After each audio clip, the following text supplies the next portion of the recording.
The man was a war correspondent, and at that moment, he was reporting on one of the world's most bizarre gold thefts. Tens of thousands of tons of gold had vanished into thin air from the world's largest gold vault. As the man entered the deepest part of the vault, he suddenly heard a voice imbued with magic. He was sucked into a space he had no way to resist, and in utter panic, he immediately lost consciousness. When Lin Cheng opened his eyes again, he was greeted by an unobstructed sky. He mustered all his strength and spent half an hour before he could stand up shakily, after which he spat out a mouthful of white foam. The violent movement caused the small boat beneath him to rock violently, and the icy seawater splashed onto his face, carrying a salty and fishy smell, completely dispelling his last trace of confusion. Lin Cheng instinctively cursed. Shit, what happened? He immediately looked around, his heart feeling like it was being gripped tightly by an icy hand. What on earth had happened? Everywhere he looked, there was water. He quickly realized that he had transmigrated and felt a strange excitement. He had read many novels about transmigrating to islands to survive, and now that it was his turn, he was even eager to experience it for himself. The ocean. The azure waters stretched to the horizon, seamlessly merging with the equally blue sky. No land or islands were visible, only the high-hanging sun relentlessly radiating its scorching heat. At this moment, Lin Cheng was sitting in an extremely simple little boat. The boat was about 3 meters long, and the rough wooden surface even showed splinters. It was more like a canoe than a boat. The boat was empty, completely bare. Was that all he had? They gave him a tiny, dilapidated boat that would be rejected even in a park lake, and then dumped him into this boundless ocean? He needed information. He had to figure out what had happened to him as soon as possible. His last memory was of last night. He had been sucked into a strange space and then lost consciousness. Was it a kidnapping? Aliens? Or some kind of supernatural event? Just as his thoughts were in turmoil, he suddenly felt a slight burning sensation on the inside of his left wrist. Lin Cheng looked down and saw a complex, pale blue interface slowly emerging. He subconsciously focused his mind, and the next moment, the interface suddenly magnified, projecting directly in front of his retina with astonishing clarity. Welcome to the Ocean Era, Explorer Lin City. A line of cold text appeared at the top. Below were several options: status, communication, trade, and storage. His heart raced instantly, a vague realization dawning on him. He immediately checked his status. Status: slight dehydration, mild anxiety, ability, unawakened gift pending. Vehicle? Era? Gift? These words, put together, pointed directly to a possibility he dared not contemplate further. Lin Cheng's fingers trembled slightly as he clicked on the exchange section again. It's divided into 3 subcategories: regional channels, 998/1000, private chat, and groups. Regional channels? There are other people here? And 1,000 of them? He immediately opened the regional channel, and in an instant, countless messages exploded and scrolled across the screen at a speed almost impossible to read. Everyone calm down, don't panic. There's water and compressed biscuits in the storage space. The channel was filled with various discussions. Everyone shares the same goal: to become stronger. Mom, I also have something in my space. It's a gift. Everyone's things should be different. Mine is a fruit knife. Thank goodness. The messages were flying thick and fast, filled with fear, despair, anger, and confusion, occasionally interspersed with the ecstatic joy of a few lucky individuals and a handful of voices trying to maintain order. Lin Cheng's heart pounded faster and faster.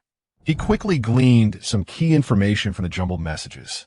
Everyone had been thrown into the sea, and the ships beneath their feet all seemed to be the same. The gifts they received upon arrival varied. Some received abilities, while others received items. Most gifts are ordinary, even absurd and comical, but a very few people receive extremely powerful and rare abilities. So what would his gift be? Lin Cheng exited the chat channel, his gaze returning to the flashing icon next to ability. Pending claim. A gift, what exactly is it? This time, he didn't hesitate and directly confirmed claim with his consciousness. Ability granted. Land Armory. Unique. Loading exclusive auxiliary panel. Immediately afterwards, a more exquisite and complex light gold interface appeared. The style of this new interface is completely different from the previous one, with a background of a slowly rotating nebula. In the center of the main interface, a 20-sided die floats, slowly spinning and emitting a faint glow. A line of text appeared below the dice. Land Armory Core. Probability dice effect. Performs a random draw once daily, obtaining one land weapon no higher than the level of your current vehicle. Note: at each stage, such as the arrival of a new batch of personnel or the advancement of vehicle eras, one unrestricted draw can be performed. Space Warehouse. Can store weapons acquired through this ability. Capacity is unlimited. Current available uses: unlimited random draw times 1. Unique ability. Lin Cheng's breath caught in his throat. Before him lay a unique ability, surpassing countless other players. The immense shock left his mind blank for a moment, even briefly overshadowing his fear of the surroundings. He stared intently at the slowly spinning die and the sign that read unlimited random draw. Draw he had a draw now.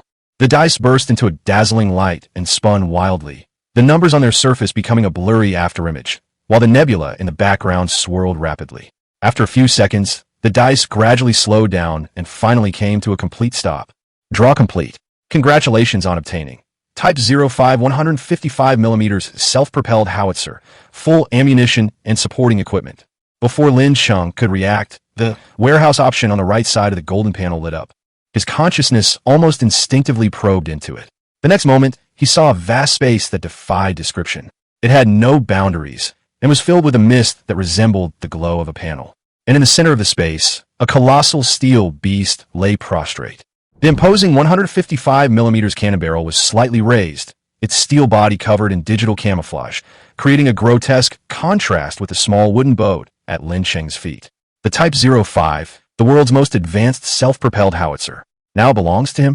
A profound sense of absurdity left Lin Cheng sitting dumbfounded on the small wooden boat, mouth agape, unable to utter a sound for a long time.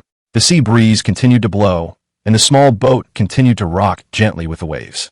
Could Lin Cheng become the Pirate King? But this newly arrived, stranded soul found a real heavy artillery parked in his space. This sudden, ridiculously powerful gift brought him a moment of ecstasy, but soon a deeper sense of bewilderment settled over him.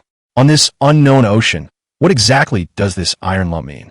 Lin Cheng raised his head, looking at the boundless sea, then looked down at the 155mm self-propelled howitzer, and murmured, "What is this for?" The sea breeze was still blowing, the sun was still blazing, and the small wooden boat beneath me continued to drift gently on the waves. The initial shock and absurdity were gradually fading, replaced by a complex emotion that was difficult to describe. The excitement came quickly and faded just as fast, like a bubble bursting at the slightest touch on a wave. Lin Cheng once again immersed his consciousness into the panel. The nebula background continued to rotate slowly, while the dice in the center floated silently, emitting a mysterious and chilling glow. His consciousness gently touched the warehouse. The steel behemoth appeared in his perception once again with unparalleled clarity, massive and sophisticated, yet it faced a very real problem. There was simply nowhere to put it. Lin Cheng began to try to control the items in the warehouse with his will. He concentrated, locked onto the howitzer, and tried to move it. The void seemed to resonate with his will immediately, and a sense of control surged into his heart. Driven by his will, the heavy cannon actually trembled slightly, its tracks seeming to groan silently. The feeling was strange. It was as if he could control everything in a warehouse at will. A tremendous sense of surprise washed over Lin Cheng once again. He couldn't wait to turn his attention to the vehicle-mounted heavy machine gun. With a slight thought, he easily detached the machine gun from its turret support, and it hovered in the warehouse space. Next, he turned his attention to the ammunition rack inside the vehicle. A robust 155mm shell obediently detached from its mounting and floated quietly to the side. If he so desired, this weapon of mass destruction could materialize directly into the real world. However, just as his heart was racing and he was about to take out the heavy machine gun to test it, the canoe beneath him swayed slightly, instantly pulling him back to reality from that almost godlike sense of control. Lin Cheng jolted awake. All around him was still the endless blue sea, and beneath his feet was still that small, dilapidated boat that seemed capable of capsizing with a single wave. How heavy was that heavy machine gun? How heavy was that shell? It must have weighed at least several tens of kilograms. What would happen if you took any one of them out and put on this small boat? The answer couldn't be clearer. Would you take them out and let them sink to the bottom of the sea like a giant weight? The stark contrast instantly extinguished his newly ignited fervor. He was sitting on a mountain of treasure, yet he had no room to use it, and even accessing it was a problem. Lin Cheng muttered to himself, "Now is not the time." He turned his attention back to the warehouse, and with a touch of reluctance, restored the heavy machine gun and shells to their original positions. Finally, his gaze fell on the narrow storage compartment next to the driver's seat inside the vehicle, locking onto a relatively small object. A slight feeling of weakness vanished in an instant, followed by a sudden heaviness in his hand. Looking down, he saw a compact black pistol in his palm. The cold metal felt heavy and solid. Compared to that unattainable, self-propelled artillery, this weapon was the real power he could currently wield. Lin Cheng's heart pounded. He had actually retrieved the item from the warehouse. Although it was just a handgun, it meant his ability was indeed effective. He couldn't identify the specific model. Even so, the realistic feel of it gave him a faint but clear sense of security. Lin Cheng reopened the regional chat channel. Having calmed down somewhat, he needed to gather information from the outside world. The channel was still incredibly chaotic, but some people had begun attempting to organize the messages and analyze them. I'll repeat myself. Those who receive food gifts, please don't waste it. Eat it sparingly. Does anyone know how to fish? Do you have any materials to make fish hooks? The text box is on holiday. You want to make something crude. No one mentioned the unique ability. Everyone's attention was still focused on the person who gained the ability to breathe underwater, and many even regarded him as the chosen one. But his arsenal was unique. Lin Cheng gradually understood his current predicament. He might possess power that surpassed everyone else, but the problem was that this power was currently impossible to fully utilize. He could almost foresee that the situation would become increasingly chaotic in the coming days. On this ocean devoid of law and order, the evil side of human nature would likely be amplified infinitely over time. What would happen if others knew he possessed such near-conceptual abilities and even controlled that terrifying weapon? He would likely become an immediate target of everyone's ire. Everyone would try to eliminate him. Of course, Lin Cheng wasn't entirely without the right to flip the table. If things really got desperate, they could just sink to the bottom of the ocean and meet SpongeBob SquarePants. But the problem was, this was clearly a perfect start. How could he be willing to waste it like this? Moreover, ammunition is limited, and there's no solid land on the vast sea to allow that 155mm cannon to unleash its true power. Exposure is crucial. Survival is paramount. At least for now, absolutely no one can know about his capabilities. Thinking of this, Lin Cheng carefully put the pistol back into its designated storage space. His mind still lingered on the grenade launcher as he scanned its contents. But now was clearly not the time to be complacent about his special abilities. The first step to survival is still to meet the most basic needs. He looked down at the storage space on the panel. A mere 1 cubic meter, it was completely empty. He needed supplies. Based on the patterns observed in the chat channels, since his first gift was an ability, it meant he wouldn't receive any resources simultaneously like the others. Meanwhile, in the regional channels, those who hadn't gained any abilities seemed to have received some basic necessities. Hunger and thirst became especially acute at this moment. Lin Cheng licked his chapped lips, his gaze falling on the shimmering sea. He needed water, and he needed food. Perhaps we could wait for it to rain? But who knows if the weather experience from his previous world will still apply here. He then casually clicked on the trading section and found that someone had already posted trading information. Seller, anonymous for sale, 100 milliliters purified water, looking to buy any edible items, tools preferred. Seller, Wang Hai for sale. Fishing line, approximate 5 meters. Lin Cheng decisively closed the trading interface. He simply didn't have any chips to exchange. He'd have to wait until the next draw for that die. He'd already used up his chance for today. What will tomorrow bring him? A stone axe? A wooden spear? Perhaps those are the most practical things at this stage. His gaze returned to the regional channel, where people were still discussing. Perhaps he could wait until tomorrow to acquire a weapon more suitable for his current stage of survival, using it as initial capital to gradually develop his strength. Thinking this, Lin Cheng's mindset gradually calmed down completely. Compared to others, he at least had a relatively stable source of supplies, so he didn't seem as anxious. Survival was his only and highest goal right now.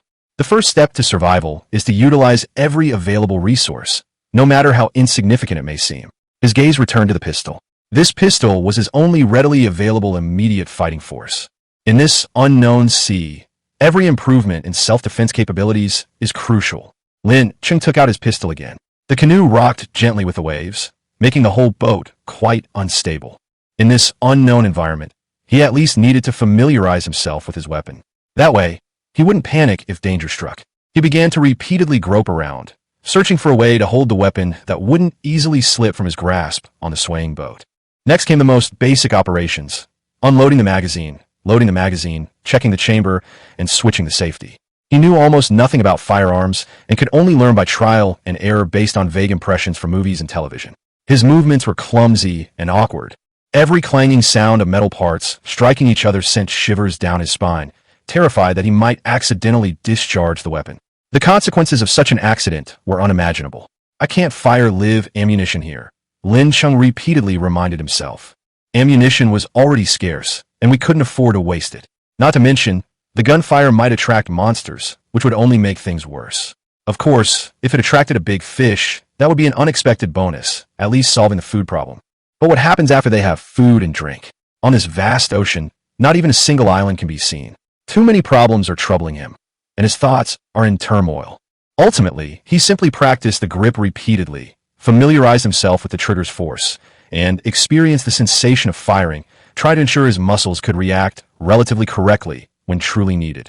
Although its effect was limited, it was better than knowing nothing at all. During breaks in practice, Lin Cheng also devoted some of his attention to the regional channel. Information was still scrolling rapidly, but the content had begun to change. The initial pure crying, despair, and emotional outbursts have significantly decreased. In their place, there's an increasing exchange of survival skills and various discoveries made after exploration. Humanity has once again demonstrated its astonishing adaptability. Just as Lin Cheng was getting tired from training and stopped to rest, a message that had been repeatedly forwarded by many people in the channel suddenly caught his attention. Repeated broadcast. There is a light blue, translucent, ribbon-like seaweed on the sea surface, whose stems contain a large amount of clear sap. The moment Lin Cheng saw this message, his heart skipped a beat, and he immediately looked up and searched his surroundings. The sea shimmered under the sunlight, reflecting tiny, dazzling glimmers of light. He searched carefully and, sure enough, found a small patch of pale blue algae, rising and falling with the waves, about 10 meters away from the small boat. Its shape was almost exactly the same as the description on the channel. At that moment, only two words remained in his mind: hope. Ignoring his exhaustion, he immediately laid down beside the boat, using his hands as oars, and desperately paddled towards the seaweed. He could only paddle left and right, struggling to control his direction. A few minutes later, he finally reached the patch of seaweed. Lin Cheng carefully reached out and scooped up a handful. It felt smooth and elastic. He snapped off a slightly thicker stalk, brought it to his lips, and took a gentle suck. A few drops of clear liquid immediately dripped into his parched mouth. A cool sensation, carrying a faint, sweet plant flavor, slid down his throat in an instant, moistening his dry body almost instantly. Although he wasn't completely thirsty, the comfortable feeling almost made him groan. It was real. Lin Cheng resisted the urge to drink a lot immediately, first taking small sips of the juice from a few stems, carefully feeling his body's reaction. Only after confirming that he felt no discomfort other than relief from thirst did he truly relax. Next, he began collecting as much seaweed as possible. Seaweed can quench thirst and also satisfy hunger. He carefully collected the squeezed juice in his palm and sucked it little by little. As for the whole seaweed, he stored it in the panel's storage space for later use. The 1 cubic meter of space that originally seemed small suddenly felt extremely precious at this moment. With the water problem solved, the pressure to survive was immediately reduced by more than half. The regional communication channel also became much more active because of this discovery. The atmosphere of despair that had hung over the people finally began to slowly dissipate. Not long after, another piece of good news arrived. I discovered a silvery white fish that often floats in groups near the surface, swimming slowly. Fish, a food source. The topic in the channel immediately shifted again. More and more people began to exchange fishing tips. Some were taking apart clothes to pull out the line. Some were trying to make fish hooks using zippers and fish bones, and some were even trying to weave simple fishing nets. Although the efficiency might not be very high, at least everyone saw a possibility of survival. Lin Cheng also tried to think of a way, but unfortunately, he didn't have the right tools at hand. Fishing by hand obviously requires skill. He couldn't help but glance again at the pistol in the warehouse. Use bullets to fish? Forget about whether he could even hit the target. The sheer waste of ammunition was enough to make him abandon the idea immediately. It seems like tomorrow, I'd better draw something more primitive, Lin Cheng thought to himself. At this stage, whether it's a harpoon or a fishing net, they're far more valuable than a bullet.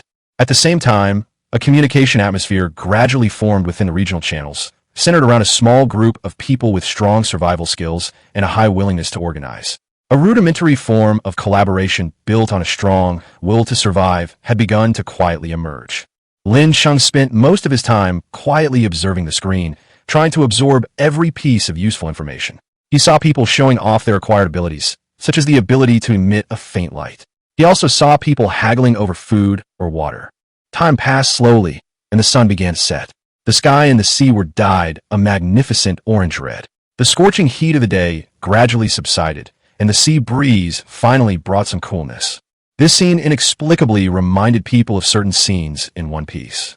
Lin Cheng was sitting on the ship, sipping seaweed juice. After a whole day of commotion, he was exhausted both physically and mentally, and had become much more stable. He opened the panel again and looked at the die. What would he draw tomorrow? In the regional channel, others were still discussing how to prepare for the approaching night. The overall atmosphere seemed much more positive than at the beginning. Until he fully understood his position in the area, Lin Cheng decided to maintain a certain distance from the group. Night finally fell. Starlight reflected on the sea, as if the entire world was suspended among countless stars. The scenery is breathtakingly magnificent, yet it carries an indescribable sense of loneliness. It might even create the illusion that this is the starting point for the protagonist of some kind of novel. A low starting point doesn't mean the protagonist lacks ability. Lin Cheng wrapped his thin clothes tighter around himself, curled up in the small boat, and prepared to endure his first night in this ocean world. Only the soft sound of the waves remained, like a lullaby, slowly echoing in the darkness. Chapter 4. The Organization. Night had completely enveloped the sea. There were many stars in the sky, but no moon. The sea and sky seemed to be covered by a thick, impenetrable black cloth, so dark and heavy that it made one feel empty inside. It was a pure, unadulterated black, like the void left after daylight had been abruptly pulled away. All around, only the waves lapped against the fragile hull, the crashing sound amplified sharply in silence. Without any landmarks, without any lights, and without anything to judge distance, the feeling of Lin Cheng being completely isolated from the world was far stronger than during the day. During the day, at least you could see the sea and the sky. At night, even your sense of direction seemed to be swallowed up. He huddled in the cramped cabin, exhausted and heavy-hearted, yet unable to sleep. His body longed for rest, but his mind wouldn't stop, as if a string was constantly taut. Everything that happened during the day kept replaying in my mind. The panic when I first woke up, the shock when I received the gift, the absurdity when I pulled out the grenade launcher, and the glimmer of hope when I discovered the seaweed and the school of fish. All of it was mixed up in a jumble. These mixed emotions tightened his nerves more and more. At this point, the only way he could be sure that others like him existed was through the channels on the panel and the constantly flashing text. So he repeatedly opened the regional channel, hoping to dispel his loneliness with the constantly refreshing messages, and also trying to dig out as much information as possible to find something he could hold on to. As night fell, the channel scrolled at a noticeably slower pace, and the content became less chaotic and intense than during the day. Instead, it consisted more of scattered venting and barely suppressed emotions, creating a somber atmosphere. Some people were talking about what they had caught during the day. Some were starting to miss home and their families, and many more were afraid of the dark, afraid of what they couldn't see beneath the surface of the sea, and afraid that they might not be able to hold on until dawn. Similar voices kept popping up in the channel. Some said it was so dark they couldn't see anything, like they were the only ones left in the world. Some asked if there was anyone nearby. Others advised everyone to move as little as possible, conserve their energy, and wait until dawn. In this lonely and gloomy atmosphere, a long message suddenly appeared, like a stone thrown into stagnant water, instantly stirring up the entire channel and energizing many people. The speaker identified himself as Chun Kuishu, formerly the Deputy Director of the Emergency Management Bureau of Linde District, Ching. He first calmed the crowd down, acknowledging that everyone was currently filled with fear and confusion, but that it was precisely in such situations that one needed to remain calm. He quickly grasped the key point. Although everyone was scattered at sea and could not see each other, the panel connected them, which was the only link at the moment and the only organizational foundation that could be used. He then formally proposed the establishment of a temporary branch in the 293478 area to quickly organize the survivors and, through information and cooperation, try to find a way to survive in this unfamiliar sea. He called on public officials, officers and soldiers, party members, and people with professional skills in medicine, navigation, meteorology, machinery, construction, agriculture, fisheries, etc. to sign up as soon as possible, and also welcomed anyone willing to contribute to join in. His thinking was also very clear. First, to count the number of people, resources, and vehicles in the area. Then, to establish an information-sharing mechanism, discuss potential risks, and rely on mutual assistance through transactions to pool wisdom to solve core problems such as fresh water, food, and vehicles. As soon as this initiative was launched, the previously dormant regional channels immediately became lively again. Some people thought it was a good idea. Finally, someone was taking the lead. Others questioned how well the channels could be organized without being able to see each other and relying solely on the control panel. Some people even expressed their support, saying that going it alone is a dead end, and even if they can only cooperate through channels for the time being, it is still much better than each person stumbling around on their own. Some retired soldiers have even volunteered to join the effort. The debate on the channel was intense for a time, but no one could deny that Shinkuishu and the initiative of this temporary branch were indeed like a rope thrown to a drowning person in the dark, giving many people renewed hope. Some people who met the criteria, or simply wanted guidance, began to contact Shinkuishu via private chat. Although everyone was still scattered at sea, an organization maintained by the control panel was rapidly taking shape. Lin Cheng read through the messages one by one, observing the reactions on the channel, his heart still unsettled. He hadn't expected that, in such a desperate situation, the organization would emerge so quickly and take shape so directly. Shinkuishu's approach was indeed quite appealing on this isolated ocean. He had seized upon the panel as the only link and presented the most basic and decent solution. As for his original identity, it's not so important now. Since we can't meet at sea, no one can verify much. The key is whether he has the brains and the ability to organize these scattered people into some order. Lin Cheng was indeed tempted. The current environment was completely unknown, and a group that could continuously provide information was far more valuable than him trying to hold on alone, and it also gave him a better chance to figure out the next steps. But problems soon arose. How should he join, and in what capacity? If he directly revealed the unlimited arsenal and howitzers, it wouldn't be seeking help, but rather putting himself in the spotlight. However, if you pretend to be an ordinary person with no abilities, you will most likely only be able to stay on the margins in this newly formed virtual community. You will not be able to obtain valuable information, and it will be difficult to truly gain the attention and support of others. He had to find a well-balanced entry point that would allow him to blend in smoothly without revealing too much of his hand, and also avoid drawing all the attention to himself and causing unnecessary trouble.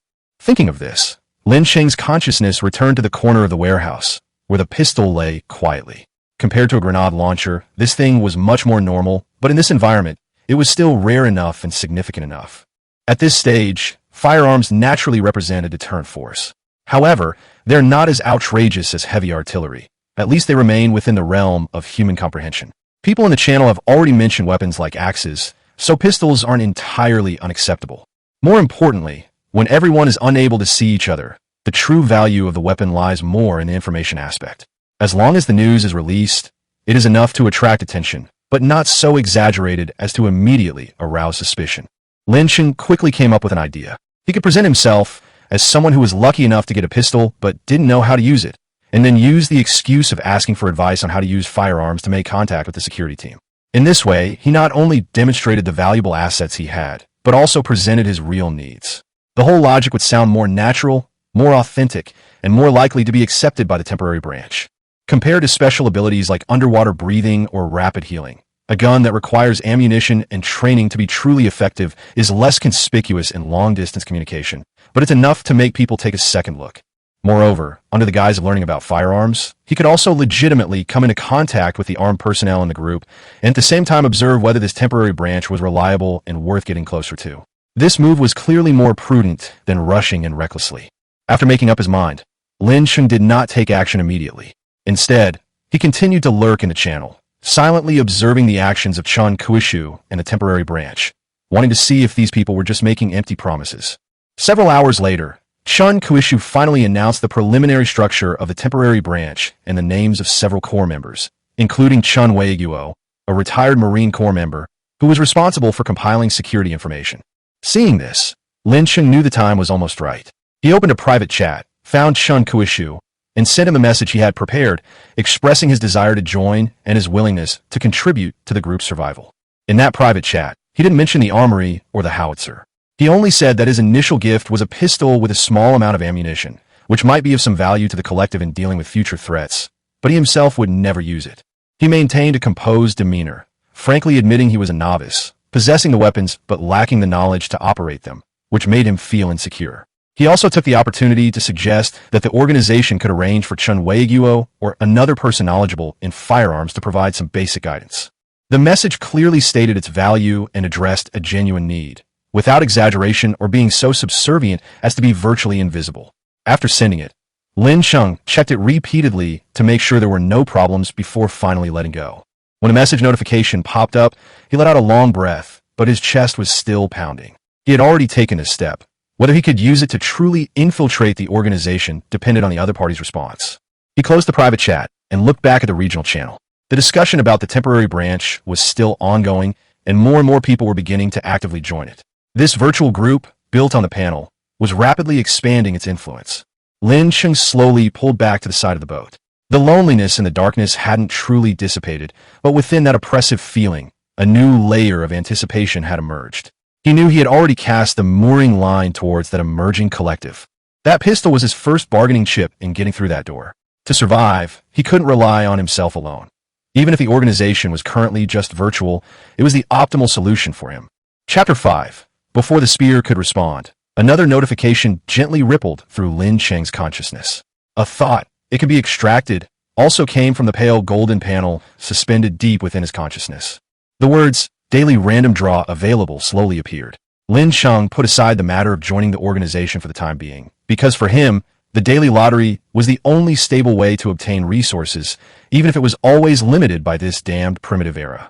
He took a deep breath into the night air, focusing all his attention on the slowly spinning die. Unlike the first time when he drew without any restrictions, this time the light was much gentler, and the spinning speed was not fast, exuding a simple feeling that was very much in line with the era. The dice slowly came to a stop, and the result was revealed. Draw complete. Congratulations on obtaining Hardwood Spear X1. Lin Cheng's mind moved, and the item in the warehouse immediately fell into his hand. Its heavy weight pressed down on him, causing him to subconsciously look down. This is a spear nearly 2 meters long. The shaft is made of dark hardwood, and although the surface is polished relatively smooth, the wood grain is still clearly visible. The spearhead at the very tip is sharpened and hardened by fire, giving it a primitive and rugged feel. Lin Cheng couldn't help but chuckle. Sure enough, this world style was still the same. They were really primitive. Compared to the steel behemoth in the consciousness warehouse, this spear looked like a toy. After swinging it a couple of times, he felt a sense of security, because this thing is indeed more practical than pistols and grenade launchers now. It doesn't consume bullets, doesn't make much noise, and can even be used to stab fish. It's more like a production tool, truly suited to his survival, and can also be used for self-defense. He laid the spear horizontally on the small boat and reached out to touch its hard tip. Although it was crudely made, at least he could try using it to deal with the small fish floating near the surface of the sea after daybreak, so he wouldn't have to waste his time idly. Then, Lin Cheng extended his consciousness into the warehouse and put the spear back inside. The spear lay quietly beside the pistol. On one side was a primitive wooden spear, on the other a modern firearm, looking as if two eras had been forcibly juxtaposed. After the extraction was finished, an overwhelming sense of exhaustion washed over him. He had been on edge all day, and the cold, chaotic night, coupled with anxiety about the future, had left his eyelids drooping and his thoughts heavy. Before going to sleep, Lin Cheng forced himself to glance at the regional channel. Chun Kushu hadn't issued any new announcements, but the discussion about the temporary branch remained heated, and a glimmer of order was slowly emerging from the chaotic text. He turned off the control panel, curling himself up even more to try and ward off the chill of the night sea breeze. He took out the hardwood spear again and held it close to his chest, while the pistol and magazine were carefully placed back in the storage room. The sound of the waves seemed endless. He had done everything he could. All that was left was to wait for dawn and for a response. With this simple thought in mind, Lin Cheng drifted off to sleep, a light sleep, but at least he got some rest. That night, he was frequently awakened by the sounds of fish leaping out of the water. When the first rays of dawn pierced the darkness, Lin Cheng finally opened his eyes. His whole body ached, and a morning breeze made him shiver.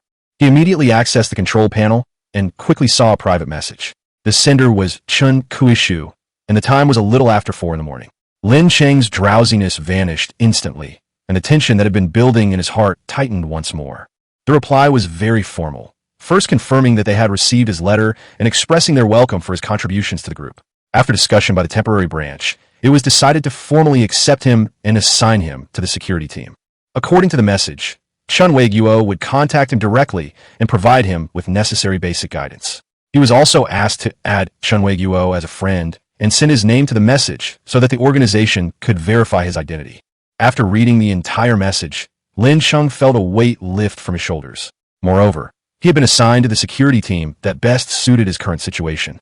At least in the future, when handling firearms, he wouldn't have to rely entirely on guesswork, and the risks would be reduced. Without delay, he immediately opened the friend function, searched for Chun Wei-guo, added a note as Chun Kushu had requested, and sent the application. After doing all this, he casually opened the regional channel to see what new changes had occurred in the region. The most eye-catching thing on the channel was still the announcement Chun Kushu released last night. It first reiterated the necessity of relying on panels for organized survival in an isolated environment, and then published the core list of the temporary branch. The party secretary and chief coordinator is Chun Kushu. The deputy party secretary and head of logistics support is Zhao Ming, the former director of the subdistrict office, who is mainly responsible for resource statistics and preliminary allocation. The organization committee member Zhang Yun is responsible for personnel identification, verification, and group arrangement. And the publicity committee member Sun Qian is responsible for compiling information and issuing announcements. The head of the security team is Chun Wei-guo, a retired Marine Corps soldier. The head of the technical advisory team is Li Li, a mechanical engineer who is responsible for researching vehicle and tool improvements. And the head of the medical advisory team is Wang Hai, a doctor from a public hospital who is mainly responsible for medical consultation and guidance on the treatment of common diseases. In addition, the announcement formally proposed a 3-tiered support system for regional survivors. Except for those already in professional groups, all other survivors will be included in this system. 10 survivors will form a mutual aid team. Each team then elects or appoints a captain to be responsible for gathering information, relaying messages, and organizing mutual assistance. Every 5 mutual assistance teams form a liaison group, with the group leader responsible for coordinating the 5 captains, summarizing information, and handling cross-team affairs.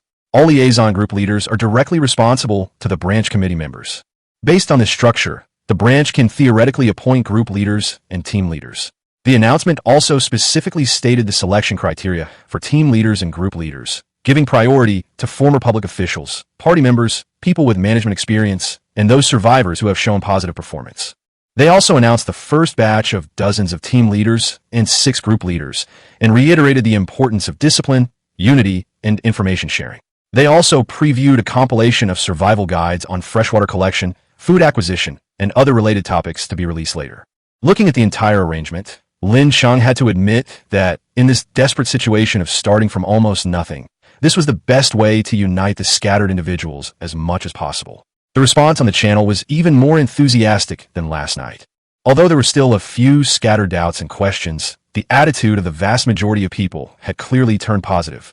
Some people shouted that they finally had an organization, some asked when the fishing guide would be released, and others began to actively inquire about how to join and form groups. Overnight, this sea, which had been filled with only panic and despair, actually began to show a semblance of order. Although the system was still quite rudimentary, it was remarkable enough in such an extreme environment. Lin Cheng himself, possessing rare resources, was placed in a separate safety group, effectively excluding him from the mutual aid system for ordinary survivors. This outcome suited him perfectly. He could maintain contact with the organization without attracting too much attention. As dawn broke, the darkness of the night dissipated, bringing a rare touch of warmth. Lin Cheng drank a few sips of the seaweed juice he had saved from yesterday, and his throat immediately felt much better. A new day had truly begun. Compared to yesterday, he was no longer completely alone. He stretched his aching body, gripped the spear again, sat up straight, and gazed intently at the shimmering sea, searching for traces of fish. The pressure to survive remained heavy, and the danger hadn't disappeared, but at least the path ahead was clearer than yesterday. The most pressing issue was now before him. Lin Cheng needed to use the hardwood spear he'd just acquired to figure out how to get his breakfast. Chapter 6. The security team's invitation came faster than he expected. Lin Cheng was just about to pick up his spear and try fishing when a notification suddenly popped up on the panel. Chun Wei-guo had accepted his friend's request. Immediately afterward, a private message appeared. Chun Wei-guo got straight to the point, first confirming Lin Cheng's safety, then inquiring about the surrounding environment. His words were concise and to the point, displaying a clear military style, straightforward and direct, which inexplicably reassured Lin Cheng. Lin Cheng quickly gave a brief overview of his current situation. After confirming, the other party didn't continue with pleasantries but immediately focused on the gun, asking him to describe its appearance and markings in as much detail as possible. He focused his attention on the pistol in the warehouse, carefully examining it, and then described the details he had seen. It had a black body, a grip with anti-slip texture, a relatively long barrel, a magazine tilted slightly forward, and inscriptions such as QSC 92-5.8 on the gun. After a moment of silence, Chen Weiguo quickly gave his assessment.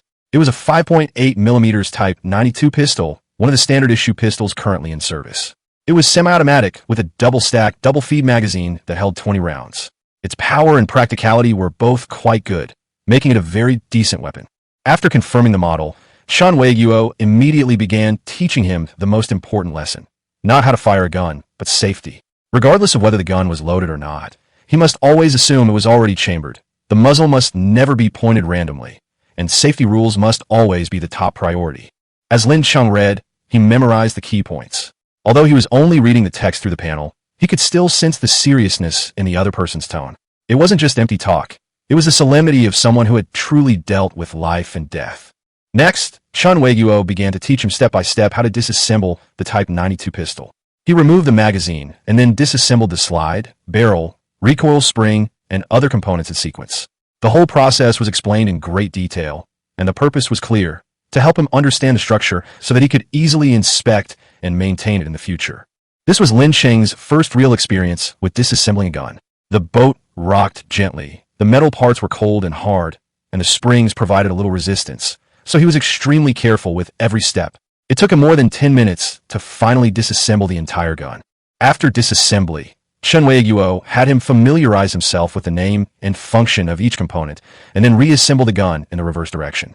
However, reassembly was significantly more difficult than disassembly, especially the position and angle of the recoil spring. It was easy to assemble it crookedly if one was not careful, and the whole process was much more strenuous than before.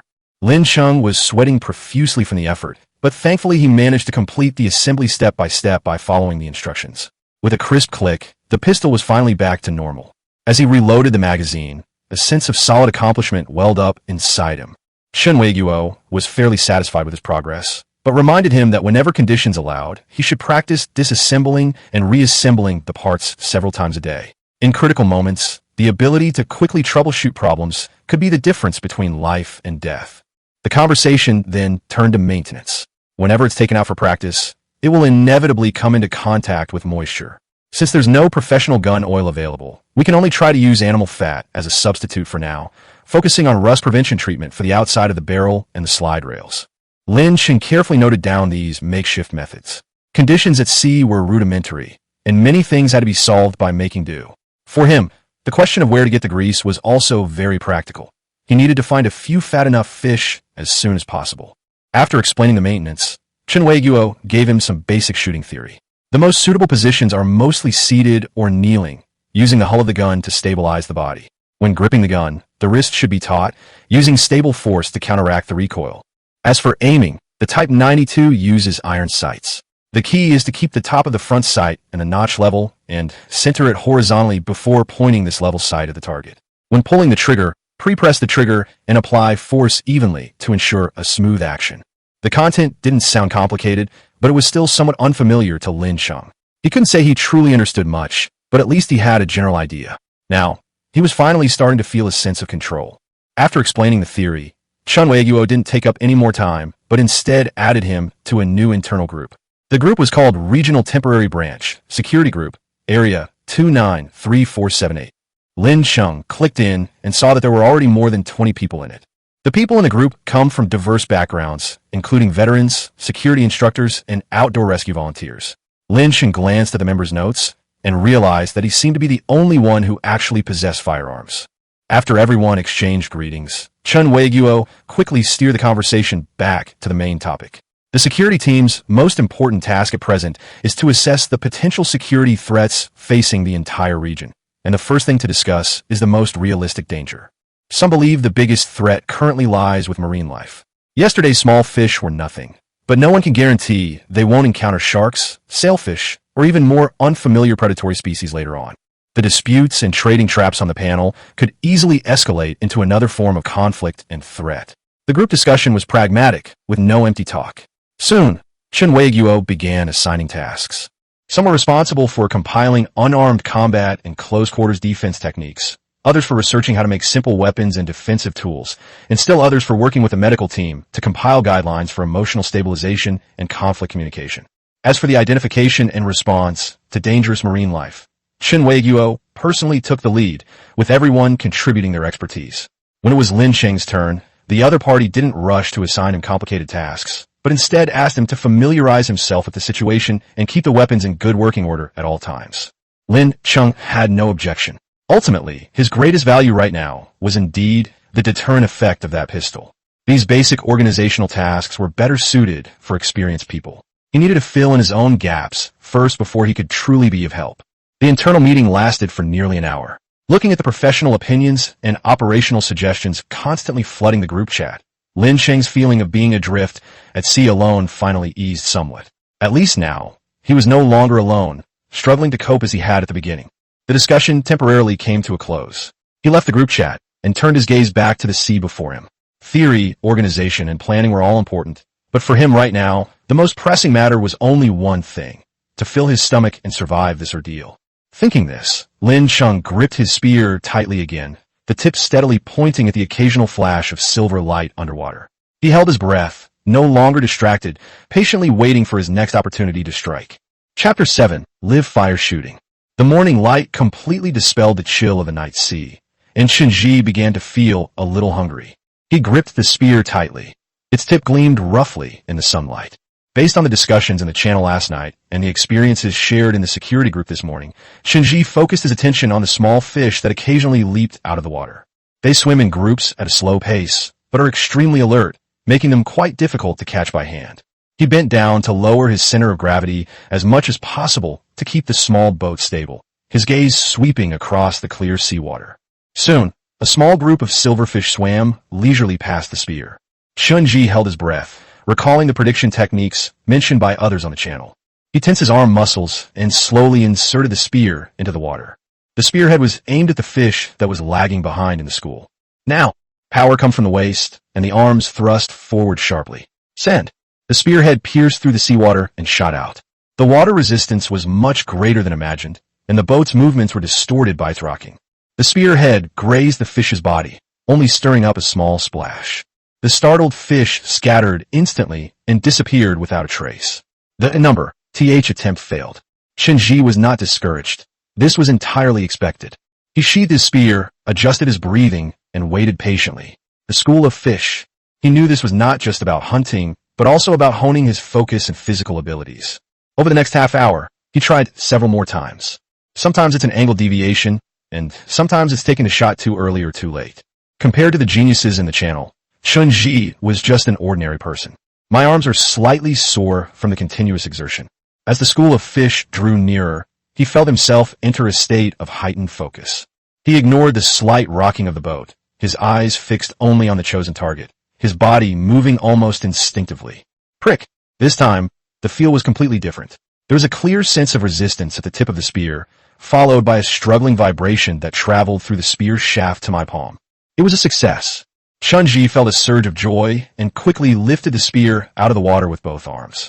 A small, silvery white fish, about the size of a water bottle, writhed as it was pierced by the spearhead, its scales shimmering in the sunlight. He carefully removed the fish from the tip of the spear.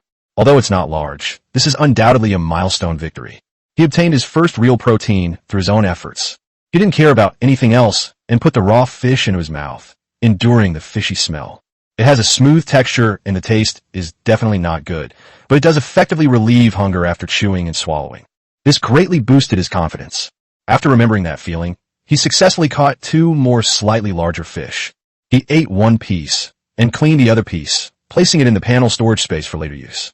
In the cubic meter space, apart from a few remaining pale blue seaweed, there was finally a decent reserve of food. Just as he was taking a short break, a private chat notification popped up on the panel. It's Chen Weiguo. Chen Weiguo, how is Chunji? Has he adapted? Chunji replied that he caught a small fish with his bare hands. He only reported the pistol for the time being, without mentioning the spear. Chen Weiguo, very good. solving the food problem is the first step. The technical team has produced some initial results that will be useful for maintaining your equipment.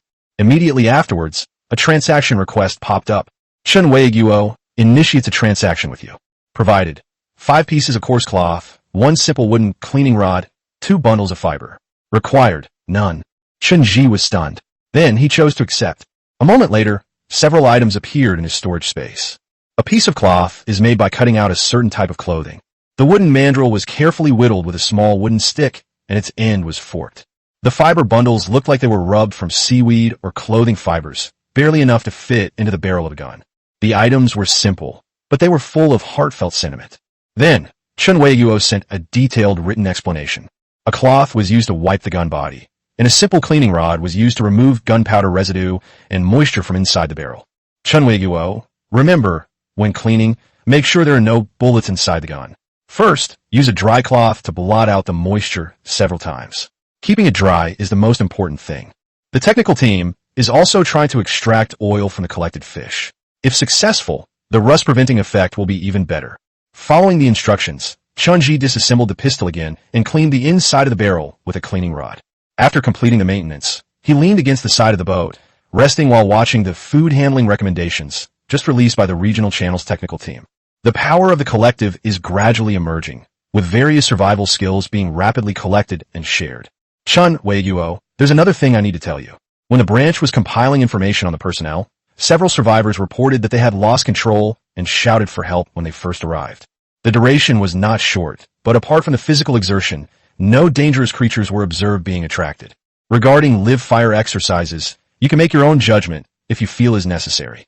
The team can provide targets if needed. Ammunition is precious, of course, including the gun itself. There are only 3 magazines with a total of 60 rounds. That's a small number. However, on the other hand, no amount of theoretical knowledge can compare to a single actual firing. Being familiar with recoil, gunshots, and the feeling of shooting in an unstable state on water can be helpful in responding to dangerous situations. Moreover, the information provided by Chen Weiguo also indicated that the risks posed by the gunfire might not be as high as imagined. The hunger had subsided, and my strength had returned somewhat. The sun was shining brightly, the sea was relatively calm, and the view was expansive. The desire to improve survivability outweighed concerns about ammunition consumption. Chun-Ji decided to take out 5 bullets for live fire practice. Team leader, I've thought it through. I plan to get used to the feel of the technique. Please give me some guidance. Receive. Subsequently, Chun-Ji exchanged seaweed for 3 palm-sized, orange-red pieces of clothing. Chun-Ji threw out one of the pieces, using it as a brightly colored floating target.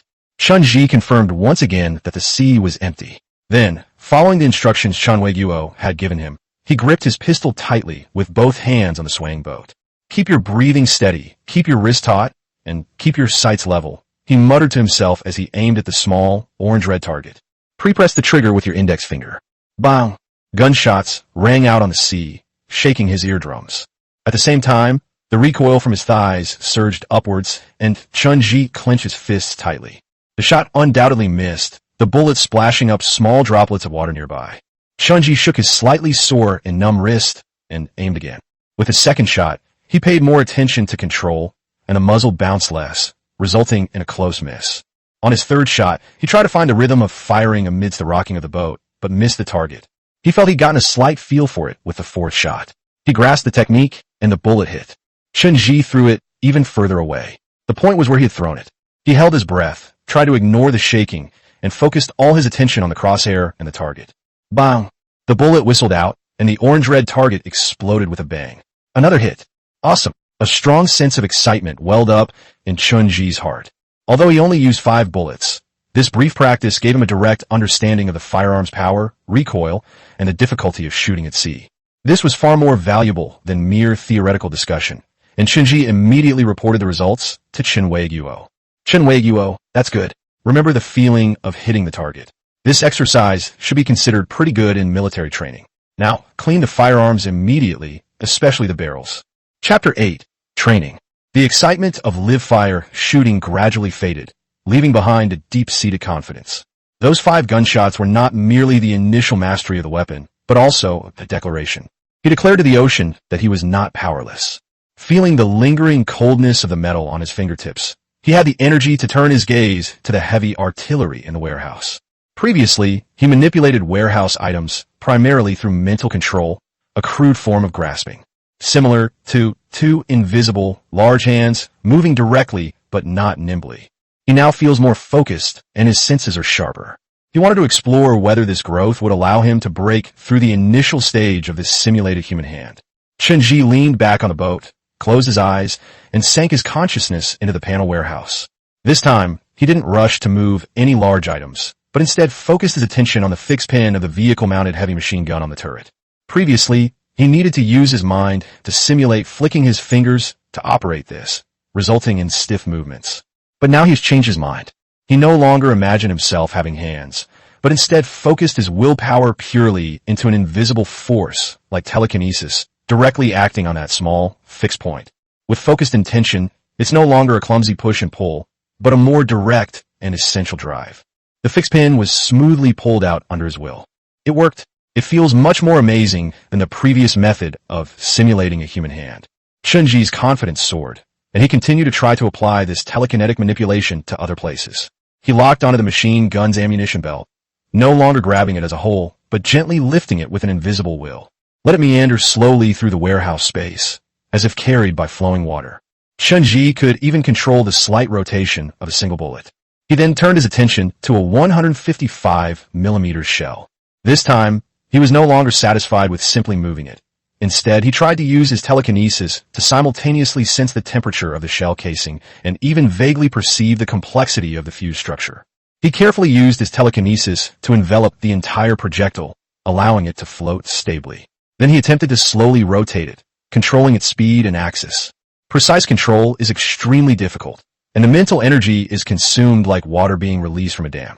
A stinging sensation came from my temples, and the trajectory became erratic and almost out of control. He focused all his attention on constantly fine-tuning this complex field of telekinesis. Gradually, the stinging sensation persisted, but the projectile's trajectory became more stable, and its spin became more regular. He felt that his spirit seemed to become more resilient under such extreme pressure. He stopped practicing only when he felt mentally exhausted and carefully put all the items back in their places. My brain felt exhausted after leaving the warehouse, as if I had just participated in a high-intensity mental competition. But correspondingly, there is an indescribable sense of fulfillment. He felt that his ability to control the warehouse had reached a new level. This kind of training and fine manipulation consumes a lot of mental energy, but it also improves it significantly, Chunji summarized, panting. Despite being tired, his eyes shone brightly. Competence is the foundation of one's life. It is not only necessary to improve one's mental strength and endurance, but also to cultivate one's stability and multi-target control ability. Although he is still unable to use heavy weapons due to practical limitations, this improvement in his internal control ability still has its value. This indicates that he has gained a deeper control over his abilities. Step 1. Chunji refocused his attention on the reality of survival. He picked up the hardwood spear and continued fishing and training. 2 more fish were successfully caught, and some light blue seaweed was collected. The setting sun began to paint the sky red. After dinner, the regional channel became active again. Several specialized groups began to release information one after another. First, there was the survival log of Area 293478A, compiled and released by Sun Xian, the publicity committee member. She summarized the main findings of the first day of the region's arrival in a relatively objective tone, the common difficulties faced, and the initial collective structure that had been formed. The log aims to help those who are not well informed to quickly understand the situation and stabilize their emotions. Following this, the preliminary recommendations on vehicle maintenance and simple modification, released by the technical team, attracted a great deal of attention. The document details methods for using sharp fish bones to remove burrs from the hull. While it's impossible to fundamentally change the vehicle, many simple and easy-to-implement tips can significantly improve comfort and safety. The Guidelines for Common Health Problems and Coping Strategies at Sea, released by medical team leader Wang Hai, focuses on how to prevent and treat dehydration, heat stroke, sunburn, seasickness, and minor cuts and infections. It is emphasized that individual reactions should be observed when drinking seaweed juice, and it is recommended that fish be dried before consumption in the future, as well as maintaining personal hygiene and a positive attitude. Finally, there is this simple self-defense and danger avoidance guide, compiled by safety team leader Chen Wei Guo. This guide incorporates the experience and wisdom of the security team's current 30-plus members, listing currently known or anticipated threats.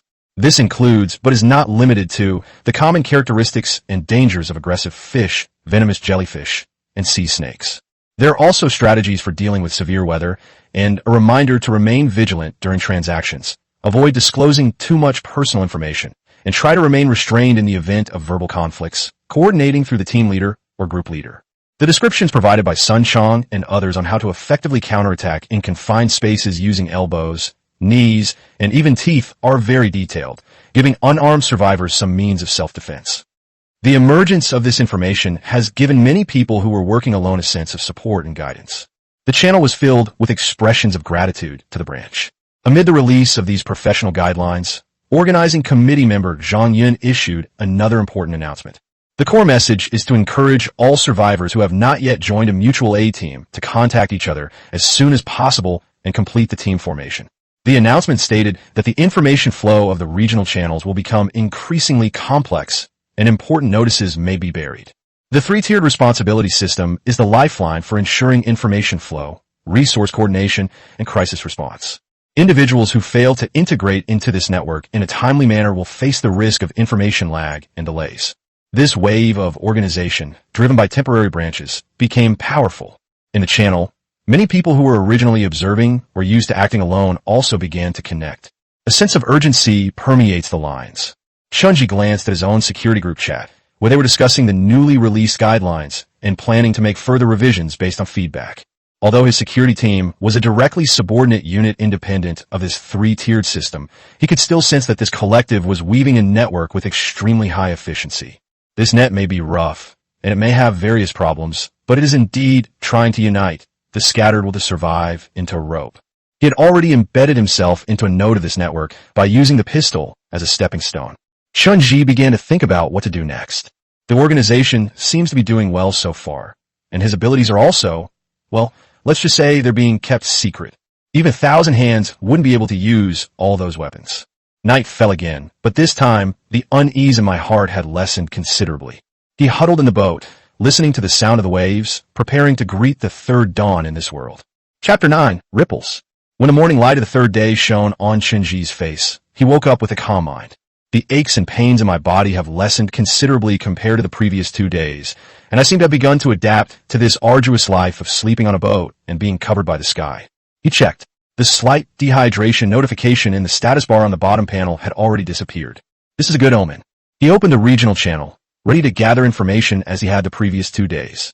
Occasionally, I'll respond with a few words, offering some emotional value to the survival experts. A large amount of information was scrolling by, but it was mixed with a distinctly tense atmosphere. The atmosphere within the channel was completely different from the hopeful tone of yesterday. A person calling himself Raging Dragon of the Sea was shouting in the channel. Why should we listen to their orders? We Dragon Clan can survive on our own. Anyone willing to work with me? DM me. Let's create our own group, share resources, and share the good times. Below this were several replies like +1 and Brother Long is awesome. Then another person claiming to be the Sea King began to speak, his tone even more arrogant. That's hilarious. What's with this three-tiered alliance? Isn't that a hassle? Wouldn't it be better if a few of us brothers were capable and teamed up? Underwater breathing, night vision, and my power-enhancing abilities. Following us is definitely better than being in some small squad taking orders from someone else. That's right, our alliance of ability users welcomes true powerhouses. Why should I report the resources I found? What I found is mine. Similar comments were made in 2 other places. Clearly, after 2 days of respite, some voices that had been suppressed by panic began to emerge. In particular, some individuals who have acquired rare skills or believe they possess certain abilities are unwilling to be included in a system that emphasizes discipline and collective priority. Among them were quite a few people who exuded a kind of adolescent shunibu, a Japanese term for someone with delusions of grandeur. There are also a few elites who possess rare abilities and consider themselves superior. The channel was in an uproar. Those supporting the branch condemned these people as undermining unity and being selfish. Those who advocate independence or small groups counter that the collective restricts individual freedom, and even question the identities and motives of Chun Kuishu and others. Although it's still just a verbal argument, cracks have clearly appeared in the hearts of those who are beginning to come together. This is normal. After all, it's an unlimited chat channel. In an environment devoid of legal and moral constraints, the complexities of human nature will inevitably emerge more rapidly. Since a stable order has not yet been fully established, it is inevitable that powerful individuals or groups will strive for more autonomy or even dominance. It seems that Chun Kuishu and his team are facing considerable challenges, Chun Ji thought. Such organizations, based on panel-based information connections, are fragile and easily disintegrate once an internal crisis of trust arises. Not long after, a message was posted on the channel by Chun Kuishu himself and was repeatedly quoted to ensure that more people saw it. Announcement to all compatriots in Area 293478, number 3. Comrades, compatriots. It's normal for different opinions to emerge within the channel regarding survival methods and development paths. This reflects everyone's positive thinking in the face of adversity. The temporary branch has always believed that unity and cooperation are the greatest guarantee for everyone's survival, and we welcome any opinions and suggestions that are conducive to the overall survival and development of the region. To better communicate and coordinate, and to incorporate reasonable demands from all parties, the branch has decided that, effective immediately, any other groups or individuals who wish to cooperate and have constructive suggestions or matters requiring coordination can contact Comrade Zhao Ming. As regional survival becomes more stable, the quantity and sensitivity of decision-making information at the branch level increase. To ensure decision-making efficiency, starting from the date of this announcement, unless it involves emergency risk warnings for all members or information that can be made public, sensitive information, such as the branch decision-making process and resource allocation details, will no longer be directly released through the regional channel. Other information will be relayed through the established 3-tier system. Those who fail to join the mutual aid team system in time may not be able to obtain critical survival information and support in a timely manner. The branch once again strongly urges those who have not yet been assigned to a group to complete their registration as soon as possible today. Unity is the foundation of strength, and order is the source of vitality. The temporary branch will, as always, do its utmost to serve all compatriots willing to fight alongside us. Chun Kuishu and his team addressed the differences head-on, emphasizing the importance of organizational discipline without backing down. After the announcement, the arguments in the channel seemed to subside somewhat, but undercurrents were clearly still surging. Those who were clamoring to establish their own independent faction have become quieter, perhaps turning to private conversations. Shinji turned off the channel and stopped paying too much attention to these disturbances. From his perspective, the branch's current behavior is rational, and he is also a member of this collective. The commotion of those small groups is irrelevant to him. What he needs to do now is continue to strengthen his own power, which is the most fundamental reliance. He began his new day's routine methodically. First, they used hardwood spears to catch fish. Their technique was more skillful than yesterday, and their success rate improved. They quickly stocked up on enough food. Next, he took out his pistol and practiced aiming to further solidify his muscle memory. After completing his physical and skills training, he once again immersed his consciousness in his private storage for routine mental exercises. I still felt mentally exhausted after quitting, but the recovery seemed to be faster. When the midday sun hangs almost vertically overhead, the sea reflects a white light. After a good rest, Chun-Ji felt that he was in peak condition. In his mind, on that pale, golden panel, 20 dice were emitting a soft and continuous glow. Daily random draw available. It's the third day. Let's see how my luck is at noon. Chun-Ji silently recited the command in his mind, and his consciousness touched the dice. The dice spun smoothly, their light dimmer than during the first unlimited draw, but seemingly more solid than when the spear was drawn yesterday. Dots? Perhaps it's just psychological. A few seconds later, the dice slowly came to a stop. Draw complete. Congratulations on obtaining Crafted Stone Dagger X1. A ray of light, a flash, and the actual object appeared in his hand. It feels heavy, cool, and rough when you hold it. Chun-Ji looked down and examined the dagger. It was shorter than a foot, and the blade was made of obsidian. The edges are not very regular, but you can see the sharp blade gleaming in the sunlight. The handle was roughly bound to the stone slab with some kind of tough vine or animal hide to increase the grip. A stone age-style weapon. A dagger. Chun-Ji weighed it in his hand. From hardwood spears to these chipped stone tools, it is clear that the technology strictly adheres to the rule of not exceeding the current technological level of the vehicle era. Although this dagger appears primitive and simple, it has its uses. Processing the caught fish and cutting seaweed is much more convenient and precise than using that somewhat cumbersome spear. Moreover, as a close-quarters weapon, it may also play an unexpected defensive role at close range. He picked up the stone dagger and began to try to use it to cut the fish meat. Although the stone blade was not as sharp as metal, It worked quite well when used carefully. Existence is its own justification, Chun-Ji thought. In this primitive era, every tool that could improve survival efficiency was worth cherishing. He, while processing the fish, occasionally glanced at the local channel. After the announcement, there were fewer public arguments, but recruitment information from various small groups and attempts at private deals still existed. Team leaders and group leaders within the branch system should be active in their respective groups, and we rarely see them posting messages anymore. External disturbances arise from time to time, like ripples on the sea. Meanwhile, Chun-Ji quietly collected supplies and familiarized himself with the new weapons at his own pace. Chapter 10. Sustainable Development. The afternoon sun was no longer as scorching as at noon, but the steam rising from the sea still made it feel muggy. Chun-Ji concluded his second exploration of warehouse consciousness today. Just as he was about to lie down to rest and relieve his mental fatigue, he felt a slight warmth in his arm. The security group on the panel indicates that there is important information to view. This is an important notice issued by team leader Chun Wei-guo, with the title marked as Secret Classification.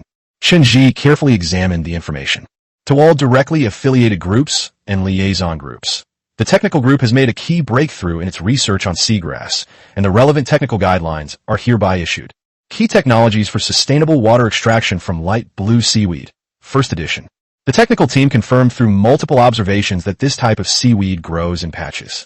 The visible seaweed clump is actually composed of 8 to 15 individual plants, with all branches eventually converging at a depth of approximately meters underwater, forming a thick main stem.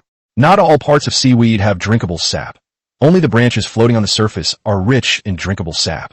Carefully puncturing the tip with a fishbone will cause juice to seep out continuously at a steady rate, and the wound will heal naturally in about 2 hours. This method may yield slightly less per instance compared to harvesting and breaking seagrass for drinking, but it is sustainable, repeatable, and causes minimal damage to seagrass resources. The operating procedures are as follows. Identification. Choose seaweed with bright colors and plump tips. Puncture. Use a sharp fishbone to vertically pierce the tip to a depth of about 2 to 3 centimeters. Collection. Simple water storage bags are made using fish skin, which is lightweight and has a certain degree of toughness. Supporting tools. Simple method for making a fish skin water bag. Select intact fish skin from larger fish, keeping it as intact as possible. For tough fibers, you can choose treated seaweed fibers or clothing fibers. Carefully hollow out the fish meat, turn the inside of the fish skin inside out, and scrape off any remaining fish fat. Rinse and wash the fish repeatedly with seawater until there is no obvious fishy smell. Stretch it slightly and air dry it until it is semi-flexible. Fold the notch at the fish head and tie it tightly with fiber, leaving the tail end as the water inlet. Fill the container with water to check for leaks. After carefully reading it, Chun-Ji thought to himself with admiration, there are indeed capable people here. Previously, a one-off, brutal approach was unlikely to serve as a long-term, stable water source. This method is like discovering a miniature oasis in the ocean where livestock can graze. The technical team's ability to discover and summarize the pattern in such a short time is astonishing. Immediately afterwards, Chun Wei-guo issued another instruction regarding the security team. Branch resolution, copied to each professional group. Members of each specialized team are not required to fetch water. The branch will coordinate and allocate a fixed quota of fresh water. The branch committee required all members to devote their full energy to the tasks of their respective groups. To ensure a freshwater supply for the specialized team, the branch decided to select 2 liaison groups to form a special task force responsible for preparing water storage bag from the collected fish skins using a simplified method provided by the technical team. Our primary task is to use every opportunity to quickly familiarize ourselves with the weapons, enhance individual combat capabilities, improve physical fitness, develop crisis contingency plans, respond to potential future threats, and receive a response. On the surface, this instruction was intended to improve the efficiency of the professional team, but its underlying implications made him think twice. The system allocates a fixed quota of fresh water. He silently pondered these words. In the current environment, freshwater is the absolute hard currency for sustaining life and is everyone's most basic and urgent need. Despite previous coordination by the party branch, water collection was essentially still done by individuals based on their needs and capabilities. The right to access resources is still largely dispersed among individuals. However, the branch will centralize and allocate freshwater supplies to the specialized teams in a fixed quota system. This implies a clear social division of labor and the targeted flow of goods, which constitutes a deeper level of binding. Why do this? If the goal is simply to maintain the status quo and allow everyone to fetch water independently, while this approach may be inefficient, it is not entirely unfeasible. The branch went to such great lengths to promote this division of labor, which requires a high degree of organization and trust to function, not merely to save the group a little time fetching water. The only reasonable explanation is that the branch has already made a decision. They believe that the physical gathering and interaction of people and vehicles will inevitably occur in the future. They are preparing for the world after their encounter. Shenji replied that the message had been received. He has not been assigned any specific tasks within the security team. Perhaps they believed that his greatest value lay in the gun, and that its worth could only be truly realized when they met at sea. Almost simultaneously with the internal notification within the security team, a public announcement was posted on the regional channel by Sun Qian, the publicity committee member. Experiments have shown that piercing the top of the floating part of the light blue seaweed allows it to continuously exude drinkable juice, making the extraction efficiency far higher than before. We recommend that you look for healthy seaweed and handle it gently. Detailed tips can be obtained from the team leader after joining the mutual aid group. This announcement omitted some details. Only the core findings and the most basic methods were published to ensure that other survivors could improve their access to drinking water. Many people in the channel expressed surprise and delight and couldn't wait to try it. When someone complained that the explanation was too simple and they didn't know how to do it, the leader of the mutual aid team immediately stepped in to guide them to join and let survivors with questions chat privately. Shunji could see that the information management network built by the branch was constantly growing. He continued with his schedule. Without the pressure of collecting fresh water, he could focus more on practicing and adjusting his shooting posture on the rocking hull. Time slipped away quietly as I focused on my practice. As the sea breeze grew cooler, a private chat notification sounded. It's Chun Weiguo. Chun Weiguo, this is the first batch of water bags distributed by the branch. After you finish drinking, give the empty water bags to Xiao Wu in the group chat, and he will arrange for them to be collected and refilled. Chunji. Understood. Thank you, group leader. Thank you, branch. Chunji accepted the water bag and drank from it. He took a small sip. The juice was cool and didn't seem as thick as the juice I had painstakingly collected before, probably because it had undergone some kind of simple sedimentation and filtration. I wonder what would have happened if this rapidly forming branch hadn't existed. A disorganized mess, each fighting their own battles. Perhaps someone else will notice this phenomenon, and some might even want to share their methods with good intentions. However, in the absence of unified regulations, greed and short-sightedness may prevail. In order to obtain more water in the short term, some people will recklessly enlarge the puncture hole, frequently puncture aquatic plants, and even continue to use rough methods to obtain water. Before long, the seaweed in this area may die off on a large scale due to overexploitation. Nobody knows how much seaweed there is. If the supply is limited, the freshwater crisis that has just eased will return with even greater force. What will be triggered will no longer be arguments, but the despair of survival. Fortunately, the people organize themselves on the number th day. Furthermore, through unified allocation, specialized teams were freed from the tedious task of collecting survival data, allowing them to devote all their energy to more important tasks. This model of division of labor and cooperation, where each person performs their own duties, produces overall benefits far exceeding those of a few small groups. This bag of water contained in a fishskin water pouch is not just water. It is a tangible representation of order. It clearly demonstrates that in this cruel, azure cage, lone wolf heroism might succeed. And so it goes. But what truly leads the vast majority of people forward is always the collective wisdom and strength of a highly organized group. He carefully tied the water bag opening and placed it into the storage space on the panel. This bag of water is of great significance. It symbolizes the beginning of order. He was no longer an individual left to fend for himself, but was incorporated into a system with logistical support. Although the system is still very primitive, it has already demonstrated strong vitality. As dusk fell, the brief announcement about piercing the spring grass to get more water continued to be mentioned in the regional channel. Many people tried it and found it effective, praising it highly, while others complained that they wasted a lot of juice due to improper operation. Chapter 10. Current status of the branch. Night fell, and the stars twinkled in the sky. Chunji leaned against the side of the boat, both mentally and physically exhausted. He sipped the cool liquid from the fish skin water bag, enjoying it as he brushed the panel. A rare moment of tranquility in the sky.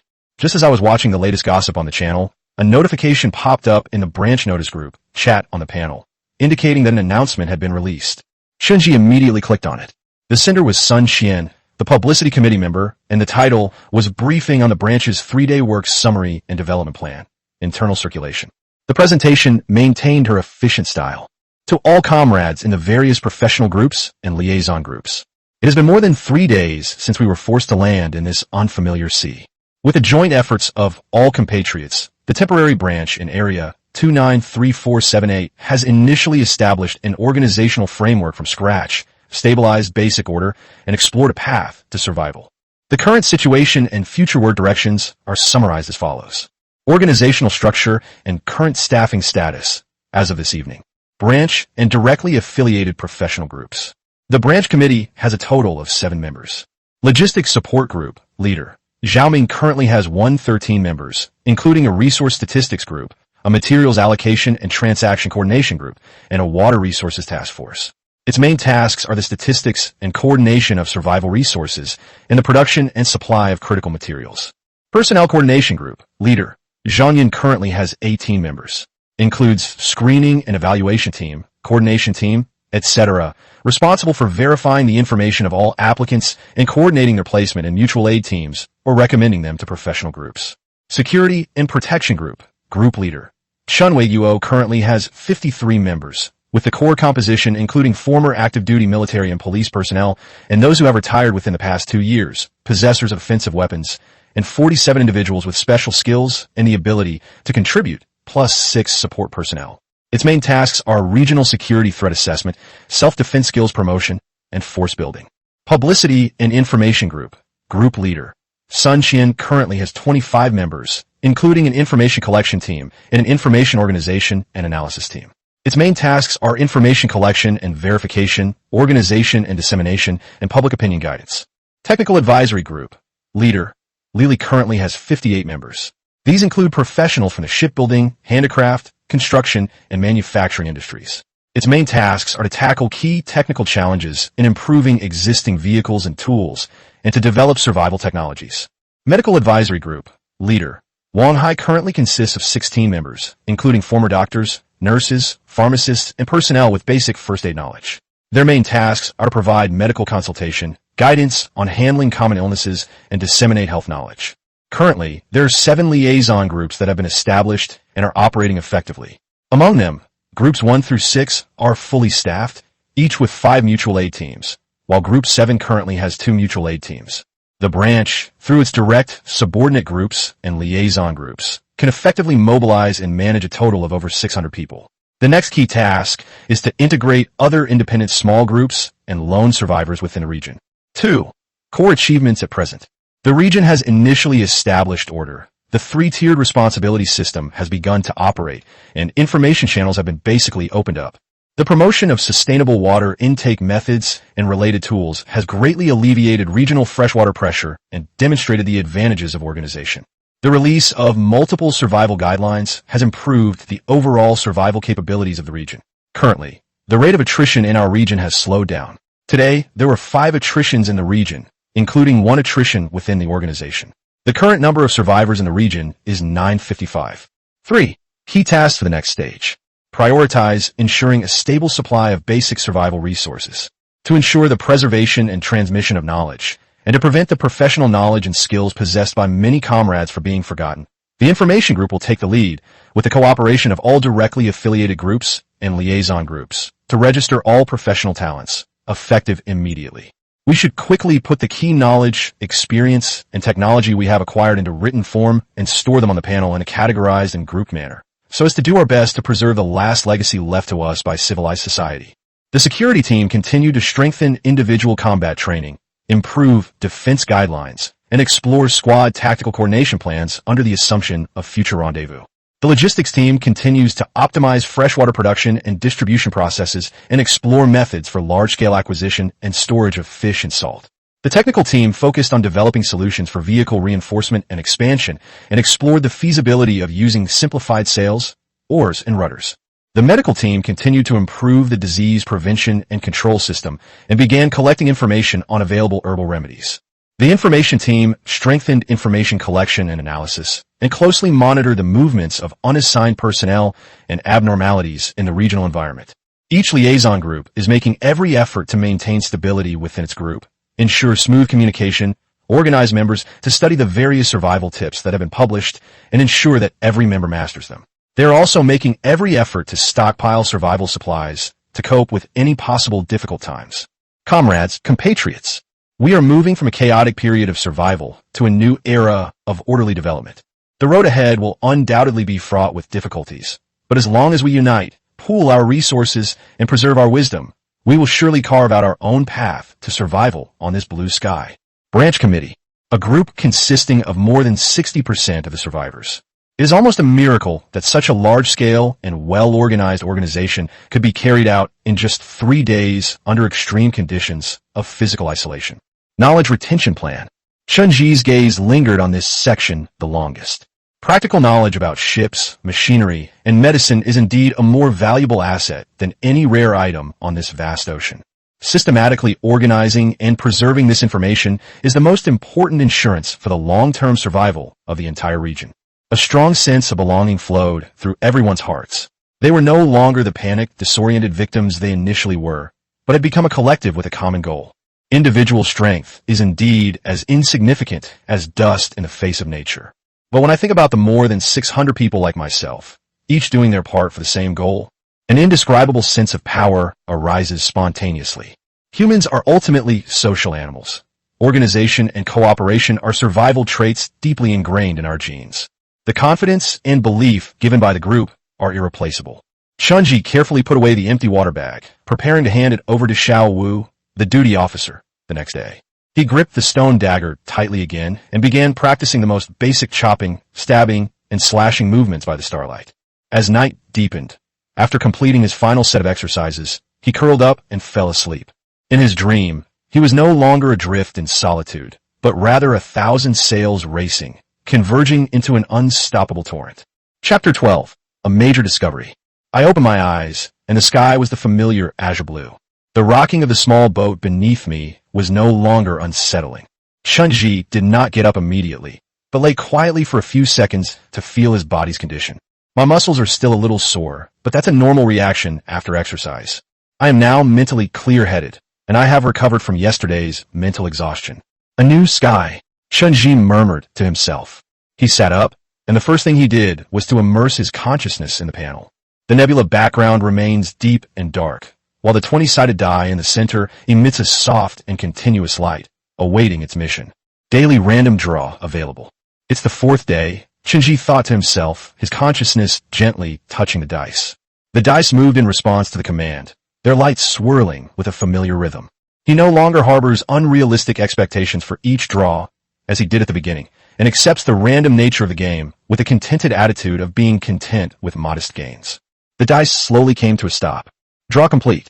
Congratulations on receiving. Sling X1. A ray of light. A flash. An item fell from the warehouse into his hands. What you get is a rough but resilient fiber rope woven in the middle into a large pouch with long and short ends serving as grips. Its structure is extremely simple, exuding the atmosphere of the ancient hunting era. A sling. Chunji weighed the ancient weapon in his hand. The only use for this thing now is probably as a rope. He wasn't discouraged at all. Each of these primitive tools could be put to practical use in survival. Chunji carefully examined the sling, then cautiously stored it in his personal warehouse and began executing his self-planned schedule. He took out the fish meat and the fish skin water bag provided by the branch from the storage space and ate slowly. After satisfying his physical needs, he began his mental training, closing his eyes and sinking his consciousness back into his personal storage space. The 155mm self-propelled howitzer remained as silent as a mountain. Chunji's consciousness became even more focused as he tried to trace each weld of the turret with his mind. The mental energy was still being depleted, but I could also clearly feel the progress. The slight dizziness after exiting recovered faster. After a short rest following his mental workout, he took out his pistol. After the live fire shooting the day before in daily grip practice, I'm now familiar with the feel of holding the gun. The cold, metallic feel is no longer unfamiliar, bringing a sense of solid security. He practiced repeatedly on the swaying hull, striving for perfection in every movement to build solid muscle memory. As the morning sun grew increasingly intense, he rested while browsing the information on the control panel. Discussions about water extraction on regional channels have cooled down slightly. Instead, there were advertisements from various small groups recruiting members, scattered information about food transactions, and debates among some people about the future direction. Public communication within the branch system has significantly decreased, and it is clear that most effective organization and discussion have shifted to within groups at various levels. In the afternoon's cold weapon practice, the thrust with the hardwood spear became increasingly steady and accurate, and the swings of the stone dagger became more skillful. During breaks from exercising, Chunji's greatest pleasure is checking the directory of the knowledge retention plan in the branch group. This knowledge base, spearheaded by the information group, has begun to show its value. Professionals from all walks of life organize and record their knowledge and experience in the most concise and practical way. It includes folk methods for predicting the weather by observing clouds, descriptions of simple levers and pulleys, steps for growing bean sprouts using water, and basic first aid gestures. As night fell, Chunji finished his training for the day, opened the newly released 293478 Regional Adaptive Physical Fitness Enhancement Program, and enjoy it as a side dish for dinner. This program is the result of the collaborative efforts of fitness coaches, nutritionists, and many survivors who receive benefits such as strength enhancement, endurance enhancement, and flexibility enhancement. It fully takes into account the current reality that survivors have extremely limited space to move around, unstable nutritional intake, and large individual differences.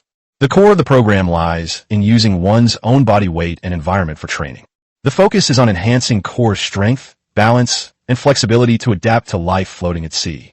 The exercises include variations of push-ups on a boat, sit-ups, and various stretching movements to relieve muscle stiffness caused by prolonged curling up. For those with special abilities, the plan also provides advice on how to sense and control their newfound power. The proposal was immediately met with widespread acclaim. Many people who felt their bodies were gradually weakening or unable to effectively control the new abilities were overjoyed and shared their experiences on the channel. Chunji immediately tried out the basic steps outlined in the plan. Moving around in the cramped hull was indeed inconvenient, but after a few simple stretches and core strength exercises, I definitely felt a sense of ease and vitality. He decided to incorporate it into his daily routine. Just as he finished his group practice and was slightly out of breath, Zhao Ming, the deputy secretary and head of the logistics support team, was making a groundbreaking discovery that could change the course of their survival. With the coordination and support of the branch, members of the Ability Alliance who possess underwater breathing capabilities conducted an underwater field survey of a light blue seaweed growing area. The exploration further confirmed that the seagrass does not float without roots. All its visible branches eventually converge at a very thick main stem. The main trunk extends vertically downwards, but due to limited visibility and the explorer's diving capabilities, it has not reached the bottom, with a depth exceeding 15 meters. The main trunk is made of hardwood, and preliminary judgment suggests it is similar to hardwood. At a depth of approximately 5 meters underwater, the main trunk exhibits a distinct bamboo-like structure, with segments spaced approximately number missing meters apart. The segmental structure is clear, and explorers reported that the material in this area is relatively brittle and can be cut and broken by manpower or simple tools.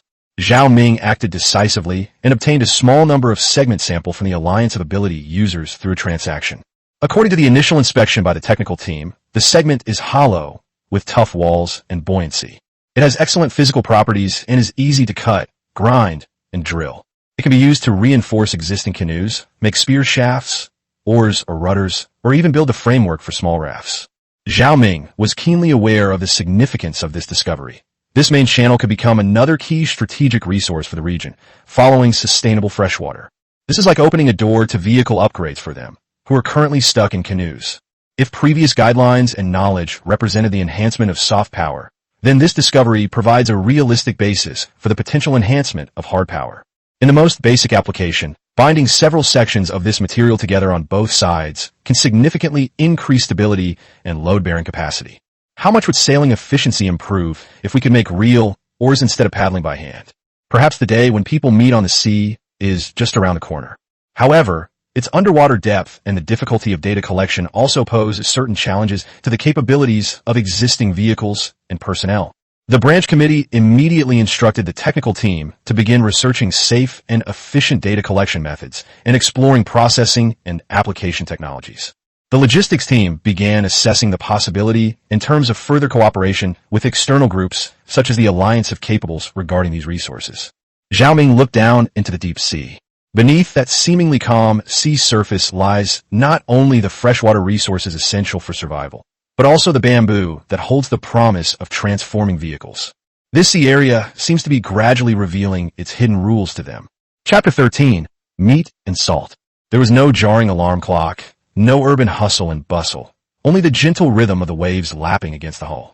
Dawn arrives in luxurious tranquility. Chunji opened his eyes. The sky was a clear, pale white, another sunny day. He didn't get up immediately, but instead habitually let his consciousness sink into the pale gold panel.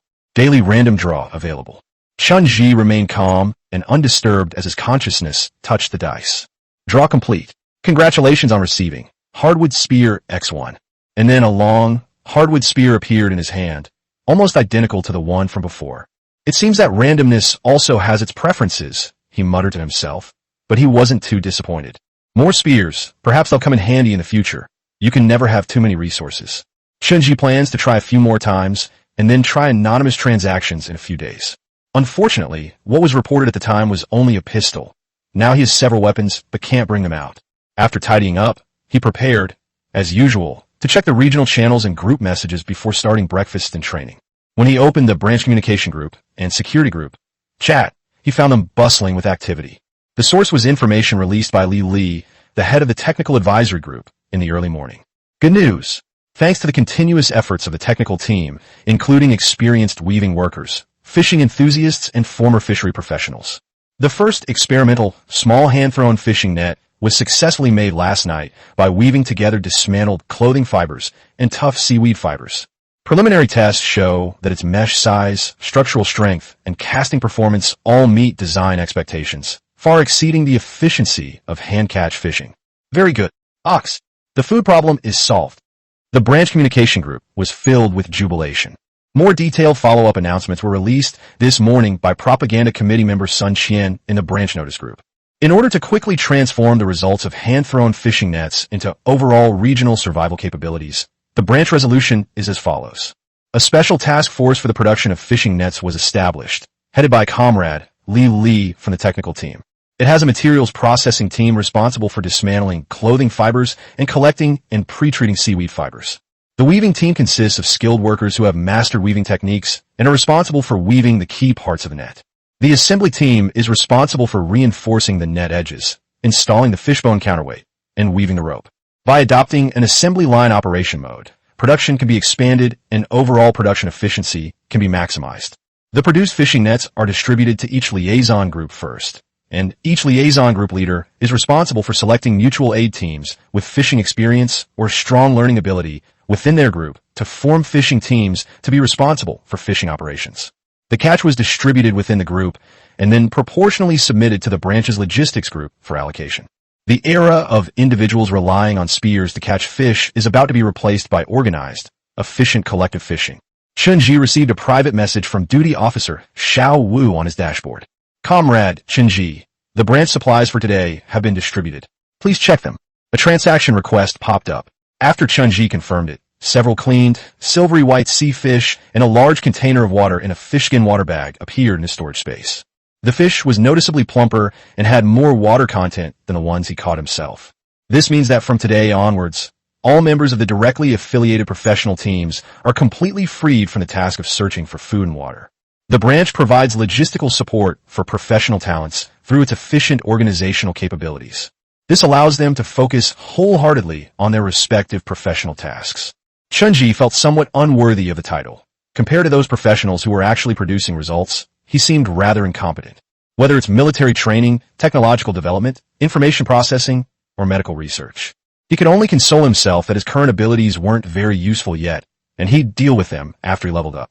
In his spare time, he allocated some to studying the knowledge about navigation, meteorology, and even basic physics in the knowledge retention plan. Around noon, good news came again from the branch communication group. From a mutual aid team under the 3rd liaison group, a survivor named Zhou Wei successfully produced edible salt on a large scale before the others. The announcement detailed the method, which was clearly optimized by the technical team. Simple method for producing table salt. Clear seawater is repeatedly filtered through multiple layers of fine fabric and allowed to settle to remove impurities.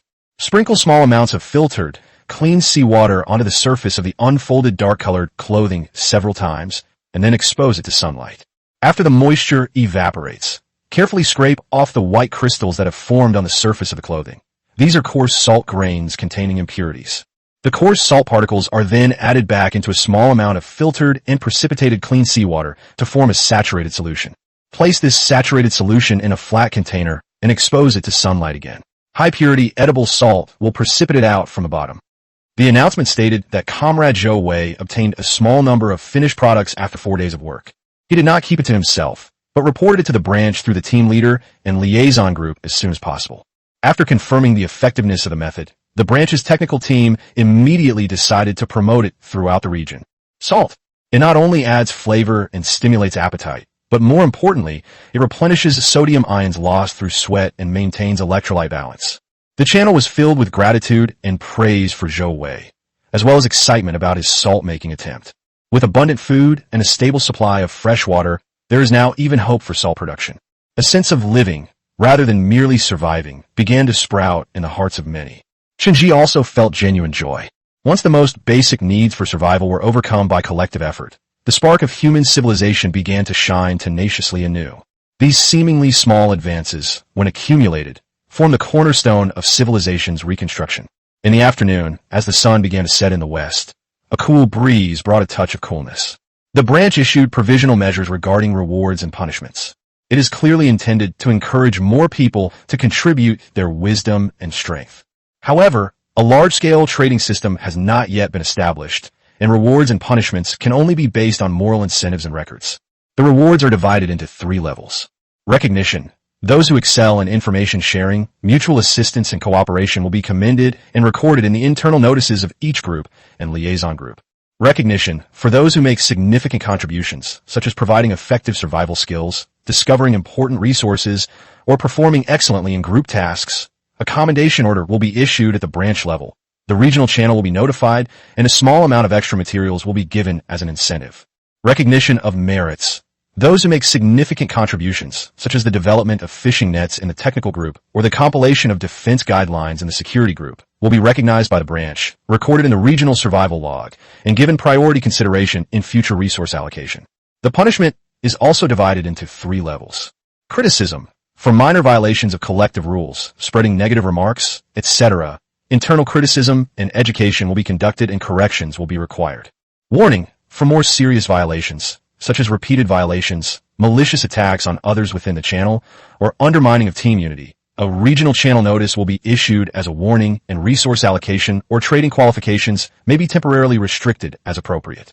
Demerit. Those who seriously damage the collective interests, incite division, commit fraud, or engage in other behaviors will be given a demerit, publicly notified in the region, and included in a key observation list, which will affect their future evaluation and rights within the collective.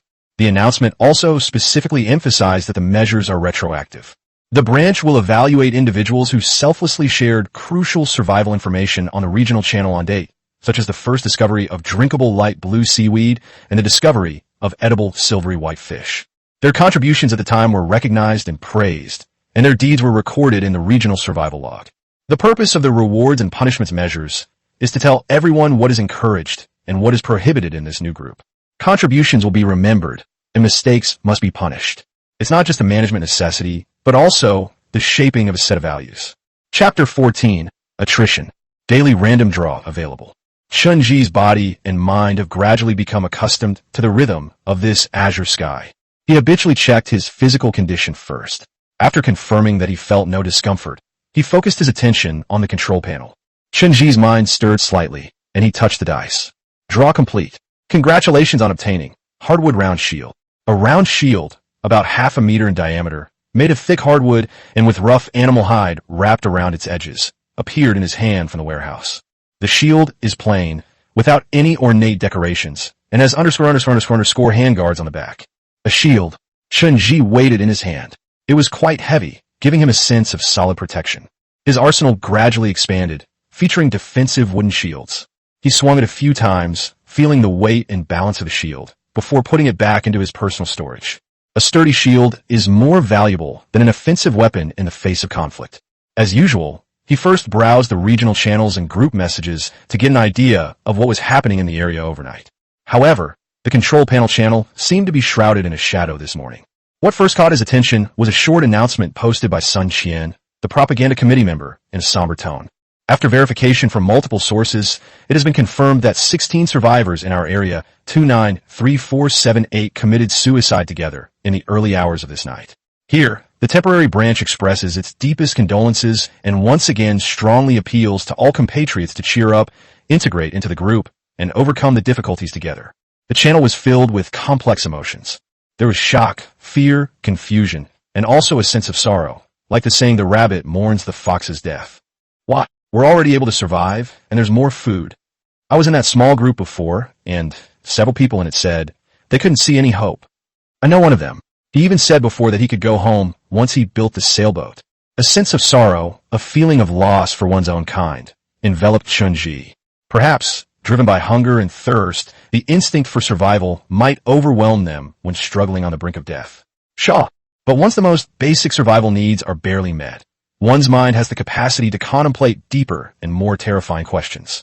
Is it really possible to go back? The panel made no promises. How long do I need to stay here?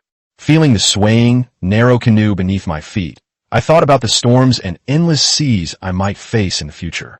The prospect of eternal imprisonment is enough to break the will of the weak. The poison of hope will be amplified dramatically as the pressure to survive is temporarily relieved. They saw the light, but realized they might never reach it. A realization more despairing than being completely in darkness. Those 16 people last night were probably sharing their feelings of helplessness and amplifying each other's fears in a private group chat. Finally, in the darkest hour before dawn, a heartbreaking consensus was reached. They did not die from material deprivation, but from spiritual collapse, from the weight of the future. The branch continued to provide guidance, emphasizing that every life is precious. The collective is the support of every individual and relies on every individual. Do not give up hope of life. But Chunji knew that some wounds were difficult to heal even with collective warmth. This tragedy reminded them that in this blue cage, danger comes not only from the outside world, but also from within themselves. He suppressed this feeling of heaviness and began to eat breakfast in a routine manner. The taste remains the same, but there's an added layer of feeling while chewing, a sense of the hardships of survival. Training proceeded as scheduled. He performed each exercise with greater focus and effort than usual. It was as if this physical hardship was meant to dispel the chill that lingered in my heart. Around noon, as the sunlight shone vertically onto the sea, a new message came through the security group chat. After joint investigation by the branch and the alliance of capable individuals, the group members have developed a preliminary plan for collecting and utilizing the main stems of the light blue seaweed, based on the underwater field exploration of the seaweed growth area. The technical team has successfully modified the fish skin water bag into a fish skin airbag. The airbag has good airtightness and can provide a considerable amount of oxygen when fully inflated.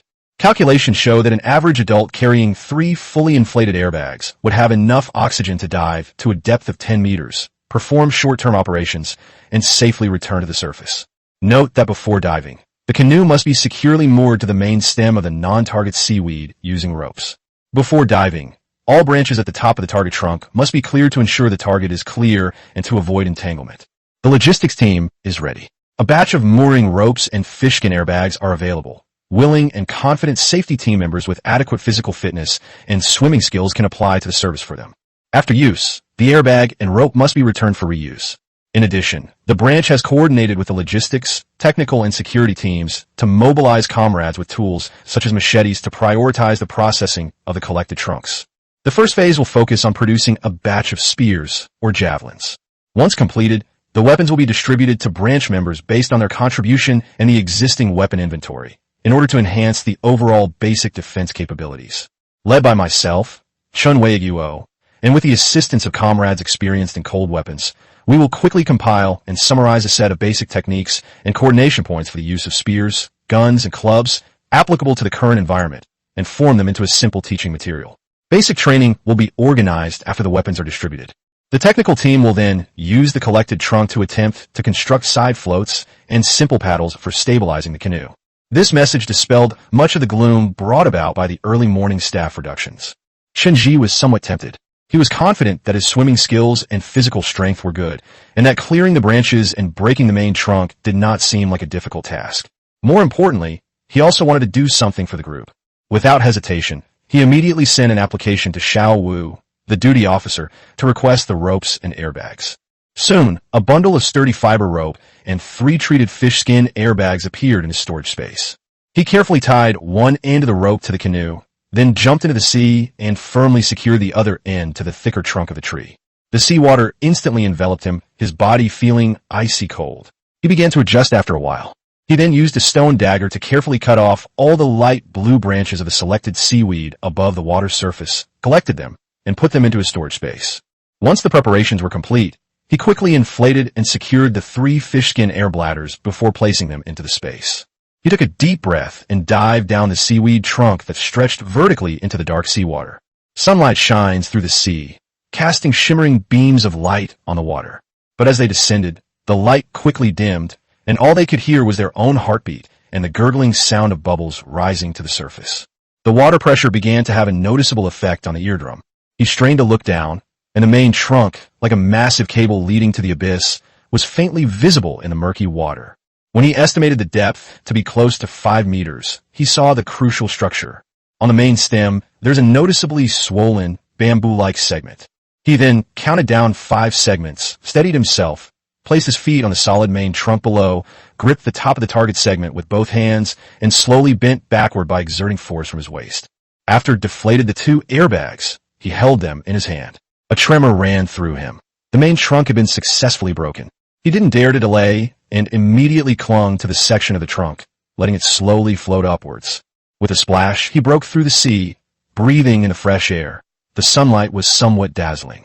He quickly swam to the canoe, tied the section of the trunk to the side of the boat, and then climbed on himself.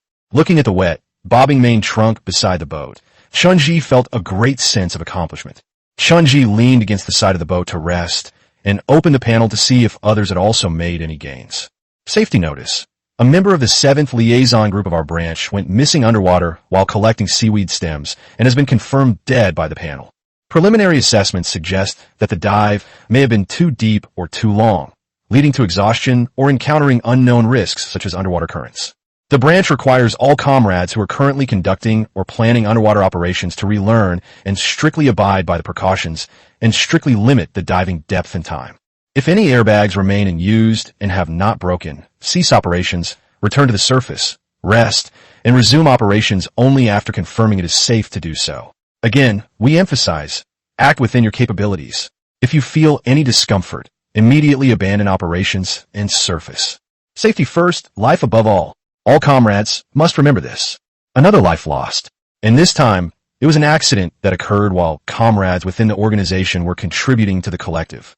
Chunji stared at the message, his joy at the successful data collection frozen in place.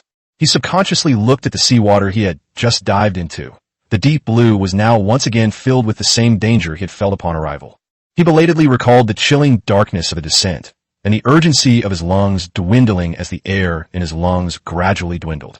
The power of the collective can create miracles of survival, but individual life remains so fragile in the face of nature. Rules and regulations are indeed bought with blood and lessons. He silently closed the panel, and the main trunk he had just broken was secured to the side of the boat. It will become a weapon, a tool to propel people forward, even if its acquisition comes at the cost of sacrifice. The gains and losses unfold directly and cruelly on this azure stage. The setting sun dyed the sea a poignant red, as if mourning the lives lost. Chapter 15, Daily Life. The unexpected loss of personnel during underwater operations served as a wake-up call for many, including Chunji. The meaning of survival has become clearer. It's not just about fighting hunger and loneliness, but also about constantly being vigilant about the risks lurking behind every endeavor and exploration. Beneath the dark sea lie resources of hope, but also lurking dangers. Chunji contacted Xiao Wu, the duty officer, through the panel and cleanly and efficiently returned the ropes and fishskin airbags he had been issued. Comrade Xiao Wu, the airbag and rope have been returned. We successfully harvested a sea bamboo. I'll send it to you. Soon, Xiao Wu's reply came. Comrade Chunji, the supplies have been confirmed to have been recovered. Thank you for your cooperation. The main materials collected so far are sufficient to complete the production of the first batch of weapons. Please save the materials and wait patiently. Once enough weapons have been produced, the production of vehicle modification equipment will begin immediately, at which point even more materials will be needed. Chunji was somewhat disappointed. It seemed everyone was very enthusiastic. For the next 3 days, Chunji's life entered a phase of regularity and routine. Every day, the cycle repeats itself within similar nodes. The dawn begins with the faint light of dice. The bone extracted on the 7th day was thicker at the top and thinner at the bottom. It was the leg bone of an unknown animal. On the 8th day, you obtain the stone axe. It is a rough stone axe with a handle made of sharp stones bound to an L-shaped piece of hardwood with animal sinew. On the 9th day, I drew a short, hardwood stick about the length of an arm. The weapon, a clear, primitive-era color, seemed to have completely blended into the primal atmosphere of the ocean after its initial stunning debut, becoming simple and unadorned. Chunji had long taken this in stride and even begun to appreciate this pragmatism. After the selection, the training schedule remains unchanged. Spiritual exploration warehouse forges willpower. Chunji has become increasingly proficient in practicing aiming and firing with an unloaded gun, as well as in disassembling, assembling, and maintaining the Type 92 rifle. The melee weapon training became increasingly diverse, including thrusting, sweeping, and parrying with spears, swinging, thrusting, and cutting with stone daggers, chopping with stone axes, and swinging and parrying with short clubs.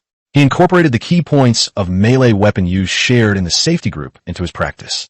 Although he had to learn on his own without guidance, each drop of sweat improved his control over his own strength and the characteristics of his weapon. Adaptive physical training has been combined with melee weapon practice. This set of movements effectively maintains his body's flexibility and agility. Training breaks are a time for learning and information acquisition. The knowledge retention plan is yielding increasingly fruitful results. He is like a greedy sponge, absorbing knowledge about navigation, meteorology, plant identification, basic medicine, and the principles of simple machinery. At the same time, he is also closely monitoring the dynamics of the area on the panel. Over these 3 days, the regional landscape has undergone significant and profound changes. The first step is personnel integration. In this pure environment, where communication relies solely on text on the control panel, there is no interference from any real-world identity or means. The ability of an organized, large-scale group that occupies the moral and resource high ground to guide and shape public opinion is self-evident. The temporary branch and the various groups and propaganda channels it controlled constituted a highly efficient information dissemination and tone-setting network.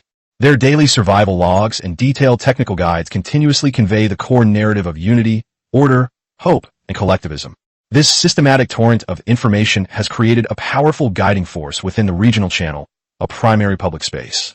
In contrast, the recruitment efforts of small groups and the complaints or desperate ventings of individuals seemed scattered and powerless and were quickly drowned out. Even without the branch's deliberate intervention, in such an extreme environment, the collective capable of providing support inherently possesses the strongest voice. Its advocated values are most easily accepted and followed by most people who yearn for survival and order. This invisible public opinion atmosphere paved the way for subsequent personnel integration.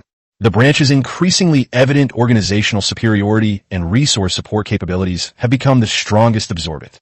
Within the alliance of ability users, a significant portion of those who saw reality clearly and yearned for a more stable living environment were the first to leave and apply to join the branch. This was represented by the member with the ability to breathe underwater. Their abilities were utilized more safely and effectively under the coordination of the branch. On the 8th day, the Dragon Clan group broke out in internal strife, seemingly due to dissatisfaction with resource allocation and verbal conflicts, and quickly split apart. Most of the members chose to join the branch after realizing the unreliability of the small group. The remaining small core, led by Raging Sea Dragon, was holding on in isolation. Finally, on the 9th day, the Heavenly Queen disbanded, and its members were absorbed into the branch.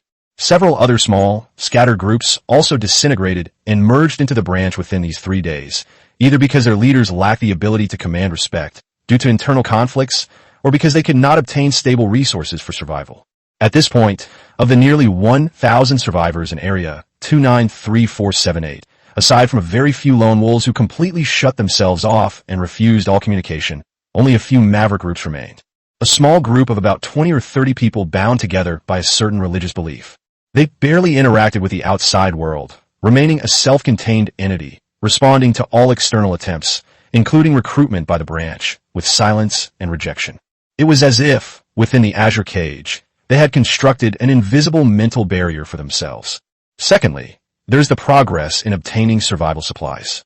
The branch's system is becoming increasingly sophisticated. The country has achieved initial self-sufficiency in freshwater and food through sustainable water extraction methods and fishing operations. While not exactly wealthy, it at least ensured that those who joined the system were no longer directly threatened by hunger.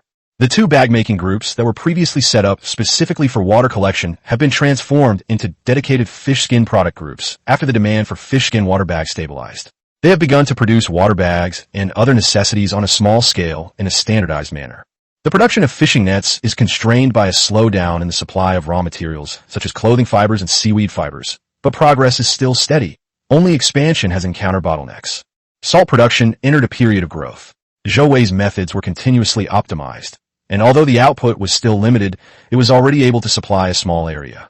When Chun-Ji collected his rations on the 9th day, he found that in addition to fish and water, there was also a slightly yellowish salt container held in a fish gill bone. He carefully dipped the fish in the sauce and put it in his mouth. Unlike the simple bitterness and saltiness he had experienced before, the long-lost pure saltiness instantly awakened his taste buds, bringing him an almost touching sense of satisfaction. The most exciting thing is that the weapons production process is already more than halfway complete, and the logistics team reports the progress every day. Batches of spears are being produced and distributed according to plan, and the spear-throwing device designed by the technical team has also been preliminarily verified to be feasible through experiments. Chun-Ji felt that the weapon he was drawing now had lost its special characteristics. The group itself is already capable of producing wooden spears. Discussions within the security team regarding cold weapon training have become increasingly heated. The basic spear application techniques compiled by Chun Weiguo and others has been circulated among various liaison groups, and systematic training can begin as soon as the weapons are in hand. Of course, there are still costs involved. Over the past 3 days, more than 20 people have been confirmed dead across the region, 1/3 of whom were branch members, and the causes of death varied.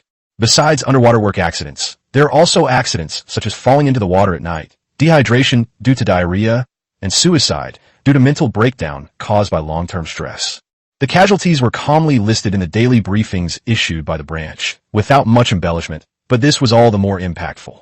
Survival is never about treating someone to a meal. On the 9th night, Chun-Ji finished his training. He lay back in a boat. The night sky was still filled with stars. He chewed on the slightly salty fish and drank the refreshing grass juice, feeling tired but fulfilled. The regional channels on the panel have become relatively quiet, with most communication shifting to various groups. Only the branch's announcements, the technical team's progress reports, and the occasional casualty reports break the silence. People seem to be getting used to this kind of life, accustomed to falling asleep on a swaying boat, accustomed to the control panel as a window to the outside world, accustomed to the collective allocation and scheduling, accustomed to fighting against the emptiness of time and training and learning, and accustomed to death following like a shadow. I don't know whether to be grateful for this kind of habit's resilience or to feel sad and numb about it. Chun-Ji had no answer in his heart. He only knew that people had already taken root in this blue land and built their own order. Chapter 16. Sharp Teeth. The sunlight on the 10th day carried an almost rigid punctuality. Chun-Ji opened his eyes and routinely checked his physical condition before his consciousness sank into the pale golden panel. Everything remains the same. Daily random draw available. Rotate, pause, and the result appears. Draw complete. Congratulations on obtaining hardwood spear. It seems my arsenal has collected every type of weapon from the primitive era completely. Helpless, Chun-Ji, just like the past few days, began to enjoy the slightly salty fish and the refreshing seaweed juice. The morning training session continued with gun handling practice. The sunshine was perfect, making it an ideal time to solidify one's feel for the gun. He took out his Type 92 pistol, removed the magazine, checked that the chamber was empty, and then put it back in. He then began practicing steady aiming on the swaying hull. His movements were much more skillful than before. He achieved a dynamic balance between the swaying of his body and the subtle adjustments of his arms. Just as he was fully focused, virtually aiming his crosshair at a distant wave, his peripheral vision caught a glimpse of an unusual dark shadow beneath the water to his side and rear. The shadow moved incredibly fast, growing larger and closing in almost instant from several meters away. Chun-Ji didn't even have time to think about what it was. A chilling, instinctive sense of crisis instantly gripped his entire body. He suddenly turned around and almost instinctively cocked and aimed his gun at the thing that was breaking through the water. Splash! Water splashed everywhere. A hideous head suddenly popped out of the water. It opened its massive jaws, filled with fine, sharp teeth, and fiercely bit into the rough side of the canoe. Snap! The sound of teeth embedding into wood was sickening. That was a monster resembling a shark, its entire body a dull, leaden gray, its smooth, scaleless skin reflecting an oily sheen. Its eyes were small and jet black, like two lifeless glass beads. What's most unsettling is that enormous mouth, with layers upon layers of teeth that look like countless sharpened files. The monster bit into the side of the boat, and the enormous impact caused the canoe to tilt violently to one side. Chunji stumbled and nearly got thrown off, but he braced himself against the bottom of the boat with his feet, his heart pounding wildly in his chest. There was no time for fear, no time for hesitation. The instinct for survival overwhelmed them. Shaw! He gripped the Type 92 rifle tightly with both hands, almost pressing the muzzle against the monster's smooth, lead-gray head, and pulled the trigger. Bang! Bang! Bang! 3 gunshots rang out on the sea. 3 5.8mm bullets pierced the monster's skull in a triangular pattern. The power of close-range shooting was on full display. That small, black, eye-like organ exploded, spraying out a dark, viscous fluid with a strong, fishy odor. The monster's grip on the ship's side suddenly loosened, and its massive body twitched violently a few times before coming to a stop moving. Its pale, sharp teeth were still deeply embedded in the wood. Its massive body, half of it clung to the side of the boat, keeping the canoe at a dangerously tilted angle. Chunji was panting, his nostrils filled with gunpowder smoke and that strange, fishy smell. He stared intently at the motionless monster, unsure if it was truly dead. Fear spurred caution, and he raised his gun again, firing 2 more shots at the already mangled head. Bang! Bang! After firing a follow-up shot, the monster still showed no reaction, and Chunji finally breathed a sigh of relief. My heart was still pounding, and my hand holding the gun was trembling slightly, partly due to the recoil, but also a physiological reaction to the surge of adrenaline. He forced himself to endure the nausea and used his stone axe to pry open the monster's jaw, finally managing to loosen the sharp teeth embedded in the wood with great effort. A nearly 2-meter-long lead-gray fish carcass slid into the sea, while a sunfish floated up and down. The canoe regained its balance, and the gnawed hole in the side of the boat was a shocking sight. Just as the fish carcass detached from the hull and plummeted towards the sea, Chunji seemed to glimpse a faint light emanating from the remains of the fish carcass and seeping into the panel on his left wrist. The feeling was fleeting, almost like an illusion under the sunlight. Almost instinctively, he put the monster's corpse into his storage space. The next moment, the enormous lead-gray fish carcass disappeared from the surface of the sea. Encased in bubbles perfectly shaped to fit the storage space, it floats alongside items such as fish, seaweed, and water sacks. The space has become larger. He clearly felt that the storage space, which was originally only 0.1 cubic meters, had suddenly increased to 5 cubic meters. Was that faint light from before? Does killing this kind of monster allow my storage space to grow? Chunji prepared to report the situation of the monster's corpse. This thing is too strange, and the news of spatial expansion is also crucial. However, the regional channels and security group chats were already in an uproar, and I wasn't the first to encounter this. Warning, monster attack. A shark with a mouthful of sharp teeth is ramming my boat. I encountered it too. I stabbed it away with a spear, but it didn't leave and kept swimming around. This thing's skin is so slippery. Spears are completely useless against it. Chunji sent all the intelligence from his side to the security team's group chat. Panic was spreading through the channel, but the branch responded quickly, and Chun Wei-Guo issued a notice. Attention all members. An aggressive marine creature has been spotted in the area, tentatively named a gray shark. It is characterized by its smooth, lead-gray skin, large head, and extremely deep mouth filled with fine, sharp teeth. Based on current feedback, the strategy of driving it away is not effective. After only repelling it, it will continue to roam around, repeatedly ramming the vehicle until it is destroyed, and then attacking those who have fallen into the water. Make sure to strike a fatal blow the moment it attacks the ship's side, when its body is partially exposed and its movements are relatively static. Security team member and Iron Spear owner Qian Fan seized the opportunity when a man was gnawing on the side of the ship and used the Iron Spear to pierce straight into his eye, penetrating deep into his skull and killing him. I recommend that all comrades wielding spear-like weapons replicate this strategy. Target the eyes. Aim for penetration and destruction of the brain. Stay calm and use the vehicle's stability to your advantage. The moment it attacks you is also the best time to attack it. After a kill, your inventory space will increase, which can be used as a standard to verify whether a kill has been achieved. It is recommended to collect the gray shark's corpse immediately. Each liaison group immediately disseminated this strategy to every member, and a security group collected all encounter information and continuously updated the response guidelines. The announcement was filled with the smell of real battle. Some people encountered this monster, known as the Gray Shark, even before Cheng and successfully killed it. Qian Fan's experience was distilled and promoted as a standard tactic for dealing with this new threat. In the group, those with spears discussed how to accurately stab the eyes, while those without suitable weapons felt anxious and urged for the distribution of weapons. Chen Ji felt somewhat reassured as he watched the rapidly scrolling messages. He then reported his use of firearms to kill the target in the security group. Suddenly, a notification popped up and was forcibly pinned to the top of the regional channel, its bold font attracting everyone's attention. The announcement was extremely brief, consisting of only 4 cold words that carried a sense of finality, instantly freezing all discussion and commotion. Disaster has struck. There was no cause and effect, no explanation or comfort. Only these 4 words struck like the gavel of judgment deep within the consciousness of every survivor. A brief silence fell over the channel, as if even the sound of the waves had stopped. What followed was an even more overwhelming panic and despair. Chen Ji was also stunned. He stared at the 4 cold words, then subconsciously glanced at the strange gray shark corpse in the storage space. Disaster has struck. He repeated these 4 words in a low voice, a bitter smile tugging at the corners of his mouth. This announcement is really belated. Their contact with the disaster came much earlier than this so-called announcement.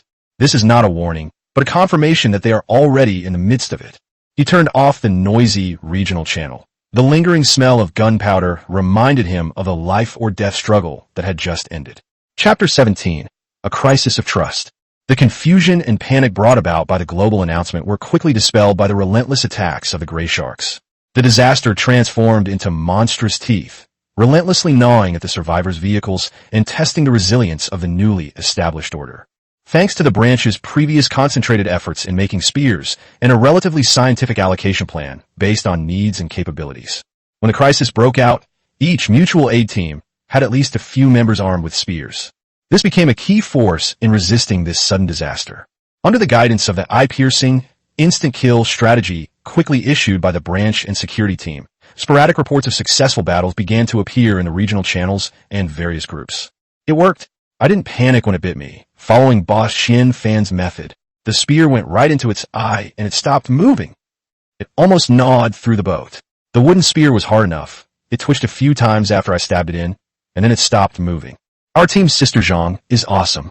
Her spear is steady, accurate, and ruthless. She was the first in the team to take him down. These success stories inspire many more people. People began to realize that this monster was not invincible. As long as the right opportunity and method were used, even a primitive wooden spear could cause fatal damage. However, not everyone could be so calm and precise. Many reports also indicate that survivors, due to nervousness or poor timing, only managed to pierce other parts of the monster with their spears, or the spears were not deep enough, causing the monster to break free in pain and continue to roam around with its wounds. The threat has not been eliminated, but in any case, having a spear means having the means to fight back in the hope of survival. An urgent directive from the branch committee was issued to all liaison groups and specialized teams, team leaders, and captains.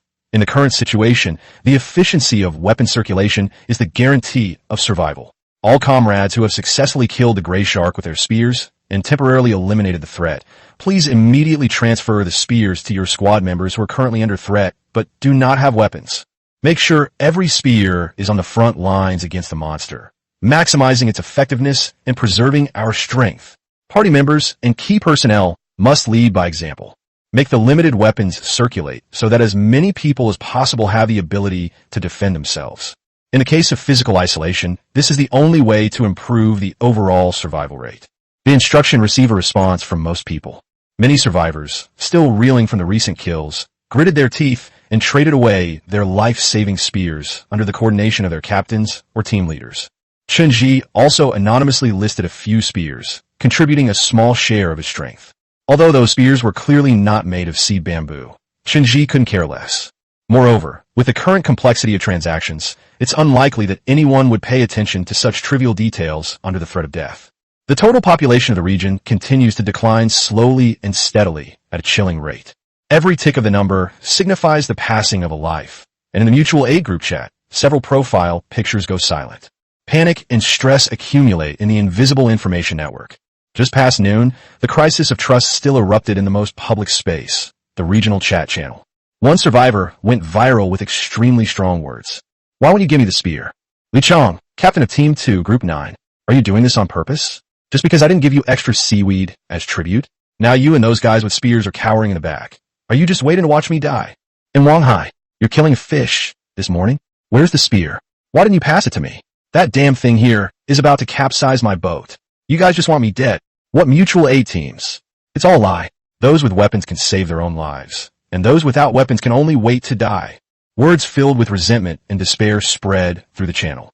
The futile explanations from Lin Cheng and Wang Hai, the team leaders, seemed weak and powerless amidst the hysterical online frenzy and the questioning from some equally anxious bystanders. The trust maintained solely through text-based communication and moral constraints has, at this moment, revealed its fragility. Unable to meet in person, unable to perceive the other person's situation and emotions in real time, all promises and explanations may be misinterpreted as excuses and lies in the face of the threat of death.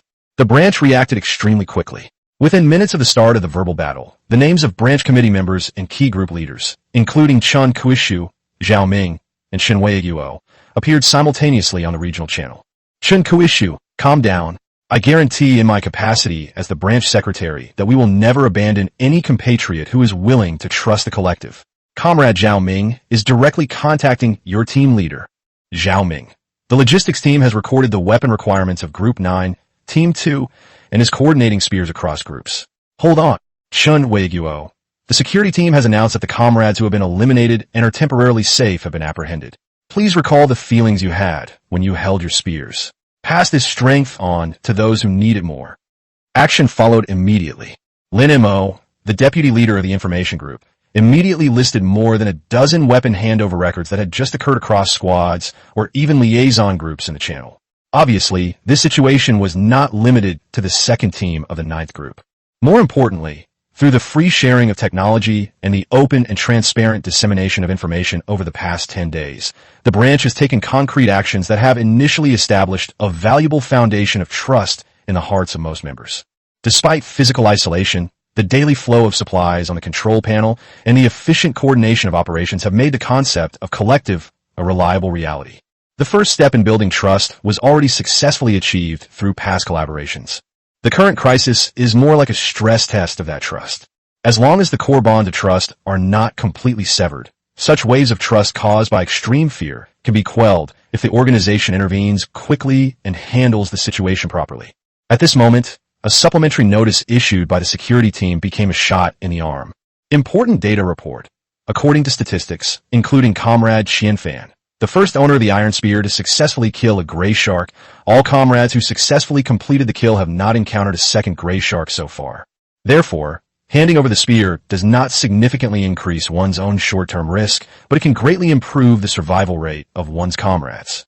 Only by overcoming fear and trusting each other can we get through this together.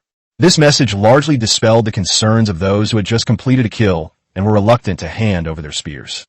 With the branch committee members taking the lead and the security team providing data support, the emotions within the channel were gradually guided back to normal. The release of a large amount of information on weapons coordination drowned out the initial criticism. Although he is still rambling on, his influence has diminished considerably. Shortly afterward, news came that the spears needed by Team 2 of Group 9 have been coordinated and delivered by the 7th Liaison Group. Chapter 18, Bones. With the branch's efficient and effective coordination and the arduous struggle of all members, the operation to hunt gray sharks began to move onto an orderly track.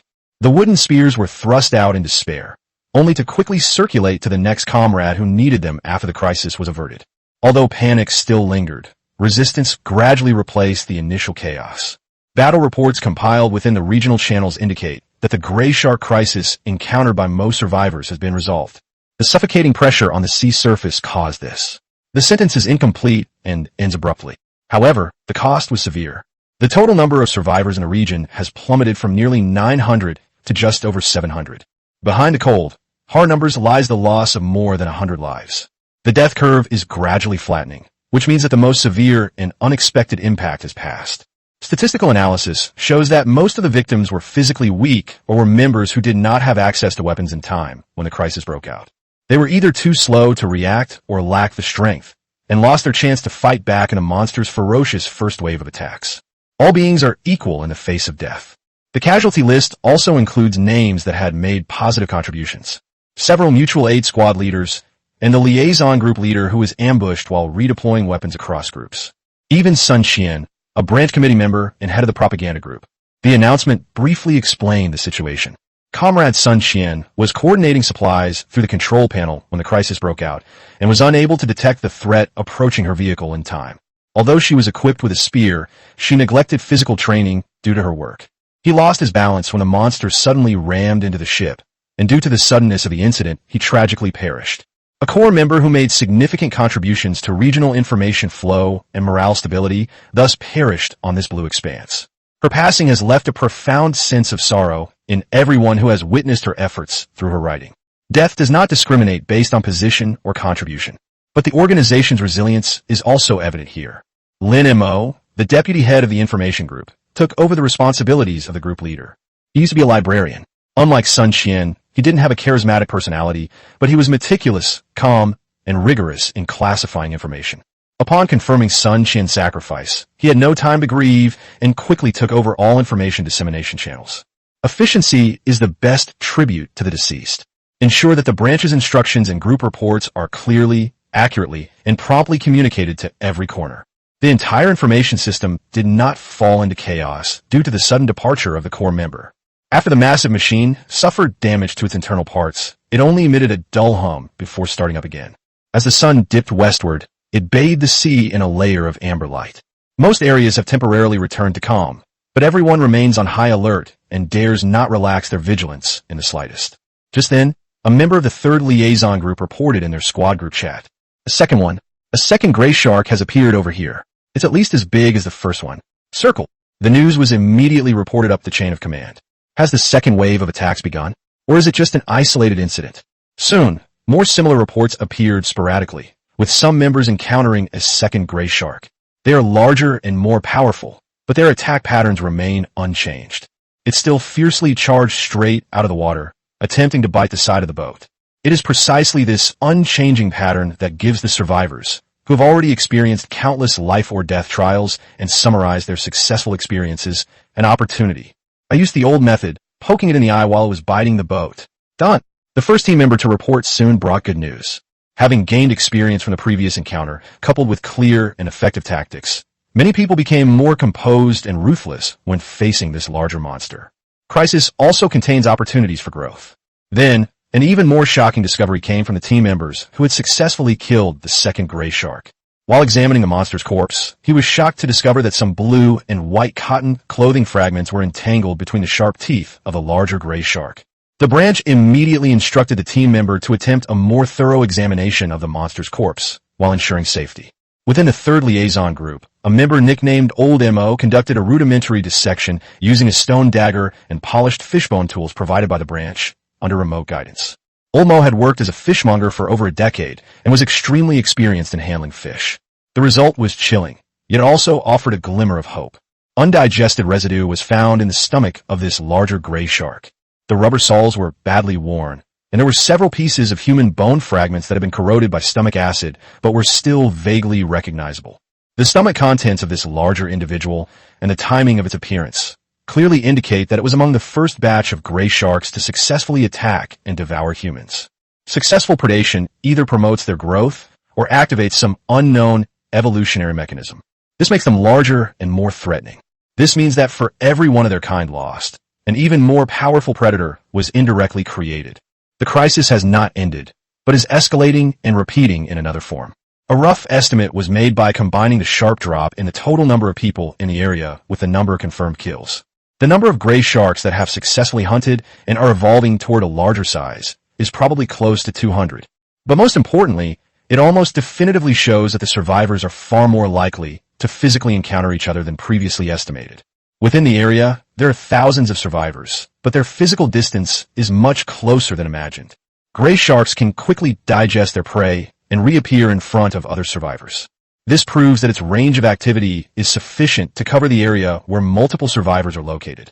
The information team quickly compiled these findings and analyses into a report, which was then released by acting team leader Lin Mo.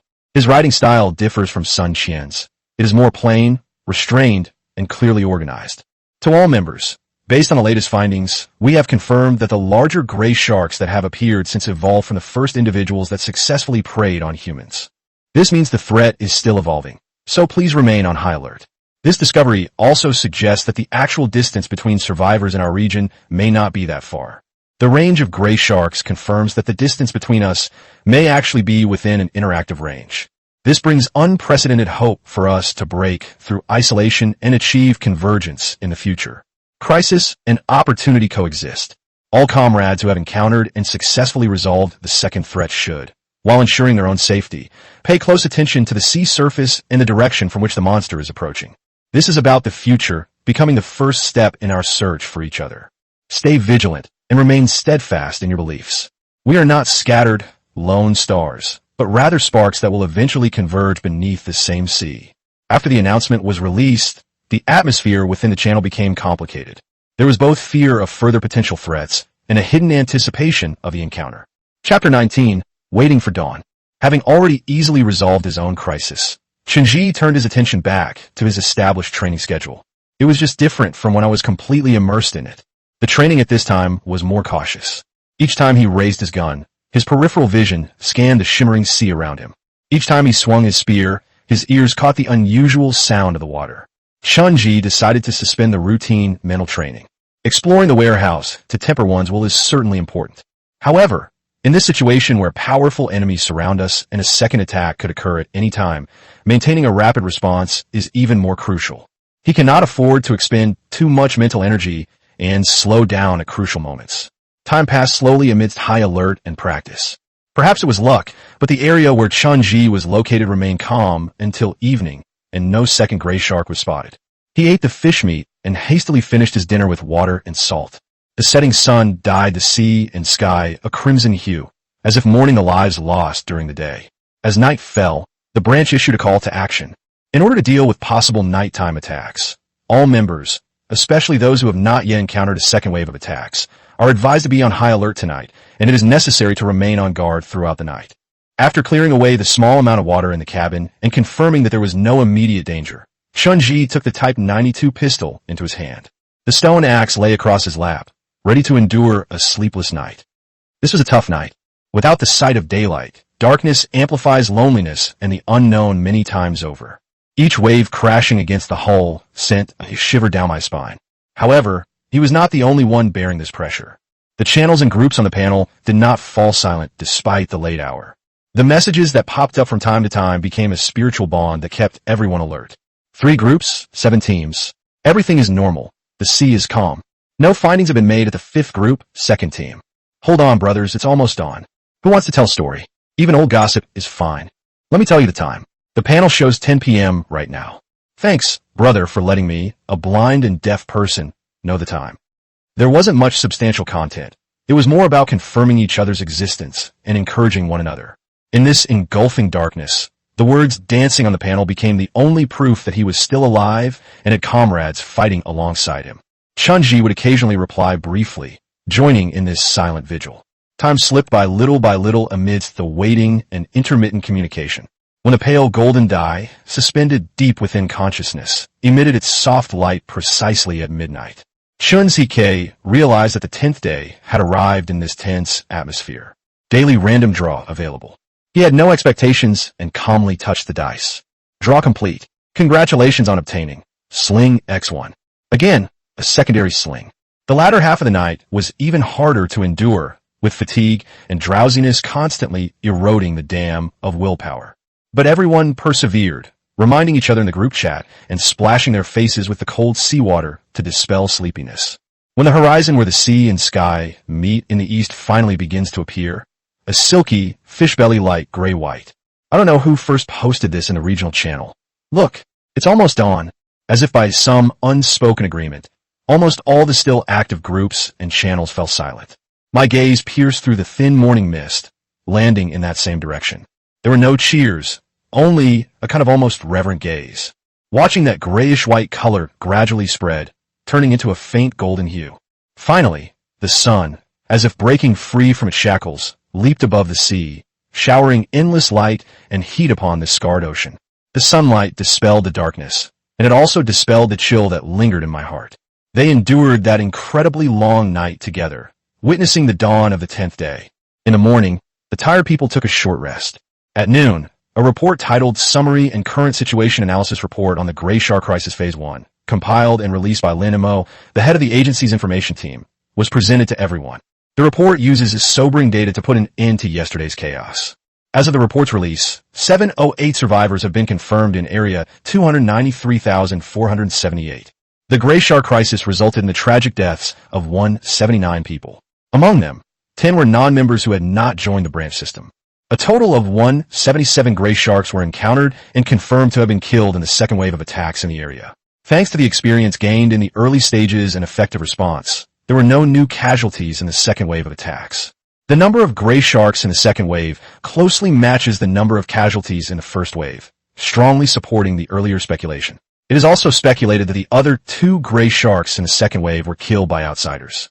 Currently, 95 members who successfully killed this second wave of gray sharks have responded to the branch's call and are exploring the direction from which the monsters are attacking. The branch coordinated the exploration team members. The technical team provided them with single-handled oars hastily made, and the logistics team ensured additional supplies of food, water, and salt based on the intensity of their exploration. Clear figures help people break free from the quagmire of emotions and view the current situation with a more rational perspective. On the other hand, the increased storage space to 5 cubic meters also brings convenience. The larger space improves the efficiency of individual and collective material storage and circulation. The main stem material that Chun-Ji collected earlier has been officially named sea bamboo. Following the latest notification from the logistics team, he submitted the core materials for registration through his assistant, Xiao Wu, so that they could be collectively allocated for the manufacture of weapons or tools. At the same time, he was instructed to properly preserve the carcass of the gray shark he had killed and wait for the technical team to develop a method to utilize it before processing it. Night fell again. After yesterday's intense stress and sleepless nights, many people are mentally exhausted. However, many members, perhaps still shaken, refuse to go to sleep. The channels and groups are filled with weary yet eager exchanges.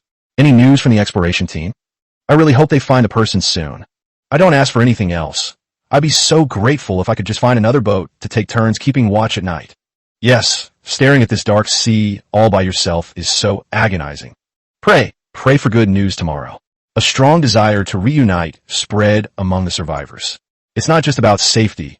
At a deeper level, it's an instinct to combat loneliness and a pressing need for the presence of others like ourselves.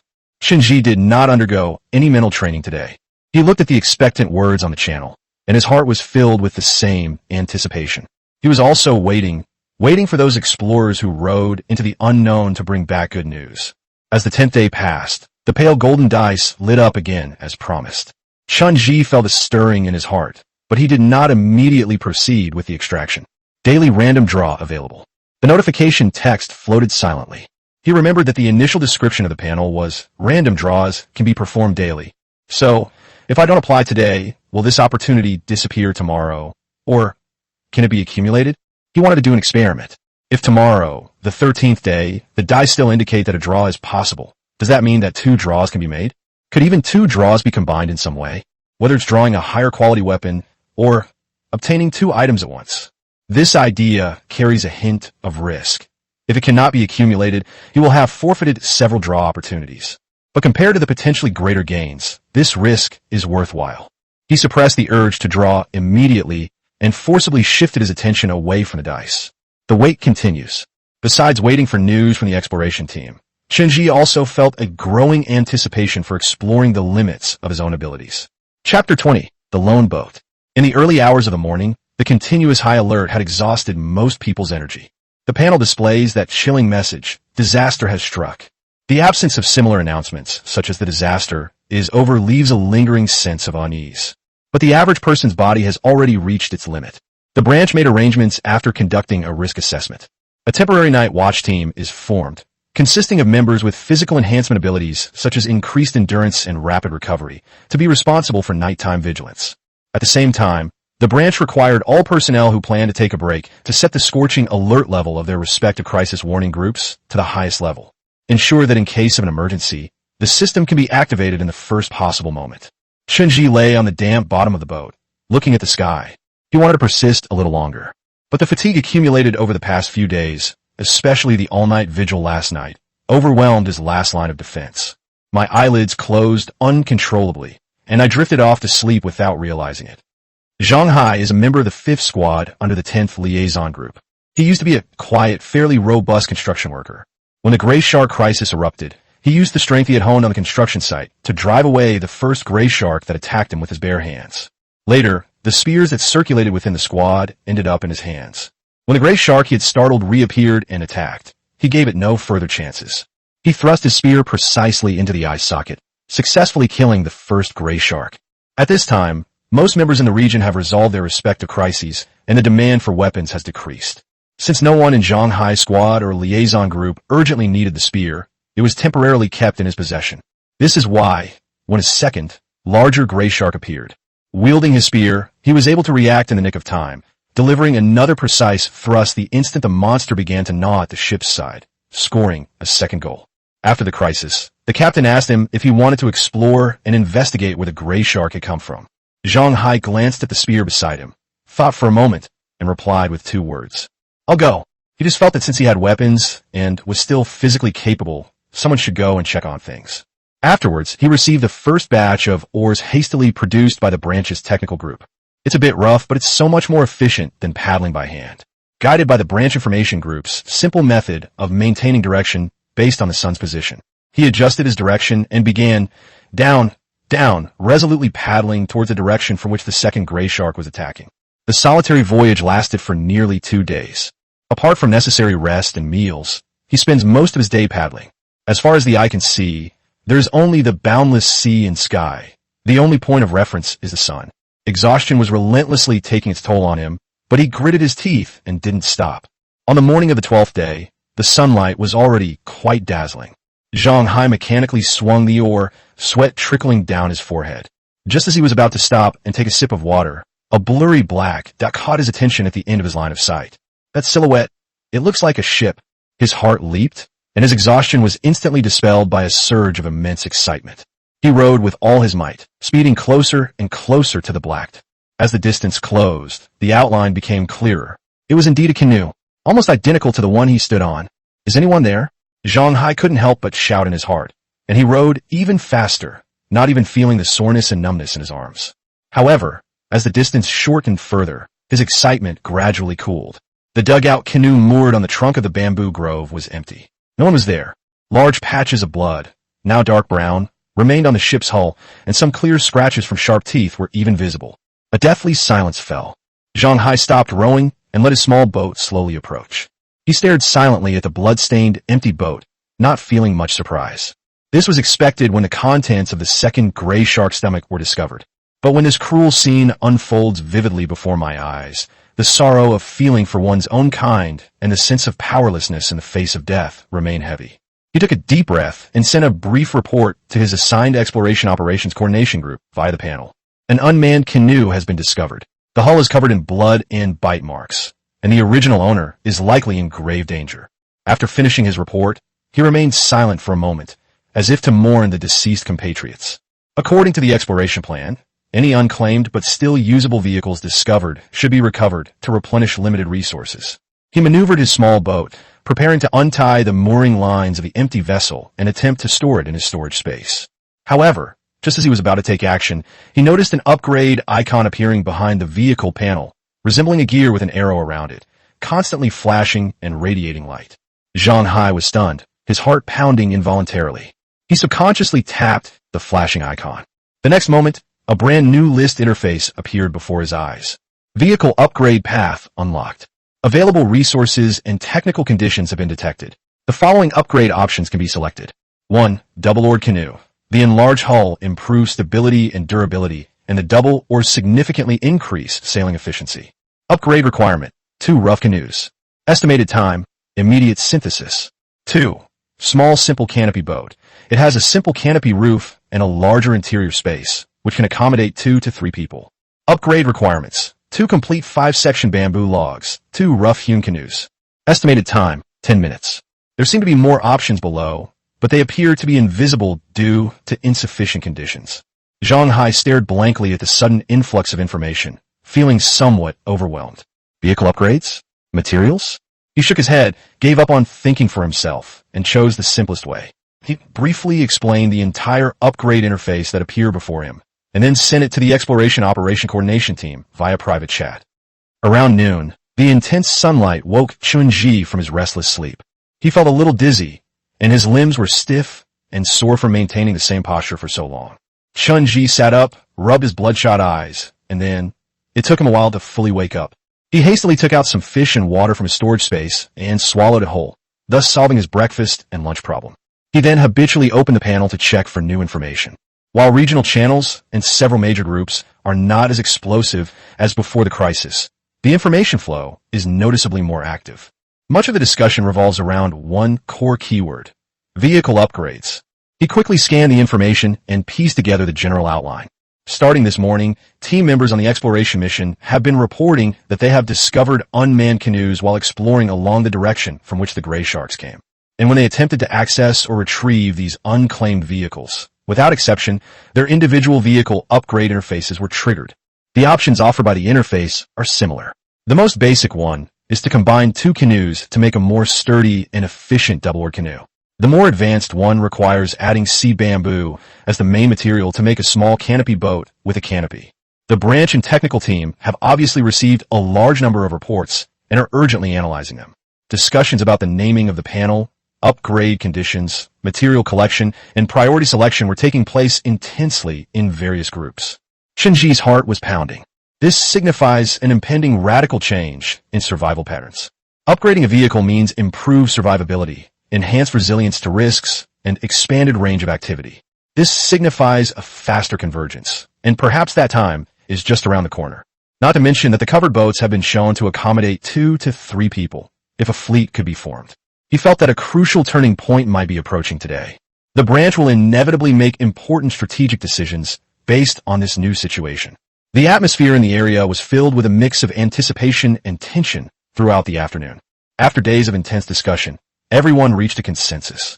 Triggering the upgrade system means they are very close to truly breaking free from their isolated state. Chapter 20, Verification. As evening fell, the heated discussion on the panel regarding vehicle upgrades temporarily came to an end.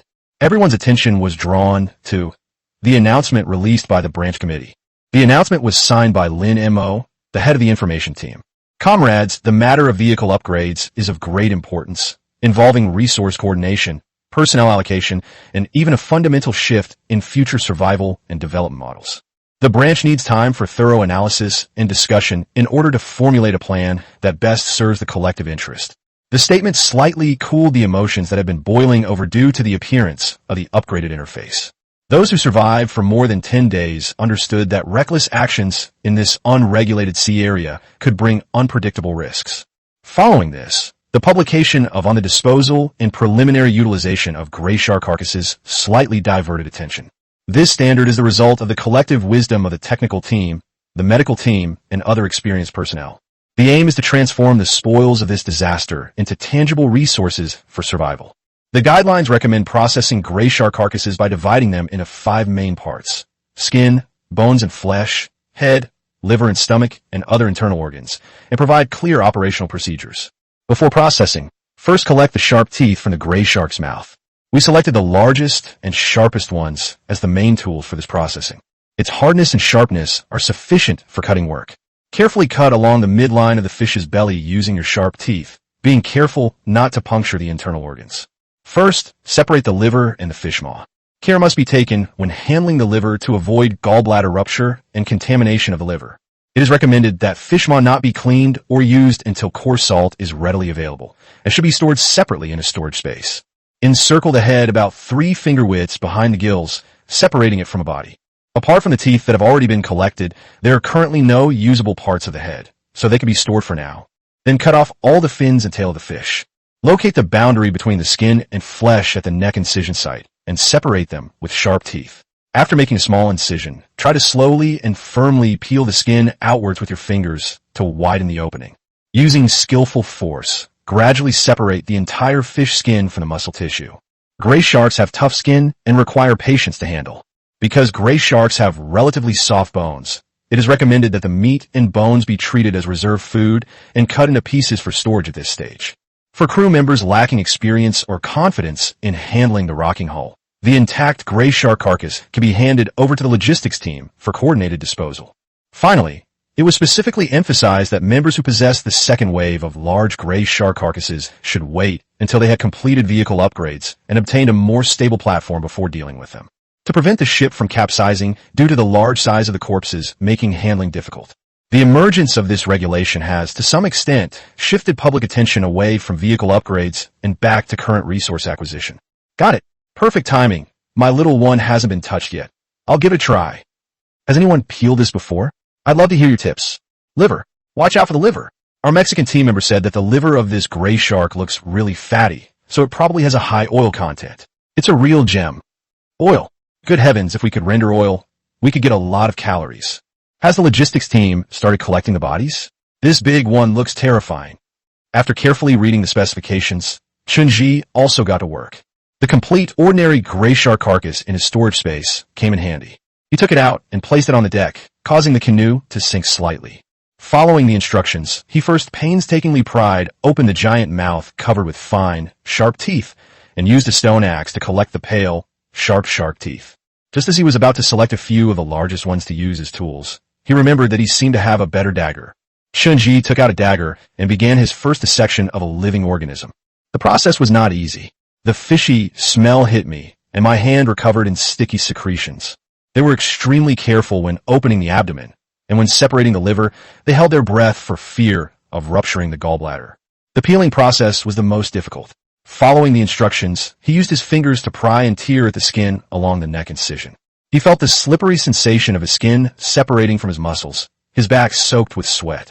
He worked from dusk until late at night, finally completing the initial dissection of the gray shark under the starlight. A sizable sheet of lead gray shark skin, piles of chopped bones and flesh, separated liver and stomach, and piles of sharp teeth, as well as the head and fins, were all neatly stored in the storage space. The 5 cubic meters of space proved particularly useful at that moment.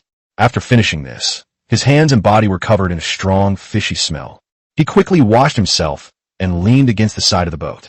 After resting for about 2 hours, as the clock quietly struck midnight, the pale gold panel flashed. The 13th day has arrived. Chun-Ji was in high spirits. His fatigue was dispelled by intense anticipation. He eagerly immersed his consciousness into the ability interface, his gaze fixed on the 20-sided die and the prompt text below it. Seconds, 2 seconds, 10 seconds. The notification text remains the same familiar message. Daily random draw available, unchanged. The intensity of the light emitted by the dice was no different from usual. The number of times seems to remain only times. Somewhat unwilling, and with a touch of defiance, he touched the die with his mind. Let's draw. Let's see what the 13th day's gift is. The die spun and then stopped. Draw complete. Congratulations on receiving Hardwood Spear X1. Again, a long, hardwood spear. The results of the experiment were clear. His idea had failed. This ability strictly adheres to the ironclad rule of daily use only. It expires quickly and cannot be pre-stored. A sense of loss welled up inside me. The double draw or quality improvement he had imagined did not happen. This result was expected, but the disappointment was still real after it was confirmed. He sighed and put the new spear into the warehouse. The disappointment didn't last long. He shook his head, a hint of relief on his face. Well, if I don't try, I'll always have this on my mind, and it'll always be something to think about. Now that I know the result, I feel at ease. He tried to console himself. If I gain it, I'm lucky. If I lose it, well, it's not a big deal. At least I didn't lose anything, and I verified an important rule. Chun-Ji was very open-minded. In this precarious environment, worrying about something that cannot be changed is a complete waste of energy.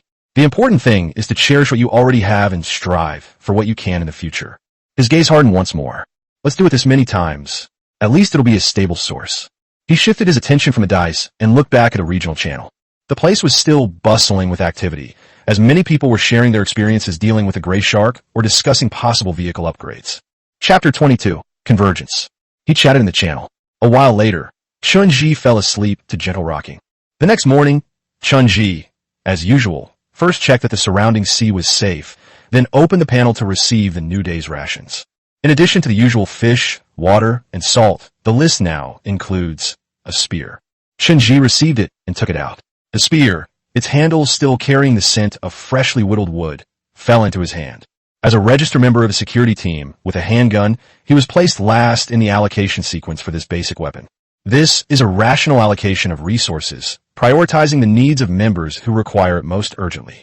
He examined the weapon, made by humankind, with great interest. Compared to the standard hardwood spear he had extracted through his abilities, this spear was noticeably shorter, only about a meter in length, making it more suitable for use within the confines of a ship. Due to the limitations of the bamboo material itself, it is not cylindrical, and the spearhead is not smooth enough and appears slightly flat. Holding in your hand, you can clearly feel the original texture and shape of the material, with a rugged, handcrafted feel. The spearhead was clearly made by repeatedly sharpening it with some kind of harder tool, and the tip was sharp enough. He swung his hand around a few times to get used to its slightly different weight distribution and balance. Although simple and far less exquisite than those standard spears, it was still quite powerful and easy to wield. The spear itself may have limited value, but the tangible progress in collective productivity it represents is a more encouraging sign. While handing over the supplies to Xiao Wu, Cheng casually asked about the logistics team's next production plan. "We've finished distributing the wooden spears. Next, we'll probably shift some of our production capacity to expanding the production of ores, and then manufacturing other weapons." What caught Cheng's attention even more was that Xiao Wu added a piece of information. In addition, it is said that the technical team should be close to completing the research and testing of the bow body and arrow shaft made of sea bamboo. It is estimated that we may be able to have our own long-range power soon. The bow and arrow undoubtedly represent a qualitative leap in ranged attack capabilities. Even with his abilities, he hasn't drawn a bow and arrow weapon in days. With the Gray Shark crisis temporarily resolved, the survival pressure in the region has decreased dramatically. Cheng also resumed his full daily training routine, including pausing his mental training for 2 days. He once again immersed his consciousness in the private storage, attempting to simulate the action of pulling the recoil spring of a heavy machine gun while maintaining the stable suspension and reverse rotation of several bullets. He could feel that his control over this invisible force was improving considerably every day. Around noon, a decision regarding the establishment of a directional coordinate system and the comprehensive advancement of regional convergence was released in the notification group. It solved a fundamental problem: the direction. Comrades, since arriving in this sea area, after days of observation, we have now confirmed the basic space-time rules of this world. Sunrise occurs precisely at 6 a.m. and sunset precisely at 6 p.m. daily. A basic directional coordinate system is defined based on this constant law. East is the direction of sunrise, and west is the direction of sunset. The south is the direction where the sun is at noon, i.e., the sunny side, while the north is the direction where the sun is away at noon, i.e., the shady side. Based on this, and utilizing the principles of a sundial, we can determine our own orientation and the direction of our target at any time of day by combining the sun's position with the time displayed on the screen. Following this, the announcement made a preliminary inference about the size of the region based on the data from the exploration team. Based on the sailing times and estimated average speeds reported by various exploration teams, preliminary analysis suggests that the straight-line distance between the existing survivors in the area is approximately 150 to 200 kilometers. This number sent a chill down many spines, but more than that, it brought a sense of relief, a feeling of finally knowing just how far things had come. 200 kilometers is not, in the eyes of those with oars, a despairing astronomical figure. The announcement then detailed the crucial Phase 1 implementation plan for vehicle upgrades. After evaluation, it has been decided that the small covered boat will be the primary vehicle upgrade direction at this stage. This model has basic wind and rain protection functions, and its internal space and load-bearing capacity are significantly better than those of a canoe. More suitable for future long-distance voyages, small team collaboration, and cargo transport. Prioritizing the upgrade of the covered boat will require a lot of sea bamboo. The announcement had barely been released when it sparked a lot of discussion in the channel. "I see. We have to get the second round of data collection done," a team member replied. "The materials required are not small. 2 complete 5-section sea bamboos. This work needs to be done carefully. Safety first. Hey guys, take a good look at the new data collection guidelines." The following part of the announcement further refreshed everyone's understanding of sea bamboo. Through continuous underwater observation and sample analysis, the technical team discovered that seagrass and sea bamboo actually have a close symbiotic relationship. The seagrass's delicate root system penetrates the vascular structure inside the sea bamboo's main stem, likely transporting nutrients produced through photosynthesis. Conversely, the sea bamboo, with its robust physical structure, provides a stable base for the seagrass, ensuring its regeneration through its root system even after the top branches are damaged. Based on this groundbreaking ecological discovery, the standards for harvesting sea bamboo have been updated once again. Retain at least 3 to 5 healthy seaweed plants so that they can continue to produce fresh water as a drinking water source during the voyage.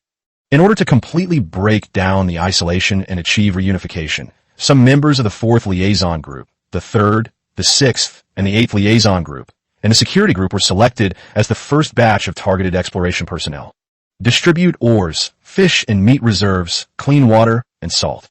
The 4 liaison groups will each set off in the 4 cardinal directions of east, south, west, and north for 2 days. Their primary objective is to locate and reunite all compatriots along the way, while their secondary objective is to gradually construct a regional nautical chart. The road ahead is unknown, fraught with danger and uncertainty. Monsters, storms, and getting lost. All are possible. But breaking down isolation, gathering sparks to pave the way for the future, this is where we begin. Let's rise. May we forge ahead bravely and bring good news soon. It's finally time to take the initiative. 4 directions. This greatly increases our chances of finding them. Keep it up, brothers and sisters. We desperately need sea bamboo. A surge of emotion ignited the hearts of everyone present. The pent-up emotions of the past few days were instantly dispelled by a hopeful plan. Although the road ahead is still full of unknowns and dangers, at least they know where to go and what they are fighting for. Chapter 23. The Converging Tide. On the afternoon of the 13th day, an unprecedentedly busy scene unfolded on the sea surface in Area 293478. Following the new collection guidelines issued by the branch, Chunji once again ventured into the bamboo forest. Unlike the first time, when he was simply trying to obtain materials, this time he was much more cautious, filled with awe for this symbiotic system. He first carefully cleaned away the seaweed from the top of the selected sea bamboo with a stone dagger. He then took a deep breath and dived again, making a cut at a segment 10 meters underwater in the bamboo forest. This time, he felt much more skilled than the previous time, and had a better grasp of how to allocate his energy and control the rhythm of underwater operations.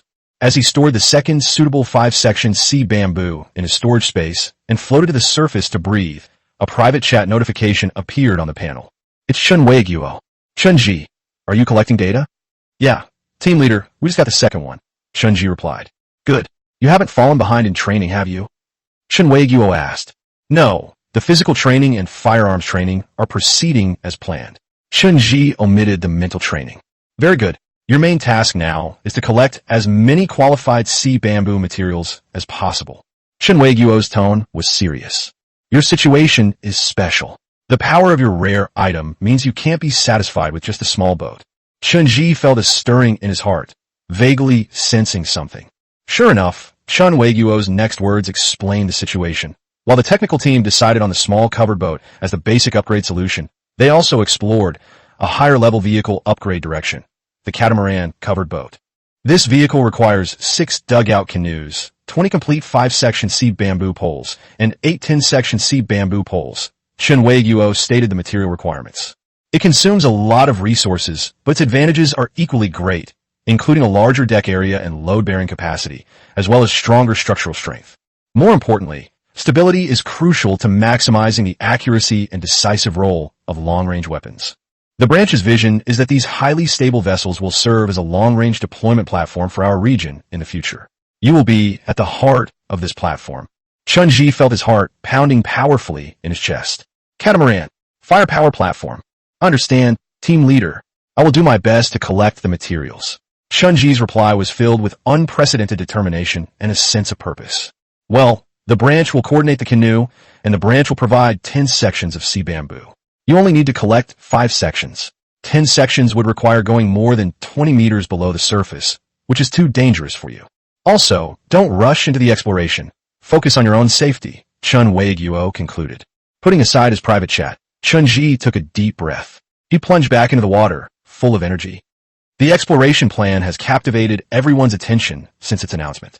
From the second day after the plan began, exciting news started to come intermittently from various directions of exploration. The first news to cause a stir on the regional channel came from the members of the 8th Liaison Group and the security group who were exploring westward. They almost simultaneously sent out excited, incoherent messages in the group. I see it. I see it. There's a boat ahead. It's alive. It's rowing. My God, it's not a monster. It's a person. It's a person. Not long after, the two rough dugout canoes met. Bro, which team are you on? Zhang Lu from Team 2, Group 8. What about you? The security team. Wang Lei. God, finally we've seen a living person.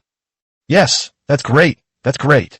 Following the pre-established encounter confirmation procedure by the branch, they suppressed their excitement and quickly sent identity confirmation requests to the other party's group leader and team leader through the panel. After receiving a clear reply from the other party's leader confirming that it is indeed our team members Zhang Lu/Wang Lei, this first successful rendezvous across more than 100 kilometers was officially confirmed. Good news! Team member Zhang Lu of the 8th Liaison Group's Westward Exploration Team has successfully rendezvoused with Wang Lei of the security team. Their identities have been confirmed.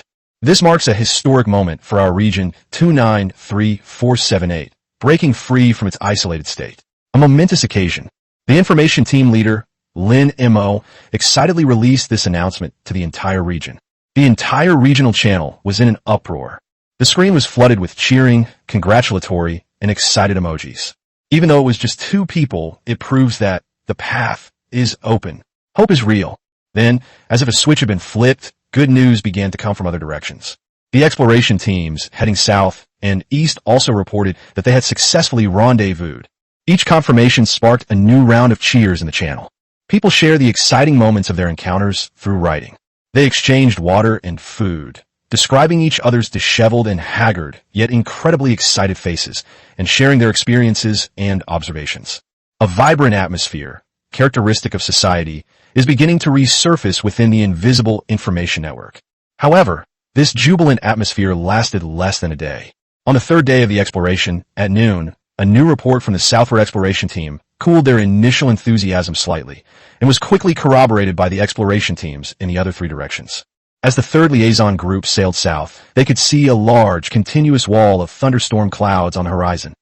The clouds were thick and heavy, with frequent lightning strikes within them, covering an extremely wide area that stretched as far as the eye could see. The observation distance was approximately 20 kilometers. Soon, exploration teams heading east and west also reported similar situations. It wasn't just in one direction, but in almost all directions, that massive thunderstorm zones appeared ahead. The conclusion is obvious. The thunderstorm cloud wall is highly likely to be the physical boundary of this region. This discovery is suffocating. Their activity space is a clearly defined pond. In the past 2 days, Chunji has devoted almost all his energy, except for rest and training, to collecting and sorting sea bamboo. With his increasingly skilled techniques and ample motivation, he successfully collected and stored a total of 7 5-section sea bamboos that met the requirements. He was also anxiously awaiting instructions from the branch regarding the next steps of the exploration. The boundary has been found, but what's next?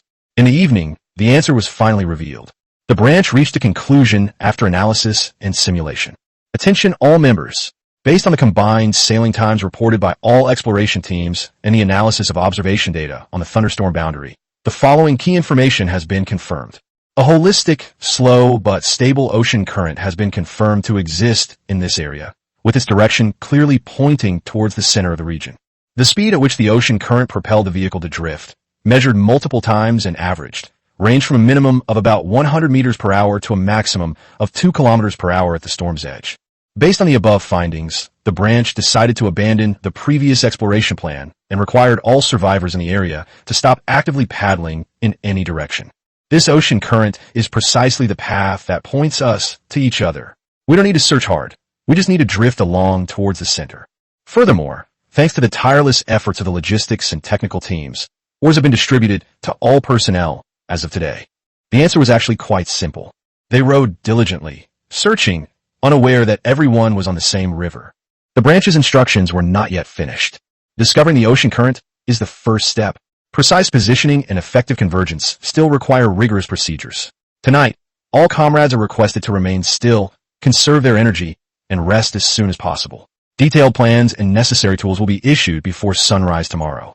The excited discussions within the channel gradually subsided, replaced by a quiet, poised atmosphere. Chapter 24, Positioning. 5:30 a.m. the next day. A distinct warmth emanated from his left wrist, waking Chun-Ji from his sleep. He immediately opened his eyes and sat up quickly. The sea and sky remained shrouded in the darkness before dawn. The panel was already a scene of silent, bustling activity. In the group chat of the security group, Group Leader Chun Wei-Guo released the action plan and personnel assignments at 5 a.m. To all group members, today's core task is to cooperate with the branch in accurately positioning the action.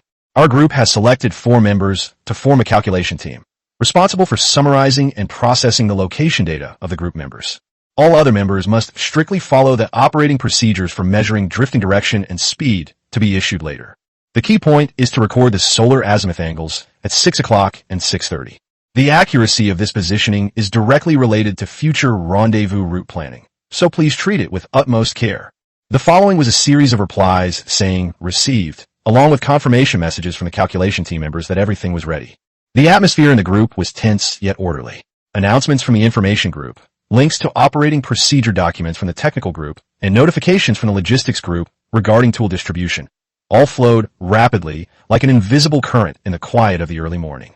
The group chats of each liaison group must be in a similar state. The cool, damp air dispelled the last trace of sleepiness.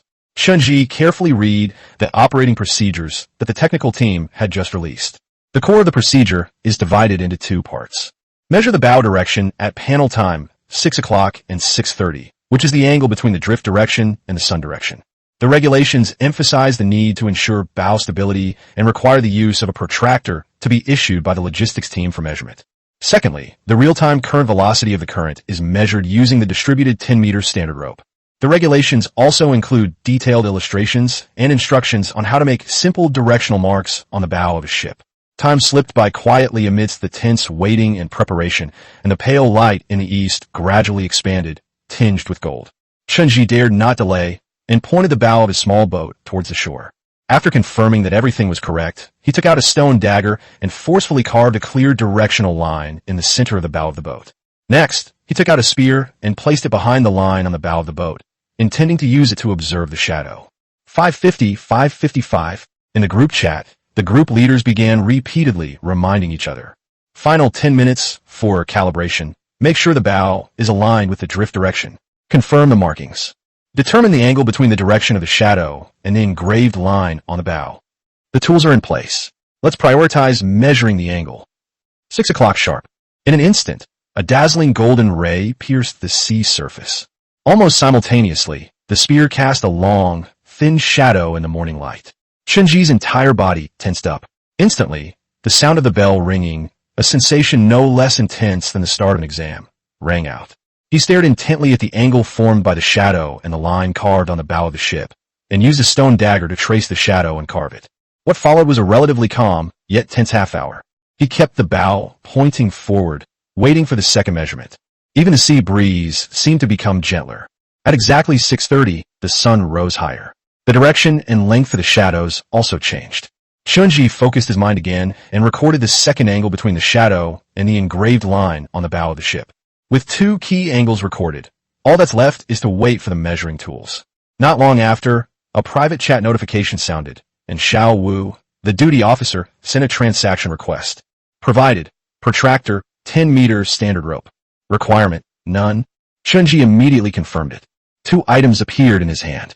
The logistics team produced these tools overnight, with astonishing efficiency. The protractor is handmade from craft paper, carefully cut into perfect semicircles, with fine lines clearly drawn on it marking the degrees from 0 to 180. The tools and materials were all gifts from several members of the organization. Although rough, the scale markings are clearly legible. The standard rope is made of tightly woven multiple strands of fiber, with one end securely tied to a palm-sized piece of wood. There are not markings at regular intervals along the rope for quick reading. Once he had the tools, Chun-Ji immediately began operating them. He first performed the precise measurements of the included angle on the first and second occasions. Align the flat bottom edge of the protractor with the graduation line on the bow of the ship, ensuring that the center point of the protractor is aligned with the starting point of the graduation line. Next was the boat speed measurement. Chun-Ji picked up the standard rope and gently lowered the end with a wooden piece attached into the water beside the boat. The wooden piece was immediately carried by the current. He held the other end of the rope, watching the countdown on the panel. He stared intently at the time and the marks on the rope. At the 15th second, he smoothly and quickly pulled the rope back to the surface of the water. He immediately checked the length markings on the rope that had been pulled out by the water flow. He sent this key data, along with his name, to the computing team. After finishing this, he carefully put away the protractor and standard rope and handed them back to Xiao Wu, the duty officer. What followed was a long wait. Within the security group, the 4 members of the computing team were clearly working intensely on the data reported by dozens of team members. Occasionally, you can see them asking a group member to confirm data or discussing calculation adjustments in a group chat. You can also see people in the information group coordinating data exchange between various liaison groups in the channel. About 2 hours later, a copy of the preliminary location results of security team members compiled by the calculation team was privately sent to Chunji by team leader Chen Weiguo. Chunji quickly browsed through the pages. Chunji, preliminary location, southwest of the regional center, 3rd quadrant. The estimated straight line distance from the center point is approximately 2,000 kilometers. 2,000 kilometers.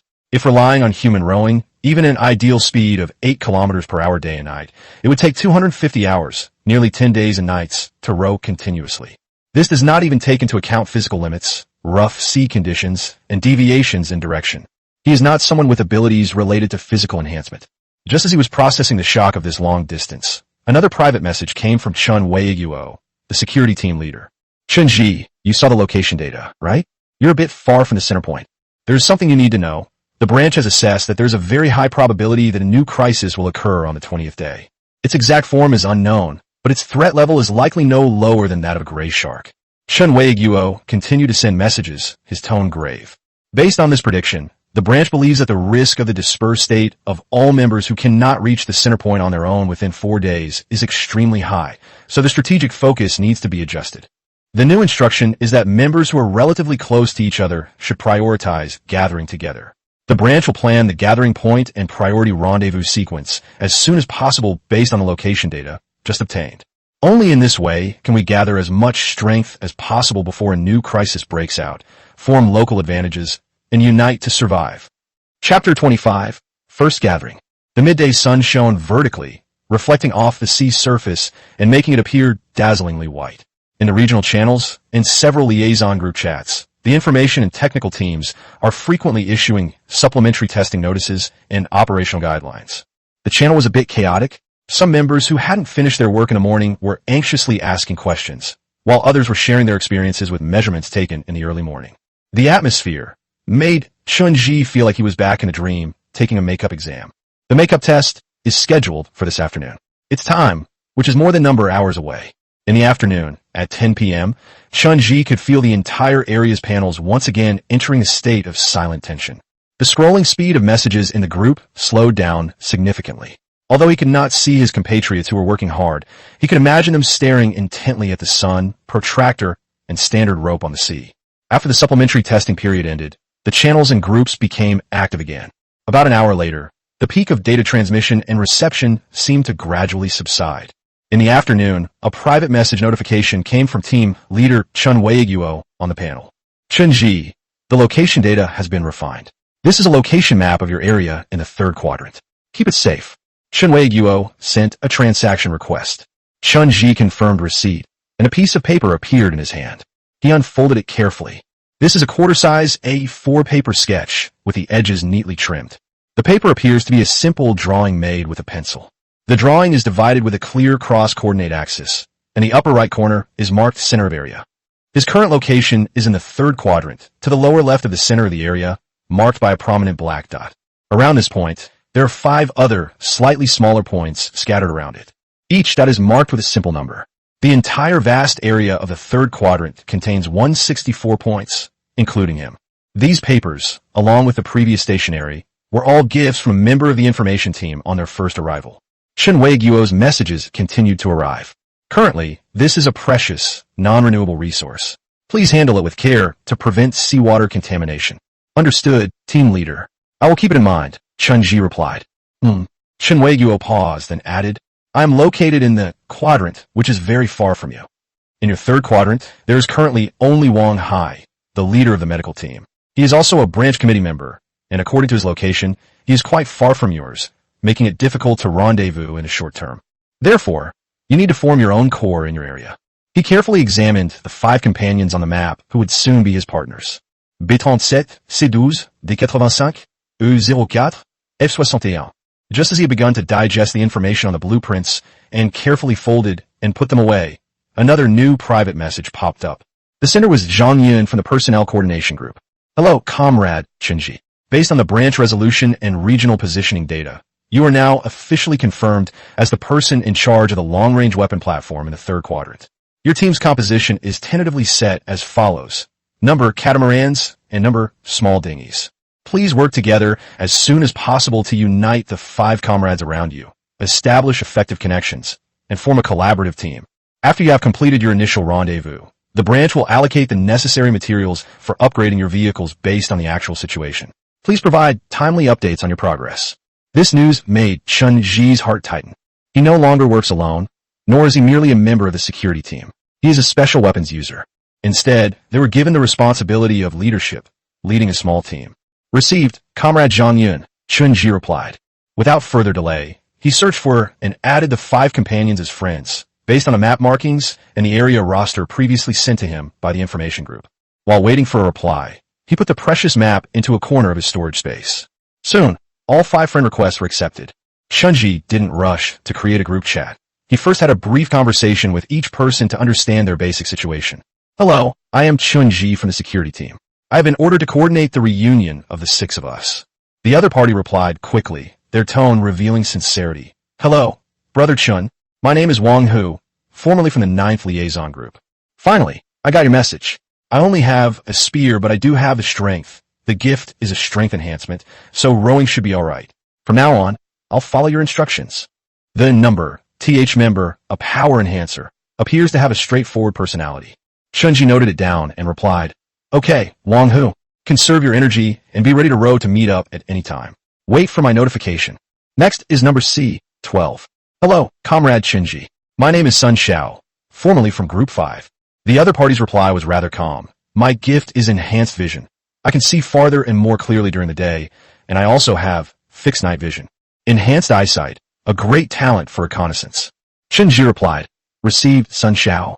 Your abilities are very important. After we regroup, we'll need you for both surveillance and reconnaissance. The third one is number D85, a member of the technical team. Hello, Mr. Chun. I am Lin Cheng. I used to work in materials processing. His tone carried a touch of technical enthusiasm. My gift was 2 flints and a few steamed buns. The buns are long gone, so now all that's left are these 2 flints. However, I think this flint is of very good quality. It should be useful for starting fires or making tools later. I'm also quite good at crafting. Technical talent is also a crucial source of inspiration for the future. The fourth one is E04. Hello, Brother Chun. My name is Lu Fong. Through the text, Chunji sensed that she was somewhat timid. My gift is a water bag made of animal hide. The bag is still there, but the water is all gone. I'm not very good at rowing, but I'll try my best to learn. Anything I can do, I'll have it custom made. A seemingly ordinary, perhaps somewhat inexperienced, female survivor. It's okay, safety comes first. You can practice rowing slowly. Once we meet up, we'll divide the tasks, and everyone can play a role. Finally, there's the F61. Is Chunji the person in charge? This is Zhou Yi. Finally, the reply was brief and direct. My gift is toilet paper. I've used a few sheets, but there's still plenty left. This stuff doesn't seem to be of much use now, does it? My weapon is a spear. After having completed preliminary communication with all 5 people, Chunji had a better understanding of the situation. 3 men and 2 women. 1 person has enhanced strength. 1 person has enhanced vision. 1 technician carries flint, and 2 are ordinary survivors. This configuration is sufficient to form a vibrant little group. He created a new group, and then added Wang Hu, Sun Xiao, Lin Cheng, Lu Fong, and Zhou Yi to it. Hello everyone, I am Chunji, and I belong to the branch's safety group. According to the latest instructions from the branch and the area positioning data, our group of 6 has been assigned to group, and I am the leader of this group. Our core mission is to complete the rendezvous within 4 days and initially form a cooperative combat capability in order to deal with a new crisis that the branch anticipates may occur on the 20th day. Our squad composition has been initially determined to be 1 catamaran covered boat, which I will be in charge of, serving as a future long-range support platform, and 1 small covered boat for maneuver and support. The branch promised to provide the materials needed to upgrade the vehicles after we complete the initial rendezvous. Now we need to rely on ourselves to move towards the assembly point. He paused, then let everyone process the information. According to preliminary information, Comrade Wang, who possesses enhanced strength and is the main force in close combat and rowing. Comrade Sun Xiao has enhanced vision and is responsible for observation and early warning. Comrade Li Kangwen is a member of the technical team and is skilled in manufacturing. He could be a valuable asset for maintenance in the future. Comrades Lu Feng and Zhou Yi are also versatile in both work and life. From now on, we will be a team, requiring mutual trust and each person to leverage their strengths. I'm now issuing the group's task. Everyone should use my current coordinates as the initial assembly point. Please gather immediately according to the planned route previously sent to you by the coordination group. Maintain a stable course at all times. Safety first. The mission is beginning to move towards me. We will keep group communication open and report any abnormalities immediately. A few seconds later, Wang, who was the first to respond. Understood. Brother Chun, I'm heading to you at full speed right now. Sun Xiao followed closely behind. Received. I will report back immediately if anything comes up. Li Kangwen. Received. Lu Feng. Okay, Brother Chun, I'll start rowing now. Zhou Yi. Understood. Chapter 26. Rules. The process of reuniting took much longer than Chun Ji had imagined. On the vast ocean, even with relatively precise coordinates and directional guidance, long-distance travel by manpower in a canoe remains a formidable task. The first day after the group was created was spent in frequent communication and mutual encouragement. Chun Ji continuously received status reports from the other 5 people through the group. Wang, who is undoubtedly the fastest progressing. The gift of enhanced strength played a huge role at this moment, and his rowing frequency and power far exceeded those of ordinary people. The canoe cleaved the water surface, moving at a steady pace toward Chun Ji's coordinates. His post in the group always carried a vigorous and energetic spirit. Brother Chun, everything's normal here. The speed is stable. At this rate, we should arrive before tomorrow afternoon. I saw a school of fish and almost stabbed them with my spear, huh? Sun Xiao made full use of her enhanced vision. While she rowed vigorously, she also frequently described the unusual cloud formations she saw in the group chat. There are thick, piled-up clouds on the horizon at my 10 o'clock position. There are 4 curled-up shapes at the top of the clouds. Can you see if it look like that? Li Kangwen occasionally shares some handicraft techniques in the group chat, while Lu Feng and Zhou Yi are progressing relatively slowly.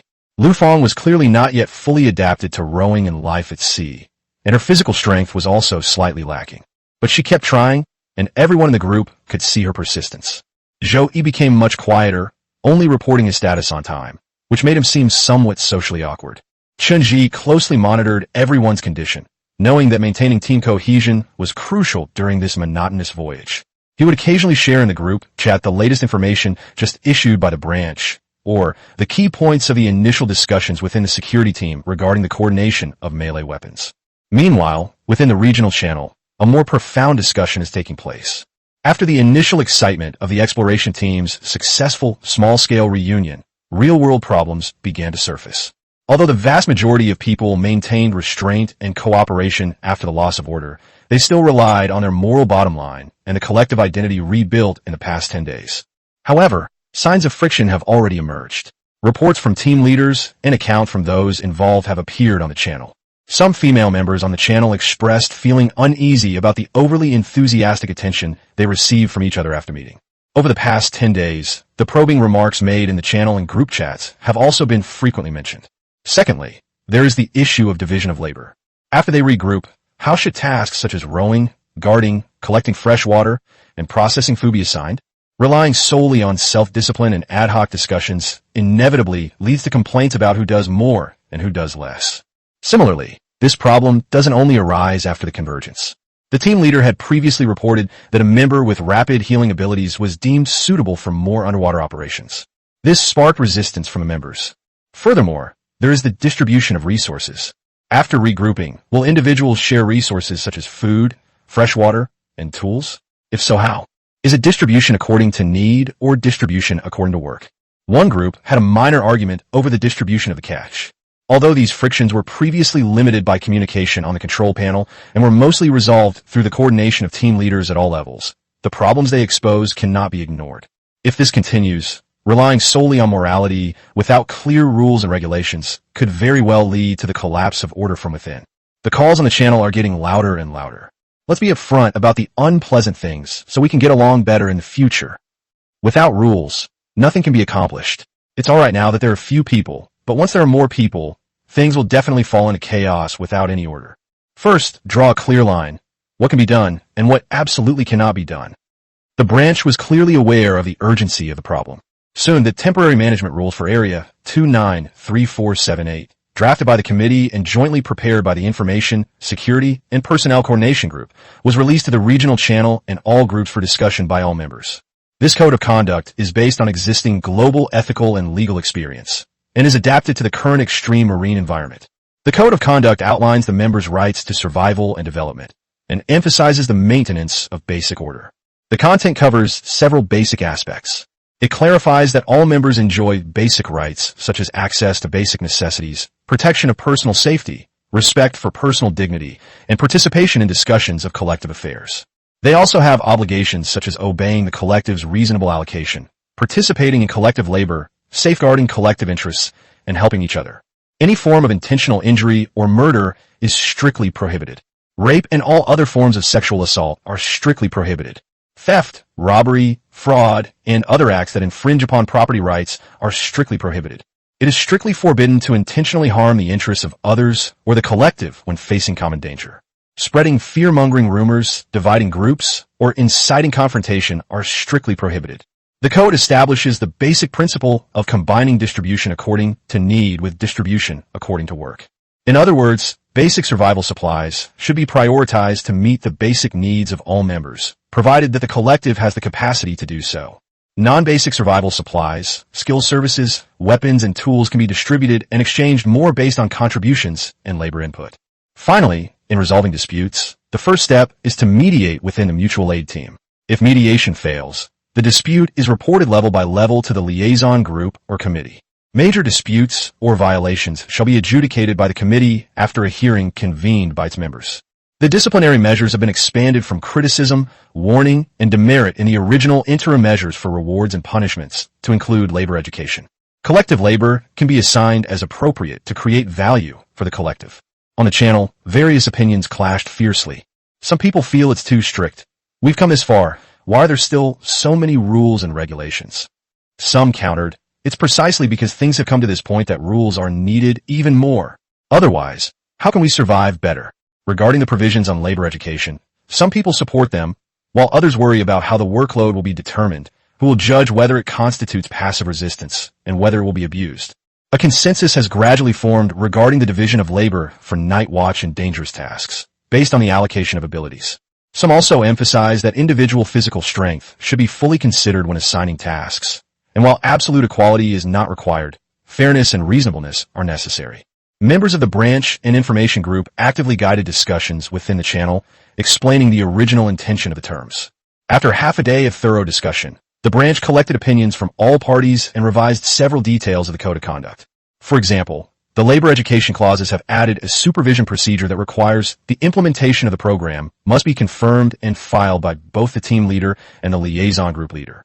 The principles of resource allocation further emphasize encouraging those who work harder to earn more, while ensuring basic survival. In the evening, the revised temporary management rules for Area 293478 were released.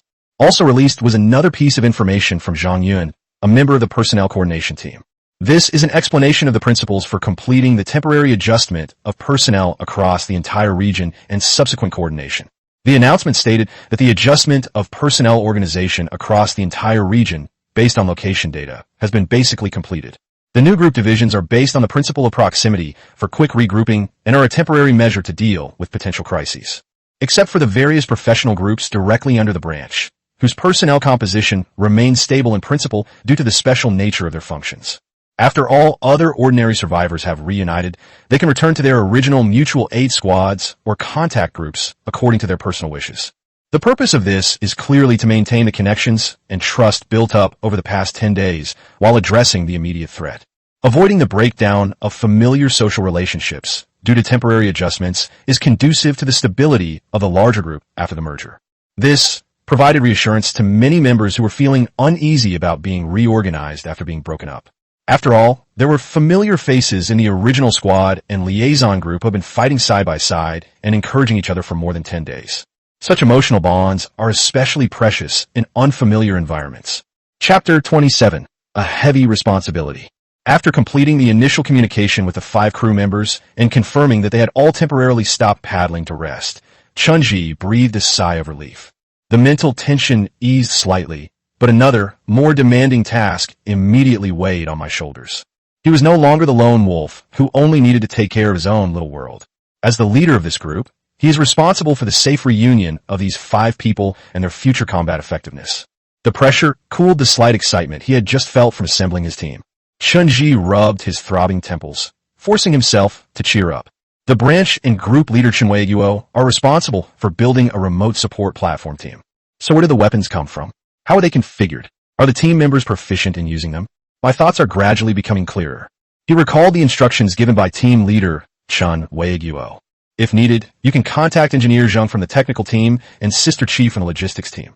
They're the actual persons in charge in their respective fields. He first opened the private chat interface with Engineer Zheng from the technical team.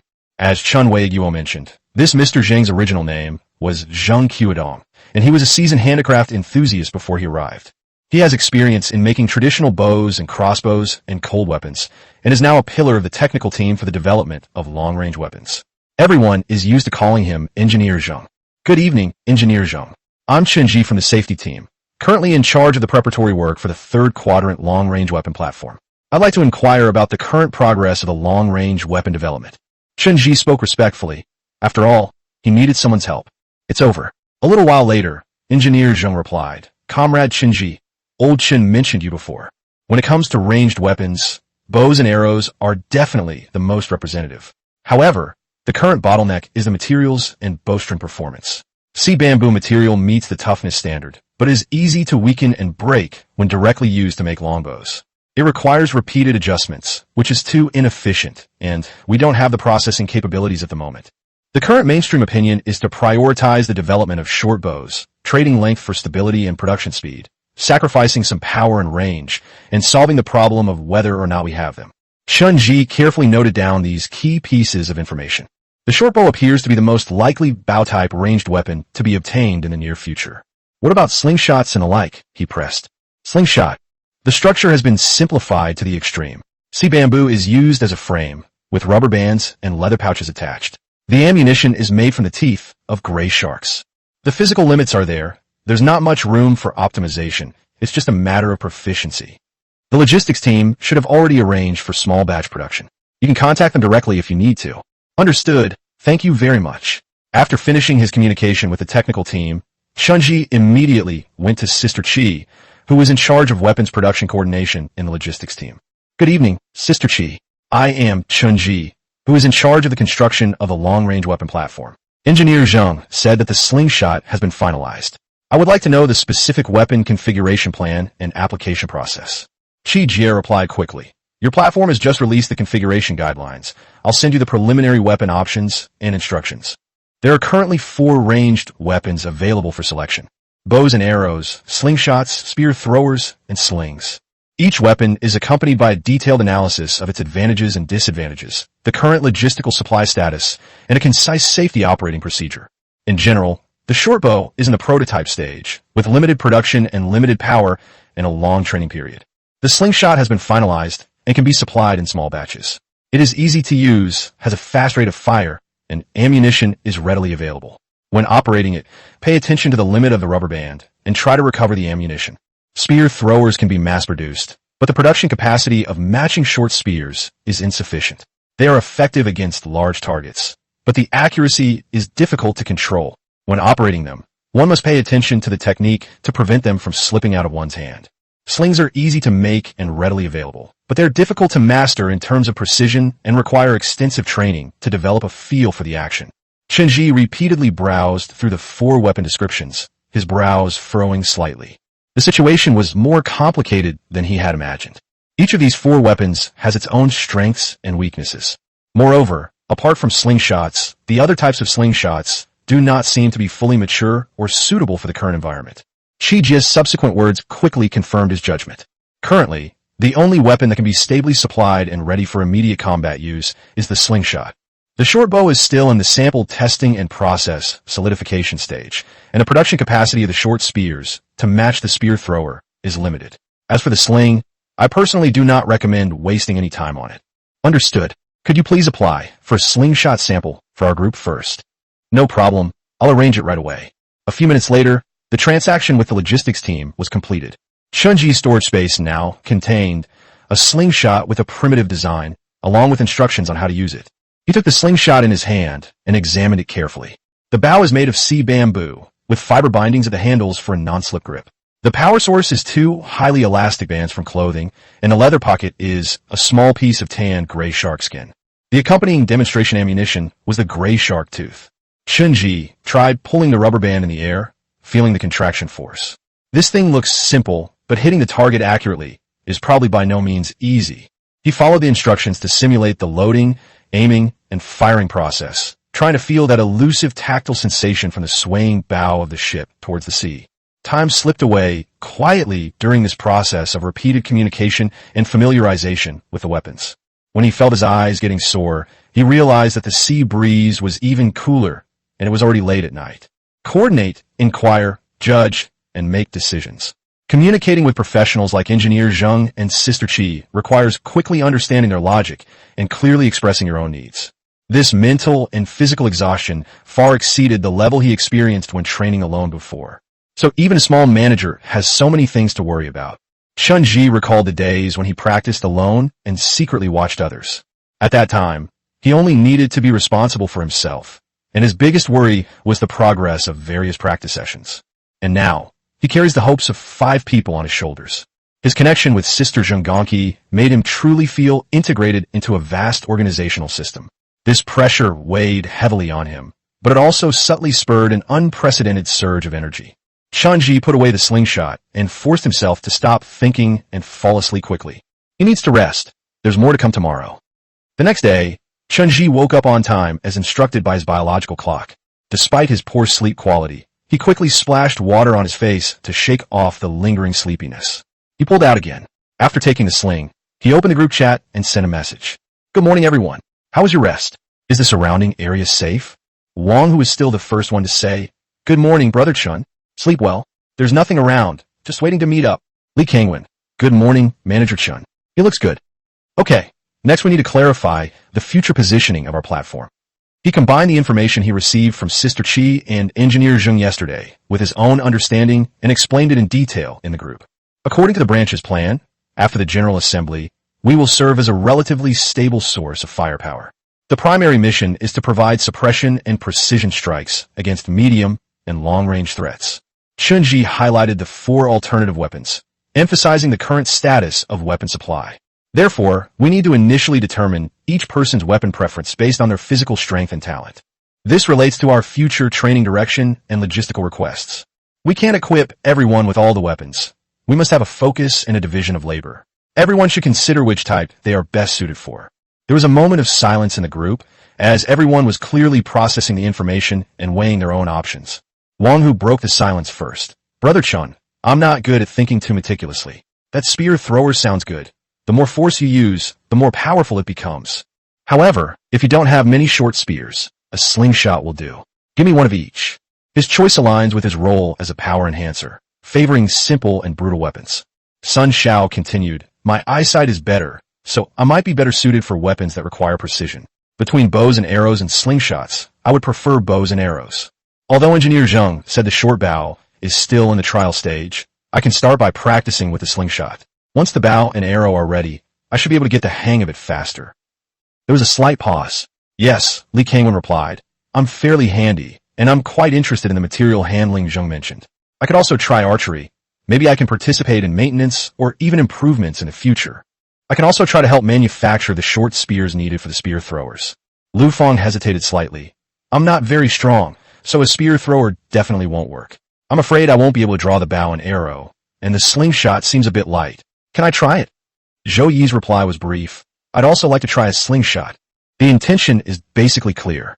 Wang Hu used a spear as his main weapon and a slingshot as his secondary weapon. Sun Xiao used a slingshot first, and then a bow and arrow. Li Kang used a bow and arrow. Lu Fang and Zhou Yi both chose slingshots. Chen Ji quickly summarized the situation and continued. This is just a preliminary attempt. Adjustments will be made based on the actual training results and the availability of weapons.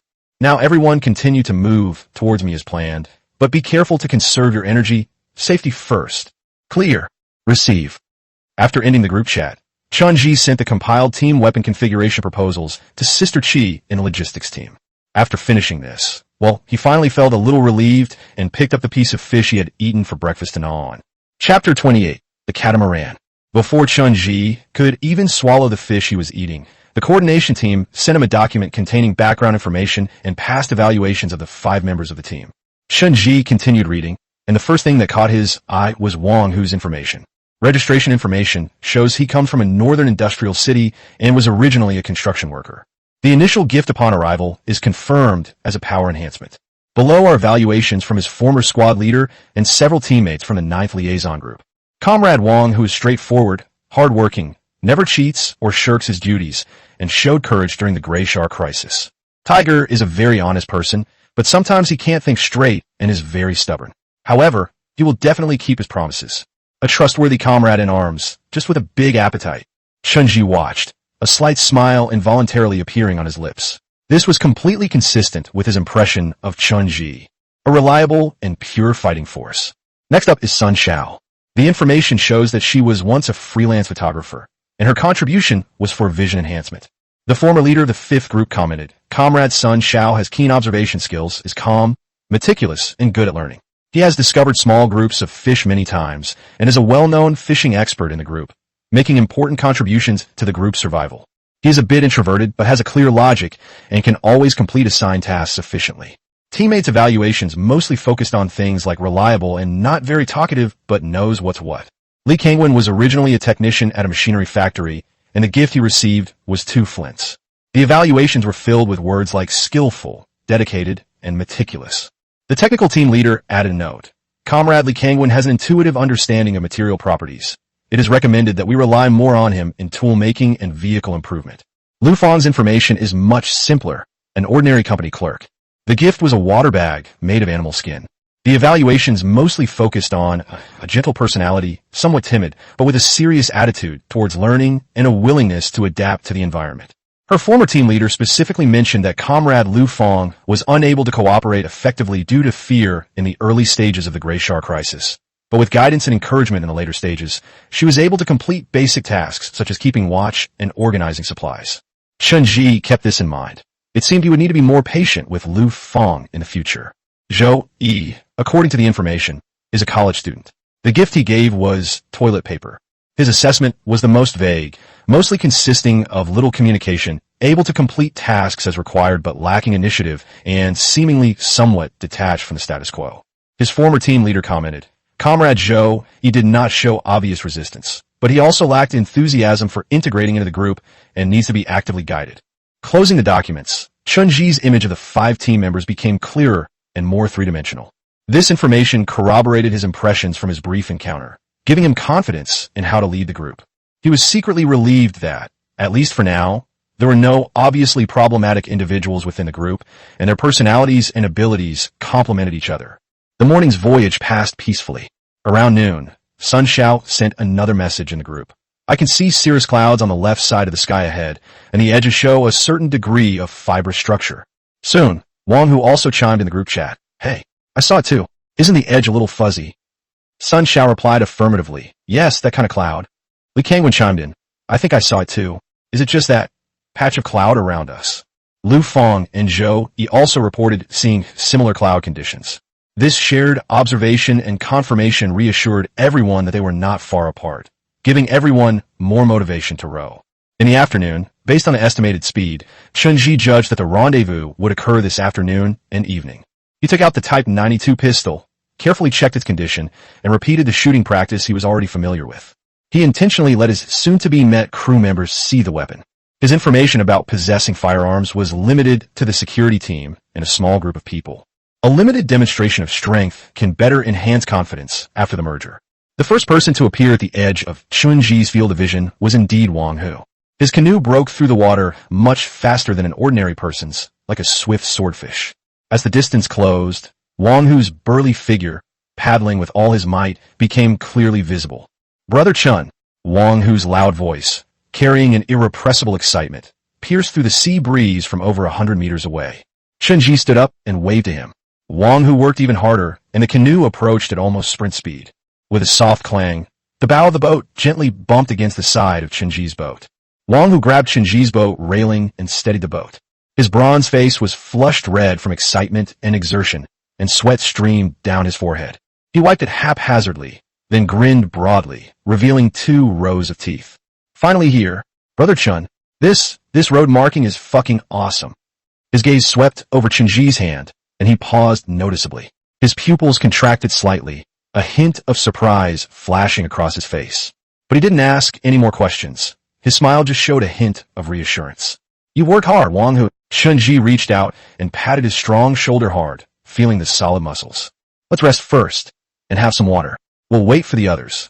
All right. Wang Hu readily agreed, took out his water bag, tilted his head back, and gulped down a few mouthfuls. Next to arrive was Sun Xiao. Upon approaching, she first observed Chunji and Wang Hu's condition and the relative positions of the 2 ships before carefully bringing them closer together. Her gaze also quickly swept over the gun in Chunji's hand, a fleeting, almost imperceptible surprise flashing in her eyes before she regained her composure and simply nodded slightly to Chunji, Wang Hu. Li Kangwen was the 3rd to arrive. His boat was piled with some scraps of sea bamboo and a few unfinished bone products, showing that he hadn't stopped studying them even during the voyage. Zhou Yi was the 4th. His canoe slowly approached. He simply nodded to everyone, which was his way of greeting them.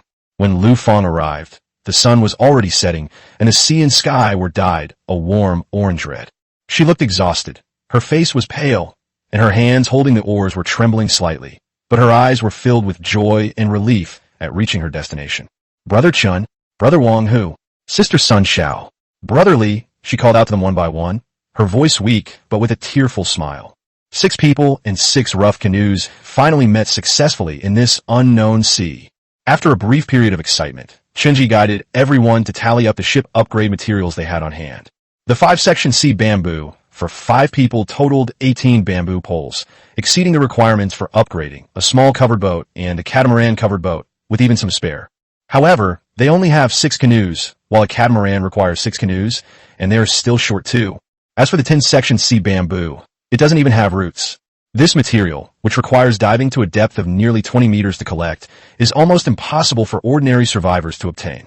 2 hulls and 8 10-section sea bamboos are missing. Chunji concluded that the situation was as expected. I immediately reported to the branch and requested coordination. He immediately contacted Chun Weiguo and gave a detailed report on the group's successful reunion and the shortage of materials. 2 transaction requests were sent in succession. The logistics team provided 2 rough canoe hulls and 8 10-section sea bamboo poles, each over 20 meters long. All materials are ready. A surge of excitement welled up in Chunji's heart. He also registered the few extra 5-section sea bamboos that he and his team members had with the logistics team, in case of emergency or in the future, to be exchanged with other teams. The upgrade has officially begun. The first thing to do, as indicated on the panel, is to upgrade the small covered boat. Chunji designated Sun Xiao's dugout canoe as the basis. After letting Sun Xiaoxian board Lu Fang's boat, he handed over all the materials for upgrading the small covered boat to her. Then a wondrous sight occurred. The 2 selected canoes and 2 5-section sea bamboos were drawn slowly closer by an invisible force, emitting a soft white light. In the light, the wood and sea bamboo seemed to come alive, decomposing, recombining, and extending on their own. The entire process lasted about 10 minutes. The light faded, and a brand new ship appeared before them. It is about 5 meters long and 2 meters wide. It is no longer the spindle shape of a canoe, but has a flatter bottom and a slightly upward bow. The stability has been visibly improved. A low but sturdy roof was erected in the middle of the boat, framed by sea bamboo and covered with glossy, reflective fiber mats. Although simple, it truly provided a shelter from the wind and rain. Wow! Lu Fang couldn't help but let out a soft exclamation. Wang Hu jumped up and stepped on the deck, making a thud. Sturdy enough. Zhou Yi also stepped forward and reached out to touch the material of the ceiling. Under this roof, it could probably fit 3 people sleeping. Chunji assessed, his heart filled with ganke. a sense of mixed emotions, including admiration and reflection. From a cramped, dugout canoe to a covered boat with sheltered space, this is undoubtedly a leap in quality of life. Filled with curiosity and excitement, everyone boarded the newly born little boat. Although it was a bit cramped, the feeling of having indoor space gave everyone an indescribable sense of security. The next step is to upgrade the catamaran. Chunji stood on the small covered boat and selected the vehicle upgrade option. A soft, white light shone again, enveloping all the selected materials. In the light, the reorganization of materials became more complex than before, and a deep humming sound rang out, indicating that matter was being reshaped. This upgrade lasted for 30 minutes. When the light finally faded, the catamaran appeared before everyone's eyes. Its overall length exceeds 6 meters, and its width reaches 4 meters. Its structure is not a single hull, but rather two long, streamlined floating bodies arranged in parallel, tightly connected in the middle to form a wide and stable deck platform. This is a catamaran. On the spacious deck, instead of a small covered boat with only a low roof, there were several fully constructed sheds. The shed almost covered the entire deck and was long and narrow, with 4 separate compartments clearly divided inside. Each cubicle has a door and curtain made of sea bamboo. The roof of the shed is also covered with treated sea bamboo and waterproof mats, and there are several small windows on both sides that can be opened and closed. Suppressing his excitement, Chunji was the first to board the flagship that belonged to their group. The deck was flat and sturdy, and you could hardly feel any swaying when walking on it, a stark contrast to the swaying of the previous canoe. He lifted the curtain of the first cubicle. The space inside wasn't large, but it was enough for one person to lie down with a little room to move around. There are also simple hooks on the bulkhead. The 4 compartments are very similar, with 2 on each side and a low but passable aisle in the middle. Fantastic! This ship is stable, Wang Hu exclaimed excitedly. The others also showed expressions of emotion, carefully examining every detail of the shed. Chapter 29, Settling In. After the initial shock and excitement, Chunji led the 5 men to familiarize themselves with the 2 hard-won vehicles. People lined up with an almost pilgrimage-like feeling to visit the catamaran. The cubicles aren't big, but if you squeeze in, 2 people can lie down in each cubicle. Chunji stomped on the wooden plank under his feet. These compartments are not solid underneath. Rather, they have been partitioned into spaces. He gestured for Lin Cheng to join him. Together, they lifted a partition, revealing a dark space below. Everyone craned their necks to look, their faces showing surprise. While the storage space is ingenious, it's only 5 cubic meters, making it inconvenient for storing large quantities of daily necessities. Stepping out of the shed and turning to the stern, the aft deck is relatively narrow, with 2 fixed wooden oars on either side, their blades wide. The catamaran's main propeller appears to require 2 people to operate simultaneously, and its speed should be significantly faster than that of a canoe. After visiting the catamaran, everyone returned to the small covered boat next to it. It is smaller and more flexible, and can be used as the main vessel for reconnaissance and data collection.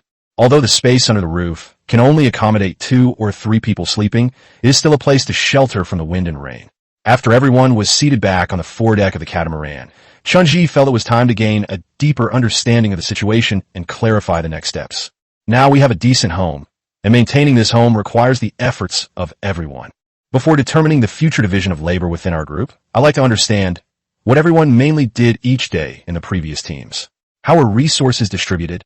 He hoped to gain a deeper understanding of everyone's previous living conditions and to allow the group members a process of sharing and transition. Upon hearing this question, the group looked at each other, and finally Sun Xiao, who had previously served as the main force in the fishing, spoke up first. Our team is a standard 10-person mutual aid team. Basically, our daytime is filled with fixed production activities and skills learning. She paused, as if organizing her thoughts. Our team includes 2 full-time fishermen, including myself, who are responsible for the main food source. The 4 members are responsible for collecting light blue seaweed and processing fresh water to ensure a drinking water supply. Each member is responsible for the initial processing of the caught fish, such as scaling, gutting, cutting, and drying. 2 other members were responsible for salt production, while the team leader coordinated the team's work and was also responsible for the daily maintenance of tools and weapons. Wang Hu added, however, rules are rules, but people are flexible. Our team's best fisherman is very efficient and often completes his quota ahead of schedule. When he has free time, he helps process the catch. Lu Feng chimed in softly. Yeah, when I'm collecting water, if I see a school of fish nearby, I'll try to catch them too, so I can store up a little more food.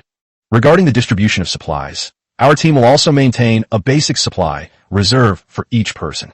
At first, we could only store it for 2 days, but as our skills improved, the storage capacity gradually increased. The branch had previously required each member to keep at least 7 days' worth of basic food and water in their panel storage space. Other supplies should be registered with a logistics team and coordinated by the branch for distribution to directly subordinate professional groups or to support teams facing shortages of other supplies. Chunji listened attentively, nodding occasionally, and asked some questions about the details. Through this question and answer, he gained a more vivid understanding of the production and living patterns of ordinary survivors. According to the latest decision of the branch and the already issued temporary management rules, the original mutual aid team's organization and material coordination relationship will be temporarily frozen in principle until we complete the integration of all members in the region to form a new collective. Seeing the thoughtful expressions on their faces, he continued to explain. That is to say, from now on, until the branch issues a new notice, our group's production will be directly the responsibility of ourselves. As for the basic supplies for directly subordinate groups like ours, the branch should guarantee them in the future, but until the supply relationship is adjusted, we still need to rely on our own efforts. Although he already had a basic understanding of the 5 individuals passed from the information provided by the coordination group, Chunji still decided to personally inquire again. His gaze swept over everyone. I'd like to know, what were your main responsibilities in your previous teams? Sun Xiao answered first. As I said before, I am mainly responsible for catching fish with fishing nets. Wang Hu patted his chest and said, my main job is collecting water. I'm strong, and I've also done diving to collect sea bamboo a few times. Lu Feng whispered, I also collect water and help process the fish. Li Kangwen pushed up his non-existent glasses. In the technical group, I am mainly responsible for developing gray shark products, such as shark skin tanning and fish liver oil extraction. Zhou Yi spoke last. Tool maintenance. Okay, now I'll make arrangements and assign tasks to our group. If there's anything inappropriate, please feel free to bring it up and we can discuss it. Everyone immediately sat up straight and looked at him intently. First and foremost, our core task is to develop combat capability as quickly as possible. Therefore, catamarans, as our main weapon platform and base, must be prioritized for familiarization and utilization. Sun Xiao, Wang Hu, Lu Feng. The 4 of us will take turns driving the small covered boat for half a day to carry out basic material collection work in the surrounding waters. Sun Xiao, with his extensive experience, took the lead, focusing on fishing and stockpiling as much food as possible. Wang Hu and Lu Feng, you're responsible for maintaining the seaweed on the harvesting ship to ensure our drinking water supply. Lu Feng assisted Sun Xiao in processing the catch and was responsible for organizing and storing the collected supplies. The 3 people whose names were mentioned nodded. As for Li Kangwen and Zhou Yi, Chunji said, looking at the other 2, considering that there is currently only Wang Hu, a power enhancer, and a catamaran requires 2 people to row, it would be more suitable for Li Kangwen and Zhou Yi, 2 individuals with similar strength, to operate it. Li Kangwen's task is to familiarize himself with the structure of this ship as soon as possible. As the technical expert of our group, you will need to take good care of the maintenance and upkeep of all the weapons and vehicles in the future. Li Kangwen nodded solemnly. Understood. I will figure it out as soon as possible. Zhou Yi, you will be responsible for assisting Li Kangwen, and at the same time familiarizing yourself with the operation of the catamaran, especially the 2 oars on the aft deck. In addition, you will also be mainly responsible for the daily cleaning and other basic maintenance of the boat. Zhou Yi nodded without saying anything more. Finally, there are the arrangements for accommodation. Chunji made the decision after considering practical considerations and privacy. Regarding accommodation, my idea is to arrange for the 2 female comrades, Sun Xiao and Lu Feng, to stay in the small boat. The rest of us stayed in 4 compartments on the catamaran. This arrangement was reasonable, and everyone agreed. Sun Xiao nodded slightly, seemingly indicating that he approved of the decision. Lu Feng also breathed a sigh of relief. Having a relatively private space was undoubtedly a great comfort to her. Okay, since no one has any objections, let's settle on this for now. Chunji stood up. Everyone is tired today. So let's get some rest and familiarize ourselves with our new rooms. Starting tomorrow, we'll all be doing our assigned tasks and getting our group up and running. Chapter 30. Adjustment. The night enveloped the 2 ships, tightly moored together, like a thick silken veil. The silhouette of the catamaran cast on the sea rippled gently with the waves.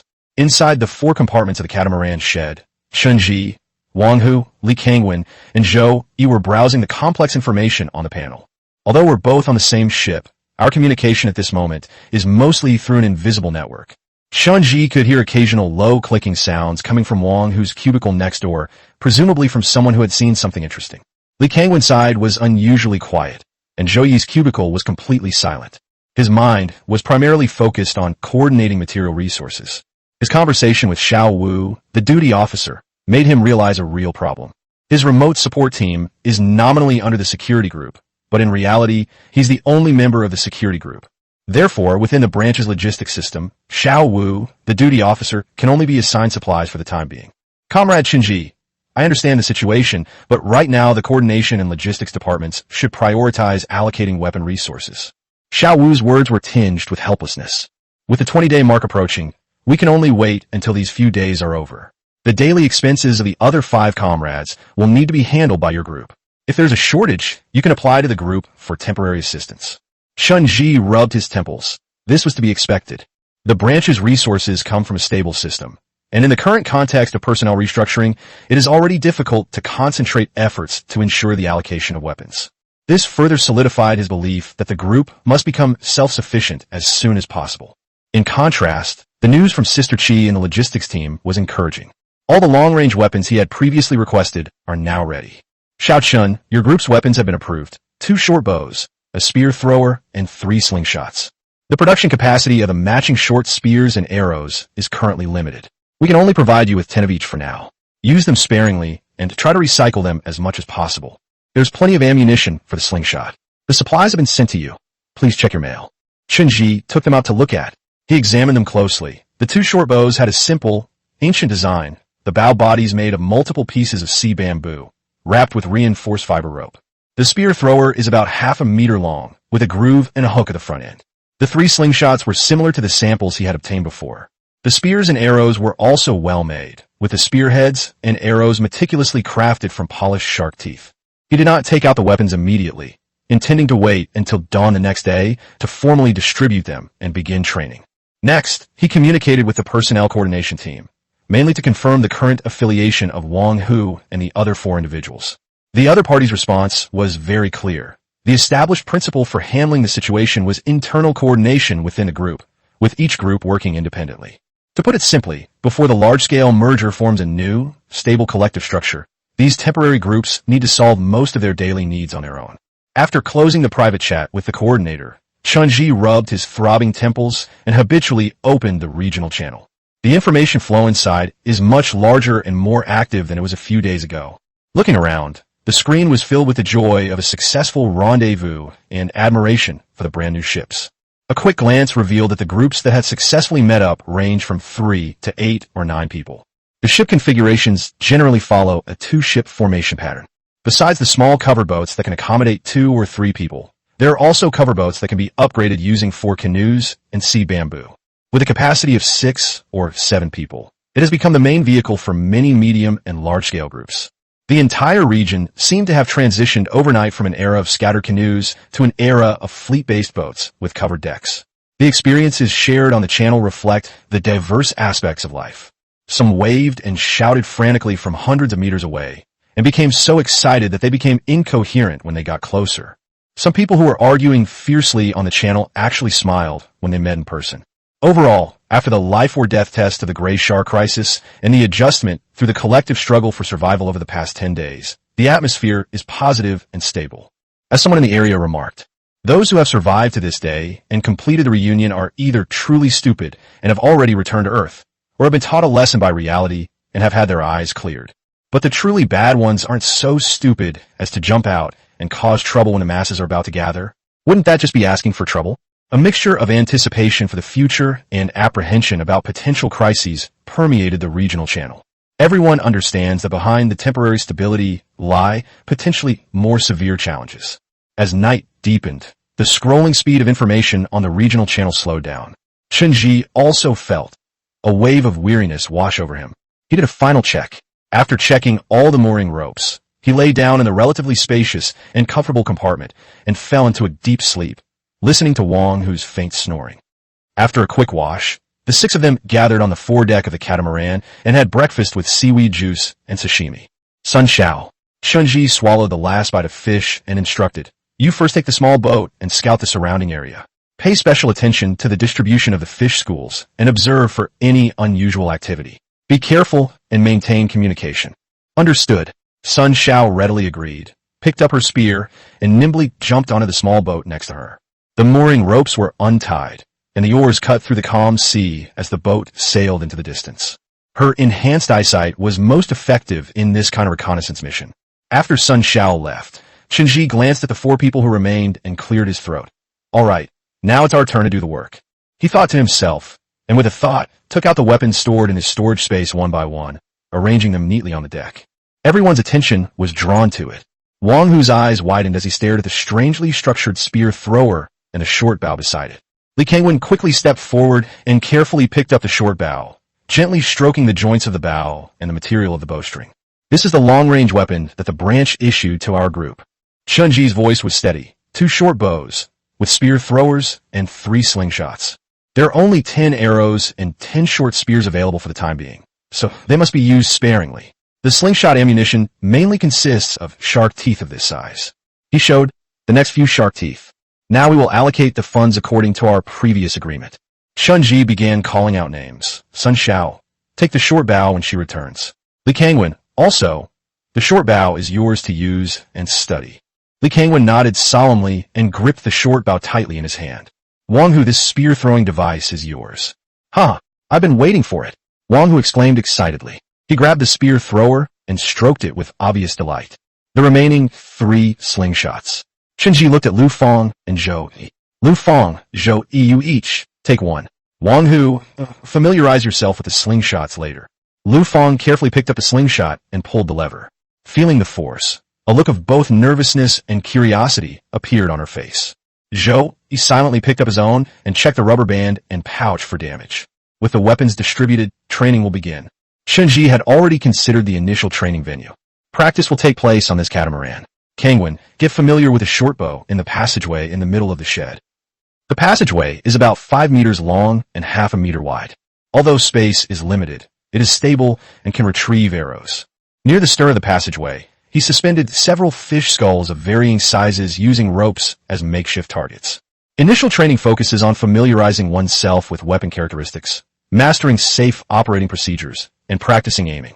Chunji emphasized, the number of arrows is limited, so they must be used wisely. As for the slingshots, everyone can practice on their own.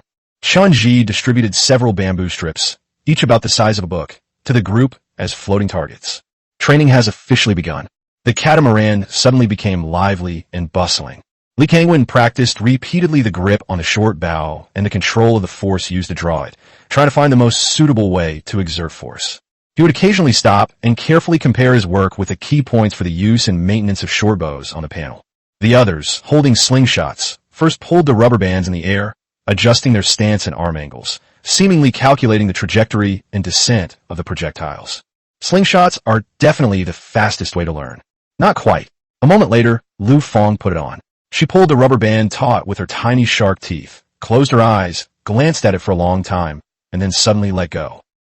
A soft, muffled sound rang out.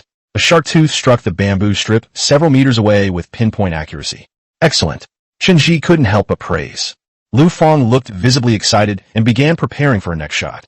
The training continued, albeit somewhat clumsily and with stumbles. Although it was a difficult start, no one complained. Chapter 30. Training. They practiced individually. After a while, the atmosphere on the deck gradually settled into focused concentration, replacing the initial novelty. Chunji did not interfere too much with their independent exploration. As the training progressed smoothly, Sun Xiao, who was in charge of reconnaissance, returned in a small covered boat. She deftly remoored the small boat beside the catamaran and nimbly leaped onto the deck. I've surveyed the surrounding sea area. Circle. Sun Xiao reported to Chunji. The fish population is decent, though they are scattered, but they are more than enough to meet the daily needs of a few of us. No other signs of biological activity were detected, and the sea surface was calm. Thank you for your hard work. Chunji nodded. The news Sun Xiao brought back was reassuring. He handed her the short bow that had been assigned to her. Sun Xiao took the short bow, a glint of light flashing in her eyes. She gently stroked the bow, pulled it a few times to test its strength, and then looked at Li Kangwen. Li Kangwen also happened to have some questions he wanted to discuss, so the two quickly huddled together and began to talk in hushed tones. However, In the early stages, developing this feel for the game largely depends on personal experience. Chunji observed and noted down Wang Hu and Lu Fang's questions about the slingshot aiming point, as well as Li Kangwen's impressions of the short bow. He privately messaged these representative questions and then compiled and sent them to several veterans of melee weapons within the security team. He never aimed too high, only seeking to acquire some of the most basic and practical introductory tips. Soon, the guidance from the veterans was relayed back in writing. A team member skilled in archery asked him to relay to Li Kangwen that beginners should first feel the rhythm of the bowstring's rebound, find the balance point of strength between the front and back hands, and focus their attention on the target rather than the bow when aiming. Regarding slingshots, the recommendations focus more on the elastic band's draw length. This is related to consistency. Chunji shared these key insights, which embody his experience within the group. Wang Hu scratched his head in frustration, then eagerly picked up his slingshot again, muttering to himself. Li Kangwen adjusted his posture and bow-holding gesture, carefully experiencing the sense of balance. As everyone's energy waned, Chunji clapped his hands at the opportune moment to draw everyone's attention. Gentlemen, we must not only build up our combat capability, but also ensure a continuous supply of basic materials. His gaze swept over the group. Make sure that at least 2 people are responsible for production and material collection at the same time, while the others focus on weapons training. Sun Xiao and Lu Fang, you two will drive the small covered boat this morning and be responsible for fishing and water collection. Sun Xiao led the fishing, while Lu Fang collected water and assisted in processing the catch. In the afternoon, Sun Xiao and Lu Fang took turns joining the training, while Wang Hu and I continued. Li Kangwen and Zhou Yi, you two train in the morning. In the afternoon, Li Kangwen can use his time to continue the technical team's development. Zhou Yi will be responsible for the daily cleaning and inspection of the catamaran. This arrangement ensured a stable supply of food and fresh water, and also ensured that everyone had ample time to develop their combat capabilities. This is a fairly reasonable arrangement under the current circumstances. No one objected, and they quickly began to act according to the new division of labor. Wang Hu and Chunji boarded a small covered boat and sailed to the nearby sea to begin their afternoon work. On the catamaran, Sun Xiao and his team remained to continue their training. Time passed, and only the trembling of bowstrings and the sound of bullets piercing the air remained on the catamaran. Practice is not always smooth sailing. When Li Kangwen drew his bow again, his meticulously crafted shark-tooth arrow struck the target and shattered, causing him great distress. Time slips away quietly in this busy and fulfilling alternation. As the setting sun once again paints the sea and sky red, the small boats that went out to work return fully loaded. Li Kangwen and Zhou Yi's training has also been very effective. Li Kangwen is now able to consistently shoot arrows into the target area 5 meters away. Zhou Yi's slingshot also achieved a good hit rate at a distance of 5 or 6 meters. Chunji roughly estimated today's losses. Nearly 100 shark teeth used for slingshot practice were used. These teeth were inevitably consumed when fired into the sea. The arrows were lost. The arrows were missing. Dinner was again raw fish with seaweed sauce. Since there is currently no one in the group who is dedicated to salt production, everyone is still consuming the salt they had previously saved or that was allocated by the branch. After dinner, Chunji arranged the order of night watch. We'll resume night watch tonight. 2 people will be on duty for 2 hours each, rotating shifts. Based on each person's physical strength and condition, he divided the 6 people into 3 shifts with 2 rotations. He and Wang Hu were on the first shift, Sun Xiao and Li Kangwen were on the second shift, and Lu Fang and Zhou Yi were on the third shift. Stay vigilant during your duty shifts, paying close attention to sea conditions and panel information. Awaken everyone immediately if anything unusual occurs, Chunji instructed. Everyone agreed. Night fell, and the sea breeze carried a chill. Chunji and Wang Hu, sitting on the relatively open fore and aft decks of the catamaran, surveyed the dark sea. Compared to the bustling activity during the day, the discussions on the regional channels of the control panel at night carried a heavier and more worrisome tone. What will the second disaster be? Gray Shark is already struggling enough, and now, who can withstand another wave? Guessing is useless. We'll deal with whatever comes our way. We have boats and men now. What's there to be afraid of? That's what I say, but I'm still not sure. Let's pray that it's not one of those natural disasters we can't fight. A sense of impending doom spread silently among the survivors through the cold words. Chunji turned off the channel, no longer letting these speculations affect his mood. The next day arrived peacefully. Work and training proceeded as scheduled yesterday. Sun Xiao and Lu Fang went out by boat and had a good harvest. In his spare time, Zhou Yi also began to organize the cabin, storing the supplies in different categories. Lin Cheng attempted to repair the damaged arrow and tied 6 or 7 meters of rope to the ends of the 2 arrows to use as training arrows. Chen Ji practiced while frequently checking the information in the branch group and the security group. Preparations for the war are clearly accelerating. The logistics group reported on the latest progress of weapons production and distribution and requested that each group report its needs as soon as possible. The technical team released a simple reinforcement plan for canopied boats, recommending that sea bamboo be tied to key parts of the boat to increase its impact resistance. The security team reiterated the importance of squad-based coordinated defense and began pushing out some 2- or 3-person cooperative tactics suitable for simple implementation on the covered boat. The entire area seemed like a bowstring gradually drawn taut, silently gathering strength, waiting for the arrow of fate to be released at any moment. In the afternoon, the sun shone brightly, and a gentle sea breeze blew. Chen Ji felt it was time to test the results of the past 2 days' training. Tomorrow will be the 20th day. We need to stabilize our emotions with tangible progress. He gathered all the team members and announced the decision. The main purpose of this test is to familiarize everyone with the rhythm of actual combat, examine the training effect, and give them a general idea of what to expect. Chen Ji looked at the 5 people in front of him, each with a different expression. Don't feel pressured, just play steadily. The test took place on the foredeck of the catamaran. The target consisted of several fish skulls and bamboo boards with simple circles drawn on them, all attached to a 10-meter-long rope. The distances were set to 5 meters and 8 meters respectively. The first test was the slingshot. Wang Hu, Lu Feng, and Zhou Yi took turns on stage. Perhaps it was the atmosphere, but all 3 seemed a little nervous. Wang Hu was the strongest, and the bullets he fired were incredibly powerful. However, a 5-meter target can only guarantee that the bullet won't miss, and the accuracy is not good. At 8 meters, the point of impact becomes even more scattered. Lu Feng took a deep breath, tried to recall the feeling during practice, and carefully aimed and fired. Bang! The 5-meter target was hit. A look of joy appeared on her face, and she even managed to hit the target just off the edge of the 8-meter target.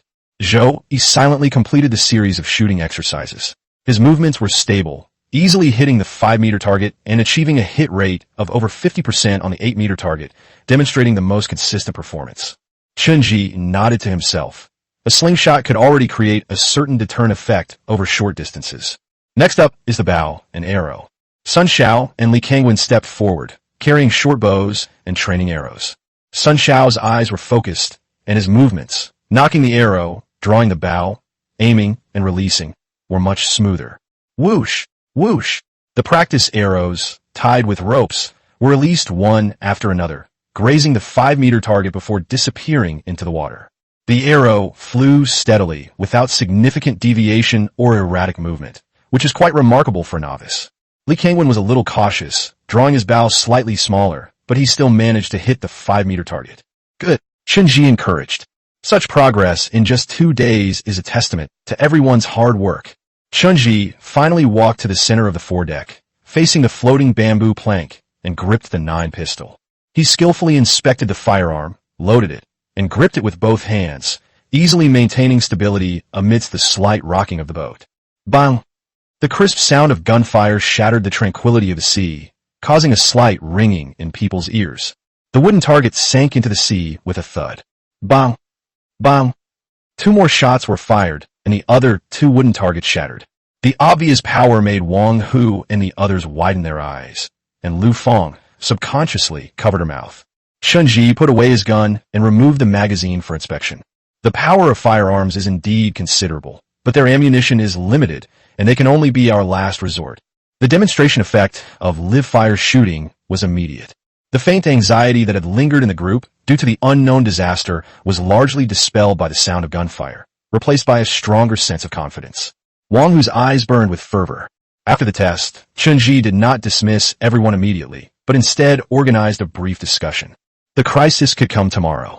Before it arrived, we got to know each other about our combat experiences. Everyone, how did you resolve the last Gray Shark crisis?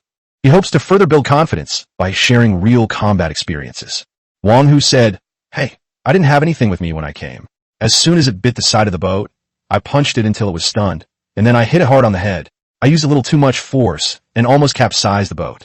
His vivid description diluted the seriousness of the topic. Sun Xiao continued, When I encountered the gray shark, the fishing net had just been cast. When it rammed my boat, I stabbed it with a spear, but it broke free. Later, after calming down, I waited for it to strike again, then pierced its gills from the side. It struggled, then stopped moving. Lu Fang's voice was soft, tinged with lingering fear. I was terrified. My hands were shaking as I held the spear. When it charged at me, I thrust it forward haphazardly, and I think I hit it near its mouth. Later, the captain taught me how to fix it, and it took me a while to get it right.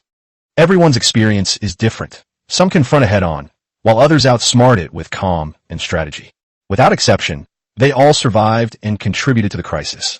Listening to each other's stories, a sense of belonging quietly flowed within the group.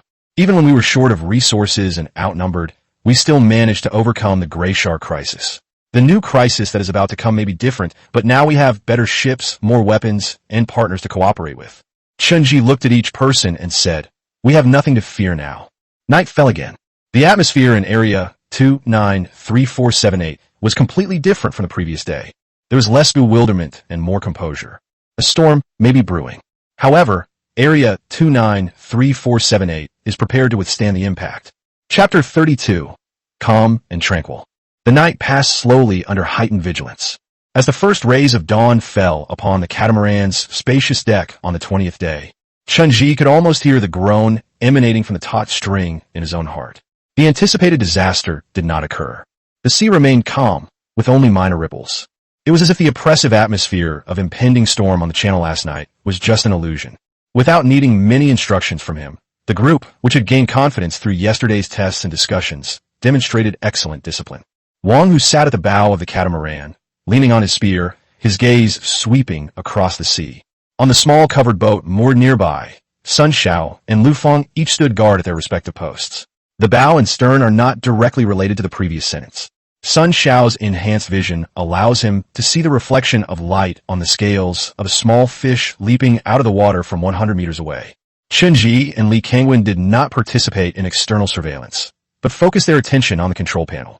Chunji mainly kept an eye on the internal channels of the branch notification group and the security group. Li Kangwen was responsible for monitoring the regional channel and several large chat groups, sifting through the chaotic information to find clues that might foreshadow a crisis. Time passed in an eerie stillness, minute by minute. The channel was initially deathly silent, as if everyone was holding their breath in anticipation. As the sun gradually rose higher, various sounds began to cautiously resurface like thawing streams. My place. Everything's calm and there's nothing there. Me too, I haven't seen a single big fish. Could it be a mistake? Or has the disaster been delayed? Don't be careless. What if they don't arrive until tonight? Could it be some kind of intangible disaster? Like a plague? Someone suggested an even more terrifying conjecture. Panic often stems from the unknown. When the enemy is clearly identified, there's always a way to deal with them, no matter how powerful they are. But as things stand now, with the disaster slow to materialize, all that's left for people is endless speculation and self-inflicted fear. This kind of mental torment is sometimes more exhausting than physical blows. Shinji noted that apart from reiterating vigilance in the early morning, the branch did not issue any new announcements. This silence itself conveys a certain message. The higher-ups are also observing and assessing the situation. During lunch, everyone took turns quickly eating some fish. The situation remained the same in the afternoon. Wind speed, perceived temperature, cloud cover. None of the observable environmental parameters showed any abnormal fluctuations. The fish continued to swim nearby, and the sap from the pale blue seaweed flowed at a steady pace.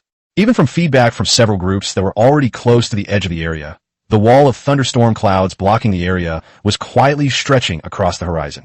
There was no expansion or abnormal discharge phenomenon. The setting sun sank again, dyeing the sky and sea a poignant orange red.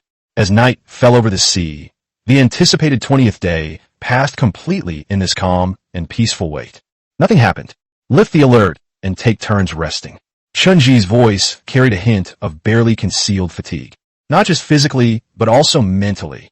Everyone breathed a sigh of relief, but after the tension dissipated, what welled up in their hearts was not entirely relief, but also a sense of bewilderment and absurdity.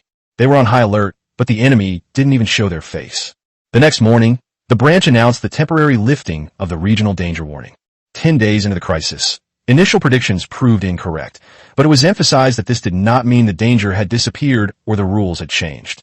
It's possible that the disaster's triggering mechanism is more complex or its cycle is different, but we still need to remain vigilant while resuming normal production and activities. There was no cheering or excitement in the channel. Instead, a somber atmosphere prevailed. What's going on? I was worried for nothing for 2 days. Could it be a bug in the control panel? I always felt it wasn't that simple. They might be brewing something even bigger. 10 days, wait, how long would that be? 15 days? A month? No one was in the mood for lengthy rants or analyses on the channel. An invisible sense of urgency was urging everyone on. There's no time to waste on pointless waiting and guessing. Almost simultaneously with the lifting of the danger warning, another plan that had been temporarily shelved was put back on the agenda. Central Convergence Plan. Attention all groups, the ocean current is clearly pointing in the right direction, and the conditions for convergence are met. To avoid potential regional disasters in the future, concentrating our efforts in the regional center and building a larger and more stable community of survival is the best and most necessary choice at present. Each group should immediately begin planning their journey to the central point and be sure to collect and store as many resources as possible in their area before departure. Long-distance voyages require significant resources as strategic reserves for vehicle maintenance, reinforcement, and even subsequent upgrades. The announcement also provided specific action recommendations. To shorten the rendezvous time, it is recommended that groups, where conditions permit, adopt a method of rowing in shifts day and night, with people resting while the boats continue to move forward. It is essential to make good shift plans to ensure that the crew gets rest. Chunji gathered the team members on the foredeck of the catamaran. We are about 2,000 kilometers away from the center point. Chunji unfolded the precious regional map and pointed to the black dot representing their location. We have 2 boats, and it takes at least 3 people to operate them if they move forward at the same time. The 6 of us can be divided into 2 shifts, with each shift working for 6 hours and resting for 6 hours. His gaze swept over the crowd. Wang Hu and Sun Xiao, you will take turns piloting the small covered boat. Wang Hu will be in charge of the afternoon and the latter half of the night. Sun Xiao will be in charge of the morning and the first half of the night, while also taking care of course corrections and forward reconnaissance. Wang Hu patted his chest, indicating that there was no problem. Sun Xiao nodded. The rear oar of a catamaran requires 2 people working together, Li Kangwen and Lu Fong as one team, and Zhou Yi and I as the other. Chunji made this arrangement primarily considering physical fitness and complementary personalities. Li Kangwen is calm and can lead the somewhat timid Lu Fong, while Zhou Yi has good execution skills and can work effectively with Chunji. At the same time, in order to maintain a stable speed for both boats and avoid falling behind, Kangwen's group rowed in the small canopy boat while Sun Xiao drove it, and Zhou Yi and I rowed in the small canopy boat while Wang Hu drove it. This formed a fixed pairing, which made it easier to develop a tacit understanding. He paused, then estimated, if the voyage goes smoothly and the average speed can be maintained at about 6 to 7 kilometers per hour, it will take us about 13 to 14 days to reach the center point. This is not a short time, especially considering the high-intensity, non-stop sailing on the vast ocean, which is a huge test of everyone's will and physical strength. As everyone prepared to begin inventorying supplies and collecting sea bamboo, according to this initial plan, a subtle emotion began to permeate some of the groups and the regional communication channels. It has only been a few days since the group successfully met. However, the rapid changes and frequent adjustments to plans in just a few days left everyone somewhat overwhelmed, and some even felt nervous and exhausted. First, they began intensive training and preparation to deal with the unknown crisis of the 20th. The crisis had barely eased after being extended, when they were immediately ordered to embark on a long-distance expedition. Plans change almost daily. Arrangements made the day before yesterday might be completely overturned the next day due to a new announcement. This uncertainty consumes a great deal of people's energy. This sentiment was even more pronounced on regional channels. Those groups that were already close to the center and could meet up in a few days naturally had few complaints about the plan and even welcomed it. But for groups like Chunji's, or even those that require a long trek of half a month to reach the regional border, complaints and doubts began to increase. Leaving again? We've only just settled down a couple of days ago. It's thousands of kilometers. What if there's a disaster along the way? Can this ship withstand such a treacherous journey? We're a small group now, with food, drink, and weapons. Aren't we doing pretty well? Why do we have to go through all that trouble to get to that so-called central point? Exactly. Who knows what the situation is at the center? What if resources were even more strained in the past? Isn't the branch being too hasty? Can't they observe a little longer? I feel that living in our small group like this is quite good. We're free and easy. This mix of contentment with modest wealth and fear of unknown risks creates considerable resistance. People have just adapted to the collaborative model of small groups. They tasted the benefits of having relatively independent space and decision-making power. A sense of resistance and doubt arose instinctively from the larger collective. I fear encountering unforeseen accidents during long voyages. I fear arriving with great difficulty only to find things are not as good as they are now, and I fear losing the hard-won, barely stable life I have now. Chun-Ji understood as he looked at the complex expressions that occasionally flashed across the faces of the group members. The plan is good, but to make it truly work smoothly, these invisible obstacles need to be overcome. I know everyone is tired and uncertain. I think things are fine as they are now, and I don't want to go through any more trouble. Chun-Ji looked calmly at Wang Hu, Lu Feng, and Zhou Yi, who had an indifferent expression. But haven't the lessons of the gray shark been profound enough? We were just individuals on a small boat back then, thinking we could survive. But what happened? Without organizing ourselves, without supporting each other, and without the weapons we made later, how many of us could have truly survived the jaws of the gray sharks on our own? The current one is much stronger than the canoe of the past.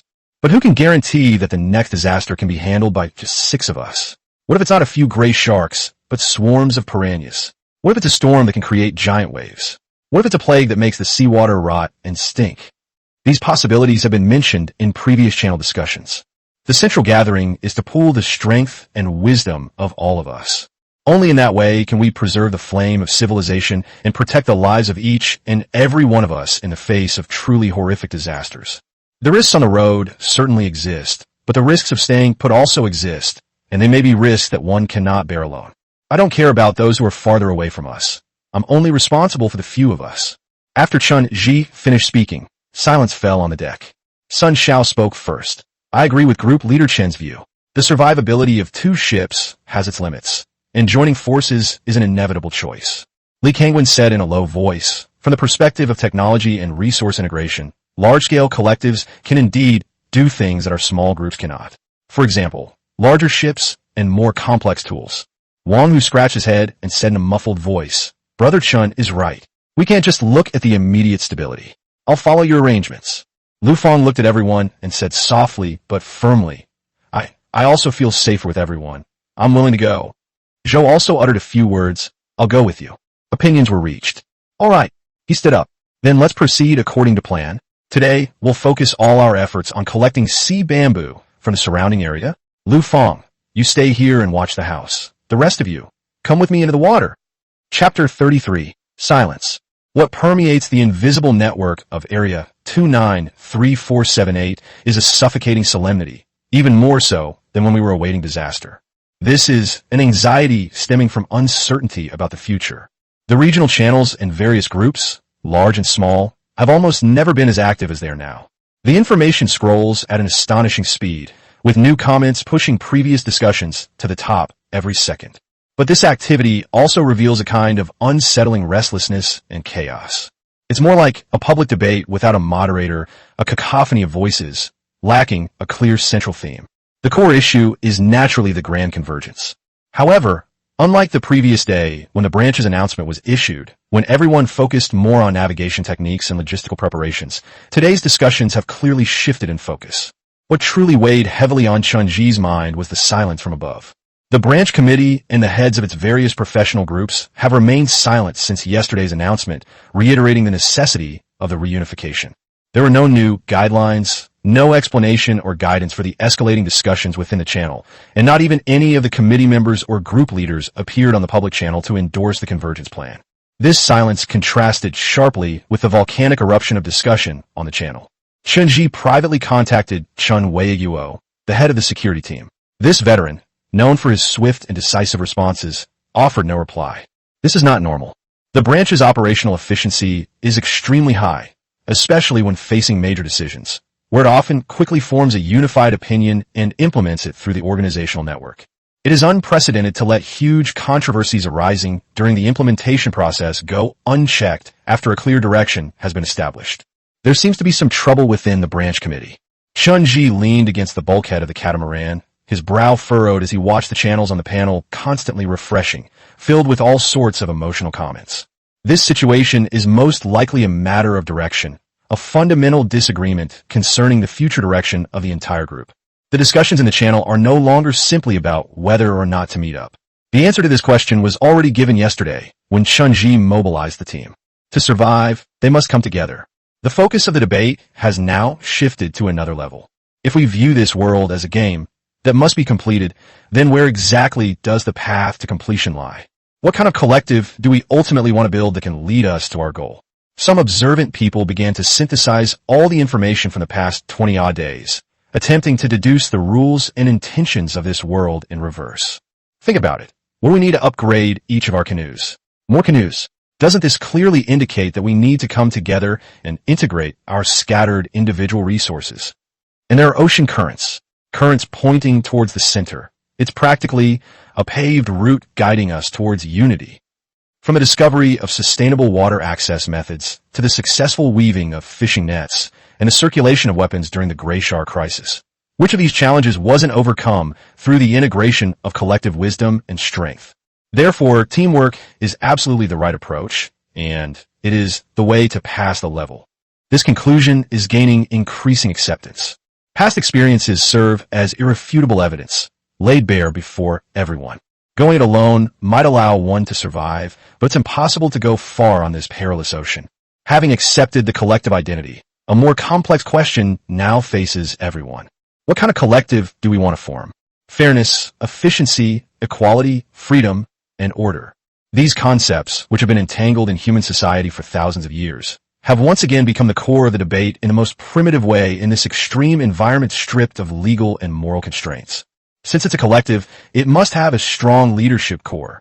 Like the previous branch, strict discipline and unified resource allocation are essential to maximize survival efficiency. That's right.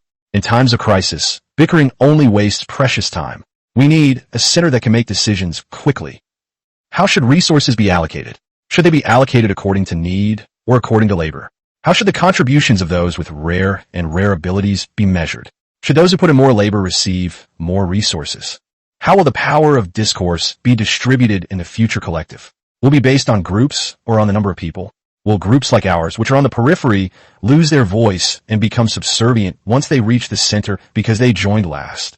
Each question is like a boulder thrown into a calm lake, creating ripples that spread far and wide. The channel was filled with heated debates, with people citing various sources and arguing back, and no one could convince anyone else. And amidst this chaotic debate, a rather influential voice emerged. The speaker is located in the fourth quadrant. The group leader's name is Gao Chong. He published a rather lengthy proposal on the regional channel. The core argument of the initiative is that, given the vast area and varying distances of the groups from the center point, forcibly requiring all groups to immediately and unconditionally converge on the center point is unrealistic and high risk. Especially for groups like those located in peripheral areas, there are too many variables along the way. Therefore, he proposed that it would be better to spontaneously form several relatively stable fleets of around several dozen people, based on quadrants or smaller areas.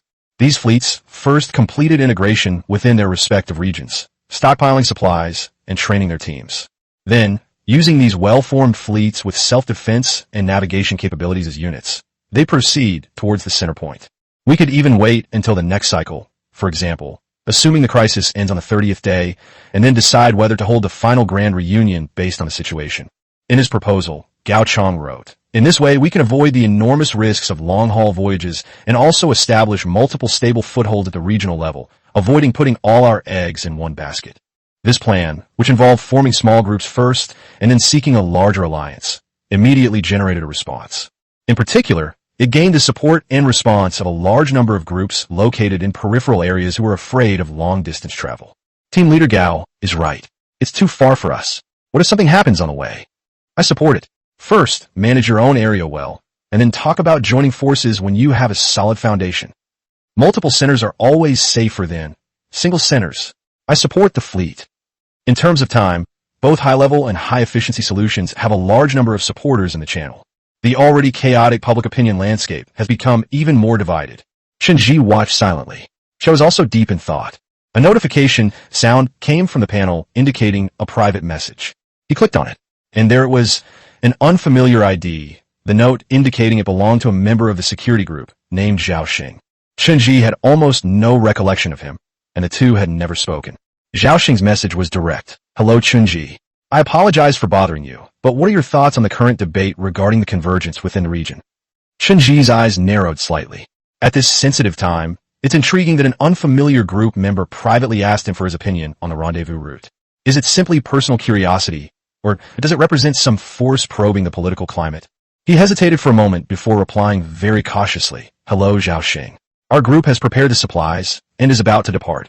Zhao Xing remained silent for a moment before replying, Understood. Wishing you a safe voyage. The conversation ended there. This brief exchange was more like a tentative probe. Chunji was almost certain that, behind the unseen network, similar private communications and coordination were taking place intensively at various levels. The branch committee's prolonged silence was by no means a result of nothing happening. On the contrary, beneath this silence lies an irreconcilable disagreement and power struggle. Should we adhere to a centrism that prioritizes efficiency and concentrates power, or adopt a more flexible fleet system that may lead to a dispersion of power? This is not merely a debate over policy directions. It concerns the future power structure of the collective, resource allocation patterns, and the way of life for each individual. In the afternoon, yet another voice joined the fray, bringing with it even more compelling data. A survivor claiming to have previously joined the calculation group and currently also located in the marginal area spoke out in the channel.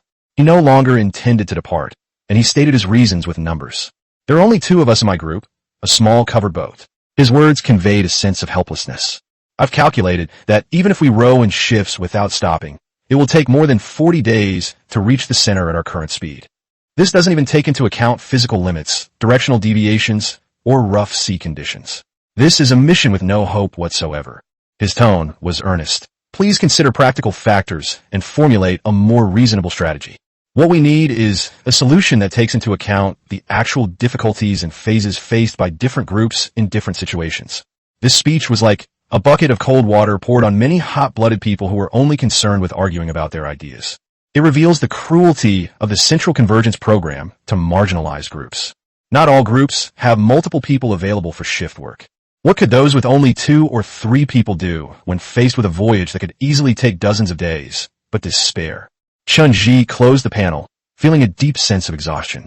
Li Kangwen and Wang were using ropes to reinforce the last few harvested seed bamboo stalks to the sides of the catamaran for additional buoyancy and protection. Sun Xiao was inspecting the mooring ropes and oars of the small covered boat, while Lu Fong was taking stock of the fish, meat, and water in the storage space. Everyone is preparing for the upcoming voyage. But the region's future is shrouded in a thick fog. The silence of the branch committee, the division within the channel, the despair of the marginalized. All of this is like the surging undercurrents beneath the surface of the sea. Chapter 34. The Pivot.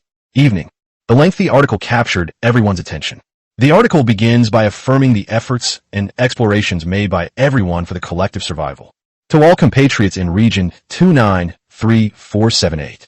Over the past 20-odd days and nights, we have shared the initial panic and worked together to establish order. They successfully fended off the gray shark and are actively exploring the path to the future. Every instance of sharing information, every instance of mutual assistance and resources, and every instance of bravely facing a crisis is an effort that has enabled us to survive to this day. The Provisional Branch Committee hereby extends its highest respect and sincerest gratitude to each and every compatriot who, despite facing dire circumstances, has maintained courage, rationality, and kindness. This passage is like a gentle stream of water, quietly soothing many hearts that have become parched from arguments. People quieted down and began to read the response, which was clearly the result of careful consideration. Following this, a lengthy article explained in detail the considerations behind the previous decision to bring all staff together at the center. The decision to insist on everyone quickly converging at the center point was based on 2 judgments. We anticipate that the disaster pattern based on the 10-day cycle may no longer hold true, but the next crisis may not be far off. We must quickly concentrate our efforts to address potentially more severe challenges. Secondly, and more importantly, the logistics and technical team discovered a more challenging route while organizing the vehicles. We have discovered an upgrade path for multi-oared sailboats. The materials required include, but are not limited to, 50 canoes or their equivalent vehicles, a large quantity of gray shark skin, and an astonishing amount of sea bamboo. 50 canoes. This goes beyond simple teamwork. It requires the combined strength of an entire region. Comrades, The article's tone carried an irrepressible excitement and anticipation. What does this mean? It means that we may be able to build ships that can truly conquer this ocean. Faster speeds, greater load capacity, stronger resistance to wind and waves, and even the possibility of exploring unknown worlds beyond the designated area. This is the fundamental reason why we are eager to bring all staff together. We see a glimmer of hope leading everyone to a brighter future, and we yearn to turn that hope into reality as soon as possible. People suddenly realize that the branch committee's previous urgency stemmed from a tremendous possibility that could change everyone's fate. The article did not shy away from the issue, but we also made mistakes. Chen Kuishu made a profound self-criticism. We focused too much on that grand goal without fully considering the real difficulties and risks faced by our compatriots in different locations on their journey toward that goal. We rushed into action without providing sufficient explanation or clearly conveying the underlying reasons to each comrade, leading to unnecessary misunderstandings and panic. On behalf of the branch committee, I would like to express my sincere apologies to everyone. Our work methods went awry. The responsibility lies with me. Frank self-criticism alleviated the rebellious feelings many people had towards orders. The article then announced changes and adjustments to the rendezvous plan. Based on the above reflections and the current situation, and after full discussion and resolution by the branch committee, the central reunification plan has been revised as follows. The overall goal remains unchanged. Regional forces are concentrated in the central point, and the strategic direction of building a stronger community of shared future remains unchanged. Building large ships, such as multi-oared sailing vessels, exploring regional boundaries, and seeking an ultimate solution are our unchanging long-term pursuits. The implementation path will be adjusted, and a phased and gradual strategy will be adopted. The 16 groups, which are currently closest to the center point, and whose estimated travel time is within 10 days, are converging on the center point at full speed. These 16 teams will serve as advanced forces, responsible for the initial construction of the central area. The remaining groups were no longer required to undertake long-distance voyages with extremely high risks. Several support groups will be selected within the region based on geographical location, personnel composition, and resource contributions. Each pivot group will be responsible for absorbing and integrating other groups within a certain area to form a sizable pivot fleet. In the short term, the primary goal for each fulcrum fleet is to achieve self-sufficiency in basic supplies. At the same time, the branch encourages each fleet to develop a professional direction based on the strengths and resources of its members. All fleets are under the unified coordination system of the branch committee. The branch will be committed to building a market-oriented material circulation system based on contribution. Each fleet can use its surplus supplies or specialized services to exchange resources with other fleets through the panel trading function. We believe this new route can both avoid the enormous risks of long-distance voyages and respect the realities of each fleet, while also improving the region's resource utilization efficiency and resilience through division of labor and the market. After a brief period of silence, the regional channel saw a surge in inquiries about specific issues, creating a lively atmosphere.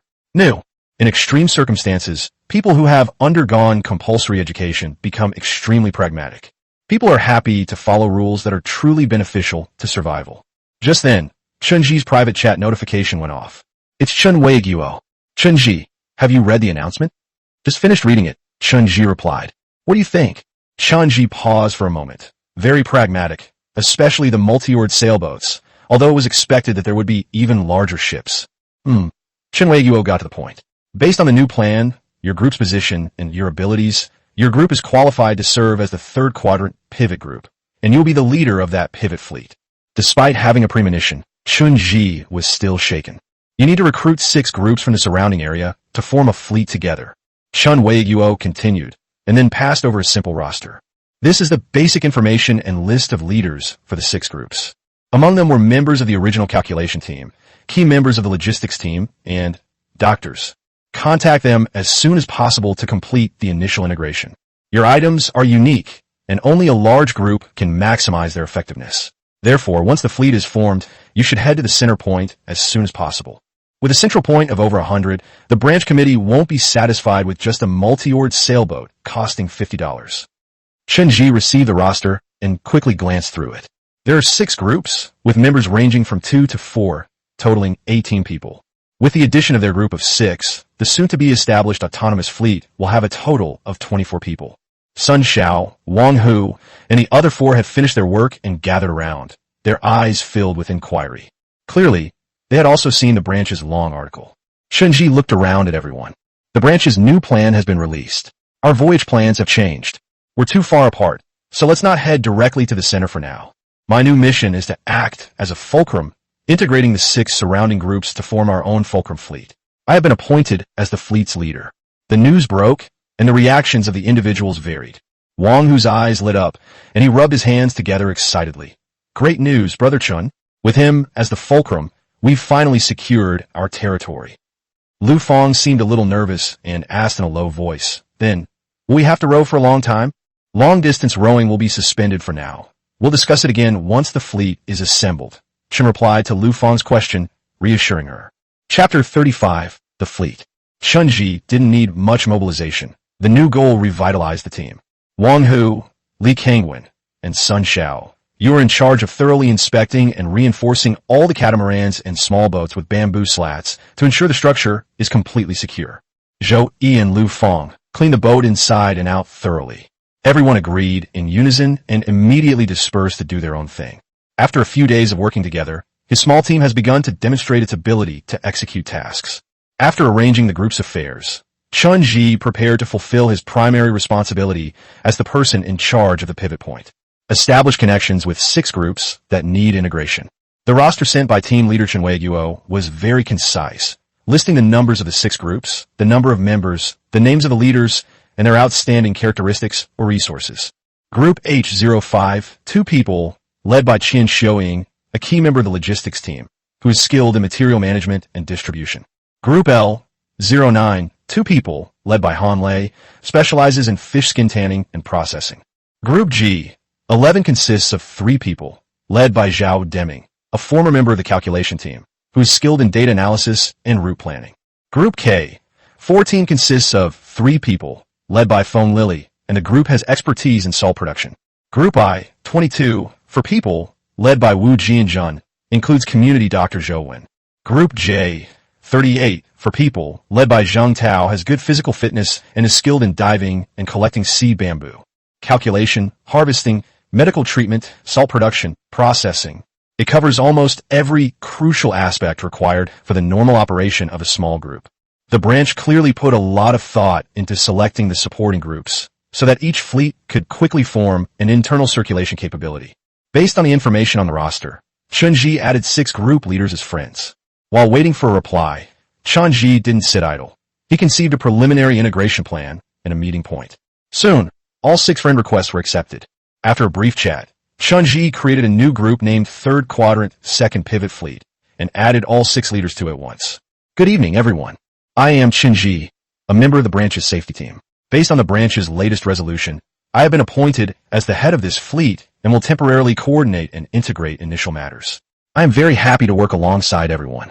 I'm sure you've all read the branch's long plan carefully. We've gathered around this goal to overcome difficulties and seek development together. Our fleet has 24 compatriots, the largest number in the third quadrant. To achieve efficient integration, I propose that we begin the first step immediately. Please take turns explaining your group's vehicle situation, the health status of your group members, and any special skills you may have. I will compile everyone's information, and with the assistance of Comrade Zhao Deming from the original calculation team, we will jointly determine the optimal rendezvous point. In principle, we hope that the rendezvous point will be located near the geometric center of all group positions to minimize the sailing distance for each party, and in the downstream direction leading to the center of the area to avoid sailing against the current. Once the rendezvous point is confirmed, each group will set off immediately. During the journey, maintain open communication within the group and promptly report your location and any unusual situations. After we arrive at the rendezvous point, we will have a face-to-face meeting to discuss in detail the fleet charter, division of labor, resource integration, and other specific matters. Does anyone have any objections or additions to the above arrangements? A few moments later, replies began to appear. The first to speak was Zhao Deming from G11. Received, following Captain Chen's instructions. H05's Qian Xiuying. I agree with Team Leader Chen's plan. Our team's vehicle is a small covered boat, and all members are in good health. Wu Jianjun of I-22. Received. I've assembled 2 small covered boats. Dr. Zhou Wen is in good condition and can handle common illnesses and injuries. The other responsible persons also responded one after another, expressing their agreement with the plan and providing the necessary information. The atmosphere showed a good cooperative attitude from the start. Chunji was compiling the coordinates and vehicle information sent by each group while closely monitoring Zhao Deming's calculation progress. About half an hour later, Zhao Deming posted his calculation results in the group chat and marked them on the third quadrant map that Chunji had given him. Number points. Based on calculations, taking into account the current position of each group as the node and the downstream direction, it is recommended that the meeting point be set here. This point is roughly northeast of team leader Chunji's current location. Based on the combined speed of the ocean current and the rowing speed, the furthest group will need about 8 days to sail, and the closest group will need about 2 days to sail. All teams take routes with or alongside the current, which can effectively save energy. It is expected that all teams can be assembled within 8 days. Chunji carefully examined Zhao Deming's calculation process and admired his professionalism. Thanks to Comrade Zhao Deming for his professional calculations, the rendezvous point will be determined based on these coordinates. All responsible persons are requested to begin preparations immediately and depart as soon as possible to approach this point. Safety must be the top priority during the voyage, and communication must be maintained. Receive. Clear. Set off. The responsible persons responded one after another, their tone filled with anticipation. The first step in the integration has been taken. Chunji informed Sun Xiao and the others of the confirmed rendezvous coordinates and the estimated time, so that everyone was aware of the situation. At this moment, Chen Weiguo's private message came again. How did it go? Did you get in touch? Chen Weiguo asked. We have made contact, and the initial communication went smoothly. The meeting point has been determined by Zhao Deming of the calculation team, and we expect to complete the assembly within 8 days. Very good. Excellent efficiency. Chen Weiguo gave his approval, then said in a serious tone, Now let's talk about something else about your arrangements. The Type 92 rifle you possess is currently the only known firearm in the region, and it serves as a strategic deterrent. The branch cannot and will not make routine arrangements to ensure your well-being. Chunji nodded silently. He had already realized this. More importantly, this incident was not entirely a clash of ideas or a fear of difficulties. Both the security team and the information team have noticed some discordant clues. Chunji's heart skipped a beat. Man-made? The suspects cannot be identified, but the pace and direction of the spread of certain statements seemed deliberate. Chen Weiguo didn't give a definitive answer, but his meaning was already quite clear. Some people are exploiting information asymmetry and panic to try to delay the Great Convergence, or rather, to delay the formation of a powerful core. Their purpose is unclear, but it warrants vigilance. Chunji immediately thought of Zhao Xing, who had privately tested him, as well as several active IDs in the regional channel. Considering that your weapons are already openly available within a certain range, they are not a secret. The branch and the security team are considering not staying on the large ship after you arrive at the center point to meet up. Chunji was taken aback. This decision was somewhat unexpected. The central point will be a hub for a large number of people in the future. With a large ship and a diverse population, your gun will still have a deterrent effect in that environment, but it will no longer be absolute. If someone with ulterior motives causes trouble, or if a mass incident occurs, you may not be able to control the situation with just a pistol. On the contrary, you may be put in unpredictable danger because of possessing it. Chunji pondered Chen Weiguo's judgment. In the chaos of a crowd, how many people can a pistol kill? But the person holding it will inevitably become the center of attention, even a target. Chen Weiguo revealed the final arrangements. Therefore, once your fleet is fully integrated, it should first maintain a certain distance from the center point while cruising around it. Your fleet, with its complete industrial chain and self-defense capabilities, is itself a stable foothold that can radiate influence to the surrounding areas. On the other hand, you and the gun in your hand can exert absolute dominance and stability in a small fleet environment where personnel are relatively independent and under control. This is both to protect you and to preserve a trump card for the region. However, it is more likely that the situation will become clear before you reach the center point, and the security and information teams will have already eliminated any potential threats. Chen Weiguo's tone was tinged with entrustment, but no one can predict the future. Before that, your most important task is to stabilize your fleet and ensure its safety. If anything comes up in the future, you can contact committee member Wang Hai from Quadrant 3 more often. He is trustworthy. Chunji was processing the news, his heart filled with turmoil. He originally thought that becoming a fulcrum would allow him to integrate into the mainstream more quickly, but he was unexpectedly given a more independent role. I understand, team leader. Chunji replied. I will lead the fleet to stable development. Okay, stay alert and stay in touch. Chun Wei-guo ended the call. Chun-ji leaned against the cabin wall and slowly exhaled a breath of stale air. The current situation is more complex than imagined. Not only must they survive in the natural environment, but they must also be wary of undercurrents from their own kind. The 2 days passed by in boating and conversation. After determining the rendezvous point, Chun-ji's group set off with the other groups. According to the updated information from Zhao Deming, they expect to meet up with Han Lei's group, who were the first to arrive at the rendezvous point that morning. After sailing for about an hour, Sun Xiao, aboard the small covered boat, suddenly spoke up. We spotted a boat at the o'clock position. A small covered boat with 2 people on board, matching Han Lei's group's description. A moment later, Kangwen also saw the small covered boat. The people on board seemed to have noticed them as well, waving to them. The 2 ships slowly approached each other. 2 men were standing on the other boat. The one in front was about 30 years old, with dark skin, a lean build, and a smile on his face. Behind him, the younger, somewhat shy one. Is this Captain Chun-ji? The older man asked loudly. It's me. Are you Comrade Han Lei? Chun-ji stood up and replied. Yes. I'm Han Lei, and this is Zhang Hao from our group.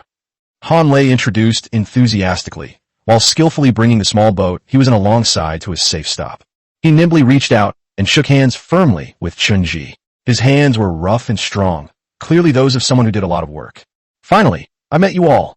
I've been looking forward to meeting you all since we came this far. Han Lei's smile was infectious. He looked around and praised Chun-ji and their boat.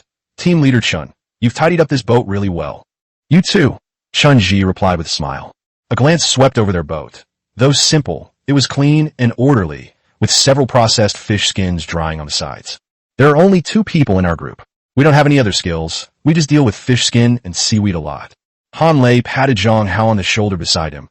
Little Zhang is very skillful. He's a master at tanning fish skin to make water bags and air bladders. I'm pretty strong. I have no problem diving and collecting water. Chun-ji nodded. This was exactly the characteristic noted on the roster. That's great. Our fleet needs people like you. Fish skin products are an important resource. No one could do without either water bags or air bags. Chapter 36, The Fleet, Part 2. The following morning, Chen's daily extraction was again a slingshot. After finishing his drink, he was stretching on the foredeck of the catamaran when a notification on the control panel interrupted his concentration. It was a private message from committee member Wang Hai, who is currently the highest-ranking coordinator for the entire quadrant. Comrade Chun-ji, good morning. I have an important discovery to inform you of. Chun-ji, in high spirits, replied, Please speak, committee member Wang. It has been confirmed that the panel has a team function, which is triggered by any condition. When a group of 10 or more survivors gather in space, the team function will appear on the panel. Team functionality. Chun-ji's heart pounded. This is undoubtedly a panel rule. A secondary, significant finding, it will greatly influence future organizational structures. Wang Hai continued to explain. After the team is established, it will have several core functions. The first step is to generate a shared team storage space, the size of which is the sum of the personal spaces contributed by each member. Secondly, team permission categories can be set, which relate to access to public spaces, internal material flow, and vehicle facilities. Third, team members can use the dashboard for more efficient organization and collaboration. Most importantly, the team itself will be recognized as an independent unit on the panel. Committee members speculate this may relate to future vehicle upgrades and even eligibility to participate in regional events. Chun-ji quickly digested the information. Public space and access control. Your second fleet currently has the largest number of members. Once triggered, please complete team building and stabilize the internal structure as soon as possible. This will not only improve your own efficiency, but also provide valuable experience for other fleets, Wang Hai said. Understood. Thank you for the timely notification, committee member Wang. Chun-ji replied solemnly. The news came at the perfect time, just before the fleet was about to make a large-scale rendezvous. You're welcome. The stability and development of the third quadrant depends on the efforts of every person in charge. Keep in touch, and let me know immediately if there are any unusual situations or difficulties. Wang Hai ended the call. Time passed in anticipation. On the morning of the 26th day after the arrival of the sun, the second fleet, to which Chun-ji belonged, had gathered 10 people. In addition to their original group of 6 and Han Lei's group of 2, who joined them earlier, Zhao Deming from the calculation group, along with his 2 team members, also successfully arrived at the designated rendezvous point after several days of sailing. Just as Zhao Deming's group's vessel and Chun-ji's catamaran completed their docking, and the personnel from both sides stood on the deck exchanging greetings. The panels of all 10 survivors simultaneously emitted a soft, continuous blue light, accompanied by a clear vibration notification. Should we create a team? The notification text floated clearly on each person's panel. It's here. Chun-Ji suppressed his excitement and looked around at the other ships. Every face on the other ship wore the same expression of surprise and excitement. Everyone, this is the team feature we were previously notified about. Let's confirm it together now. Without needing many words, everyone understood what this meant. Led by Chun-Ji, the 10 people almost simultaneously confirmed yes with their consciousness. The panel glowed, and a new interface unfolded, starting with the team naming. Everyone agrees to continue using the designation Third Quadrant Second Fulcrum Fleet. Next is the permission settings. Almost without any suspense, all eyes turned to Chun-Ji. Zhao Deming spoke first. Team leader Chun-Ji is the fleet leader appointed by the branch and also the general coordinator for this meeting. Both in terms of ability and communication channels with superiors, he is the most suitable candidate for team leader. Han Lei's booming voice followed closely behind. That goes without saying, it's definitely Captain Chun. Sun Xiao, Wang Hu, and others naturally had no objections. Agree. Support Brother Chun. Faced with everyone's unwavering trust, Chun-Ji felt a surge of warmth in his heart. Thank you for your trust, comrades. I promise to lead our fleet safely to the center point. He used his consciousness to confirm that it was the authority. The Third Quadrant Second Pivot Fleet team has been established. A system notification flashed across all member panels. Next, we discuss the setup of public storage spaces. The panel prompts that each member needs to contribute some of their personal storage space to collectively create a shared team space. The contribution amount can be set by the user. On this point, everyone had already agreed that each of the 10 people would contribute 2 cubic meters. In an instant, a 22 cubic meter, high common storage space for the team was created. This space is managed by team leader Chun-Ji, who can set rules for other members' use and access. It exists independently of each person's private storage space, solving the long-standing problem of storing and quickly allocating large quantities of supplies. The excitement of enabling the team feature filled the 10 people who had gathered. Chun-Ji acted decisively, using the newly opened team communication channel to include the arriving members and issuing the first team command. They began collecting basic supplies and establishing a perimeter around the rendezvous point, awaiting the arrival of subsequent teams. Efficient communication and public spaces have greatly improved the operational efficiency of the initially integrated fleet. Time continued to pass. On the 28th day after their arrival, the last group of Chun-Ji's fleet, logistics backbone Qian Xiuying, successfully arrived at the rendezvous point in their small covered boat. At this point, all 24 members of the Third Quadrant, Second Fulcrum Fleet have been assembled. 9 small covered boats surrounded Chun-Ji's group's catamaran-shaped covered boat like stars around the moon. 24 weathered faces gathered on the foredeck of the catamaran and the surrounding connected boats.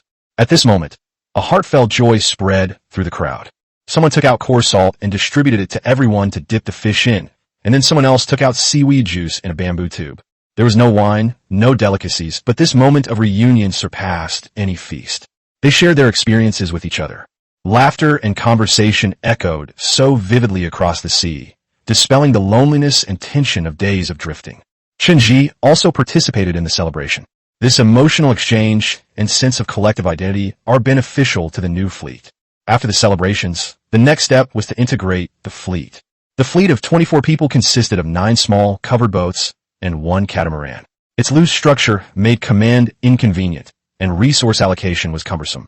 The next day, after communicating with the heads of each group, Chun-Ji convened all members to announce the fleet restructuring plan. Under the watchful eyes of everyone, the 4 small covered boats from Wu Jianjun and Zheng Tao's group were combined into 2 covered boats. At this point, the fleet consisted of 1 catamaran, 2 standard catamarans, and 5 small catamarans. After streamlining the vehicles, Chun-Ji immediately reorganized the personnel structure. He completely dismantled the original team structure, dividing the personnel into 3 core teams based entirely on functional requirements. The data collection team consisted of members who were originally skilled in the subject, and the team leaders were Zheng Tao and Wang Hu. It is primarily responsible for acquiring 4 basic resources: fish, freshwater, salt, and seed bamboo. This is the fleet's lifeline. The investigation team consists of members with good basic skills, physical fitness, and quick reflexes. Chun-Ji serves as the group leader, and Sun Xiao serves as the deputy group leader. Responsible for the fleet's daily night patrols, perimeter security, and resource exploration, as well as the combat skills training of all crew members. These are the fleet's eyes, ears, and fists. The logistics team was composed of the original logistics backbone and technical personnel, and the heads were Qin Xiuying and Li Cheng, responsible for handling the supplies brought back by the collection team, such as cutting fish meat, tanning fish skin, and extracting oil, maintaining and repairing all tools and vehicles, managing the team's public storage space, and allocating supplies. Meanwhile, Dr. Zhou also belongs to this group and is responsible for the team's medical support. This is the heart and logistical support of the fleet. Each group has clearly defined responsibilities, and members are assigned to their respective groups based on their strengths and preferences. Lu Feng was assigned to the logistics team to assist Zhou 1 and handle material details, while Zhou Yi, due to his strong execution skills, was assigned to the investigation team. The new architecture is clear, efficient, and clearly defines responsibilities and authority. By breaking down the original cliques and allowing everyone to find their place, the team's cohesion has increased. During these busy integration days, Chun Ji and committee member Wang Hai have been in increasingly frequent contact. Through Wang Hai, Chun Ji gained a more intuitive understanding of the situation in the third quadrant and even the entire 293478 region. There are currently 8 such pivotal fleets in the third quadrant, with a total of 127 people. During the rendezvous, 3 newcomers joined different fleets. They claim to be survivors who had lived alone. The branch is taking a cautious approach to this matter and has notified the leaders of each fleet to pay attention. At the regional level, the construction of advanced teams at the central points is in full swing. However, undercurrents still exist, and the debate about routes and power has not been completely quelled by the introduction of team features. It has simply moved to a deeper level. Chapter 37, New Discoveries. On the same day that Chun-Ji's fleet completed its internal integration, information from committee member Wang Hai also arrived at the panel of the 7 fleet leaders in the third quadrant. The message is concise. All fleets in the third quadrant have completed their initial assembly, and a meeting of the third quadrant fleets is scheduled for this evening. As night fell, a cool sea breeze blew across the closely packed fleet. Chun-Ji sat in the compartment of the catamaran. A group named Third Quadrant Fleet Meeting has been created, and 9 people, including Wang Hai and the branch committee recorder, have joined. Good evening, everyone.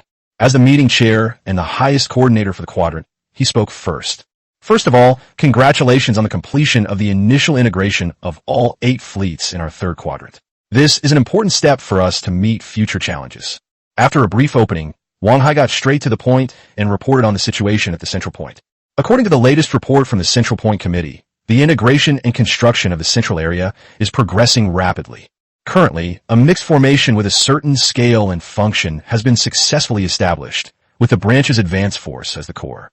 The flotilla includes completed multi-oared sailing ships, several small fishing boats, and covered boats. Although he already knew about the plan from Chun Weiguo, Chun-Ji was still shaken to hear that it had actually become a reality. This signifies a qualitative leap in the region's ability to conquer the ocean. Wang Hai continued, the more important discovery came from underwater. The center successfully organized several deep-sea explorations. It has now been confirmed that the seabed depth directly below the center point is approximately 20 meters. Divers have reached the seabed and made initial discoveries of entirely new types of resources, including sand and reefs. Seabed resources. The report mentioned that survivors with underwater breathing abilities are continuing their initial exploration of the seabed, which may bring more surprises in the future.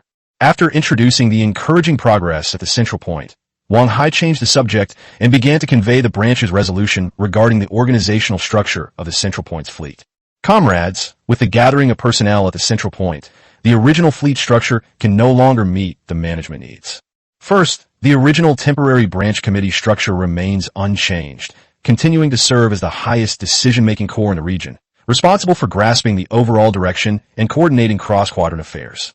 Secondly, the first plenary session has been successfully held in the central area where a large-scale convergence has been achieved. The election produced the Regional Central Point Autonomous Committee 293478. The committee has 1 chairperson and 6 vice chairpersons. The Central Point Autonomous Committee will be specifically responsible for the daily management, production and construction, resource allocation, and public services of the central area under the leadership of the branch committee. Wang Hai emphasized, this means that our management system is becoming more standardized. Finally, Wang Hai conveyed the following requirements. Based on the current regional communication situation and management needs, The branch committee requires each fleet and group to keep daily communication within their respective team channels as much as possible. Minimize speaking on regional public channels unless absolutely necessary. He explained, this is partly because many tasks can be handled internally without consuming public channel resources. On another front, in the future, some major decisions, resource allocations, or crisis warnings involving the entire region will need to be released through regional channels. It is crucial to ensure the smooth flow of these messages and prevent them from being drowned out by casual conversation. After a brief pause, Wang Hai's writing took on a more serious tone. This is also for confidentiality reasons. We are in an unknown environment, and the leakage of any critical information may bring unnecessary risks, or even be used by those with ulterior motives. Please understand and strictly adhere to this rule. After the meeting ended, Chun Ji left the group chat. The rapid development of the central hub is exciting, but the requirements regarding communication and confidentiality are like an invisible veil. Without delay, he immediately conveyed the main points and latest requirements of committee member Wang Hai's report to the team channel of the 3rd Quadrant 2nd Pivot Fleet. When they heard about the completion of the multi-oared sailboat and the discovery of seabed resources, an excited discussion erupted within the team. People's imaginations about the future seem to have suddenly been opened to a new world. Comrades, the achievements of the central point belong to all of us, which proves the powerful force of unity. In order to protect this hard-won achievement and to ensure that our entire region can move forward more steadily. From today onwards, unless it involves regional or important information, all communication within our fleet will take place in team channels and groups. This is about taking responsibility for our own safety. Everyone replied with understood and received. Having experienced so much, they have long understood that caution is a fundamental quality for survival in this world. For the next few days, the fleet continued to operate efficiently according to its established division of labor. The collection team continuously replenished food and fresh water reserves. The logistics team was busy processing supplies and maintaining tools, and the reconnaissance team intensified patrols and training. A subtle atmosphere filled the air, awaiting the arrival of another crucial moment. Day 30. The Grey Shark crisis began on the 10th day. Although the 20th day was uneventful, it broke the 10-day cycle conjecture. However, the decision to form the fleet also stemmed in part from concerns about the 30th day, a significant milestone. People are very steady. Life is only times. Having learned from previous experience, this time the precautions were much more organized and methodical. All vessels were securely moored together, forming a stable floating platform at sea. This approach prevents chaos and allows for the concentration of resources for defense. The investigation team arranged for double the manpower to be on guard 24 hours a day. Not only were they keeping an eye on the sea, but they were also watching the sky and the panel for any unusual movements. The tension remained, but compared to the unknown panic of the 20th day, this time people felt a more composed vigilance. They were no longer at a loss as they had been at first, but instead silently checked their weapons and then carried out their duties while waiting. Time passed. Minutes. Seconds. The sea remained calm. The date on the panel quietly flipped over. As dawn broke again and golden sunlight shone on the closely linked fleet, nothing happened. On the 30th day, we spent the midnight peacefully under high alert. After carefully storing the wooden shield he had drawn, Chunji stayed alone in the cubicle and opened the private chat interface with Chunwei-Guo. Team leader, the 30th day has passed. Everything is normal. Yes, the same on my end. Feedback from the center point and other quadrants shows no abnormalities. Chunwei-Guo replied quickly. But this doesn't mean we can rest easy. The calmer things are, the more likely something is brewing. Some things prefer to act when people are relaxed. Chunji understood that he was referring not only to possible natural disasters or monsters, but also to the undercurrents hidden among the people. Any new developments regarding those people mentioned earlier? Chunji asked. The information team is also investigating the historical records of regional channels and the contact networks of certain individuals. Indeed, we've discovered some noteworthy points. Their methods are very subtle, focusing more on guiding and amplifying negative emotions. Can you pinpoint the person behind this? Chunji asked. It will take time. The channel communication was very chaotic at that time, but we are narrowing down the scope. Chunwei-Guo paused for a moment, then said, Your fleet is relatively clean. Keep an eye on things, and contact us immediately if you discover anything. After ending his communication with Chunwei-Guo, Chunji leaned against the bulkhead with a slight frown. Potential internal enemies are more difficult to deal with than monsters on the surface. He thought of the steel behemoth in his warehouse. Not that bad. Let's think about that heavy machine gun that can easily tear apart any carbon-based life form. What if the situation really gets out of control? What if those undercurrents threaten the stability or even the survival of the entire region? This thought rose uncontrollably in his mind. This is thanks to the data contributed by military enthusiasts, veterans, and others in the knowledge retention program. During this period, he systematically studied the operating principles, maintenance points, and even basic tactics of various heavy weapons, including machine guns and artillery. Although it's just theory, it's combined with his own ever-improving physical condition. He was convinced that, given the right circumstances, it was not impossible to take out the heavy machine gun and unleash its basic power. This power is enough to crush any known threat and to deter any ill-intentioned person. But Chen Ji's eyes went unfocused. The general trend is still on the side of the branch committee. The establishment of the central point has been very effective. The organizational structure has been widely recognized, and the vast majority of people desire order and development rather than chaos. The current undercurrents are still under control and far from warranting the use of force. Secondly, the situation is far from being that urgent. It's merely some rhetoric and suspected collusion with no clear objective. Revealing your hand prematurely could not only alert the enemy, but also cause unnecessary panic. Until we have the capability to drain lakes, fishing, as a technical activity, remains a good option. Finally, and most importantly, premature reliance on violence may hinder the formation of a healthy and stable governance system. The reason why a trump card is a trump card is that it is hidden deep inside, and you have to think about the size of the benefits after you play it before you play it. Let those who should take action do it. Chapter 38. Wind, Fire, Thunder, and Lightning. After safely passing the 30th day, Chen Ji's second fleet adjusted its course and began its voyage straight to the center point. According to calculations by Zhao Deming and others, which combine ocean currents and rowing speed, this voyage is expected to take more than 20 days. For a fleet of 24 people and more than one ship, sailing is no longer just about speed. With the fleet largely self-sufficient in basic supplies, the daily acquisition, processing, and maintenance of supplies take up at least a quarter of the day. The crew members took turns rowing, and everything was done in an orderly manner. Encouragingly, during this journey toward collective integration, everyone's living standards have quietly risen a notch, along with the overall technological advancements in the region. The biggest change occurs on the 35th day after the coming of God. That day, regional channels and trading markets were simultaneously abuzz with a major news story. The Central Fleet has successfully manufactured the furnace. According to a subsequent briefing, this key breakthrough stemmed from the utilization of new seabed resources. The technicians at the center successfully created a simple furnace body that could withstand high temperatures, using dredged mud and rocks as the main materials. The furnace chamber is lined with carefully polished stone slabs. The emergence of the stove is no less significant than the ancient times when humans mastered fire. The Central Fleet quickly propelled it into the nascent panel trading market. In exchange for a certain quantity of sea bamboo and processed fish, they put their first batch of finished stoves on the shelves. This became the first truly commercialized commodity in the 293-478 region. Chen Ji's fleet naturally acquired its first furnace through trade. The bamboo charcoal spreads in sync with the stove. After multiple tests by technicians at the center to find the appropriate temperature, a large quantity of sea bamboo was calcined in a sealed kiln. This results in bamboo charcoal with higher burning temperatures, longer burning duration, and less smoke. They exchanged 4 units of sea bamboo for the price of bamboo charcoal, which was then sold in bulk on the market. This price seems high, but the bamboo itself can only produce 1/3 of the charcoal. Chen Ji's fleet immediately switched back to a batch of bamboo charcoal and stoves.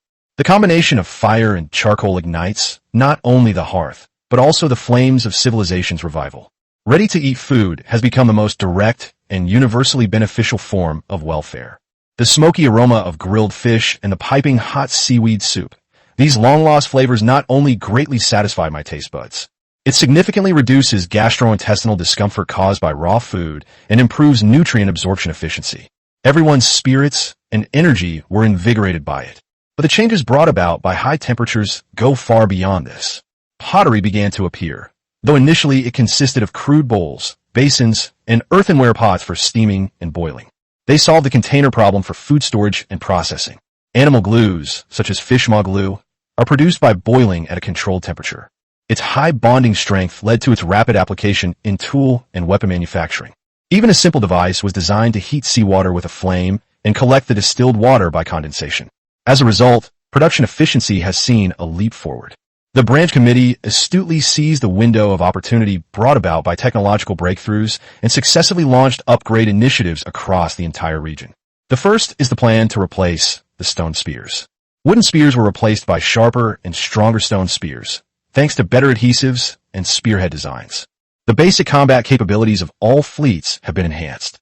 Subsequently, the production and quality of salt increased significantly due to large-scale production and the application of fire. The ability to salt fish has become possible, freeing up valuable storage space. When the date on the panel jumps to the 40th day, a collective sentiment of finding joy amidst hardship permeated the regional channel. I don't know who first jokingly suggested calling today a 10-day festival. This marks yet another milestone in their struggle for survival on this ocean. This statement unexpectedly gained widespread acceptance and dissemination.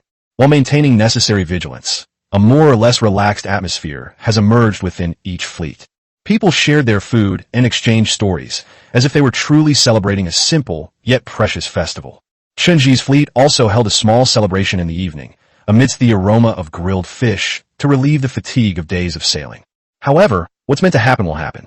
After the fourth decadal festival passed peacefully, the 50th Advent quietly passed at midnight. The change finally arrived in an undeniable way. At this point, Chunji's fleet was very close to the center point, and it was estimated that they would reach the waters that gathered most of the region's power and hope in another 2 days of sailing. The first thing I felt was the cold. A distinct chill swept over everyone without warning. The sea breeze grew fierce, bringing a chill to the skin. At the same time, everyone could clearly feel the ship's speed increasing. It wasn't due to paddling, but rather the sudden increase in the speed of the ocean current carrying the boat, which propelled it forward. Something's wrong. Something's not right. Almost immediately after the anomaly occurred, Chunji rushed out of the cubicle. At the same time, alarm messages from the branch committee flooded the regional channels and all-important groups like an avalanche. Urgent alerte. Ocean currents are accelerating across the region. Temperatures are plummeting and winds are intensifying. A potential disaster has been triggered. Continue with the storm preparedness plan. All vessels must cease navigation immediately. Repeat. Cease navigation immediately. The fleet adopted a group strategy, tightly connecting the ships with all available ropes to form a unified whole. Secure your equipment and prevent falling into the water. Check your weapons and be prepared for any potential threats. The command was clear and urgent. Chunji's fleet halted its advance. Attention all personnel. Emergency assembly. Execute the storm contingency plan. Chunji's voice echoed throughout the fleet via the team channel and his roar. In an instant, the once silent fleet erupted into a frenzy. Everyone who was asleep was woken up, and the logistics team carried out the ropes and spare cables that had been prepared beforehand. No one panicked. The previous training and drills proved effective at this moment. On the increasingly rough seas, the connection work, a race against time, was underway. The catamaran serves as the core, with 2 covered boats closely attached to its sides and 5 smaller covered boats firmly moored around it. Ropes crisscrossed, tightly linking several ships together to form an interdependent floating platform. Everyone found a secure foothold, gripping their spears tightly and staring intently at the dark expanse of the sea. This night was spent in a state of anxious swaying and biting cold. The waves began to become unfriendly, repeatedly crashing against the side of the boat and splashing up icy seawater. Everyone was on edge, doing their best to maintain their balance and the stability of the ship amidst the shaking. As the first rays of dawn struggled to pierce the leaden clouds, the wind did not cease. In fact, it seemed to intensify. Around 10 a.m., a message from a distant sea sent a chill down everyone's spine. That was the furthest from the center. The message from that fleet was filled with despair. This is Quadrant 5 team. We see dark clouds. Absolutely dark clouds. There's lightning. It's the kind of dark clouds that isolate areas. It's coming towards us. This news struck like a death knell in everyone's hearts. The wall of thunderstorm clouds in the isolated area has actually moved inward. More detailed information arrived, still concerning the same fleet. Contact, heavy rain, giant waves. A small covered boat capsized. The boat managed to stay afloat, and we didn't see any monsters. The channel was deathly silent, save for the sounds of wind and rain and the frantic pounding of a heart. Attention everyone, hurry, a storm is coming. Chunji's voice, carried through the wind and rain, carried an undeniable firmness. Not long after, on the horizon behind the fleet, that breathtaking scene appeared. As if swallowing them whole, the dark clouds, cutting through the light, surged towards them at a visible speed like an endless tide. The clouds hung low, with pale, lightning flashing like giant pythons from within, and muffled thunder rumbled in, making one's chest tingle. Dark clouds loom over the city, threatening to crush it. The intense sense of oppression made the air seem to freeze. Everyone instinctively gripped anything around them that could hold them in place, their knuckles turning white from the force. The storm struck head-on. It was as if they had instantly crashed into an invisible wall, and the entire floating platform, made up of ships, suddenly trembled. The violent jolts almost threw people off their feet. A deafening roar of thunder exploded overhead. The gale-force winds whipped up torrential rain, which felt like countless cold whips lashing at the face and body, making it impossible to open one's eyes. The waves no longer crash against the ships, but instead toss them up and then plunge them into the troughs. Hold your ground. Watch out for the cables. Chun-Ji and the other group leaders' voices sounded hoarse and strained amidst the wind, rain, and thunder. Everyone is doing their utmost to preserve the integrity of their home amidst nature's fury. This is a contest of pure strength and will. Time blurred in the extreme tension, and after an unknown amount of time, the most violent shockwave seemed to have passed. The bumps were still there, but they were no longer as violent. The thunder gradually faded away, though the rain continued to pour. When it was confirmed that the most dangerous phase seemed to have passed, a complex mix of emotions, a sense of relief and relief after surviving a catastrophe, emerged among the crowd. A team member couldn't help but look up at the gray sky and shout, venting the pent-up fear and pressure. Several members of the collection team even ripped off their shirts that were clinging to their bodies, letting the rain wash over them, and letting out a joyful roar. Chun-Ji did not stop him. He understood that these emotions needed to be released. But he did not let his guard down. After letting everyone vent for a few minutes, he raised his voice and shouted, drowning out the sound of the rain. Put your clothes on quickly. Be careful of hypothermia. Check all boats for water accumulation and clean it up as needed. Reconnaissance team, stay alert and keep a close watch on the surrounding sea. His command brought everyone back to reality. The storm is not completely over. The heavy rain continues, and the danger is not far off. People checked each other's health and cleared the water from the cabins. Chapter 39, Silence. The rain curtain turned day into night. When the glimmer of light pierced through the clouds again, the rain began to subside. Although it was still damp and cold, at least visibility had returned. The sea around the fleet appeared turbulent under the daylight. The people on the boat simply washed their bodies with collected rainwater, wrung out their clothes, and changed into tutus made of fish skin. The logistics team set up a makeshift drying rack next to the stove on the catamaran and spread out the soaking wet clothes on it. The faint heat emanating from the bamboo charcoal in the stove was all the more precious at that moment. Chen Xiaoying had been restricting the use of charcoal for the past few days, but this was clearly no longer the case. The panel displays the latest update from the center point. Fleet Central Report. The storm's core has made contact with the area and dissipated after approximately 10 minutes. No casualties have been reported. Rain clouds remain in effect. All peripheral fleets are advised to continue taking precautions and be alert to the possibility of a second wave of impact. The news reassured Chun-Ji somewhat. As the fleet with the largest number of people, the Central Point's disaster resistance capability is obviously far superior to that of the outer fleets. It seems the big ship is indeed very stable, Wang Hu remarked, wringing out the water from his shirt. Our clothes are all wobbling like this. They could probably finish in 10 minutes in no time. Li Kangwen, who was inspecting the wear on the ropes at the connection point, looked up upon hearing this and said, the stability and load-bearing capacity of the large ship at the center point far exceed ours. Maybe their fishing boat is even bigger than ours. I really want to see it soon. Lu Feng murmured softly, her eyes filled with longing. At 10 p.m., the second wave of warnings arrived. The information spread rapidly across all channels. The second wave of dark clouds is less intense than the first wave. Relevant fleets are advised to prepare for potential impact. All personnel in position. Repeat connection check. Chun-Ji's order was issued swiftly. This time, people's movements were more skillful, and they were less flustered than when they faced it for the first time. People quickly settled themselves, having weathered the first wave of the storm, and everyone knew what to do. The dark clouds arrived as expected.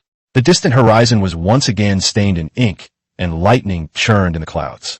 But the dark clouds seemed much gentler, if gentle could be used to describe a thunderstorm.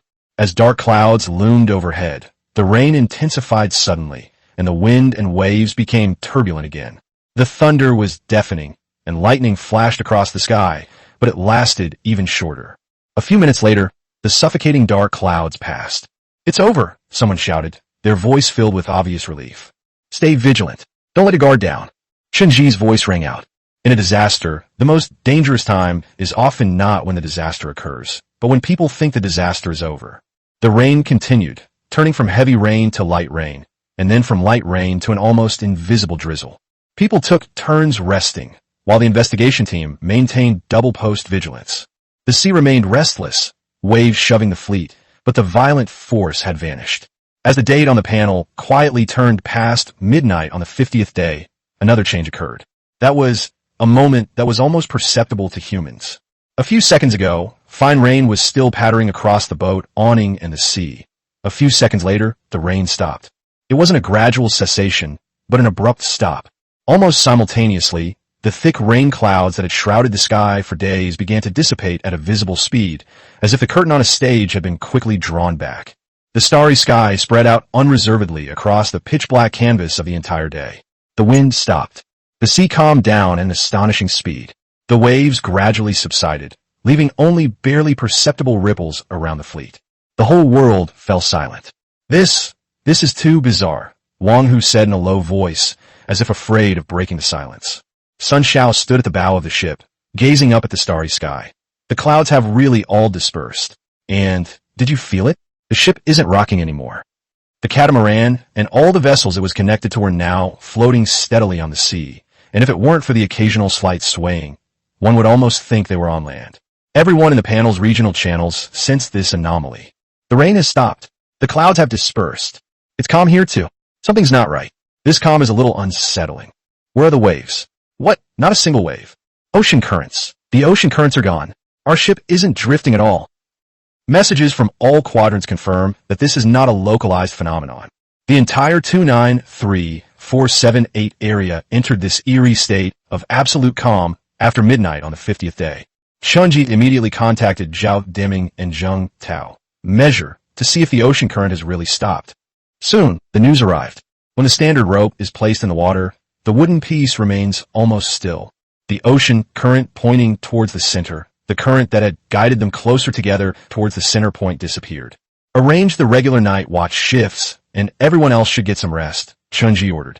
Whatever this calm may mean, adequate rest is the foundation for coping with any unforeseen events. This night, many people find it difficult to fall asleep. An overly quiet environment and a mix of emotions. But exhaustion eventually overcame anxiety, and most of the crew fell into a deep sleep in the latter half of the night. Chunji woke up before dawn. He stepped out of his compartment onto the foredeck, where the sight before him stunned him.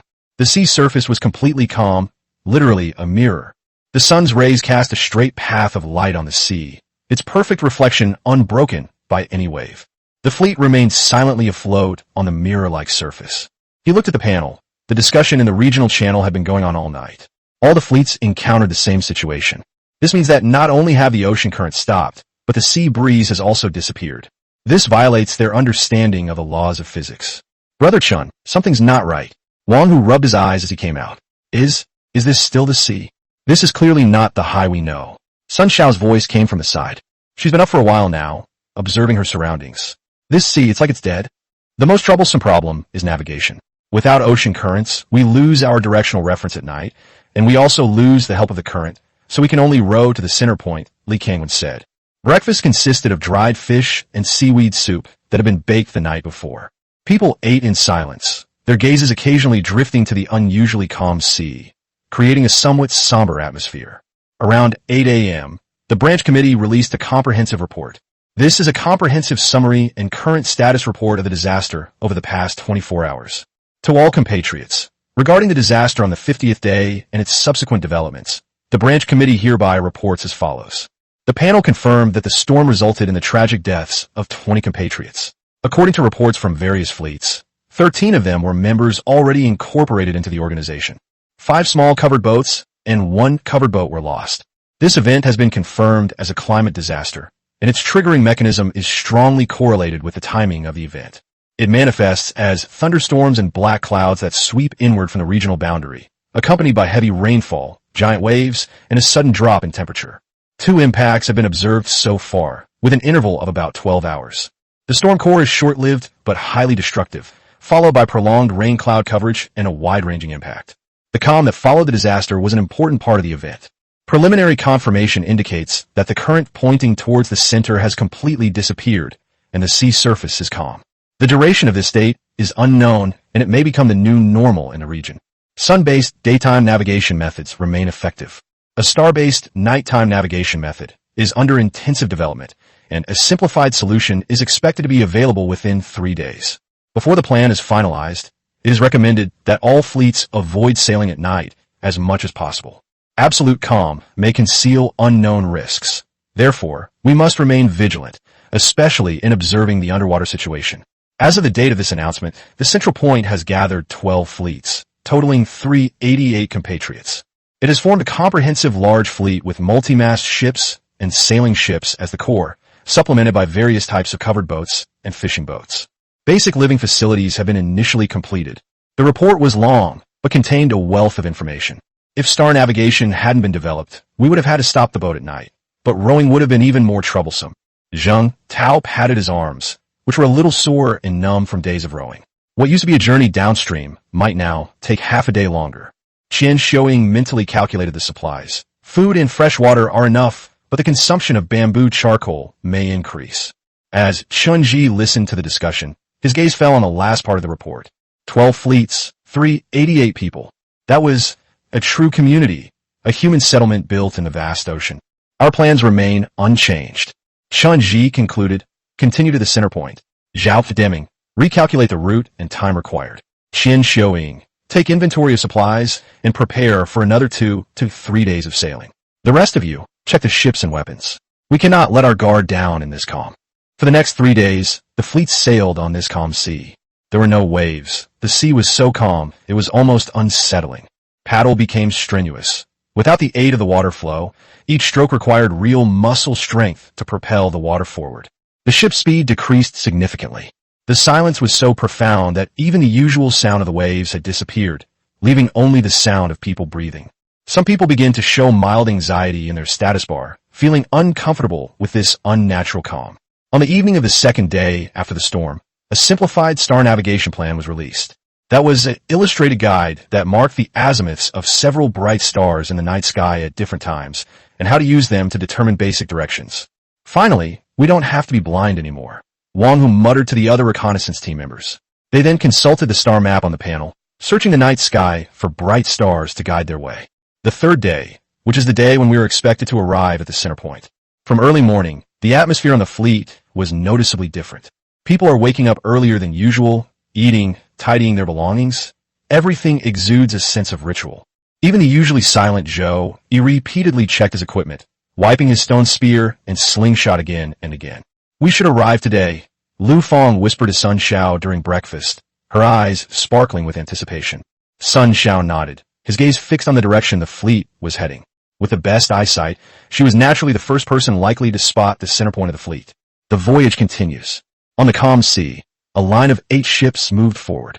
The oars stroked in unison. Improving the coordination of oarsmanship is a good way to maintain sailing efficiency after the ocean current has disappeared. 9 o'clock in the morning, 10 o'clock. Time slips away bit by bit. Did they miscalculate the distance? Someone muttered quietly. Patience. Chunji said only a few words, but his gaze remained fixed on the front. At noon, the sun reaches its highest point. The fleet made a brief stop to rest, and while people ate a simple lunch, their eyes were all wandering into the distance. Afternoon, 9 o'clock. Sun Xiao suddenly stood up straight, one hand on her forehead, staring ahead. What's wrong? Wang Lu noticed her unusual behavior. Sun Xiao didn't answer immediately. She looked at it carefully for a few more seconds, then took a deep breath, her voice trembling slightly with excitement. I saw mass superstructures, lots of them. The entire fleet fell silent instantly. Where? Which direction? Shenji asked immediately. Slightly to the left of directly ahead. It's still quite far away, but we can see the outline. Sun Xiao's voice became increasingly certain. It's the outline of large ships, not just ships. There are also smaller ships around. They're moving, but very slowly. Large fleet spotted, likely the center point. Shenji's voice rang out. Adjust course and proceed in the direction Sun Xiao indicated. Prepare for rendezvous. Instantly, an indescribable emotion spread throughout the fleet. After more than 20 days of sailing and weathering storms, they're finally about to reach the end of their journey, or rather, the beginning of a new life. The fleet adjusted its course, and the rowing frequency unconsciously increased. As time goes by, more and more people are able to see the outlines of distant places with the naked eye. At first, there were just a few blurry black dots on the horizon, but as they got closer, the shapes of ships gradually became apparent. The tallest one became increasingly clear. It was a multi-story ship with a distinct multi-tiered structure. Next to it is a streamlined hull, which should be a multi-oared sailboat.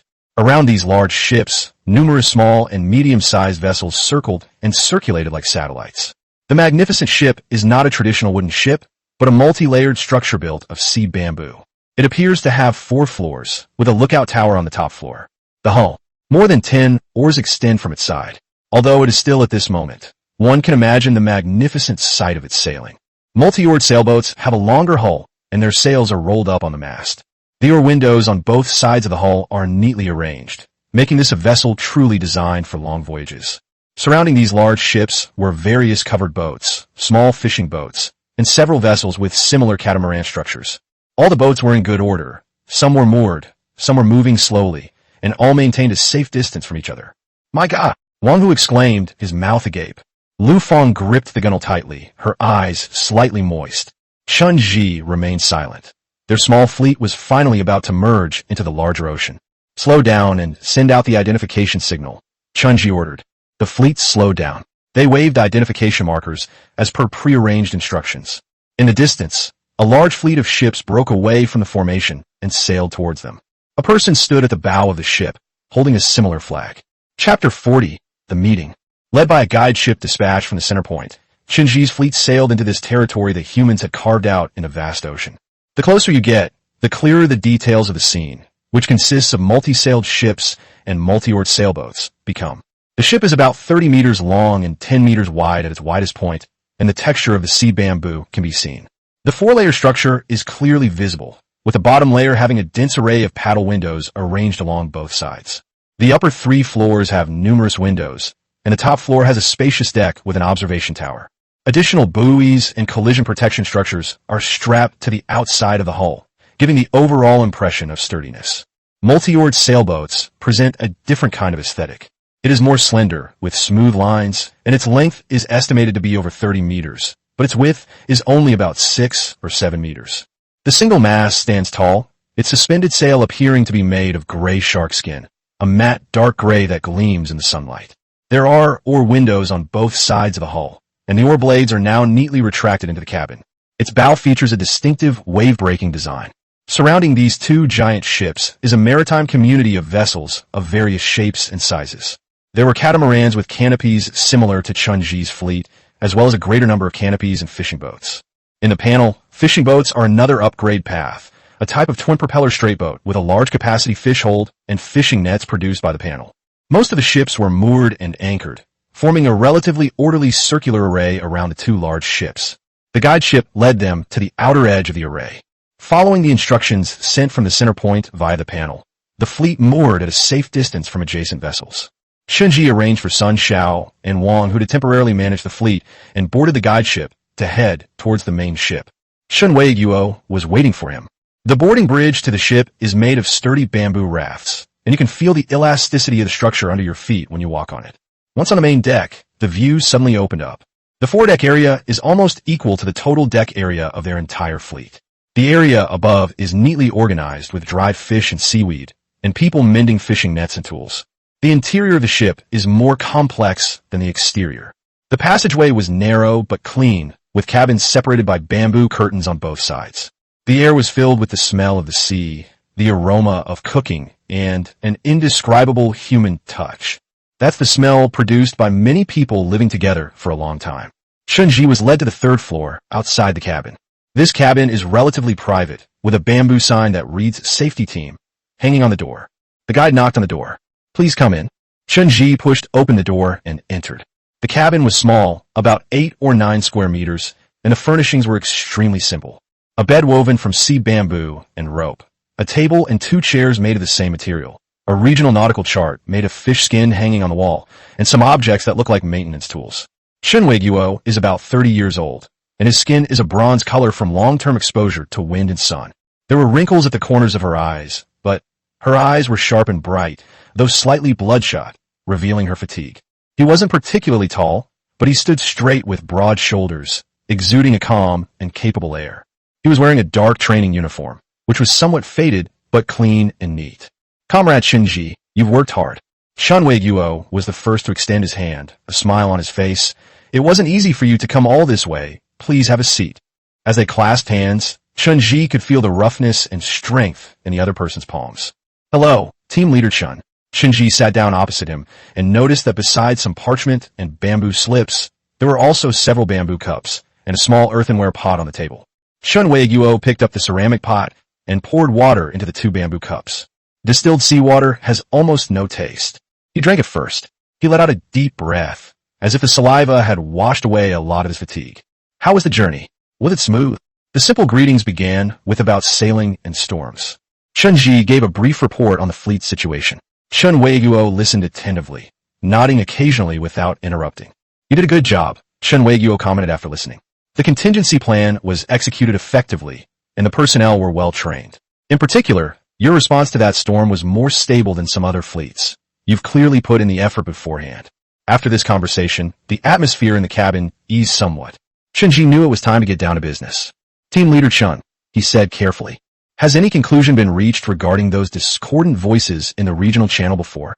This is him, the question that has been lingering in his mind. Upon hearing this, Chun Weiguo relaxed slightly and leaned back. "It's been investigated. It wasn't a major conspiracy. It was more like a farce." He spoke calmly. "Do you remember that small group in a region that refused to join the branch system and claimed to be religious? There were probably more than 20 of them before the Gray Shark crisis." Chun Weiguo began to narrate. Chunji nodded. He remembered seeing this information in a previous report. During the Gray Shark crisis, they suffered heavy losses. Their leader died, leaving only 13 people. Among the survivors was a young man named Yang Kaiying, about 25 or 26 years old, whose gift was lightning affinity. Affinity for lightning? A thought stirred in Chunji's mind. This ability sounds quite unusual in a marine environment, especially in a world where thunderstorm boundaries are known to exist. This ability is specifically manifested in its extremely strong resistance to electric current, and even its ability to guide or attract weak current to a certain extent. After the Gray Shark crisis, their small group became more isolated, but also faced greater difficulties. After learning about the thunderstorm's boundary from the channel, Yang Kaiying discovered that he was right near the boundary. Using his abilities, he was able to enter the edge area and retrieve the fish that had been electrocuted. Chunji immediately understood. Having a stable source of protein, while their group was still struggling to find food, was undoubtedly a huge advantage. With these fish, Yang Kaiying quickly became the de facto new leader of that small group. He often used fish to help people in the group, while constantly proclaiming that in the future, the only way to safely cross the thunderstorm boundary is through his abilities. He was hailed as, well, the uncrowned king within the group. Then we started pushing for the Great Convergence. During the convergence, some of our people encountered two people from their group who disguised themselves as loners and joined the two fleets that were forming at the time. These two are pretty good actors. They quickly infiltrated our ranks and gained a basic understanding of our organizational structure, operating methods, and some of our less core plans. Chun Weiguo took a sip of water. Chunji frowned. What is their purpose? Yang Kaiying's ambitions are greater than his abilities, Chun Weiguo said bluntly. After learning about the authority of the branch committee and the scale of the central point, he did not choose to join. He wanted to persuade or unite several fleet leaders with certain strength to support him in forming a third-party force with himself at its core, in order to gain a voice and even dominance in the future game with the central point. He believed that his ability to cross the thunderstorm was an irreplaceable bargaining chip. So, they were the ones who were stirring up trouble in the channel before, advocating for fleet autonomy, and questioning the necessity of meeting at the center. Chunji asked. It's mainly those two people who infiltrated. Under Yang Kaiying's instructions, they amplified the benefits of independence and autonomy during their interactions within and across their respective fleets, implying that the central point might swallow up the smaller fleets, diluting their power and resources. Chun Weiguo nodded. They were clever. They never attacked the branch directly, but instead kept proposing alternative possibilities, stirring up people's conservatism and doubt. During that period, they were behind some of the key points of contention on the channel. Does it work? A little, but not much. Chun Weiguo gave a complicated smile. The two fleet leaders they successfully contacted and tried to persuade had some ideas. The two listened to Yang Kaiying's blueprint. Something about relying on him to explore the borders to obtain exclusive resources and share power. They didn't agree immediately, but they didn't refuse either, nor did they report it. They chose to wait and see, tacitly allowing others to cooperate to a certain extent in setting the tone. They wanted to see which way the wind was blowing and whether they could gain more benefits from it. Chen remained silent. The turning point will be this storm on the 50th day. Chen Weiguo's tone turned cold. Yang Kaing's small group mostly consisted of individuals in their own boats. Faced with a natural disaster of that scale, the lightning's affinity could only save Yang Kaing, as well as himself. In an instant, 5 out of 13 people perished. It is said that Yang Kaing himself was also injured. The harsh reality shattered their illusions. After the storm, perhaps seeing that Yang Kaing was unreliable, or perhaps worried that they would not be able to stand in the region after the matter was exposed, the two fleet leaders who were watching took the initiative to find the branch committee one after another and told them everything. They confessed to having 3 infiltrators and provided records of their communications with Yang Kaing. Chen Weiguo shook his head. Now, including the injured Yang Kaing, that small group only has 2 or 3 people left. The others have expressed their willingness to join us through various channels. As for the 2 people in charge, they were given a warning, and their fleets were taken over by their deputy. This matter is now considered closed. Shinji was not particularly moved after hearing this. He did not mention the person who had previously asked for his opinion from the security team. Since Chen Weiguo didn't mention it, there was no need to ask again. This was a farce based on ambition and misjudgment, which vanished in the face of the forces of nature. It seems that the trend is ultimately irreversible, Chunji said. The will of the people and the needs of survival are the greatest trends, Chen Weiguo said. Then his tone shifted, and his expression became serious. However, Chunji, what's most important to you right now isn't these past episodes, but yourself and what you represent. Chunji knew the important part was coming, so he sat up straight. Chen Weiguo stood up, walked to the small porthole in the cabin, and pointed outside. Do you see that multi-oared sailboat? Chunji nodded. It's not just a ship. The ship beneath our feet represents 2 crucial attempts by the branch committee to upgrade the path and advance with the times, achieved through a significant investment of resources, Chen Weiguo said clearly. More importantly, through them we have gained a preliminary understanding of the rules of this world. He turned around, his gaze fixed intently on Chunji. According to the instructions on the start panel, abilities will improve after a certain period, and those who receive gifts of items will gain more or better things. The owner of the multi-oared sailboat is Lu Quan, and her first gift is affinity for the wind. The ability manifests as sensitivity to airflow, which can influence wind direction on a small scale, giving her a natural advantage in sailboat operation. After her vehicle was upgraded from a fishing boat to a multi-oared sailboat, her abilities were noticeably enhanced. Her range of airflow perception expanded, and the precision of her influence improved. Chunji's eyes were fixed, and the warship, Chen Weiguo continued, tapping his finger on the bulkhead beside him. It was Comrade Chun Kuishu's vehicle. His gift was some food, but after the vehicle was upgraded to a multi-story ship, no new items were received. Chunji quickly grasped the key point. The difference between the two, Lu Quan's multi-oared sailboat, although its main power source is still oars, should be able to sail using only sails. Secretary Chen's ship, on the other hand, relies solely on a large number of people rowing for power. That's right. Chen Weiguo nodded. Our preliminary conclusion is that the upgrade of vehicles, or rather the key standard recognized by the panel as the upgrade of vehicles, is likely to be a fundamental change in the power source and the size of the hull, and it is limited to vehicle changes that are only related to the upgrade path of the panel. And the hull, the specifications of Lu Quan's galley, should be the threshold specifications for the advancement of the vehicle era recognized by the panel. He walked to the table. From manpower rowing to using sails, this is a qualitative change. So Lu Quan's abilities have improved with the advancement of the vehicle era. Although the building ship is larger and more complex, its power still relies on manpower rowing. In essence, it has not broken away from the category of being mainly manpower-based. Therefore, Secretary Chen did not obtain any new items. Chen Ji's mind raced. If this deduction was correct, it will be crucial for understanding the world's upgrade system.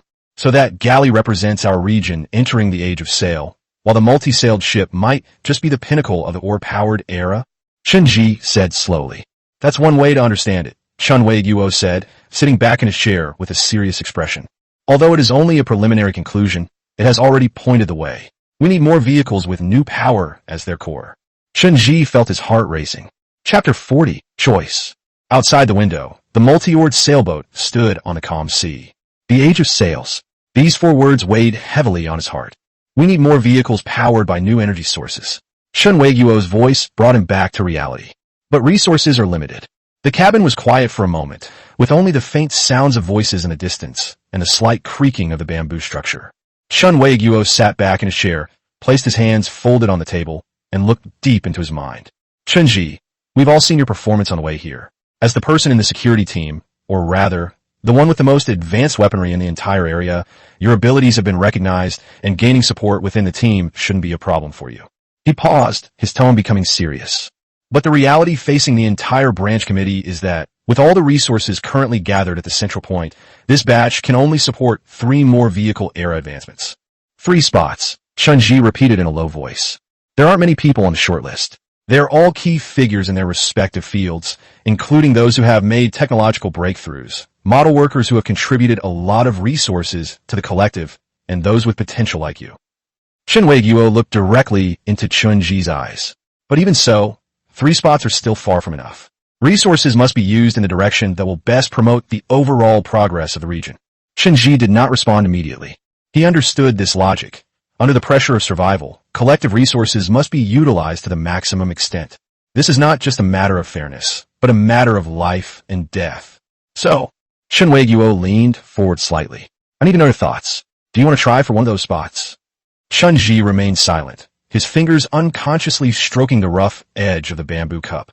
The water in the cup had cooled, reflecting the blurry light and shadows on the cabin ceiling. He was thinking, there are 3 openings, and although there aren't many candidates, each one is highly competitive.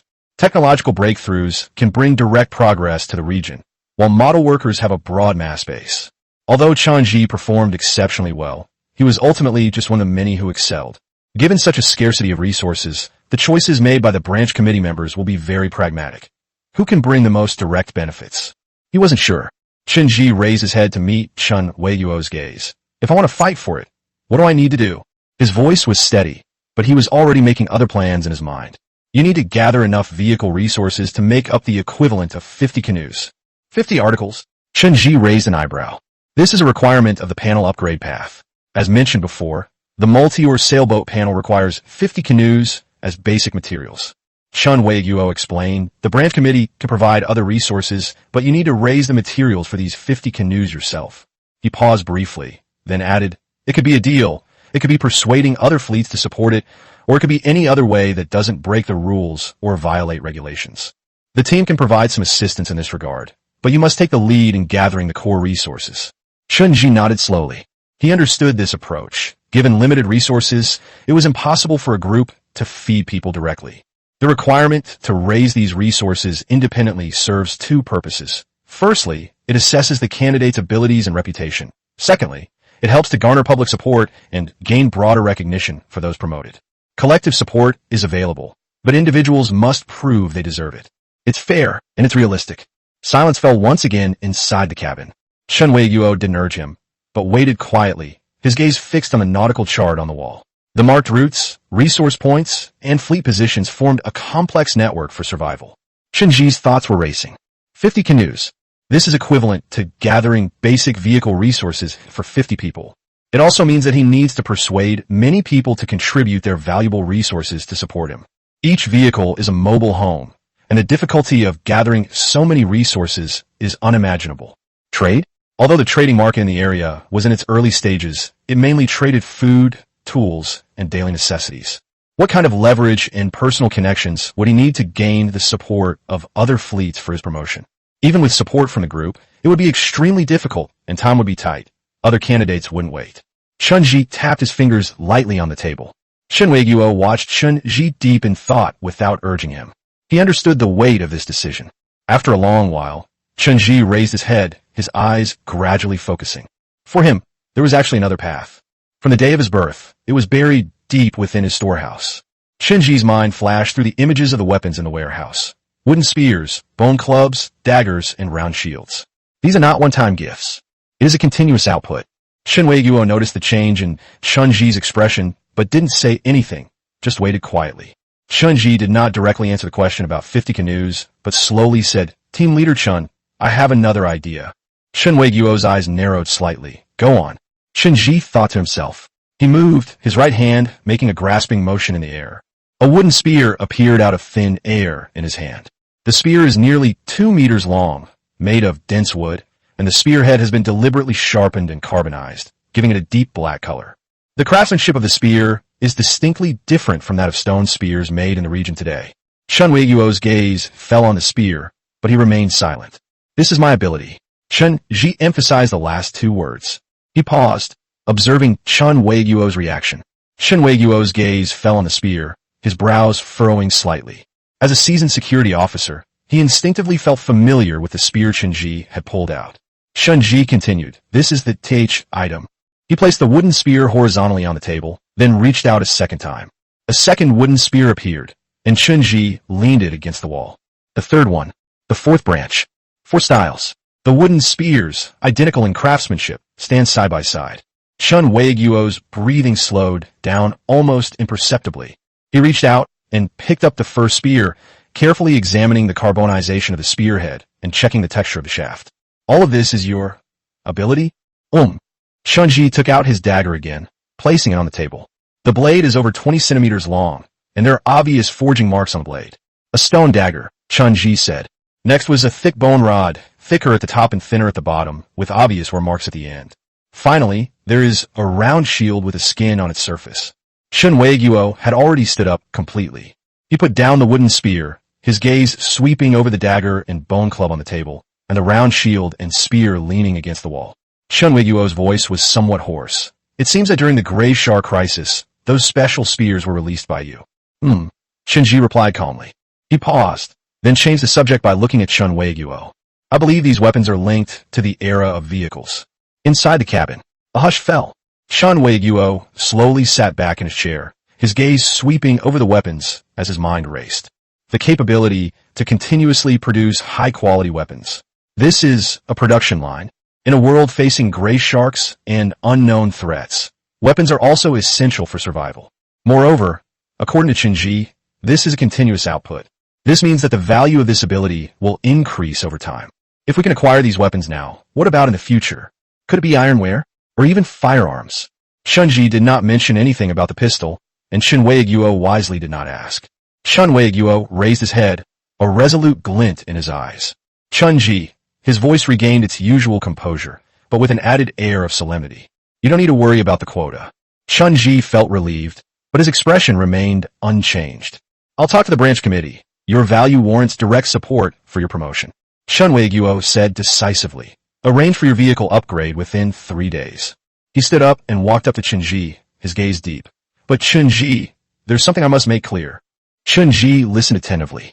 "The branch committee supports you because of the value of your abilities to the collective," Chen Weiguo said directly. Chen Ji nodded. "I understand."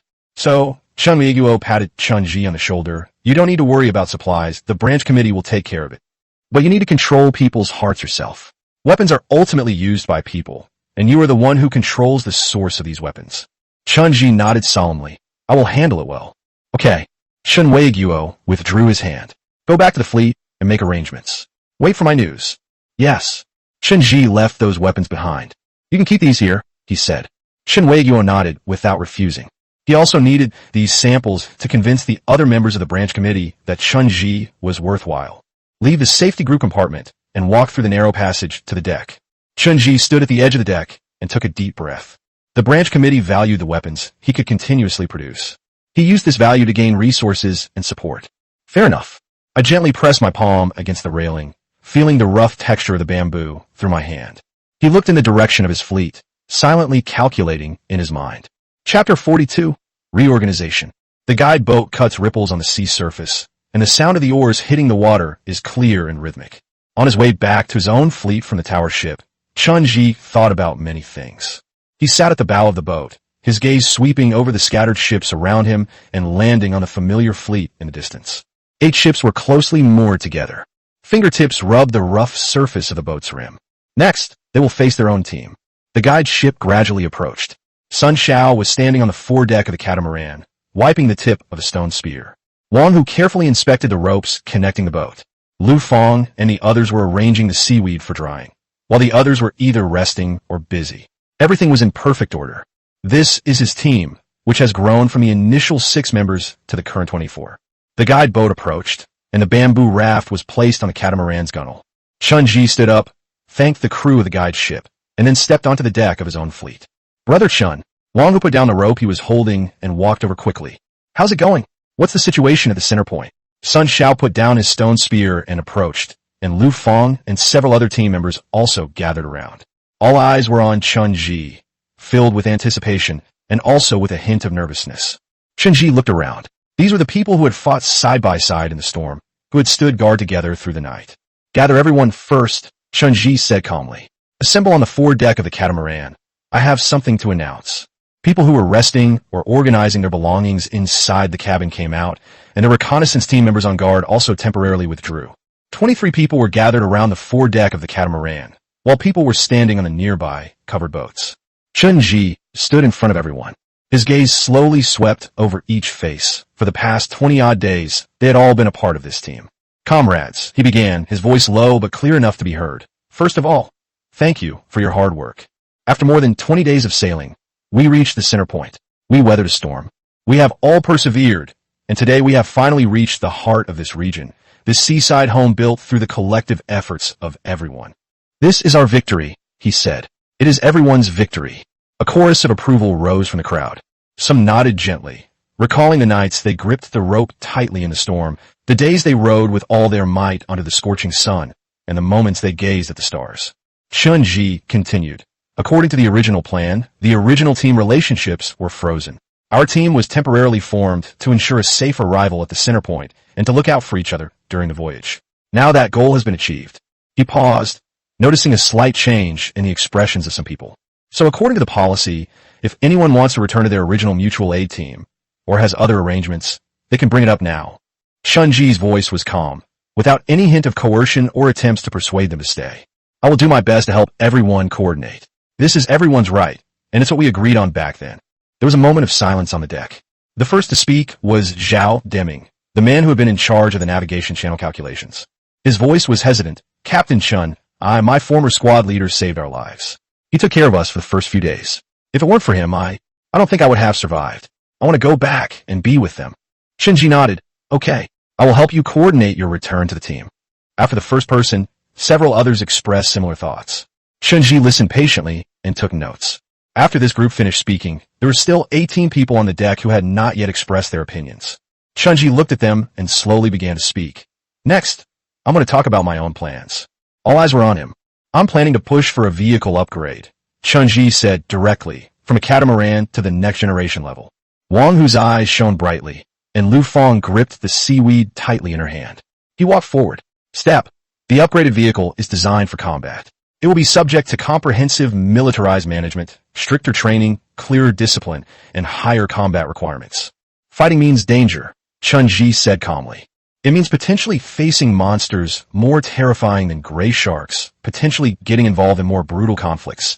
It means defending this area on the front lines, and it also means gaining greater power. He did not conceal the pros and cons, but presented the facts to everyone. So, Chun-Ji concluded, if anyone is willing to continue down this path with me, I welcome them. If anyone wants to choose a more stable life, I completely understand. After he finished speaking, he paused to give everyone time to think. The Central Point fleet has begun. A society is taking shape where everyone can find their place. The deck remained quiet for approximately number minutes. Then Wang Hu was the first to step forward. The burly man didn't think much. He just grinned and said, Brother Chun, I'm with you. Next up is Sun Xiao. She said nothing, but simply stepped forward and stood beside Wang Hu, her eyes resolute. Then it was Lu Feng's turn. This young woman, who is usually quiet, also stepped forward. I want to try. I want to become stronger. Next were Li Kangwen and Zhou Yi. These two taciturn young men simply nodded and joined the line. After a brief pause, 6 more people stepped forward. Qian Xiaoying from the logistics team said, I've calculated it. Following you will lead to a bright future. There were Han Lei and Zhang Hao, as well as 2 members of the investigation team and Team Dr. Zhouwen. In the end, 10 people sided with Chun-Ji. The remaining few expressed their desire to return to their original teams or pursue other jobs. He looked at everyone and nodded. Thank you all for your efforts along the way. I will help you coordinate and arrange a return to the team or transfer to other positions as soon as possible. After the handover is completed, the team's warehouse share will be released to you individually. I will deal with the vehicle reconfiguration issue first. At the time of arrival, the number of vehicles is strictly tied to the number of personnel. Each person is naturally entitled to standard vehicle units, namely canoes. Take Shinji's fleet as an example. Originally 24 people with 24 vehicle units.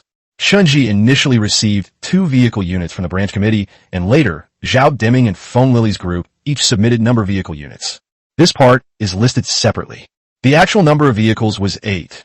6 units for catamarans, 8 units for tandem boats, and 10 units for 5 small tandem boats, totaling 24 units. Due to personnel changes, 12 people have left the team, and their vehicle units will be transferred with them. However, this was not a direct transfer of physical ships by Chunji to them. Instead, an equivalent amount of vehicles would be allocated from the total value of the fleet by the logistics team from their inventory to the receiving squad. Chunji led Wang Hu and Chen Xiuying to the logistics team's office.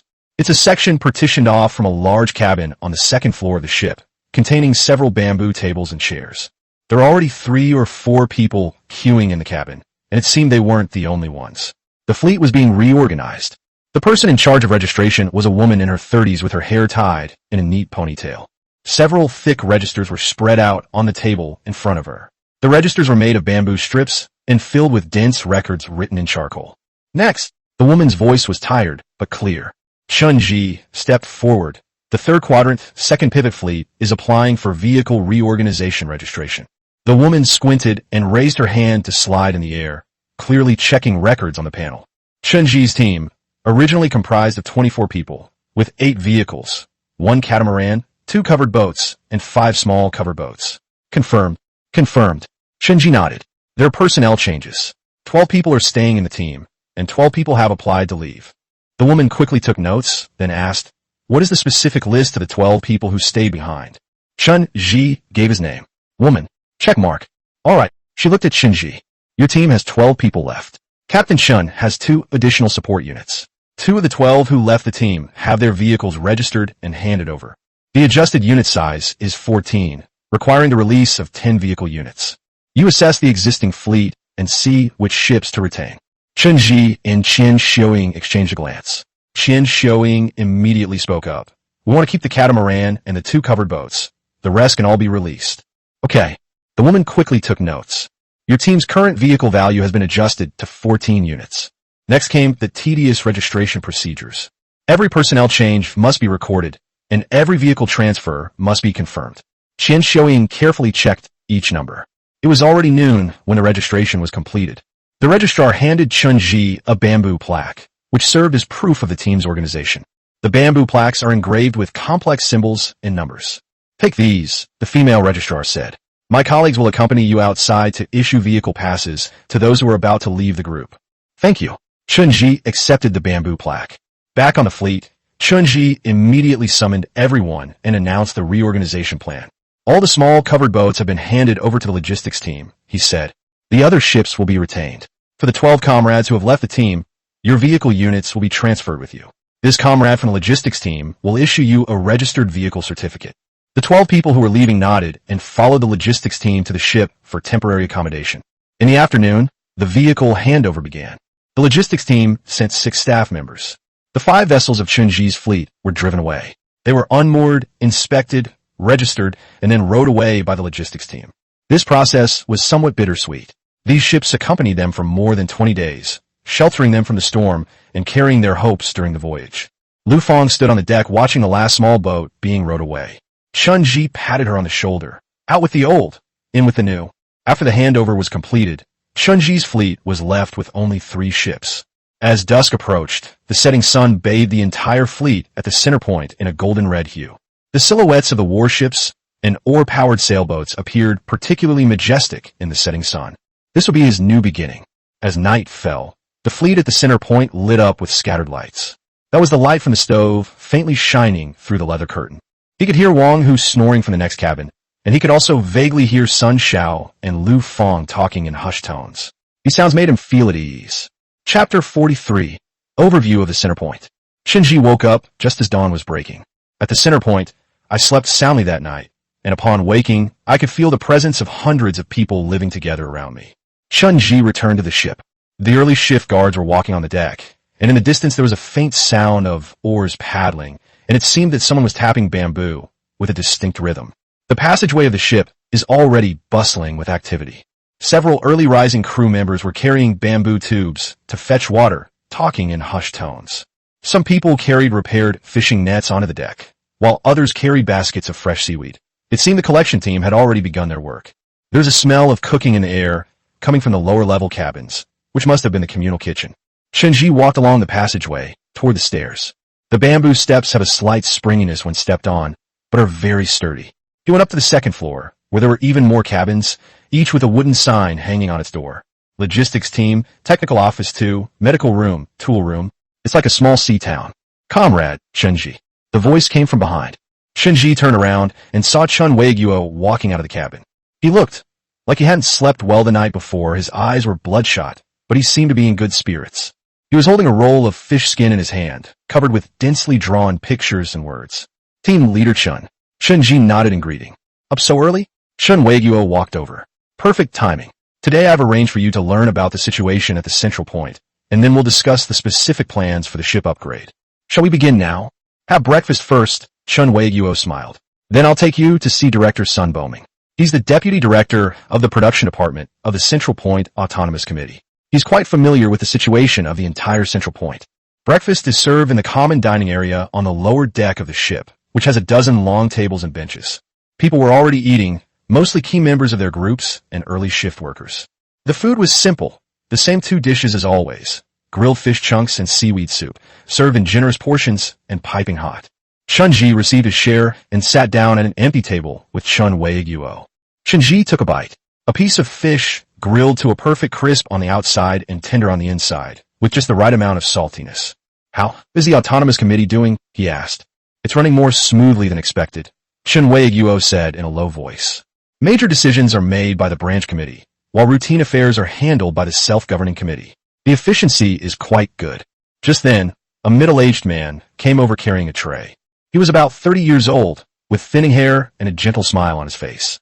He was wearing a fish-skin coat and was dressed very neatly. Committee member Chun, this must be Comrade Chunji. The man sat down at the table. Director Sunday. Chun Wei-Guo nodded. This is Chunji. Chunji, and this is Deputy Director Sun Boming, who is in charge of production in the Autonomous Committee. Chunji stood up. Hello, Director Sunday. Sit down, sit down. Sun Boming waved his hand. No need to be polite. Commissioner Chun told me about your fleet situation. It wasn't easy for you to get here. The 3 of them ate and chatted. Sun Boming speaks clearly and at a moderate pace, but every piece of information he provides is accurate. This is someone who is sensitive to numbers and details. Qin Shuing might be able to get along with him. After breakfast, Sun Boming invited Chunji. Come on, I'll show you around. Seeing the central point with your own eyes is much more effective than just hearing me talk about it. They first went up to the top observation deck of the ship. This is a 3-meter-high platform built with bamboo and ropes, topped with a sunshade, open on all 4 sides, offering excellent views. From here, you can see the entire fleet at the center point. The morning sun shines on the sea, gilding this territory carved out by humankind in the vast ocean with a layer of gold. The large ships and multi-oared sailing vessels were positioned at the center of the array, surrounded by dozens of boats of varying sizes, forming an organic whole.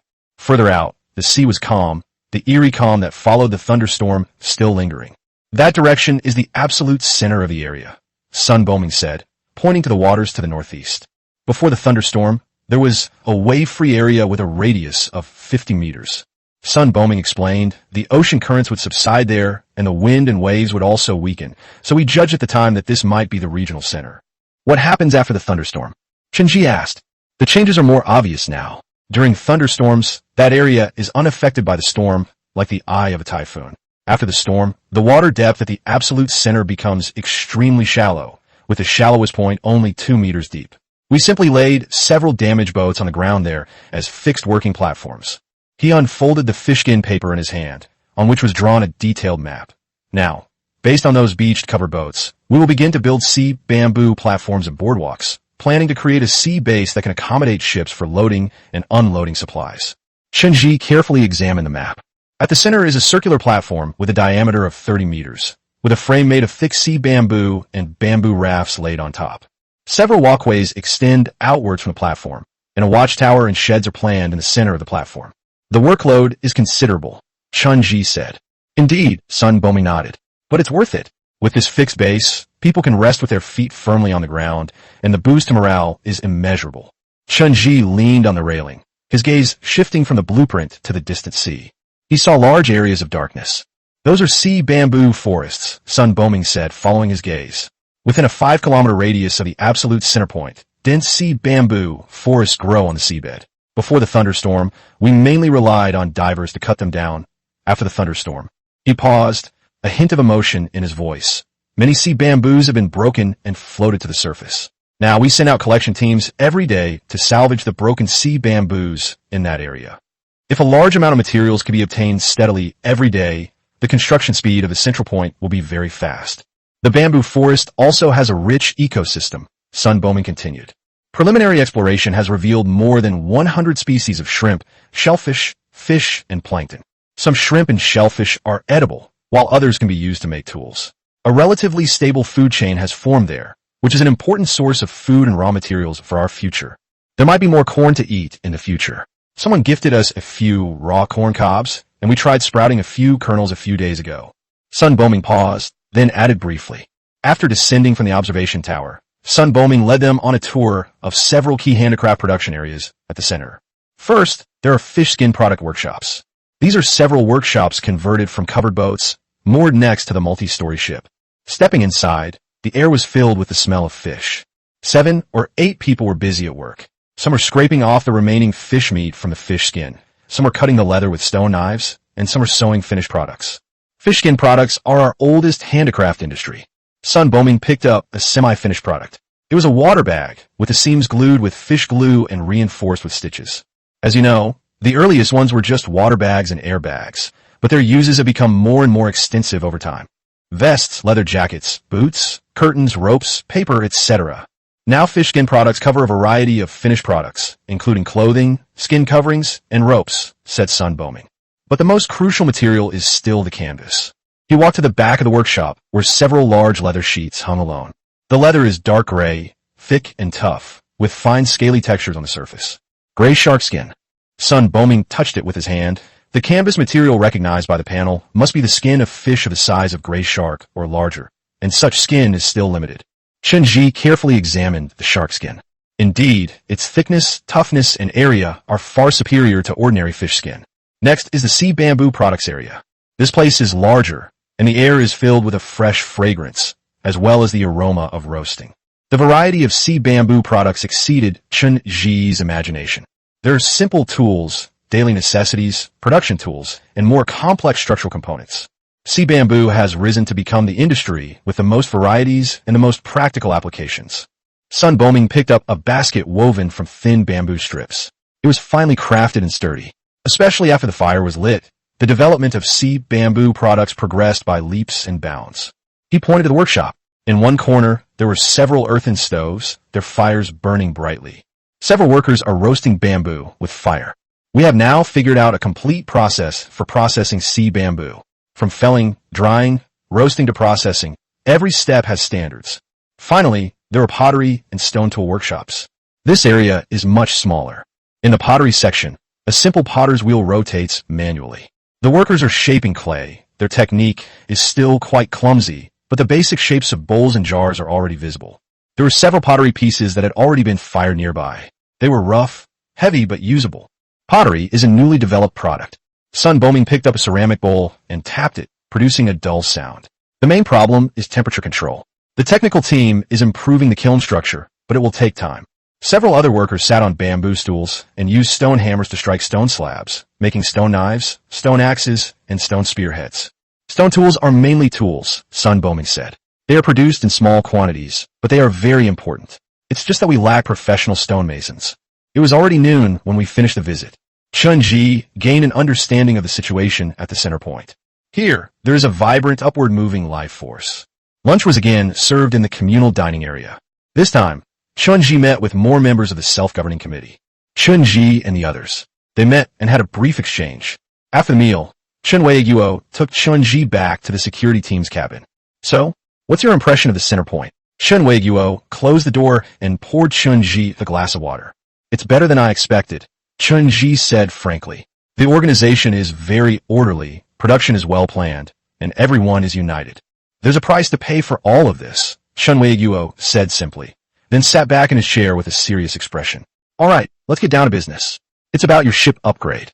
Based on your needs and current conditions, we recommend a 7-row, 2-seat, single-mast, or sailboat with a panel.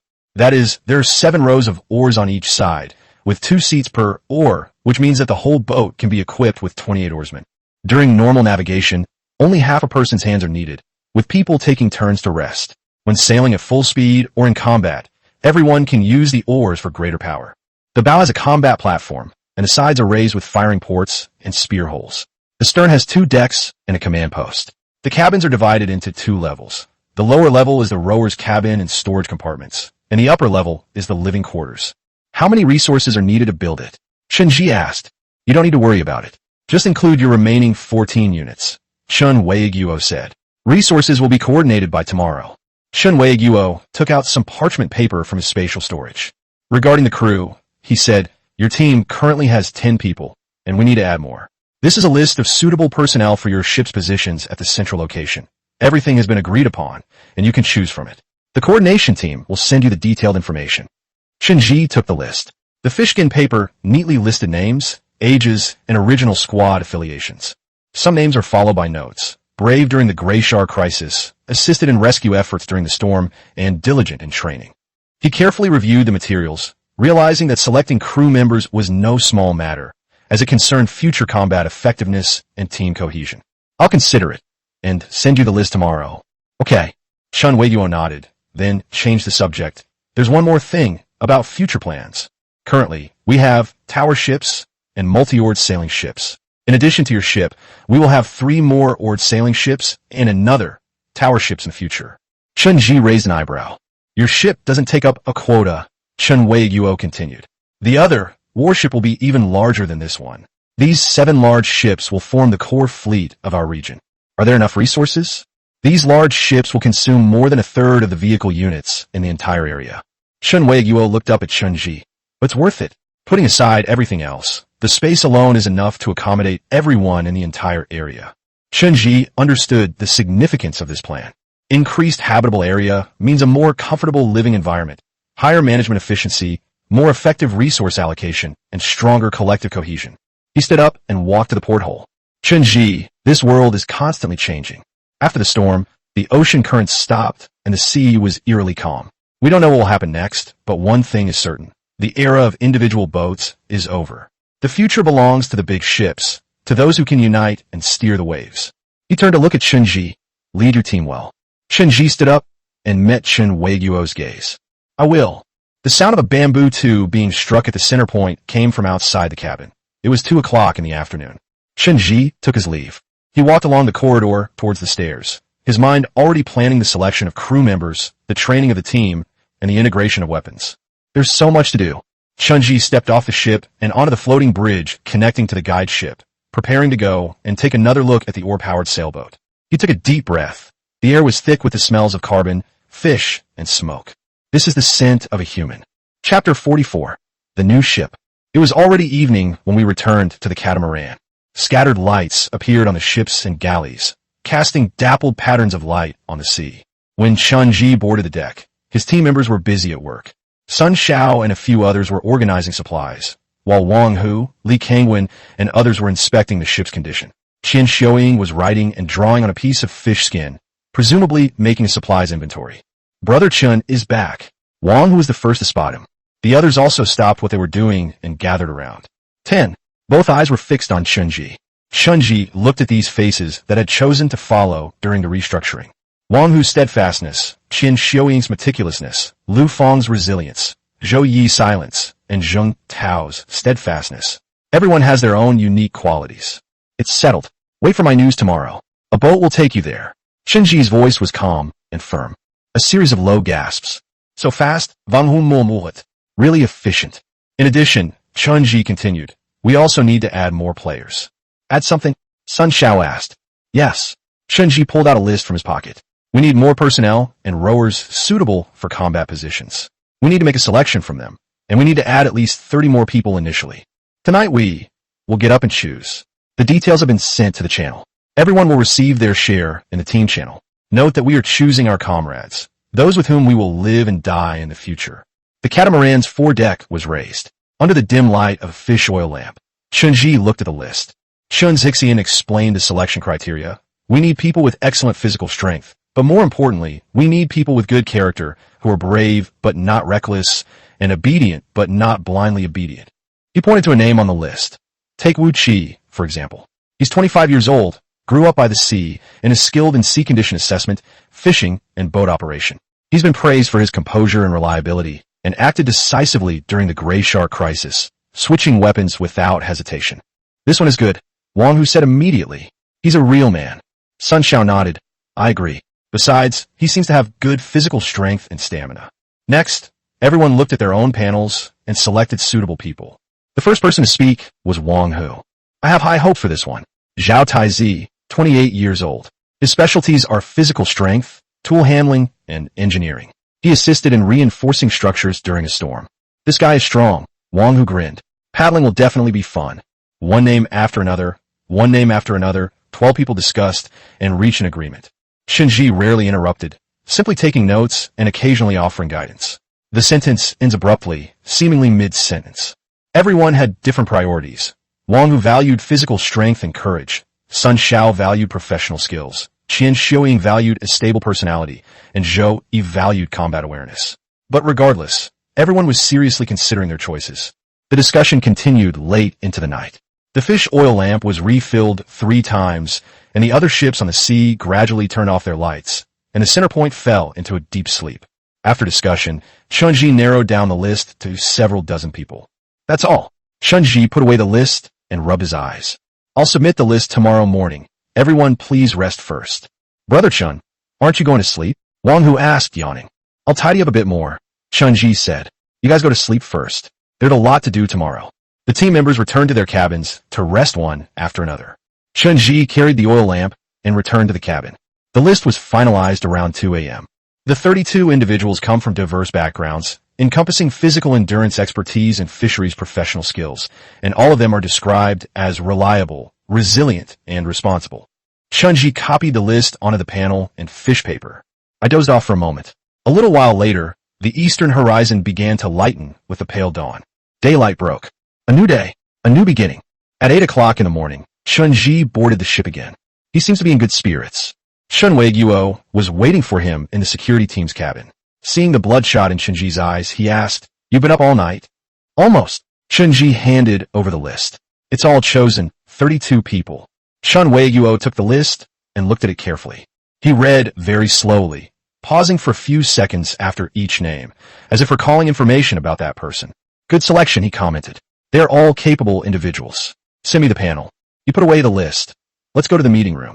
The other committee members are all here." The conference room is on the 3rd floor of the ship. It's a room much larger than the security team's cabins. A prominent sign hangs on the wall. In the center is a long table woven from sea bamboo, surrounded by a dozen or so chairs. When Chunji followed Chen Weiguo into the conference room, there were already 7 or 8 people sitting inside. They're the other members of the branch committee and the recorder. Seated in the main seat was a man around 30 years old, with a square face and sharp eyes. He was dressed in fish-skin clothing, just like everyone else, and sat upright. "This must be Secretary Chun Kuishu. Comrade Chunji has arrived," Chun Kuishu said in a steady voice. "Sit down." Chunji sat down next to Chen Weiguo. He could feel everyone's eyes were on him. "First of all, thank you for leading the fleet safely to the center point," Chun Kuishu said. "You all performed very well, especially your calm and composed response to the storm, which demonstrated great execution." "It's what I should do," Chunji said. "All right, now let's discuss your vehicle upgrade request." Weiguo has already reported the basic situation. Logistics have also been coordinated. But before that, we need to confirm one thing. He looked at Chunji. "Your abilities?" Chunji understood and stood up, his mind and body focused. And there was again. A wooden spear appeared in his hand, then was gently placed on the table. Then came the dagger, round shield, bone club, and stone axe. With each item brought out, the breathing in the meeting room grew heavier. When all the weapons were laid out on the table, everyone gathered around. Shun Kuishu picked up the spear and compared it with the previous spears. They were almost identical. He then touched the material of the round shield and tapped the hardness of the bone club. "These are all obtained from your abilities?" he asked. "Yes," Chunji nodded. "Given enough time, we can gain even more. In other words, Chun Ming, the deputy secretary in charge of logistics, began, his voice trembling with excitement, is equivalent to an arsenal being able to continuously supply weapons. That's one way to understand it, Chun Ji said, but there are limitations. Acquisition takes time, and the weapons we've obtained so far are still quite primitive. Chun Kuishu put down his stone axe and looked around. He asked, "What are your opinions?" "I support it," Chun Mingdi stated. "The ability to continuously produce weapons is crucial for regional security." "I support it too," Chun Wei-Guo said slowly. "The combat force needs better equipment. With a stable source of weapons, our combat effectiveness can be improved by more than one level." Other committee members also expressed their opinions one after another, and no one objected. Chun Kuishu finally made the decision. "All right, Comrade Chun Ji's vehicle upgrade application is hereby approved. Deputy Secretary Zhao Ming and Comrade Wei Guo will be in charge of the specific implementation." He looked at Chun Ji. "Comrade Chun Ji, I hope you will not let this trust down." "I will," Chun Ji said solemnly. After the meeting, Chun Ji left the conference room with Chun Wei Guo and Zhao Ming. The upgrade site is located in the southeast, about 100 kilometers away in the sea, Zhao Ming said as they walked. "The water depth there is suitable, and there are no other ships around to interfere. The materials have already been allocated there." "Where are my teammates?" Chun Ji asked. "We just arranged for a guide ship to pick them up," Chun Wei-Guo said. "They should arrive there soon." The three boarded a transport ship. This is a covered boat specifically used for traveling between fleets. There were 2 oarsmen on the boat, and they started rowing as soon as they boarded. The transport ship departed from the center point of the convoy and headed southeast. The sea remained calm, with ripples from the oars spreading out to both sides. "Comrade Chun Ji," Zhao Ming said on the ship. "Wei Guo should have mentioned the future plans to you, right? Some plans regarding large ships have been mentioned." "Yes," Zhao Ming nodded. "But that's just the hardware. The more important thing is the software, the integration of people." He looked into the distance. "It is expected that all the fleets will arrive in 6 days, that is, after the next 10-day festival. At that time, we will hold the TH plenary session and formally establish the Regional Autonomy Committee." "What about the branch committee?" Chun Ji asked. "The branch committee will continue to serve as the core leadership and grasp the overall direction," Chun Wei-Guo added, "but daily management will be handed over to the self-governing committee." Zhao Ming continued. "After the autonomous committee is established, it will determine the next steps based on the information it has at that time. But one thing is clear." He looked at Chun Ji. "We need a professional fighting force, a sharp spearhead capable of defending the area in times of crisis and striking when necessary. Comrade Chun Ji, your team is the spearhead of that spearhead." Chun Ji was shocked. "We will do our best," he said.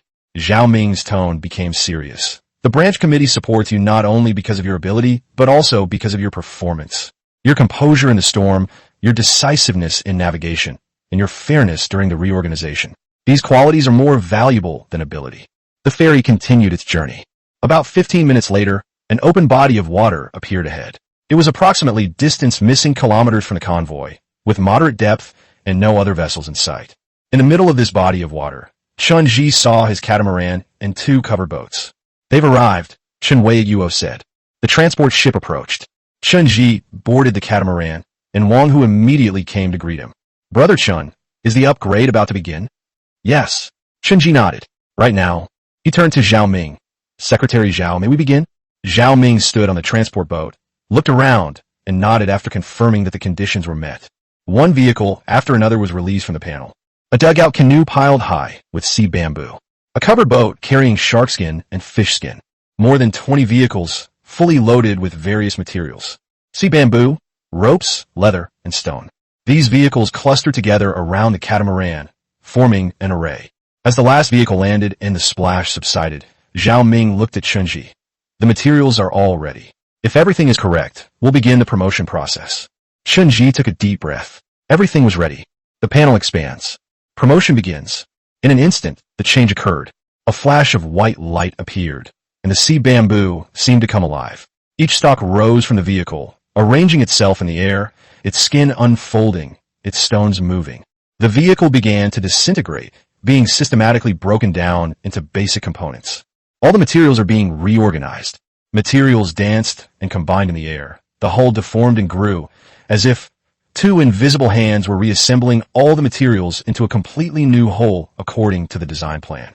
Wang Hu and the others stared intently, and even Chun Wei-Guo and Zhao Ming, who had experienced similar situations, held their breath.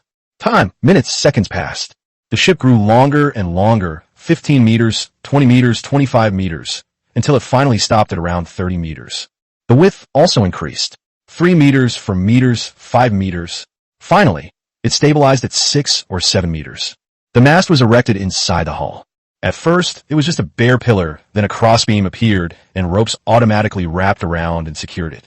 Finally, a huge horizontal sail was raised. The bow began to take shape. A protruding combat platform, supported by a structure underneath. The stern is also changing. A 2-story stern chamber is gradually taking shape, with the upper level being the bridge, and the lower level likely being the command room or living quarters. Then there's the hull. The sides were raised to form a chest-high protective wall. There are regular openings in the wall. There are 7 openings on each side of the hull, and inside each opening, the oar frame structure can be seen. The entire process lasted a full 2 hours. When the last rope automatically tightens, and the last piece of boat plank is fastened in place. A real ship loomed before us. The ship is over 30 meters long, with a streamlined silhouette, a towering single mast, and a huge square sail. The bow has a spacious and flat combat platform, while the stern has an ingeniously designed chamber. The 7 rows of or windows on both sides of the hull are neatly arranged. Chunji's voice broke the silence. Let's go up and take a look. The transport ship is approaching the new ship. A bamboo gangway was installed on the side of the hull. It was very stable to step on. Chun Zidi boarded the ship first, followed by Chan Weiguo and Zhao Ming, then Wang Hu, Sun Xiao, and others. The moment Chunji stepped onto the deck, he sensed something was different. A large ship, so stable. The 30-meter-long hull barely swayed on the calm sea. The deck is made of thick bamboo planks, with a smooth surface, sealed seams, and reinforced with ropes. The deck is spacious. The length from bow to stern chamber is at least 25 meters. A horizontal sail hung on the mast, its rigging neatly rolled up on the frame. Chun Zixian walked towards the bow of the ship. The combat platform was larger than he had imagined. It is about 5 meters long and 4 meters wide. The platform has a detachable bamboo railing along its edge and several grooves that can be used as a base for some kind of equipment. There are 2 stone anchors on either side of the bow. The anchor was made of bluish-gray stone and was secured with a thick rope, one end of which was fixed to a winch. Walk back from the bow, past the mast to the stern. The stern chamber has a 2-layer structure. The lower level has several spacious cabins with doors and windows, but they are empty. Let's go down to the floor and take a look, Chun Ji said. Go down the stairs next to it and enter the interior of the ship. The first floor is the living area. There are cabins on both the left and right sides, separated by bamboo walls. Each cabin is about 7 or 8 square meters. Chun-Ji counted about 10 cabins on each side, for a total of 20. If each cabin houses 4 people, that's 80 people, more than enough. The compartments are connected by a passageway, approximately width missing meters wide, allowing 2 people to walk side by side. The top of the passageway has ventilation windows made of bamboo tubes, allowing for air circulation and light to pass through. Continuing down, you'll reach the second floor. This is the rower's cabin. There are 7 rows of oarsmen on each side, with 2 seats in each row for a total of 28 oarsmen. There is a paddle rack in front of each seat, with slots to hold the paddle. The seats are made of bamboo and have simple backrests and cushions. Besides the oar positions, there are also some smaller cabins located at the fore and aft ends on the second floor. These smaller compartments can be used as tool sheds, medical points, or kitchens. There is still space below the rower's cabin. Chun-Ji noticed that there was also a staircase leading downwards. The lowest level is the bottom compartment. The height here is only about 1.5 meters, so you need to bend over to get in. But the space is very large, almost occupying the lower half of the entire hull. Some spaces were filled with ballast stones. Stones of various sizes were neatly stacked at the bottom of the ship's hold. Another part is the warehouse, divided into different areas by bamboo shelves. They walked out the hold and back onto the deck. A dozen or so people stood on the spacious deck, yet it didn't feel crowded.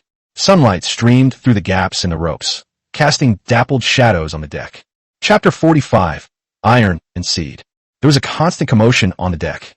Wang Hu and a few others were inspecting the sail ropes, carefully running their fingers over the knots on each rope.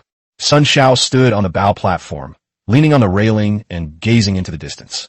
Qian Xiuying wandered around, recording the space and configuration of each area on the ship. Others were either moving between cabins or testing or positions. Everyone wore an expression of near excitement.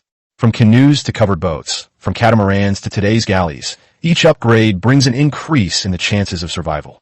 But this time, they no longer possessed just a vehicle, but a real home. A home capable of housing, training, and fighting dozens of people. Chunji stood at the stern doorway, looking at this. TCH. The ship maintained a reassuring stability on the calm sea. Comrade Chunji. Shun Weiguo's voice came from behind. Shun Weiguo and Zhao Mingzheng stood at the top of the stairs, both with calm expressions, but their eyes held an undisguised anticipation. Shall we talk on the roof? Shun Weiguo pointed upwards. Good. The three of them climbed the bamboo ladder to the top floor of the stern chamber. A simple bamboo table and a few bamboo chairs have already been set up in the center. They must have just been put out. The view from here is excellent, offering a view of the entire ship, the surrounding sea, and the outline of the fleet at the center point in the distance. The three of them sat down together. The ship is good, with a reasonable structure. If the functional areas are clearly divided in the future, it will be able to support 70 or 80 people living together without any problem. Zhao Mingxian casually praised the ship. Shun Weiguo nodded. Indeed, and with all 14 oars at full speed, the speed won't be slow. The bow platform can wait for the balliste. After they finished speaking, they both looked at Chunji. The gaze was clear. The ship had finished turning, and now it was time to see if your abilities had changed. Chunji understood that his abilities were directly related to the entire region. The panel expands. As expected, the vehicle section has changed. Vehicle, single-mast galley, era, age of sails. Open the auxiliary panel for abilities. The text for the effect has been updated. You can perform number random draws daily, and choose to draw 2 land-based weapons that are no higher than the current vehicle era's technology level, or number land-based weapons that are at the current vehicle era's technology level. At each stage, such as the arrival of a new batch of personnel or the advancement of vehicle eras, a random selection can be performed without era restrictions. In the current available numbers section, what was originally just a regular draw has been changed to 1 random draw with no era restrictions. Chunji's consciousness touched the dice, just as it had on the first day, without hesitation. But he was no longer a greenhorn. Draw complete. Congratulations on obtaining armored iron cavalry. Consciousness probed into the warehouse. That was the outline of a horse. The horse's body was covered with thick plates of armor, and its head was clad in a mask, revealing only the area where its eyes were. Next to it were neatly arranged heavy armor, lances, swords, and bows and arrows. Chunji snapped out of his daze. How is it? Zhao Ming asked immediately. Chunji raised his hand and took out the knife. In my hand. Heavy. A straight sword with a hilt and sheath appeared in his hand. The scabbard is made of black wood with a patterned surface. The handle is wrapped with some kind of dark fabric and has a brass pommel at the end. The knife is approximately length missing meters long, and it feels heavy and solid in your hand. Chunji gripped the scabbard with his left hand and the hilt with his right. He then gently drew the sword. The blade was drawn 3 inches from its sheath. A cold glint, unique to iron, flashed by. The blade is straight, the edge is as thin as paper, and the back is 3/10 of an inch thick. The blade has faint patterns, marks left from countless hammer blows. Chunji pulled the knife out completely. The blade is smooth and the point is sharp. The entire knife has no complicated decorations, only the purest functional design. Zhao Ming stood up. He walked slowly to Chunji, his gaze drawn to the knife. Iron. Chunji nodded. Will everything be made of iron from now on? Shin Weiguo asked. Not sure. We need to observe further. Understood. Shin Weiguo nodded slightly. He walked over and, together with Zhao Ming, looked at the hilt, scabbard, and the structure where the blade connects to the hilt. Precise, meticulous, and rigorous. The three of them looked at it repeatedly for a long time. The faint sounds of team members talking could be heard outside the door. They chatted for a while, discussing personnel allocation and subsequent training plans. Then, Zhao Ming and Shun Weiguo got up to say goodbye. Let's go back and report first, Zhao Ming said. Familiarize yourselves with the new ship as soon as possible and train the crew. You'll be at the general meeting in 6 days. Clear. After the two left, Chunji stood alone on the top floor and looked out at the sea for a while, lost in thought. He walked down the stairs, through the living quarters on the first floor, and into the rower's cabin on the second floor. There's no one here anymore. The team members were still familiarizing themselves with the ship or inspecting various parts of the deck. The rower's cabin was quiet, save for the light filtering through the windows, casting dappled patterns on the floor. Chunji walked to the center of the oarsman's cabin and retrieved the armored cavalry from the warehouse. A live horse appeared in the oarsman's cabin. Its shoulder height is at least 6 meters, and its body length exceeds 2 meters. Its entire body was covered in dark fur, which gleamed with an oily sheen in the light streaming through the oar window. The horse's head, neck, body, and other key parts were covered with iron armor. The nail plates are strung together with leather cords, and the workmanship is exquisite. Each plate is polished smooth and flat.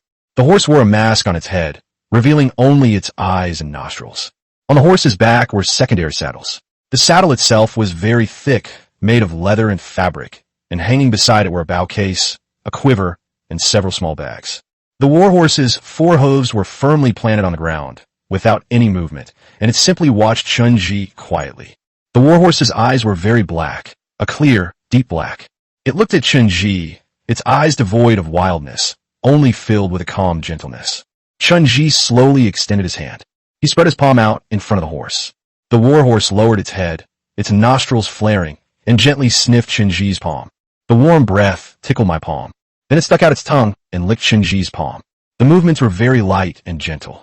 Chun-Ji tentatively stepped forward, reaching his hand under the iron armor of the horse's neck. It has thick hair, and underneath are solid muscles. The warhorse did not dodge, but slightly turned its head and nuzzled Chun-Ji's hand. They were very affectionate. Chun-Ji walked around his warhorse, carefully inspecting it. The joints of the armor were all very secure, with no signs of loosening. The horse's leg joints move freely, and the horseshoes show very little wear. Then he noticed the small bags. It contains grain. He grabbed it out and held it in his palm. The seeds are relatively small, with a golden yellow outer shell and awns at the tip. It's wheat. Another type has longer grains and a pale yellow outer shell. Paddy. Chun-Ji's heart suddenly pounded. It is unhulled grain. Chun-Ji's hands trembled slightly as he carefully took out a few grains of wheat and rice, wrapped them in small pieces of fish skin, and then retied the bag.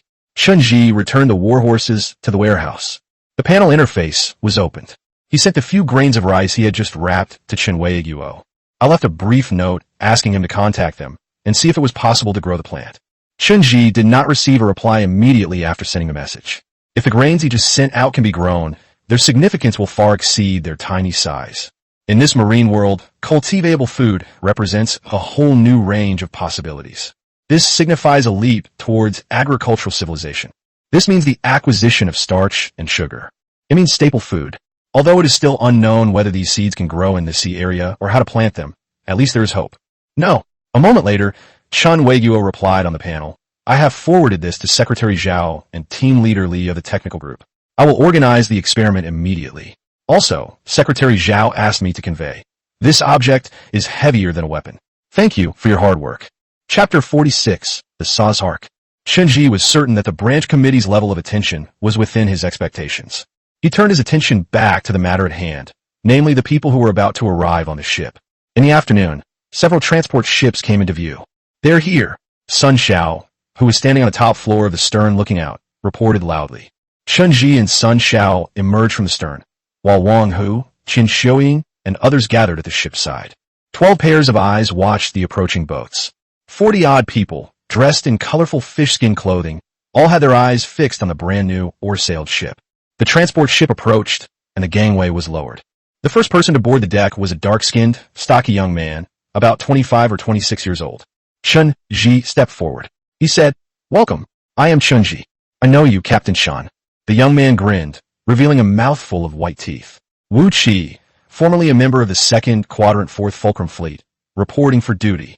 One after another, new members boarded the deck. There were burly men and sharp-eyed young people. Not only the 32 people selected by Chun-Ji, but also the service personnel assigned later boarded the ship one after another. Including the original 10 people, there were more than 50 people standing on the deck. Chun-Ji stood before the crowd, his gaze slowly sweeping over each face. They either spoke in hushed tones or looked at the ship with curiosity. A slightly restrained restlessness filled the air. These people all have good ratings in the panel's screening records. They may demonstrate courage in a crisis, or be diligent and hardworking in daily life, or possess special skills. Now, they need to merge into one. Welcome aboard the Saw's Hark, everyone. Chun-Ji's voice clearly echoed across the deck. From today onwards, this is our home, our battleground. The Saw's Hark was the name Chun-Ji gave to this galley, derived from the saw-like shape of the oars extending from both sides. He paused for a moment, allowing everyone to process what he had said. I know that everyone comes from different fleets and has different experiences. But here, we are all crew members of this ship and warriors of this team. Our goal is clear, to become the sharpest spear and the strongest shield in the region. This requires training, discipline, and trust. Chun-Ji looked at Wang Hu. Qin Xiaoying, show everyone the ship structure and help them choose their cabins. Wang Hu and Sun Xiao, you two assist in maintaining order. Yes, they all replied in unison. For the next hour, the ship was bustling yet orderly. Sun Xiao and Lu Feng, along with several veteran team members, ensured order and observed the performance of the new team members. An expanded crew size means increased management complexity, but it also means enhanced combat effectiveness. The key is how to fuse these individuals into a cohesive whole. The initial resettlement was completed around 3 p.m. Everyone was assigned a cabin, and their personal belongings were mostly put away. As is customary, each person is required to contribute 2 cubic meters of storage space to the team's communal warehouse. Everyone, please open the panel and enter the team channel. Chunji's voice came through. The people on deck quieted down and followed the instructions. The list of team members in the Sazhar team channel was quickly refreshed, increasing from 12 to 55. The total capacity of the public warehouse has been expanded to 110 cubic meters.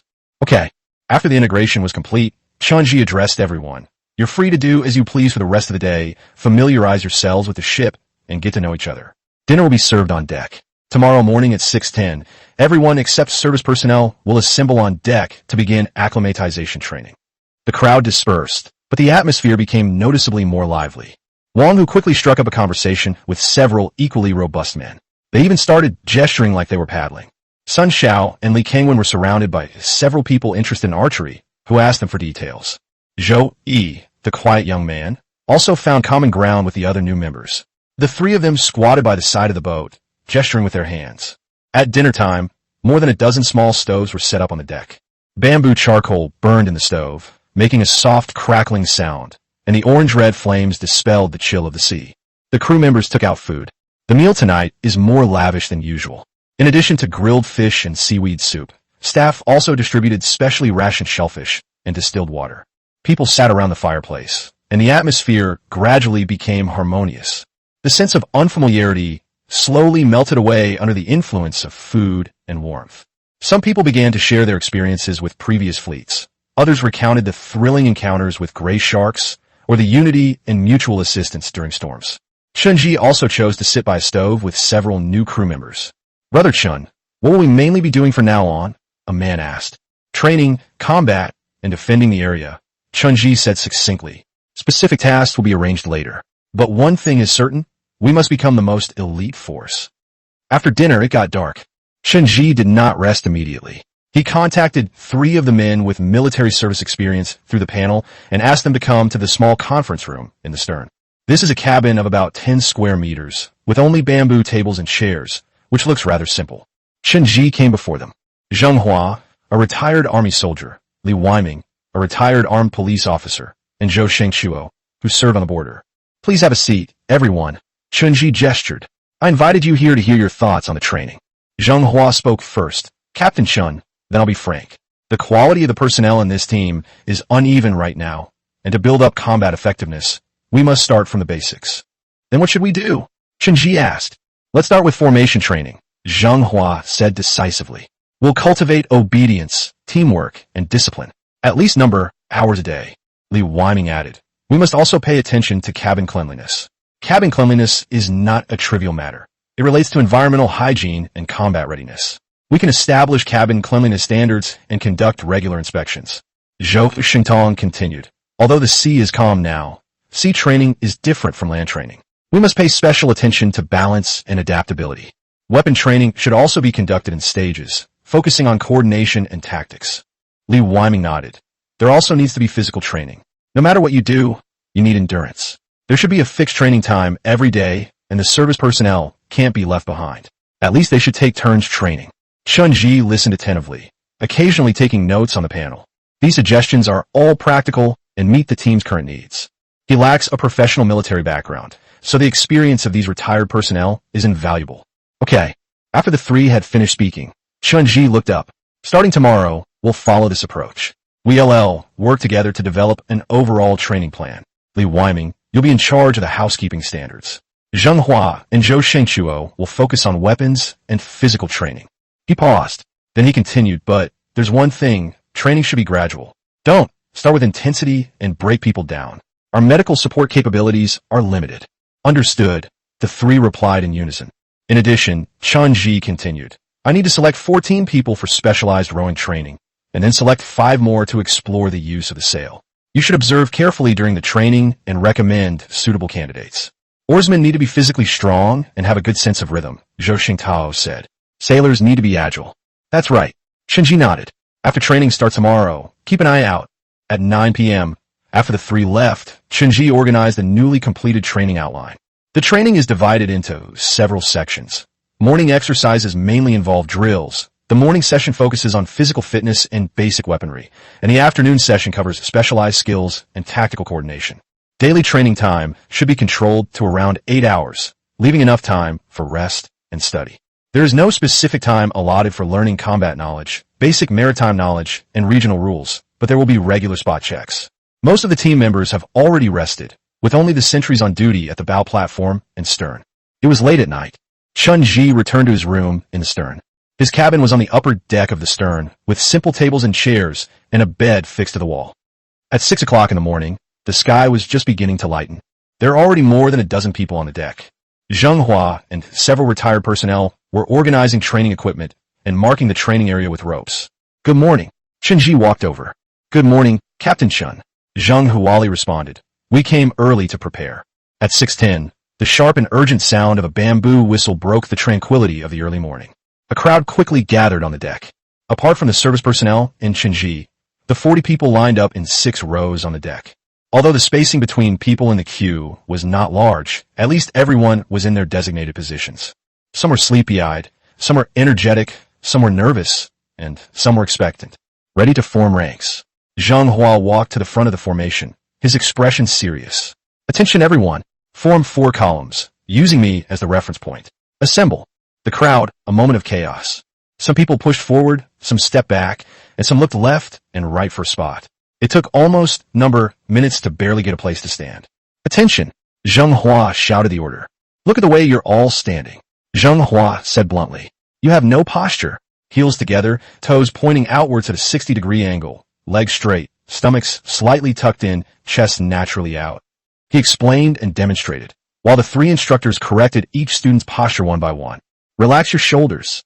Head up, chest out. Keep your eyes straight ahead. Don't look around. The basic stances of standing at attention, at ease, and straddle stance are familiar to those who have undergone military training, but they can still be a bit uncoordinated. Zheng Hua was very patient, explaining and demonstrating repeatedly. After an hour of drill training, everyone felt sore backs and aches. But the effect is obvious. At least for now, when Zheng Hua shouts attention, most people can perform a basically standard posture. Breakfast time. The logistics department has prepared the food. Even though it was the same old food, it tasted especially delicious after training, and the sound of chewing echoed on the deck. There is a 20-minute rest period after the meal.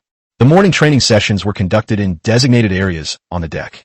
The team members had absolutely no prior experience. They started from the very basics of holding and thrusting a stone spear. Grip it tight, but don't stiffen it. Footwork coordination. Step forward with your front foot when you thrust. Quickly retract your spear to guard against a counterattack. Team members with prior experience practice team tactics on the other side.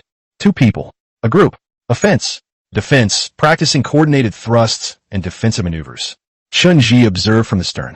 During the lunch break, Chun-Ji, after communicating with the 3 instructors, issued a notification via the team channel. Afternoon training is divided into 3 groups: rowers, sailors, and combat team. The following personnel should assemble at the designated location this afternoon. The list includes 14 rowers and 5 sailors, while the rest continue regular weapons and physical training. After lunch, group training began.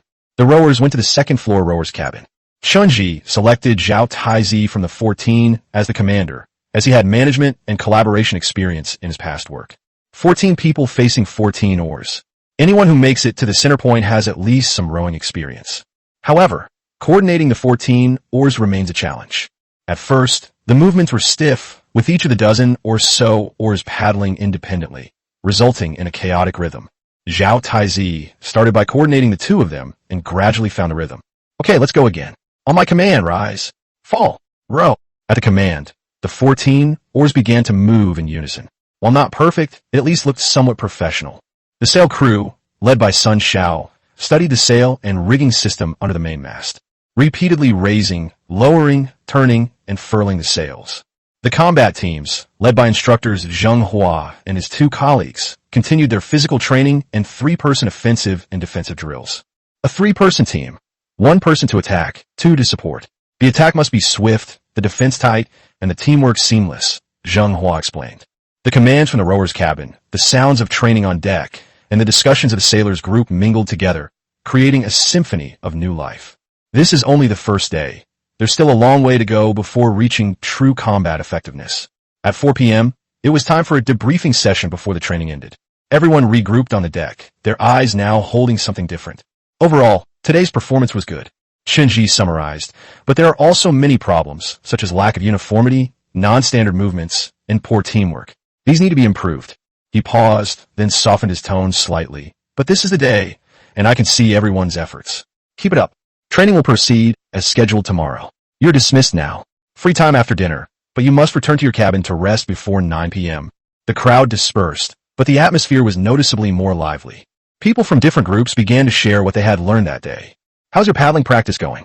My hands are blistered from pulling the rope. The 3 of them working together seamlessly is crucial. Mastering the rhythm still requires time and practice. After dinner, Chun-Ji gathered the staff. There were 10 people in total, including Qian Xiuying, Lu Feng, Dr. Zhou Wen, and 8 new staff members. Their task was to manage the ship's non-combat affairs, food, supplies, medical care, etc. Starting tomorrow, the logistics team will officially begin operations, Chun-Ji said. Qian Xiuying will be the team leader, and 4 people will be assigned to manage the service room. Lu Feng will lead the 3 chefs from the kitchen to ensure the food supply on board. Zhou Wen will take extra care to train the new recruits in the medical room. He looked at Zhou Wen. You are the only professional medical staff in the team. Xiao Lu has passed the basic first aid certificate exam. If you need anything, report to Xiuying, and the team will apply to the organization. Zhou Wen nodded. Understood. Okay. Shinji turned to the others. The kitchen must ensure that 3 meals a day are provided on time. The duty room must take stock of the inventory every day, and the entry and exit records must be detailed. The meeting lasted until 8 p.m. Logistics are trivial and complicated, but they are related to the daily life and combat effectiveness of the entire ship, so they must be taken into consideration. Night fell completely, and the sky was filled with stars. The staff on night duty vigilantly observed their surroundings. Chun-Ji checked the sentry post, exchanged a few words with Wang Hu, who was on duty, and then returned to his cabin. After lying down, he began to think about tomorrow's training schedule. The rowers need to increase their endurance training, the sailors need to start simulated sail handling practice, and a combat team's tactical coordination needs to be made more complex. We also need to arrange a full ship emergency assembly drill to test reaction speed. As I pondered, my consciousness gradually faded. Chapter 47, The Grand Meeting. The next 5 days passed by in sweat and shouts. The training has entered a more in-depth phase. Drill training has expanded from simple standing at attention and at ease to marching, formation changes, and emergency assembly. On the deck, Zheng Hua's commands and Li Weiming's corrections intertwined, with the 3 instructors each leading 7 people to form 3 classes. The footsteps of 20 combatants gradually blended together from a disordered sound, the thuds on the deck gaining rhythm. Weapon training transitions from action drills to actual combat. The spearhead of the wooden spear was wrapped in thick fish skin, making it a safe training spear. Every afternoon, the deck would echo with the sounds of crashing objects and the shouts of Zhou Xingchuo and 2 other instructors. Strike fiercely, block steadily, pay attention to the spacing. Even gorillas know how to poke better than you guys. No matter how careful you are, injuries during training are inevitable. Fortunately, there was a professional doctor named Zhou when on board. Someone twisted their ankle due to loss of balance, and Zhou easily straightened the ankle with a push and pull. The move was swift and decisive. The team member only managed to utter a sound. It received high praise. The progress of the rowers is the most obvious. Under Zhao Taizi's coordination, the 14 oarsmen were able to row in near-synchronous rhythm in time with the leader's chance. On the afternoon of the 4th day, the number TH practical training session was conducted. All rowers, take your positions. Forward, prepare, row. 14 oars dipped into the water, simultaneously exerting force in sync with a loud horn. Wow! The boat glided smoothly forward. The first few strokes were somewhat erratic, with the oars dipping unevenly into the water. Soon, under the clear direction of the commander and with a tacit understanding developed over the past few days, the movements quickly became synchronized. 2. The oars rise and fall, splashing water everywhere. The Sazhar carved a path across the silent sea. The rowers' bare upper bodies were drenched in sweat, their muscles bulging. Prepare to turn left. A commotion immediately erupted on the deck. Clearly, the combat crew is not yet comfortable training on a moving ship. But you'll have to get used to it eventually. The sail and cable assembly, meanwhile, is figuring out how to move forward while battling with the ropes. Sun Xiao and the other 4 people were already proficient in raising and lowering the sails. Sun Xiao often stayed on the small platform at the top of the mast, getting used to communicating with short commands and gestures. Each group accumulates the most basic experience through continuous mistakes, corrections, and attempts. Chenji also contacted and coordinated with another rowing sailboat to exchange experiences via control panel. Logistics is the guarantee of everything. Qian Xiaoying demonstrated her strong organizational skills. Daily training is extremely demanding, leading to a surge in the need for food and fresh water. She always manages to ensure that everyone receives adequate nutrition by coordinating with the logistics team and arranging staggered meal times through reasonable distribution. The organization arranged for staff to repair damaged fish skin, clothing, and modify training equipment. Of course, everyone has to do the job of washing the deck. The team atmosphere quietly changed through daily shared hard work. During free time after dinner, people often gather in circles on the deck, just like a playground at night. On the afternoon of the 5th day, everyone gathered on the deck after training. Tomorrow is the 6th anniversary of the 10-day festival, Chunji said. All personnel on duty shall remain on alert and shall rest in 2 shifts. He looked at Qian Xiaoying. The logistics team should think of a way to make the meals more plentiful tomorrow. Understood. Qian Xiaoying immediately started planning what new tricks to come up with. The 60th day passed peacefully. Dinner was indeed more lavish. Besides the fish and shellfish that were pan-fried instead of grilled, the most delightful surprise was the fishball soup with a few garlic sprouts floating on top. The garlic growth has stabilized, so Chunzang changed the wheat seed stubble. Fresh garlic sprouts, pounded fish balls, and distilled water. On this vast ocean, these are clearly considered waste materials. A grand dish. Each person was served a bowl, which was nothing short of a delicacy for the group who had been eating fish and grass for days. The slight spiciness of the garlic sprouts assaults everyone's taste buds. Oh my, it's like New Year's Day today, Wang Hu exclaimed, taking a big gulp and squinting his eyes in satisfaction. Team leader Chun is awesome, several young team members cheered. After the meal, some people continued to maintain their weapons. Some gathered on the deck to play self-made games with seashells and bamboo strips, and some simply went back to their cabins to lie down and enjoy the rare leisure. The outlines of the ships are much denser in the direction of the center point than they were a few days ago. The vast majority of survivors have already reunited. According to Chun Wei-Guo, the total number of people gathered at the central point has reached 688. Only 4 survivors who joined after the storm are still on their way. They will attend the meeting tomorrow via panel. A truly meaningful community of humankind has already taken shape on the vast ocean. On the deck, someone started singing. At first, it was just a few people humming tunes from their memories, but gradually, more and more people joined in. All he had was a rough voice and a rhythmic thumping of the deck. He sang only fragmented old songs from deep in his memory.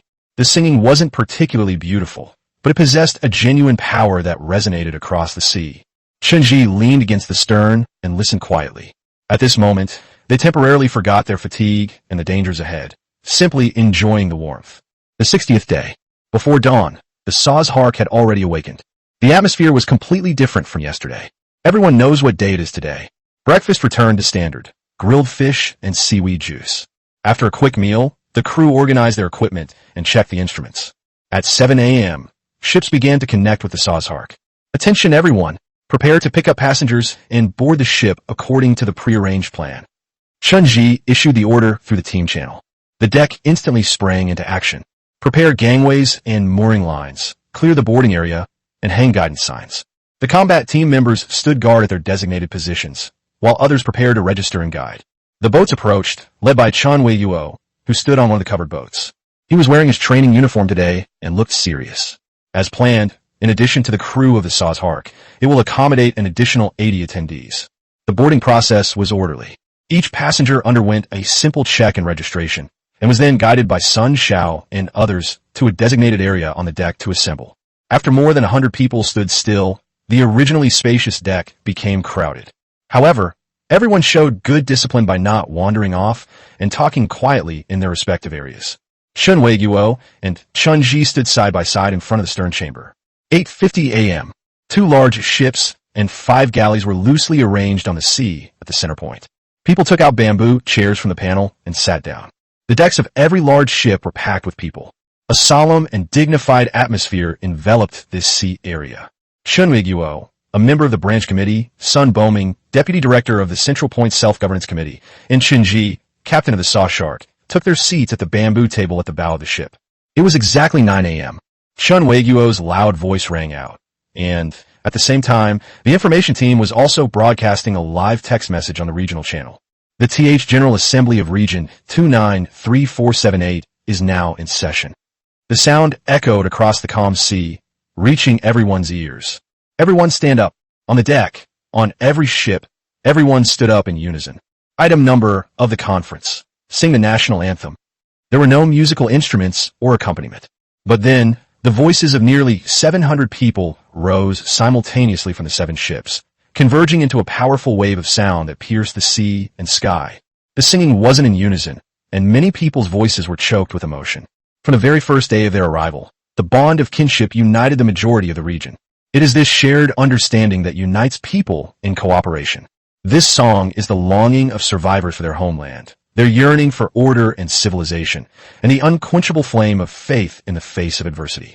My chest was vibrating, and my blood was rushing. At this moment, personal gains and losses, team divisions, and uncertainty about the future seemed to be washed away by this song. They are a unified whole, a civilization adrift on this sea. The song ended. Please sit down. The sounds of clothes rubbing and bamboo, chairs rustling, filled the deck. The conference proceeded to its formal agenda. First, Sun Boming, deputy director of the Central Point Autonomous Committee, gave a work report to the participants of the Sawshark meeting. Comrades and fellow countrymen, on behalf of the Central Point Autonomous Committee, I would like to report to you on the basic situation of our region's development and construction over the past period. As of yesterday, our region has successfully gathered 688 surviving compatriots, and the main force has been assembled. Then, he categorized and reported on the progress of various production and construction projects. In terms of fishery production, relying on a large-scale fishing fleet, the daily catch of marine fish has stabilized at more than 4,000, with more than 10 species. Shrimp and shellfish harvesting has established fixed operating areas, and the artificial zoned cultivation of edible seaweed has achieved initial success, with 3 demonstration seaweed fields already established. Soft exclamations of admiration rose from the deck. With an average of 4,000 fish per day, distributed among each person, the basic food security issue has been resolved. Regarding water resource security, through large-scale distillation equipment, we produce an average of 150 tubes of distilled water per day. Each tube contains approximately 5 liters, and the daily output of seaweed juice has exceeded 6,000 bags. With the support of a reasonable rationing system, the daily drinking water needs of all our compatriots are now fully guaranteed, with some surplus used for production and sanitation. In agriculture, Sun Boming said with a hint of excitement, using sea mud and fertilizer obtained from the seabed, we successfully germinated and planted the donated corn, rice, and wheat seeds. Potatoes, after being sprouted and cut into pieces, have also been successfully planted and are growing well. This news caused an even bigger uproar. Food, real food, though small in scale, its symbolism was uplifting to everyone. In terms of handicrafts and manufacturing, the fish skin processing industry has become a well-established system, capable of producing a variety of products such as clothing, tool skins, ropes, and containers. Sea bamboo processing encompasses building materials, tools, furniture, and even some ship structural components. Regarding vehicles and engineering construction, the area currently has 2 multi-story ships, 5 rowing sailboats, and over 120 various types of covered boats and fishing boats. The first phase of the Haizu platform, based on the absolute center point, has been completed, forming a fixed operating and mooring area with a diameter of 30 meters. The second phase of the boardwalk extension project is underway. Sun Boming's report lasted for nearly 10 hours and was detailed and well organized. The report contains no empty promises, only solid results and clear plans. The people on deck listened intently. Every number, every development was like a pebble thrown into water, creating ripples. In closing, Sun Boming said, "Comrades, these achievements were earned by every compatriot with their sweat, wisdom, and even blood. They prove that as long as we unite as one and strive hard, there are no difficulties we cannot overcome, and no homeland we cannot build." Thunderous applause erupted. Heartfelt and enthusiastic applause rose and fell among the 7 large ships. Following the report, the conference proceeded to the next agenda item. The 293-478 regional management measures were reviewed and approved. The draft was issued 3 days ago. It was jointly drafted by the branch committee and the original Central Point's self-governing committee, based on documents such as the temporary management rules. The content covers basic aspects such as organizational principles, rights and obligations, production allocation, safety management, and dispute resolution. On the deck, people were talking and exchanging views in hushed tones. The draft provisions are not complicated. The core is to establish the leading position of the temporary branch committee and the daily management authority of the regional autonomous committee, and to clarify the principles of combining collective interests, distribution according to work and basic security. Half an hour later, the assembly voted. Each ship randomly selects 3 vote monitors to count the number of votes in favor, against, and abstaining on its ship, and then summarizes the results. The process was solemn and quiet. Subsequently, the conference entered a crucial phase, electing 293,478 regional autonomous committees. The list of candidates had already been prepared by each fleet. The list covers key personnel in various aspects such as production, technology, logistics, safety, and liaison, including former members of the Central Point Self-Governing Committee and model workers. The election was conducted by secret ballot. Each ship was given ballots made of thin fish skin and charcoal pencil. People carefully read the candidates' profiles and then wrote down their numbers on fish paper. Voting on the Sazhark took place at polling stations set up on the deck. Everyone looked very serious as they held their ballots. They knew that the strokes they made would determine the future of this sea area. Voting, collecting data, tallying statistics. Time slipped away in tense anticipation. Around 4 p.m., the summary results came from the main venue of the building. The election results are as follows, based on the votes of 688 eligible voters. Zhou Mingyuan, director of the Regional Autonomy Committee and former director of the Central Point Autonomy Committee, received 409 votes in favor. Deputy Director Sun Boming, former deputy director of the Central Point Autonomous Committee, received 405 votes in favor. Deputy Director Shi Yu, former head of the Second Liaison Group, received 398 votes in favor. 6 committee members. After the list was read out, applause rang out again from each ship. Chen Weiguo was also elected as a member of the Autonomous Committee. Newly elected chairman of the Autonomous Committee, Zhou Mingyuan, delivered a speech on behalf of the committee at the main venue of the building, the content of which was simultaneously broadcast on the regional channel by members of the information team. His speech was brief and powerful, mainly expressing his commitment to fulfilling his duties and serving all compatriots under the leadership of the branch committee, and announcing several key tasks for the coming period. Continue to expand agricultural production experiments. Advance the second phase of the central platform construction, strengthen comprehensive security patrols and early warning, and improve the material distribution and contribution record system. At 5 p.m., the number PH regional plenary session concluded successfully amidst the resounding strains of the national anthem. The attendees began to disembark and return to their seats in batches, and the deck became empty again. Chen Weiguo did not leave immediately. He walked to Chunji's side, gazing at the setting sun and letting out a long sigh. Finally, we've taken this step. His voice was weary, but also relieved. Yes, Chunji nodded. A real beginning. Your ship and your men did a great job today, Chen Weiguo said, patting Chunji on the shoulder. The conference is over, and arrangements for you will be made soon. He looked at Chunji with a deep gaze. The position of the Sazhark is crucial. Focus on training to quickly build up combat capability and think more about future arrangements. Understood. Chunji's reply was brief and firm. Order was restored on the Sazhark. The team members began cleaning the deck and organizing items that had been temporarily moved due to the event. It seemed that something had been added to everyone's face. That was a clearer sense of identity, a passion for participating in history and continuing to create it. Chapter 48. Adjustment. March 2nd, midnight. The newly established regional autonomous committees established a calendar system for the year of arrival and set up months, 10-day periods, and days. The year begins on the first day of the sun, and the period from midnight to midnight on the screen is a day. 10 days is a 10-day period, and 3 10-day periods are a month. The new calendar, while adapting to new environmental patterns, continues the old calendar to the greatest extent possible. After all, the calendar is meant to serve production and daily life. They also determined that the first day of each 10-day period would be a 10-day holiday, among other miscellaneous matters. Early morning. The shouts of the morning exercisers on the deck were still loud and clear. Chunji boarded the transport ship and headed towards the building ship. As Chunji stepped onto the approach bridge, he could sense a busy atmosphere that was different from usual. People came and went in a hurry, and their hushed conversations often included words like autonomous committee, transfer, and new charter. The conclusion of the number th plenary session signifies the formalization of the power structure and the redistribution of functions, and the ripples of this adjustment are spreading to every corner. Chen easily found his way to Chen Weiguo's cabin. The door was ajar, and he could hear Chen Weiguo and another person talking rapidly inside. Therefore, the files of Li Min and her mental health group, along with the 3 group members, can be transferred to the Autonomous Committee's health clinic. But Li Min must stay. This is her wish, and it's our bottom line. It was Chen Weiguo's voice, carrying an undeniable decisiveness. Understood, Committee Member Chen. What about the records and analysis team regarding the original boundary hydrological observations? Another voice asked.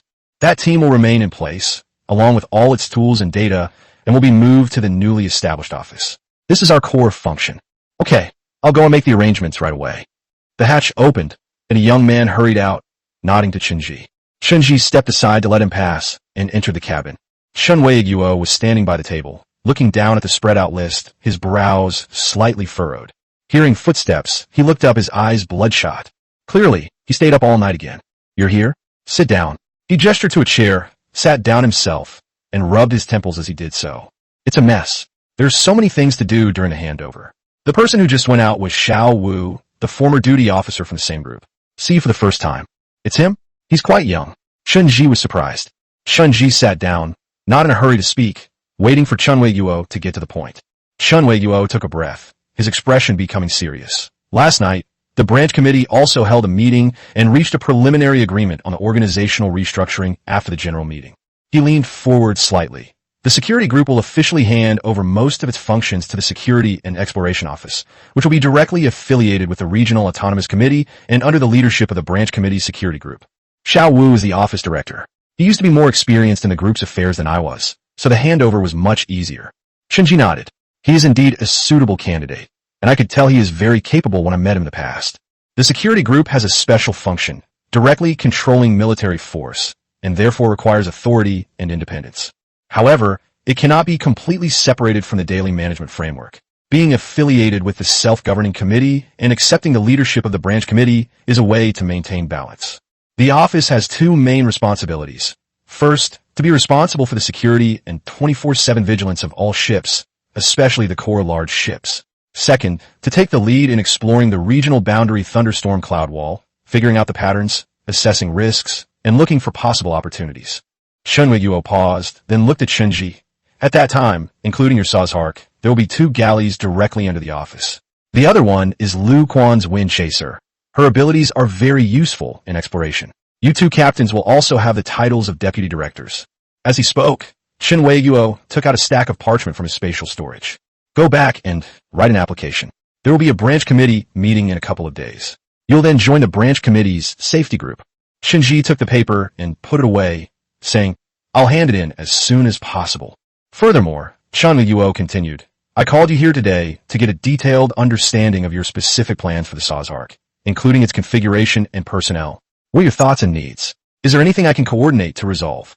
Chen had already mentally rehearsed the ship configuration several times. Currently, the Sazhark carries 55 people. Besides myself, there are 14 crew members, 5 sail crew members, 24 combat crew members, and 10 support crew members. He spoke steadily. The plan is to deploy a 20-man spear combat team, primarily for attacking deck defenses. Currently equipped with stone spears, the plan is to replace them with bronze spears in the future, along with large long shields, forming a counter-attacking formation. Chen Weiguo nodded and made a simple note on the fish skin in front of him. The idea for the bronze spear was based on Chen providing bronze weapons as raw materials. Although the furnace was not yet built, it was only a matter of time. A 15-man crossbow team. We plan to equip them with bronze crossbows, Chen continued. Crossbows have a shorter training period than bows, are more powerful, and have controllable accuracy, making them more suitable for our current personnel. They will be responsible for suppressing enemy forces at medium to long range and dispersing dense enemy groups. Chen Weiguo paused for a moment. Bronze crossbows. This required far more sophisticated casting and mechanism-making techniques, making it much more difficult than spears. But he did not interrupt, signaling Chen to continue. Finally, Chen raised his voice slightly. The Bao combat platform is equipped with a 3-man heavy machine gun team, armed with 12.7 millimeters heavy machine guns as suppressive fire and a last resort against extreme threats. The rustling sound Chen Weiguo was recording. Suddenly, the cabin fell silent. Only faint human voices could be heard coming from outside the cabin. Chen Weiguo's charcoal pencil stopped on the fish skin, leaving a dark black dot. He slowly raised his head, his gaze shifting from the record to Chen Ji's face. His pupils contracted, and the muscles in his face stiffened for a moment, as if he couldn't understand the words he had just heard. Heavy machine gun. His voice was a little hoarse, with an incredulous confirmation. The kind that shoots blue flames? Yes, it should be emitting red flames, Chen Ji said somewhat uncertainly. Chen Weiguo slowly stood up, supporting himself on the edge of the table. Shock, disbelief, and a complex mix of emotions, a blend of feelings, made his usually composed face unusually expressive. Chen Weiguo slowly bent down, his voice low and trembling with barely suppressed emotion. Usable ammunition? Where is it? Chen Ji met his gaze and nodded calmly. Yes. Chen Weiguo took a deep breath, letting out a cold sigh, and slumped back into his chair. He wiped his face forcefully, trying to calm his turbulent thoughts, his fingers tapping unconsciously on the table in a chaotic rhythm. Heavy machine gun. 12.7 mm, he murmured, his eyes unfocused. Suddenly, that thing. If that thing were usable, if we had enough ammunition, what gray shark, what unknown threat we... His eyes were filled with fervor as he looked at Chen Ji, his voice slightly hurried with excitement. Chen Ji, what else do you have? I mean, he stopped abruptly halfway through his sentence. The excitement on his face was quickly replaced by rationality and a hint of embarrassment. He realized he had lost his composure. Delving into the details of others' abilities, especially in a world where the gift of ability is central to personal survival, is a major taboo. As the person in charge of safety, he should be even more careful with his words and actions. Chen Ji smiled as he watched Chen Ji's rapidly changing expression. As the captain of the Sazhark, he is a core member of the regional collective. He did not directly answer Chen Weiguo's unfinished question, but simply said softly, "The boat is not big enough. The boat isn't big enough." Yes, the bow platform of the Sazhark was reinforced to securely mount heavy machine guns. But what about larger, more specialized weapons? And then there's ammunition replenishment, maintenance. A series of practical problems arise. Chen Weiguo took a few deep breaths, forcing himself to calm down. He sat up straight again, the excitement on his face receding like a tide, and he regained his usual composure. Yes, food should be eaten. Bite by bite, he muttered to himself. Then, he looked at Chen Ji, his eyes clearing. Sorry, I was too excited just now. I didn't quite remember what you said earlier about your needs. Could you repeat them? Chen Ji didn't mind repeating the requirements for crossbowmen and the recasting of bronze weapons. After listening, Chen Weiguo frowned slightly and fell into thought. He no longer mentioned heavy machine guns, but that information had clearly and completely changed his assessment of the Sazhark and the security landscape of the entire region.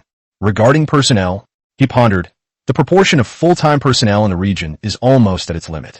This is only possible thanks to the professional fishing nets on the fishing boats, which have improved the efficiency of fisheries production. Furthermore, we plan to send an exploration fleet consisting of the Wind Chaser and auxiliary ships to the regional boundary for the first systematic survey, which will require the deployment of elite personnel. He tapped his fingers on the table. However, the priority of the Sazhark can be increased. Here's what I'll do. I'll give you 10 people, led by Zhao Feng. You know Zhao Feng, right? He's a veteran in the security team. He's been dealing with Hunter Bao for a long time, so he's quite experienced. He was originally going to be assigned to the exploration fleet. Chen Ji thought for a moment and then shook his head. The exploration fleet is equally important. We can't concentrate all our elite forces on one ship. I don't need 10.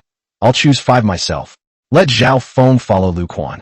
Li Kingwen on my ship is also quite good at archery, so we can have him as the core member of the crossbow team first. That way, 6 people will be enough to carry out basic training and tactical exploration in the early stages. Chen Weiguo looked at Chen Ji with some surprise. Not being greedy, having a sense of the big picture, and being able to weigh the overall situation are rare qualities. Okay, 5 it is. I'll send you the list and transfer orders later. The two got up and left the cabin, walking along the ship's passageway toward the transport ship. On the way, Chen Weiguo seemed to have fully digested the impact of the heavy machine gun and began to discuss more specific details with Chen Ji. The key to recasting bronze weapons is temperature and mold. Our current earthen kilns should be hot enough to melt bronze. Crossbows are much more complex than spears, especially the coordination between the trigger and the sight, as well as the selection of materials for the crossbow arm, all of which require experimentation. Shinji responded, offering his initial thoughts. The two spoke quickly, exchanging opinions, and before they knew it, they had boarded the ship and reached the absolute center. The level of activity here is even greater than that on the security team side. The doors of several newly built bamboo houses were open, and the inside was filled with various bamboo and wood models, clay blanks, stone tools, and scattered blueprints. People were coming and going, and the air was filled with the smell of cooking. They found Li in a shed marked smelting. This is a thin man with disheveled hair and streaks of soot on his face, squatting in front of a simple stove made of stones and clay, observing. His fishskin apron was torn in several places, but his eyes shone with focused concentration. Engineer Li, Chun Wei-Guo called out. Li was startled. He jumped and turned around. Committee member Chun? He dusted off his hands and stood up. Captain Chun, you've come personally to urge the delivery? I'm busy testing the furnace temperature here. Come and see how it's going, and I'd like to tell you the specific requirements, Chun Wei-Guo said succinctly. Captain Chun Ji needs a batch of bronze spearheads and crossbow parts. Are you technically confident in your abilities? The furnace isn't finished yet. Li's eyes lit up. Then, a hint of disappointment crept in. It'll be ready soon. Give me the bronze then, and I'll cast whatever you want. Shinji thought to himself. He moved, took out the bronze short stick from the warehouse, and handed it over. It was one he had drawn a couple of days ago. Li held the object in his hands as if it were a fragile treasure, and examined it closely in the light streaming through the porthole. He ran his fingers over the patterns and squinted at the lines. Oh dear, it's not impossible to give it to you now. It's a good thing. A really good thing. He looked at it as if it were a precious cassock. The casting quality is very high, and the copper-tin ratio seems just right. The patterns have been polished and refined. It's so beautiful. If the recasting is successful, there'll be more of this bronze material in the future, Chunji said. Recasting, we should be able to try it soon. Li thought quickly. Our number 3 kiln has recently had its air duct improved, and with the enhanced quality of the bamboo charcoal, the temperature should be sufficient. The difficulty lies in the molds and casting. Clay molds? We'll have to experiment. The spearhead shape is simple, so it shouldn't be a problem. The crossbow? He frowned. The structure is quite intricate, especially the teeth and trigger. The tolerances are tight. With our current conditions, hand grinding might be inefficient, and consistency is hard to guarantee. Can we solve the problem of whether we have it or not first? Chun Wei-Guo interjected. The accuracy can be improved gradually. Even if the crossbows we make are a bit bulky and unreliable, as long as they are usable, it will be a qualitative leap. That's true, Lili Nudda. Then let's start with the easy stuff and move on to the difficult stuff. We'll prioritize the spearheads and accumulate experience in casting. We can work on the crossbow parts later. Captain Chun, can I leave this stick with me? I'll use it to test the furnace later. Chunji nodded in agreement. It is even more valuable to use it to initiate the weaponization of bronze in the region. By the way, committee member Chun, you mentioned last time that you wanted to coordinate the approval for reinforcing the Haizu-class corvette. The structural components are almost finished. Chun Wei-Guo and Li exchanged a few more quick words about the materials and technical details. Chunji listened quietly, taking the information to heart. To truly transform the Sazhark into the ideal combat fortress, it's far more than just personnel and weaponry. It involves the support of the entire region's industrial and technological capabilities. When Li left the technical team's cabin, he had already squatted back down in front of the furnace, muttering to himself, completely immersed in the new technical challenge. Walking on the boardwalk back to the ferry, Chun Wei-Guo slowed his pace. Once the 5 crossbowmen are selected, they should report to your ship as early as this afternoon. I'll keep an eye on the technical team's progress. As for the rest, Chun Wei-Guo looked out to sea. You'll be in charge of the heavy machine gun yourself. I trust your abilities. Chapter 49, Training. On the way back to the Sazhark, Chunji's thoughts were racing. With a multitude of pieces of information intertwined and colliding, the next priority is... The task is to reorganize the crew on board. The transport ship approached, and training was in full swing on the deck of the Sazhark. The sounds of shouts, clashing weapons, and drill instructors mingled together, yet conveyed a sense of orderly vitality. Chunji boarded the ship without disturbing the training and went straight to the stern. He summoned instructors Zheng Hua, Li Weiming, and Zhou Shengchuo through the team panel. They came together to the stern. A moment later, the 3 instructors arrived one after another. The 3 of them lined up and entered the room. After working together for several days, they had initially worked together and had become the backbone of the ship's training system. Captain, the 3 men stood at attention. Sit down. Chunji gestured for them to sit at the bamboo table. Tell me about the training progress, especially the performance of Wang Hu and the other physical enhancement users. Zheng Hua spoke first. Captain, overall progress is in line with expectations. Basic drills and physical fitness have met the standards. The 6 team members who underwent physical enhancement, including Wang Hu, have shown significant improvement. He opened his training log on the panel. Wang Hu and others have shown significant strength improvement and are currently using weighted training spears. They are no longer under pressure against 3 opponents, but their fine control and endurance need to be improved. They also need to strengthen their combat instinct training, as they have not yet demonstrated the necessary suppressive advantage in combat drills. Li Weiming added, "These 6 have become the core of each training group. We intentionally dispersed them to let them lead the other team members." Chen Ji listened quietly. The situation was even better than he had expected. The physical enhancements brought by the gift should obviously not be limited to simply increasing strength. Based on this, there should be better environmental adaptability and combat skills. Very good. Chen Ji nodded. These enhanced team members are the core. We must make good use of them, but not rely on them. In the upcoming training, we should consciously select 2 outstanding individuals from among them. The criteria are, firstly, excellent combat skills, and secondly, strong organizational ability, a strong sense of responsibility, and the ability to command respect. You can begin to consider candidates. Yes, the 3 replied in unison. Chen Ji paused, his gaze sweeping over the 3 of them. The cabin was dimly lit, with only sunlight streaming through the portholes illuminating their slightly bewildered faces. They didn't understand why they were suddenly summoned, just to hear these routine briefings. There's one more thing. Shun Xinian moved slightly, pressing her right hand lightly on the table. A heavy-duty tractor suddenly appeared in the center of the bamboo table. The cold metallic texture dispelled the already limited warmth inside the cabin. The gun body was dark and shiny, and the thick barrel exuded an invisible sense of oppression. The entire machine gun lay silently on the table. Zheng Hua, Li Weiming, and Zhou Xingtao froze. Their eyes widened suddenly, and their pupils contracted. As former soldiers, they were very familiar with the outline of this weapon. It is clearer what absolute power it represents. Its suppressive firepower is a rewrite of the rules of the battlefield. This is... Li Weiming's voice was hoarse. Zhou Xingtao's eyes were fixed on the dark gun barrel. Even Zheng Hua, the most composed of them all, had tense facial muscles and his atoms apple-bobbing. Their reaction was expected. Although everyone on the ship knew Chenji had a pistol, seeing this large toy was still quite a surprise. Chenji continued, "That's right, a heavy machine gun. But ammunition is limited." He gently patted the cold gun barrel. "I called you here because of this. I don't have enough ammunition to train you all from scratch. 3 machine gunners, from today onwards, the 3 of you will form a heavy machine gun team in your spare time. Your primary task is not to operate it and fire immediately, but to familiarize yourself with it again and maintain it." He glanced at the 3 of them. "I've looked at the weapons section of the knowledge retention plan. It's written too roughly, and many key details are missing. I've read it, but I only have a superficial understanding. The maintenance steps are vague, and the operating procedures are unclear. I need you to reorganize and refine them to form a complete set of standards from disassembly and assembly, routine maintenance, troubleshooting to basic tactical operations. You have experience with both light and heavy machine guns, which is an advantage. But after 2 months of survival training, you'll inevitably become a bit rusty. From now on, spend 10 hours a day in the stern compartment. Tell me what tools you need for maintenance. Don't tell anyone before the live-fire exercise. It's only for the 3 of you to know. Understand?" Zheng Hua was the first to react. He tried to keep his voice steady. "Understood. Captain, we will do our utmost." Li Weiming and Zhou Shengtong nodded emphatically, their shock replaced by excitement. As a soldier, what could be more exciting than heavy firepower equipment?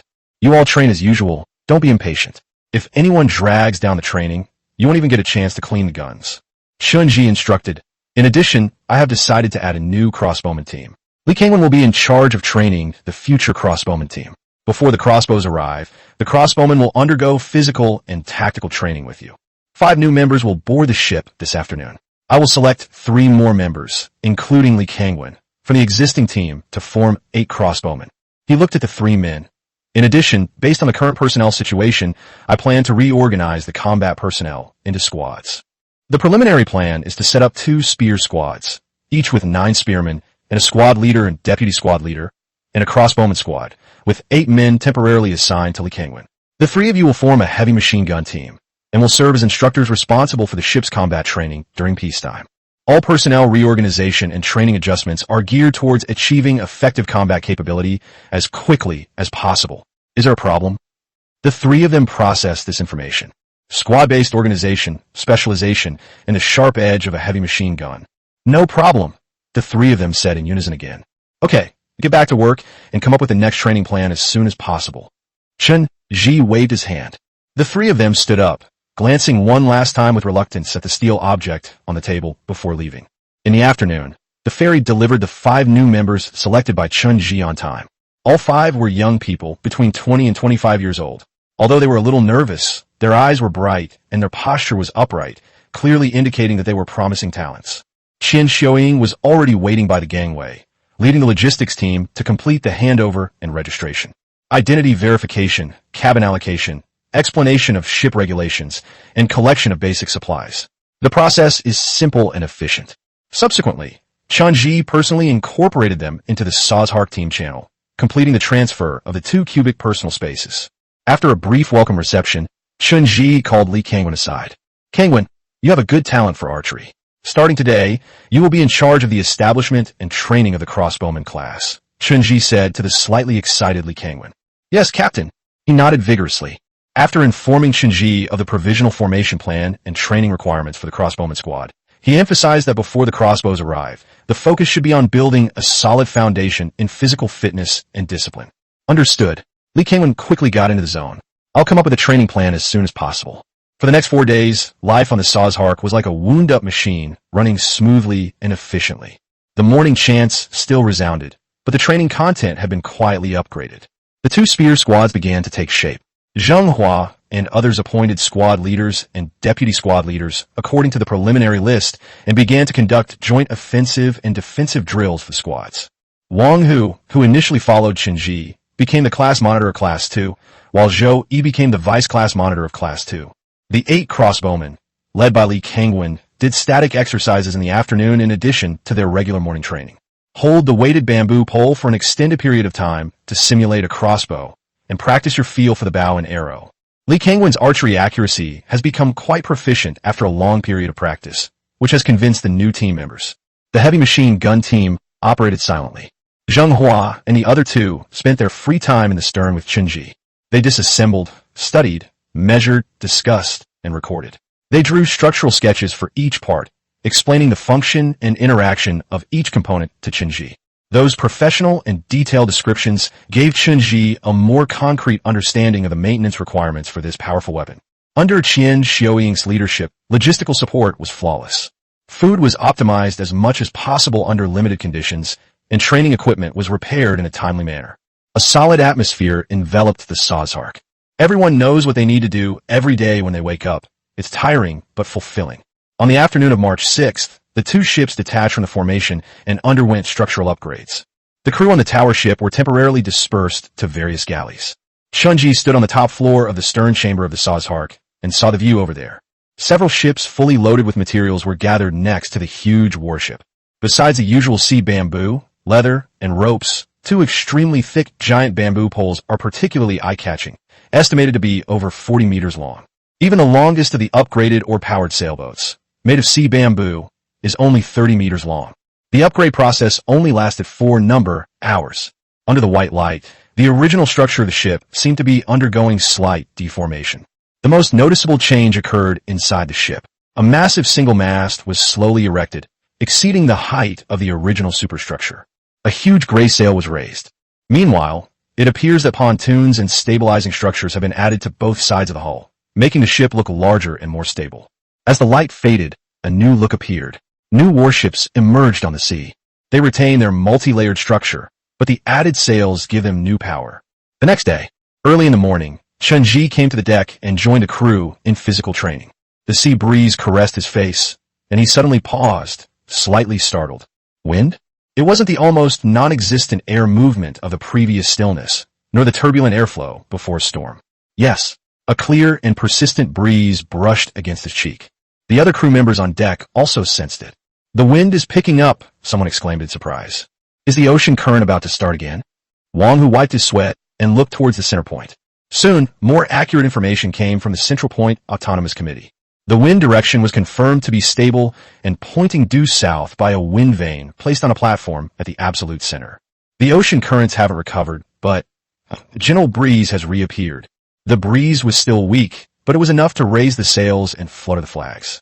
More importantly, it broke the absolute silence that had lasted for nearly 20 days. An indescribable commotion spread through the crowd. Is this a sign that the environment is about to change again? Is it good or bad? Will this wind continue? Will it intensify? Chunji felt the continuous breeze and frowned slightly. The calm seems to have been broken once again, and a new pattern is emerging. Attention all! He raised his voice, silencing the murmurs on deck. Training continues as scheduled. Watchmen, keep an eye on the sea. The crew members suppress their surprise and return to training. Even if the sky falls, the instructors and Captain Shun will hold it up. There's no use thinking about it. Chapter 50, Construction. A gentle breeze is blowing. The wind wasn't strong, it was rather mild. But the changes it brought quickly spread to every corner of the area, disrupting the original rhythm. Chunji has not set foot on the deck of the Sazhark for 2 consecutive days.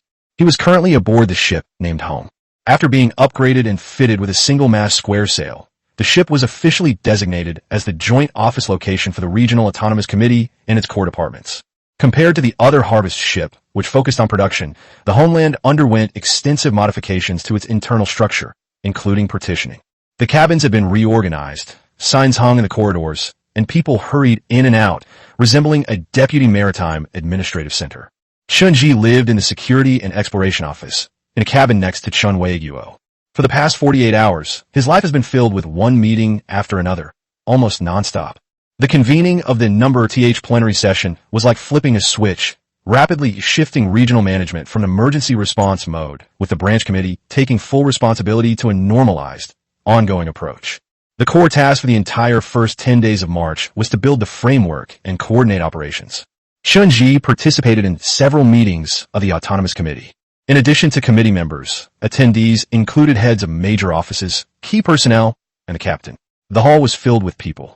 Chunji attended the meeting as both the captain and deputy director. The meetings are usually held in the largest cabin on the 3rd floor of the home. The meetings of the Autonomous Committee were all chaired by Director Zhou Mingyuan, who spoke slowly but clearly. The meeting reviewed and approved the functions of the various offices under the Autonomous Committee, their respective material and transportation facilities, and the personnel allocation plan. Chunji listened attentively, quickly memorizing these frameworks that would directly impact the future operation of the region. The director of the Production and Construction Office is concurrently held by his son Boming. Its core function is overall coordination. This includes all production activities, such as fishing and aquaculture, seagrass paddy field management, experimental agriculture, handicrafts, and basic manufacturing. They are directly subordinate to the Harvest Tower ship, which serves as a mobile production and residential base, and has the authority to dispatch most of the production vessels and crew. The director of the Logistics and Supplies Office is a woman named Feng Lan, who was originally a key member of the Central Point's logistics coordination team. She was responsible for the statistics, allocation, and storage of supplies across the entire area, managing the public warehouse system, formulating rationing standards, and coordinating the allocation of supplies among various fleets. They manage 3 galleys, which serve as rest and social spaces for the crew of the other smaller boats. The Security and Exploration Office, headed by Wu Ming, is responsible for the security of the fleet, sailboats, and key facilities. Externally, it leads the exploration and assessment of the area's boundaries and the development of contingency plans. It is subordinate to 2 galleys, the Wind Chaser and the Sazhark, serving as the core force. In addition, there is a General Coordination Office responsible for personnel registration, contribution records, and internal coordination, as well as a health room and a broadcasting room. The following meeting was a heated discussion about the specific mobilization of personnel and supplies. Every office wants to secure more manpower and critical supplies, so arguments are inevitable. Zhou Mingyuan and several deputy directors managed the process well, coordinating and reaching a series of agreements. In addition, there is participation in special captains' meetings. Those present included the captains or key personnel of the 7 large ships, as well as the captains of each production fleet. The topics focused on navigation safety, communication coordination, and mutual assistance in distress. At the meeting, Chunji met with Captain Lu Quan of the Chasing Wind for the first time. Around 30 years old, with short, uneven hair, bright and focused eyes, he spoke concisely about sailing and sea conditions, showing great interest and sensitivity to the appearance of northerly winds. "The wind has a temper," she said. The north wind is very regular now and easy to soothe.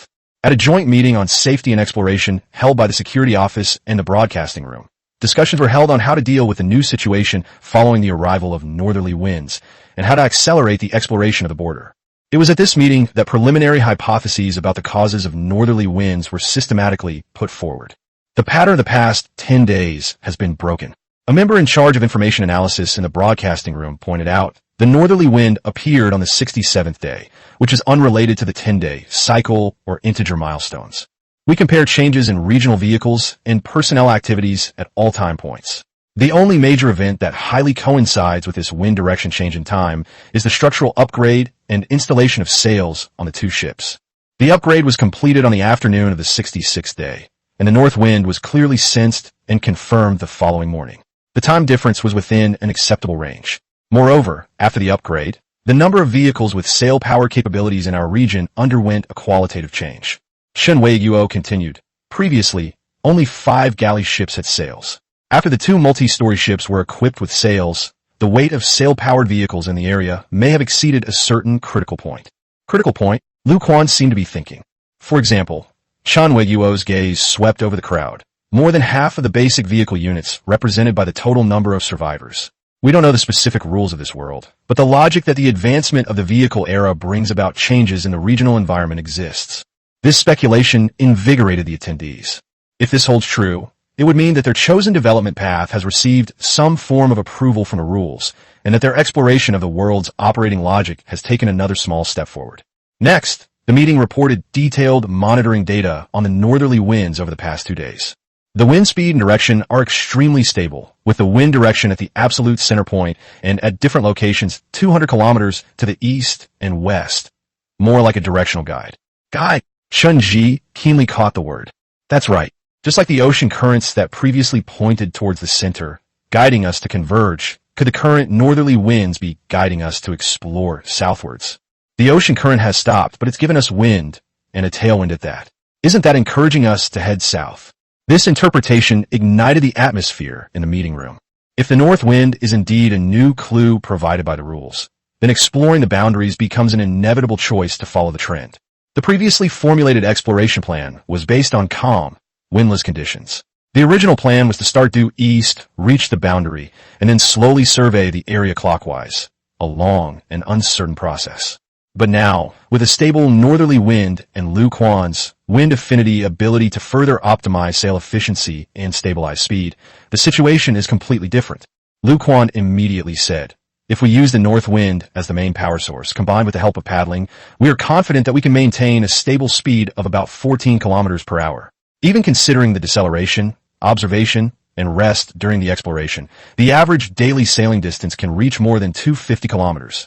She looked at the nautical chart and drew her fingers south from the center. With the wind at our backs, it should only take 10 days to reach the southern border. No, it can't be that simple. Chen Weiguo shook his head. The boundary isn't just a line. The thickness and danger of the thunderstorm cloud wall need to be assessed. We need to maintain a safe distance for observation, and we may need to fly parallel to it for a while to confirm its characteristics. But even so, the time will be greatly shortened compared to the original plan. He looked around at everyone and said, I propose that we adjust the exploration plan. The first phase of the exploration will utilize the northerly winds to sail south, confirm the nature of the southern boundary, and conduct preliminary surveys. The fleet will be composed of the Wind Chaser as the flagship and the core of the exploration, with several fishing boats as auxiliary observation vessels. This proposal received the support of the vast majority of people. The appearance of the north wind is like a silent urging. Curiosity about what lies beyond the borders, a yearning for the truth about one's own situation, and a hope for resources or a way out intertwine to form a powerful driving force. During the discussion of specific details, Chunji also raised some details regarding modifications to the emergency response plan. Afterwards, Chunji participated in the expanded meeting of the branch committee as a member of the branch's safety team. This was a higher-level strategic meeting, attended by the 7 branch committee members and the main leaders of the self-governing committee. The atmosphere at the meeting became more somber, with the topics focusing on the region's long-term survival and development strategy, the limits of resource reserves, contingency plans for new waves of arrivals, and summarizing observed specific patterns. Chunji was just listening in, but the information revealed in the meeting made him realize that with a more complete structure, the branch committee members were thinking further ahead and had deeper concerns. The north wind presents an opportunity, but could also be the prelude to a greater upheaval. The continuous high-intensity meetings left Chun Ji feeling mentally exhausted, far more so than physically. A large amount of information needs to be digested, and a complex situation needs to be assessed. He lived and ate with Chun Wei-guo, and their brief exchanges during breaks and meetings often went straight to the heart of the matter. "How's it going?" "This mess." Late that night, Chun Wei-guo asked him, rubbing his temples. "It's much more complicated than commanding a ship," Chun Ji said frankly. "Yes." Chun Wei-guo looked out the porthole at the dark sea, where a gentle north wind was blowing across the homeland. "But your ship is sufficient as a guard vessel to deal with known threats. The real test is at the border." On the morning of the third day, the final coordination meeting concluded. Each resolution is formalized into an instruction and issued via the control panel. Chun Ji was finally able to leave the homeland and take a transport ship back to the Sazhark. As Chun Ji stepped onto the deck of the Sazhark, a complex mix of emotions welled up within him. 2 short days felt like an eternity. On the ship, training did not slacken due to his absence. Nowadays, people consider it a basic quality. The spearmen's combat drills were filled with deafening shouts. The crossbowmen squads were practicing stability, and on the mast, the members of the sail and cable team were inspecting the rigging. Only 3 instructors kept their eyes on Chun Ji, seemingly itching to handle a heavy machine gun after not having one for the past few days. Chapter 50, Setting Sail. March 10th, early morning. The north wind still blows. In the outer waters of the Central Fleet, a smaller fleet has already assembled. Centered around the Chasing the Wind, or sailboat, 2 modified sailing fishing boats are positioned on either side. The sails of all 3 ships were raised, ready to set sail. A crowd gathered on the deck. The main members of the Autonomous Committee and Branch Committee, the heads of various offices, and many crew members who rushed to the scene stood on the homeland or nearby ships to see off the exploration team that was about to head south. Lu Quan stood in front of the bridge in the stern of the Chasing Wind, his gaze calmly sweeping over the sails and the sea ahead.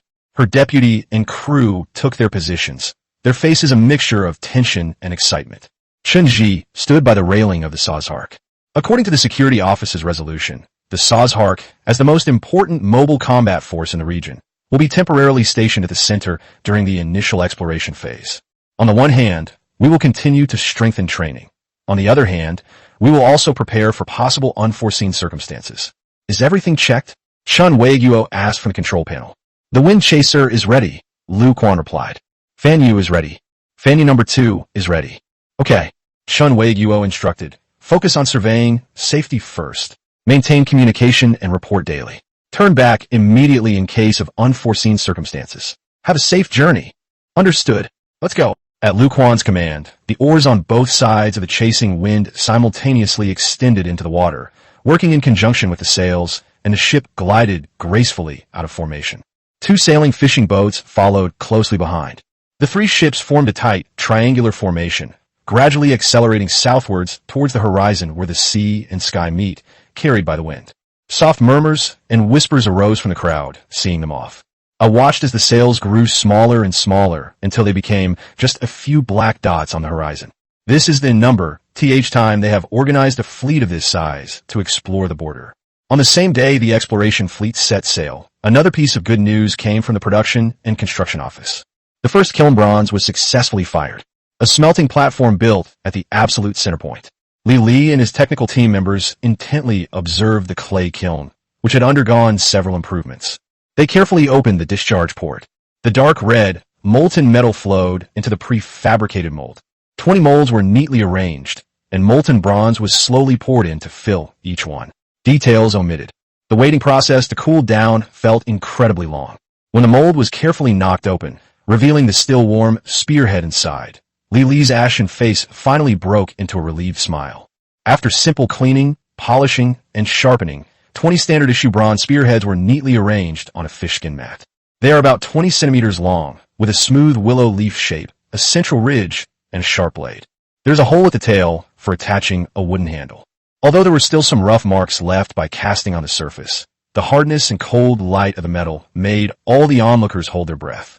This is a product that transcends time. The spearheads were quickly fitted with carefully selected long shafts. 20 bronze spears were solemnly handed over to the Office of Security and Exploration. Chun Wei-guo stroked the cold spear shaft, feeling its heavy weight, his eyes filled with complex emotions. Chunji suggested, "The risks of the chasing wind voyage are unknown, and it needs superior weaponry even more. I recommend that this first batch of bronze spears be issued to the chasing wind fleet." Although the spearmen of the Sazhark were still using stone spears, he knew that the safety of the exploration team was related to the confidence and direction of the entire region. These 20 bronze spears are a timely help.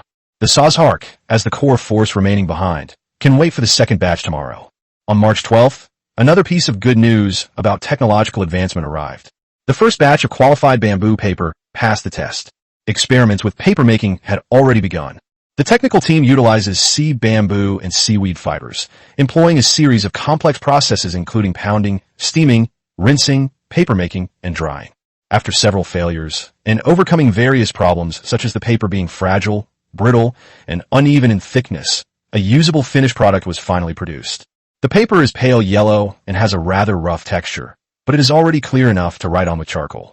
This thin paper will undoubtedly greatly improve the efficiency of paperwork. The General Coordination Office received the batch of experimental samples at time. Registration, cataloging, and sketching. The use of paper immediately brought obvious convenience. Although production is still very low, this is undoubtedly a small step forward in the revival of a civilization. That afternoon, Chunji boarded the Jiawen ship again to attend an expanded meeting of the branch committee. The topic of this meeting concerns the collective economy, and the study focuses on the issuance of material supply vouchers. The meeting was chaired by Zhao Ming.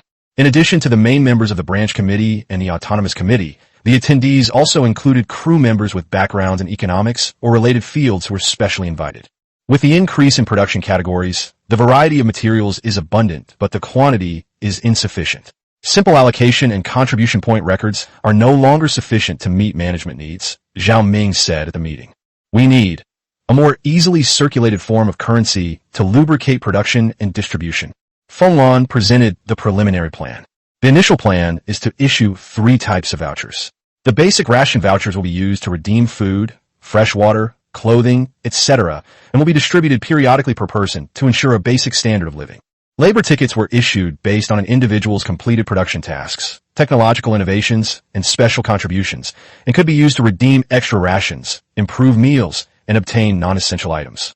Contribution tickets were used to assess scarce resources, such as newly produced bronze artifacts and other gifts, and were primarily distributed to those who made significant contributions. The proposal sparked heated debate. How to determine the exchange ratio of various materials and vouchers. How to prevent counterfeiting. How to balance the motivation for survival and the motivation for labor. In particular, contribution vouchers, which involve the allocation of sensitive materials, are a focal point of debate. As a member of the security team, Chunji was primarily concerned with potential security risks and internal conflicts arising from the bill system. He inquired about the technical details related to anti-counterfeiting measures for the tickets. The reply was that the living allowance was printed with carbon ink, which is the easiest to produce, while the labor and contribution allowances were printed with red and cyan ink, obtained from a specific mixture of several seashells in a particular ratio. The meeting lasted from the afternoon until late at night. Ultimately, a phased pilot program was approved. The first batch of living vouchers and labor vouchers will be piloted on a small scale and will be gradually adjusted and improved based on feedback. Contribution vouchers will not be issued for the time being, and will be discussed again after the management mechanism is improved. When Chunji walked out of the conference room, rubbing his throbbing temples, it was already late at night. The breeze was still gentle, carrying a chill. He gazed at the dark sea to the south, wondering where the wind chaser was and whether it had gone well. In the following days, training on the Sazhark entered a new phase. On March 15th, several kilometers away from the center of the fleet, in a vast, open sea, the Sazhark lay quietly anchored. On the bow combat platform, the tripod of the 12.7mm heavy machine gun has been firmly fixed to the modified base. Its existence on the Sazhark was no secret. Zheng Hua, Li Weiming, and Zhou Shengchuo stood beside the machine gun, wearing thick fishskin protective gear. They will conduct their number th live fire exercise. Chunji stood at the command post, holding a belt link containing 10 bullets. Bullets are limited in quantity, and each one is extremely precious. Zhou Shantong carefully took the ammunition belt link and inserted it into the ammunition feed mechanism. The metallic clanging produced a crisp, jarring sound that was particularly jarring on the still sea. Shooter, take your position. Target ship 400 meters ahead. Zheng Hua took a deep breath, adjusted his posture, braced his shoulder against the buttstock, gripped the handle with his right hand, and lightly touched the trigger guard with his index finger. Li Weiming, acting as the assistant shooter, squatted down to the side. Zhou Shengtong stepped back, taking the binoculars Chunji had retrieved from the howitzer as an observer. Shooting. Zheng Hua pressed the trigger with his index finger. Bang, bang, bang. 3 loud bangs, like thunderclaps in a clear sky, resounded between the sea and the sky. Intense flames shot from the muzzle. In the distance, the small boat used as a target exploded in the middle before the sound even reached it, leaving a hole the size of a wash basin. Bamboo shavings flew everywhere, and the whole boat was rocking. On the deck, apart from the deafening aftershocks, there was a deathly silence. Everyone who witnessed this scene, whether it was the machine gun crew involved or the crew members craning their necks to watch from behind, was speechless with astonishment. Zheng Hua is still in a shooting position. 3 shots hit the target, and the damage effect is good, Zhou Shengchuo shouted, holding up his binoculars. The 3 then took turns firing 3 short bursts. A tremendous sound roared rhythmically. The poor target ship in the distance was torn apart again and again. Firing ceased. The sea breeze quickly dissipated the smell of gunpowder, but its power was deeply imprinted in everyone's heart. Zheng Hua and his 2 companions left their shooting positions, their eyes filled with excitement and awe. They harnessed this power themselves. Zheng Hua returned the remaining bullets and binoculars to Chenji. This live-fire exercise verified the operability of the firearms and also demonstrated the capabilities of the 3-man machine gun team. Move it back and take good care of it, Chunji said. Yes, the 3 replied. March 16th. As an important public resource, regional channels are mainly used for issuing notices, coordinating production, and reporting weather information. Everyone who is gathered here has consciously stopped posting other messages. In the afternoon, the order of the regional channels was suddenly disrupted by a frenzy of spam messages. The person who posted the information was Yang Kai, the young man who possessed lightning affinity, who once attempted to unite a small fleet but suffered heavy losses in a storm and then disappeared without a trace. His messages were fragmented, with broken sentences and a lot of meaningless characters, flooding the screen at an extremely high frequency and drowning out all other normal communications in the channel. Haha, I saw it. I went in inside the thunderstorm. Ha ha, 5 kilometers. I made it 5 kilometers. Isn't that amazing? I'm just awesome. Everyone sit down. It's a vortex. A tornado. Once you're sucked in, you can't get out. Ocean currents are a hoax. The winds are a hoax too. They're going to trap us all here to die. A large amount of meaningless abstractions and insults. Zhao Ming. Chen Weiguo. Shout again. You've lost. There are no winners. Nobody can win. Win, win, win, win, win, win, win, win. Everyone's going to die. No one can get out. This area is a cage. I didn't lose. I'm just dying, I didn't. It came to an abrupt end. The regional channel fell silent. A few seconds later, the number on everyone's panel, which always recorded the total number of survivors in the area, flickered slightly. The score changed from 695/1000 to 694/1000. No one spoke in the channel yet. But a chilling, bone-deep coldness crept up the spine of everyone who saw this information and onto their necks. Most people have never paid attention to who Yang Kai is, but quite a few people know about him and his abilities. Shen Weiguo was completely captivated. What was he thinking? Cuckoo was the one who posted the Wind Chaser's daily exploration report to the public chat. However, the storms, tornadoes, and whirlpools, his desperate last words truly depicted a hellish scene. Yang Kaing's final warning, delivered with her life, echoed over this fleet of ships that had just raised the sails of hope. Chapter 52, The Attack. On the Wind Chaser, Lu Quan was also there. Tom saw those words. She was focused on channeling her energy when she was suddenly thrown off balance. Damn it, you stole my thunder. Yang Kaing's act of recklessly disseminating information completely disrupted her carefully prepared exploration rhythm. In her plan, she would transmit the situation inside the border wall back to the rear a few days later. At that time, she became the Columbus of Area 293478. Pioneer Achievement, +1.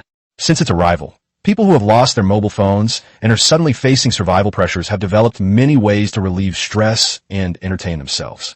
Gamified achievements have become a common form of gaming that people in their 20s and 30s often pay attention to in their private lives. Usually, people who know each other well can create a group, set a few achievement goals, and then entertain themselves. This kind of game, which relieves stress and, to some extent, promotes production and survival, has gradually become popular. Lu Quan was, of course, also a participant.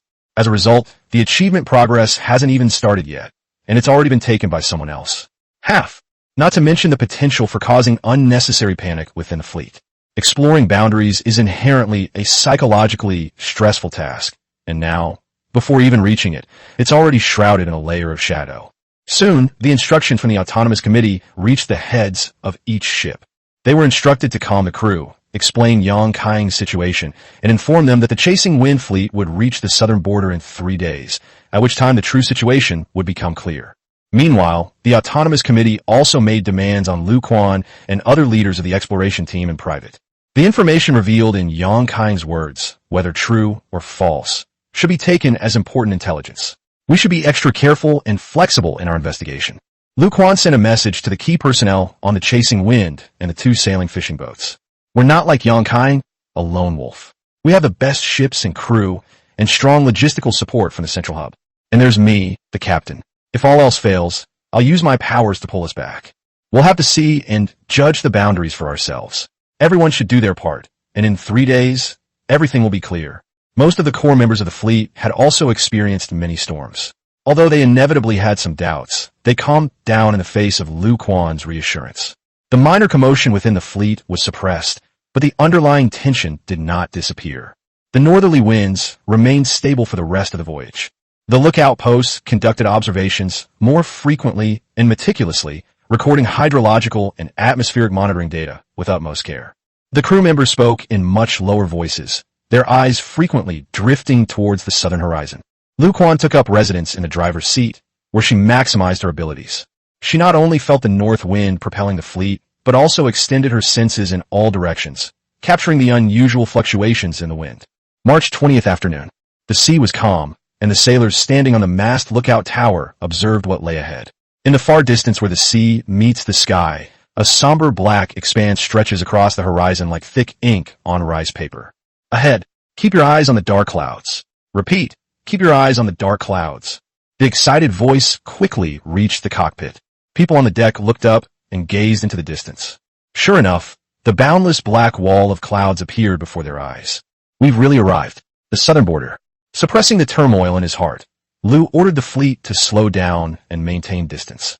Lower sails to half-mast and rest in place. All ships, check your equipment and replenish your strength.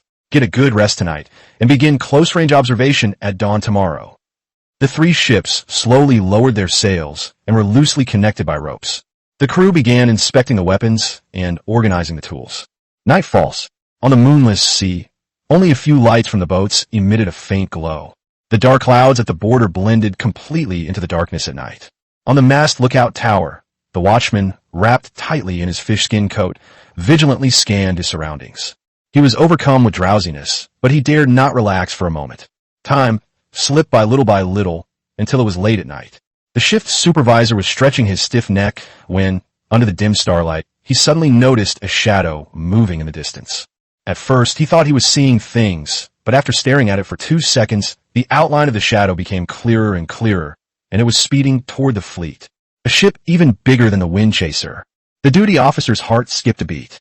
Is this the second exploration team sent from the center? But I didn't hear about it before they set off. And this ship is going way too fast. That direction wasn't even a tailwind. How could they maintain such a high speed with crosswinds or even headwinds? A chill ran from the soles of my feet straight up to the top of my head. These are not friendly forces. Warning, unidentified sailboat spotted on starboard. Approaching at high speed. Repeat, unidentified sailboat spotted on starboard. Approaching at high speed. The duty officer shouted at the top of his lungs to issue a warning to the alert group. The sleeping crew members on the Wind Chaser and the 2 sailing fishing boats were awakened. After a brief period of chaos, people grabbed their weapons and rushed to their respective positions.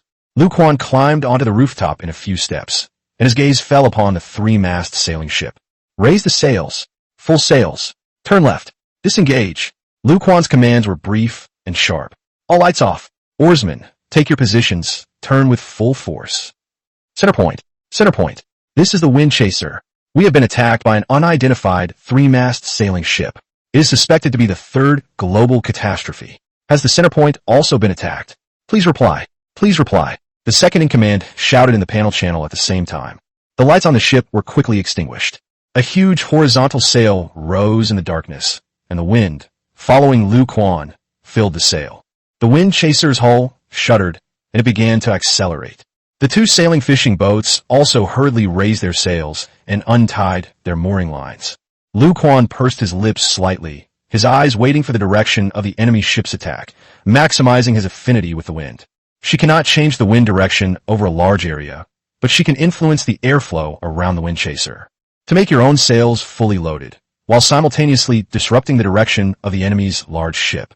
That three-mast sailing ship is too fast. Even in crosswinds, it is far faster than the wind chaser is currently in.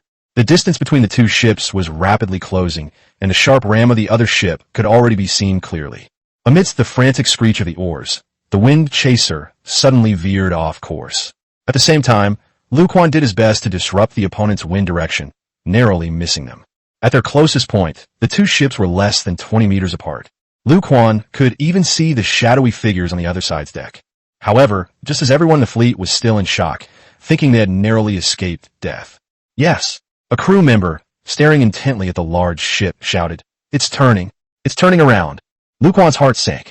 Lu Quan made a swift decision. "All crew, listen up. Oarsmen, give it your all. Destination, southeast. Put all your strength into it. Sailing and cable crew, follow my orders." The wind chaser carved a rapid path across the dark sea, combining the power of the sails and oars to their fullest potential. Lu Quan stood in the stern chamber, operating at full capacity to optimize the fleet sail efficiency. Time became blurred in the frantic escape. Every second felt like a year. Behind them, the massive black shadow of the three-mast sailing ship drew an arc on the sea. This process seems to be slower than expected, but it still hangs like the sword of Damocles over our heads. Keep course. Don't stop. It hasn't turned around yet. The team channel of the chasing wind fleet updated the enemy ship's movements from time to time. The two sailing fishing boats also did their best to keep up, and under Lu Quan's conscious care, they were not left behind. Sweat soaked through Lu Quan's clothes, and her face was somewhat pale. The mental strain from overusing her abilities gave her a splitting headache. Lu Quan gritted his teeth and held on desperately. I don't know how far they fled, but as the sky began to lighten, everything within sight was laid bare. Nobody knew when they had shaken off that ship. It doesn't seem to have caught up. The deputy's voice was a little hoarse. Lu Quan looked around to make sure everything was in order before finally relaxing a little. His nerves, which had been taut, began to tighten. Her legs went weak, and she slumped back into the chair. Stay vigilant, take turns resting, keep the course unchanged, and keep moving forward. Her voice was somewhat weak. Only then did Lu Quan have the energy to check the panel. The regional channel was already in an uproar, with the central point constantly inquiring about their situation, clearly having received the alarm they hastily issued last night. She rubbed her temples wearily and replied briefly. We encountered an unidentified three-mast sailing ship last night. It has since broken away. There were no casualties on our side. After sending the message, she took the fish and water handed to her by her deputy and mechanically put them into her mouth. It tasted bland and tasteless, but she needed energy and to stay alert. Chapter 53. The Gap, bonus chapter for Hululu. When the warning message from the chasing wind team reached the central point, the heart of the entire area tightened suddenly. Chen Ji was awakened from his sleep. Office of Safety and Exploration. The wind chaser was attacked by an unidentified three-mast sailing ship near the southern border. The risk of disaster is high, and the emergency response plan is currently in effect. He instantly regained his senses, got out of bed, pushed open the door, and went out to make arrangement for the crew on the ship. At this time, the exterior lights of the Jiawen ship were off, and only the cabins were still relatively bright. Branch Committee member and Self-Governing Committee Director Zhou Mingyuan, Security Office Director Wu Ming, and others have arrived one after another. Everyone's face was devoid of sleepiness, replaced by a tense seriousness. On the table, the nautical chart was quickly unfolded, and the seashell, representing the location of the wind chaser, was moved to the southern sea area. What are the specifics? Zhou Mingyuan looked at Wu Ming, who was communicating rapidly. According to the initial report from the wind chaser, at approximately 3 a.m., they encountered a three-mast sailing ship in the mooring area. The ship showed no intention of communication, exhibited clear hostility, and attempted to ram them. Captain Liu used his abilities to evade and has now broken contact. He is maintaining high speed and sailing southeast to increase the distance. The chasing wind and the two sailing fishing boats have no structural damage, and the crew is unharmed, Wu Ming said quickly. A three-mast sailing ship. Sun Boming frowned. Were they survivors from other areas? Or a disaster like the Gray Shark? Shan Weiguo said in a deep voice, I tend to think that the hostile units generated by the disaster are the ones that, although it is now the 21st, could have been generated yesterday and are only now being contacted. If they were survivors from other regions, it would be very unlikely that they would not try to communicate if they had reached this stage. The gray shark crisis involved individual predators, and the storm cloud was an indiscriminate climate disaster. But this time, if it is a truly intelligent hostile vessel, the threat level will be completely different. They could also be survivors from other regions who developed through plunder, someone suggested, adding a new possibility. Can the chaser escape the pursuit now? Zhou Mingyuan asked the crucial question. Wu Ming checked the communications. The chaser reports that Captain Lu Quan is using all his abilities and has not yet detected the other side approaching. However, they're not taking it lightly and are moving away from the encounter point. Should we return to port? Everyone fell into a brief moment of contemplation. The original plan was to survey the boundary, but now unknown high-threat units have appeared near the boundary, greatly increasing the risk. Chen Wei-Yuo looked up. Maintain maneuverability for now. Do not return. The other side has just appeared. Secondly, we need to observe and confirm its behavior patterns. Furthermore, Yang Kaiying and this encounter both point to significant anomalies in the border area, which is exactly what the exploration team needs to clarify. Moreover, turning back would mean relying solely on rowing against the wind, which would greatly reduce speed. If that ship were patrolling nearby, it might be intercepted on its return journey. I agree, Zhou Mingyuan said. Let's postpone our advance into the border for now. We should patrol the perimeter of the encounter point, remain vigilant, and observe whether any unidentified vessels reappear. On the central point, we should maintain the highest level of alert. The order was issued swiftly, and the alert order was relayed to every ship. All fleets, check your weapons, get your personnel in position, raise all sails, and maintain readiness for immediate action. Expand the patrol area of the outer perimeter guard vessels. Be on the lookout for any unidentified vessels. The sea, which had been calm for several days, was shrouded in a tense atmosphere. Combatants gripped their weapons and stood guard on the ship's side, while scouts scanned the surrounding sea. On the Sazhark, the spearmen and crossbowmen quickly assembled, inspected the bronze spears and crossbows, and stood by in the designated area on the deck. Everyone performed their duties diligently, remaining calm despite the tension, and the results of the intense training over the past few days were evident. Chenji quickly discussed several defense plans with Chen Wei-Yuo, Wu Ming, and others on the control panel. Time passed slowly amidst heightened vigilance. The morning light dispelled the darkness, greatly improving visibility.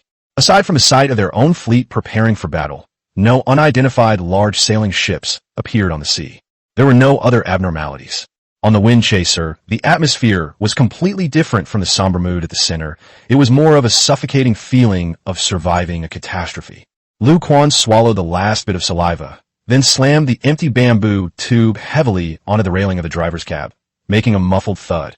Her face was still somewhat pale, and the headache from overusing her abilities felt like a small hammer was constantly pounding on her temples. Well, like weeds on the side of the road, she gritted her teeth, sleeping peacefully, and then they just crash into us. Luckily we have some skills. What do they take us for? The first mate, who was sorting through the navigation data and enemy ship intelligence hastily recorded the night before, smiled wryly upon hearing this. Captain, we're lucky if we can get out of here unscathed. That guy's really not someone we can fight head-on right now. I didn't say we were going to fight head-on. Lu Quan waved his hand irritably. But we can't just let it go like this, can we? We got beaten up and don't even know who did it. Where did it come from? Was it that ship? We don't know anything. A series of questions were thrown out, and Zhang Fuhei, the deputy, could only shake his head. Last night, everything happened so abruptly that, in the darkness and chaos, they didn't manage to gather much useful information. But what can we possibly observe by going over there? Lu Quan stared at the black line on the southern horizon, several dozen miles away. What else can you know besides that there's a cloud over there? She bit her lower lip, pondering in her mind. The chaser was too conspicuous. It paled in comparison to that large ship. But what if it's a small boat? Her own wind affinity ability is more effective on smaller and lighter vehicles, and the more precise the control is. A bold idea gradually became clear. Zhang Fuhei, Lu Quan suddenly turned around, staring intently at his deputy. I'm handing over the chasing wind to you. Follow the center's orders and observe from here. I'll take 5 men over to take a look and clear out that sail fishing. Zhang Fuhei was stunned for a moment, then understood her intention, and his expression immediately changed. Captain, you want to go and scout personally? That's too dangerous. The orders from the center point are for us to observe. The center point is thousands of kilometers away from here. Do they know what's going on here? Lu Quan said firmly. I have to get closer and see for myself. At least I need to figure out where that ship came from. I'm the only one in the fleet who's suitable to go there. At least I'm confident that I can escape again. But stop being so wishy-washy and indecisive, Lu Quan said. I'm a captain, and you're the captain? I made up my mind. If the chasing wind gets close, it'll just be sending us to our deaths. But this little boat can easily run away if something really happens. This is called reconnaissance, not suicide. She paused, then softened her tone. Don't worry, I know what I'm doing. I won't get too close. The main thing is to get a clear picture of the situation. Seeing the unwavering determination in Lu Quan's eyes, Zhang Fuhe knew that further persuasion would be useless. He also had to admit that although Lu Quan's plan was risky, it was currently the most direct way to obtain key information. What kind of people do you need? Zhang Fuhe's voice was hoarse. A slight smile appeared on Lu Quan's face. He patted him on the shoulder and said, Bring the lookout along and pick 4 of the most hard-working rowers for me. I'll handle the sails myself. Half an hour later, the lightly equipped sailfish quietly departed from the chasing wind fleet. This boat is much smaller than the chasing wind, about 8 meters long, and has only one small sail. It is mainly used for fishing. To meet the needs of exploration, structural components to improve stability were added to both sides of the hull, and unnecessary accessories were removed, making it lighter. At this moment, besides Lu Quan, there were 5 other capable crew members on board, all of whom were carefully selected by the deputy.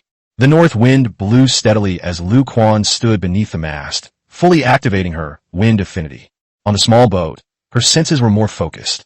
The sails were full of wind, and at the same time, she quietly smoothed out some of the air resistance in front of the bow. The sailboat rose at a visible speed, breaking through the water and speeding southwest. The ship was moving very fast, and the crew members clung tightly to the gunwale, somewhat excited. They could feel a smooth, gliding sensation, as if the seawater had lost its viscosity. With focused attention, Lu Quan continuously adjusted his micromanagement of the airflow to keep the small boat at its optimal speed. They gradually approached the awe-inspiring black wall of clouds. The closer you get, the more oppressive the wall becomes. It was not still. A deep aura flowed within it, accompanied by flashes of lightning.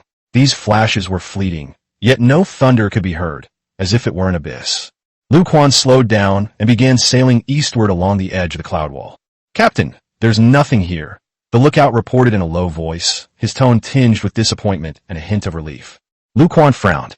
The kind of huge ship, does it usually stay inside the cloud wall?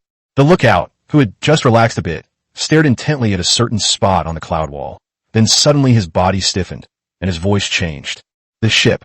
Captain, the cloud wall. There's an opening in the cloud wall. Lu Quan turned his head sharply and looked in the direction he was pointing. As she got closer, she also noticed the anomaly. That's relatively white. It is against the backdrop of darkness, a slightly lighter-colored area. Its edges are blurred like a drop of water accidentally seeped into a large ink stain, spreading out a small lighter trace. That's a gap. The cloud wall isn't completely intact. This discovery made Lu Quan's heart pound. Watch out. 3 o'clock. There's a boat. It's here again, the lookout growled. On the horizon, a familiar silhouette is breaking through the waves. 3 towering masts and a massive hull. It was the very ship that attacked them last night.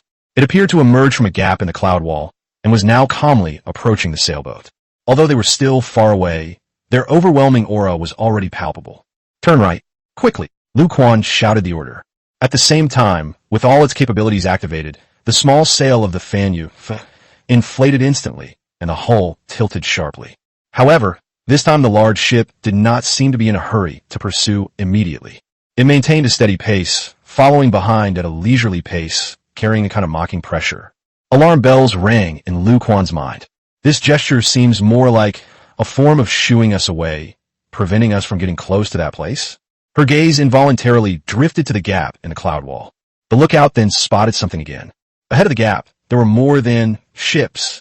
Besides the ship that was chasing them, 2 other similarly sized 3-mast sailing ships were slowly emerging from a gap. They stand side by side, like 2 gates guarding the narrow passage leading to the outside of the cloud wall.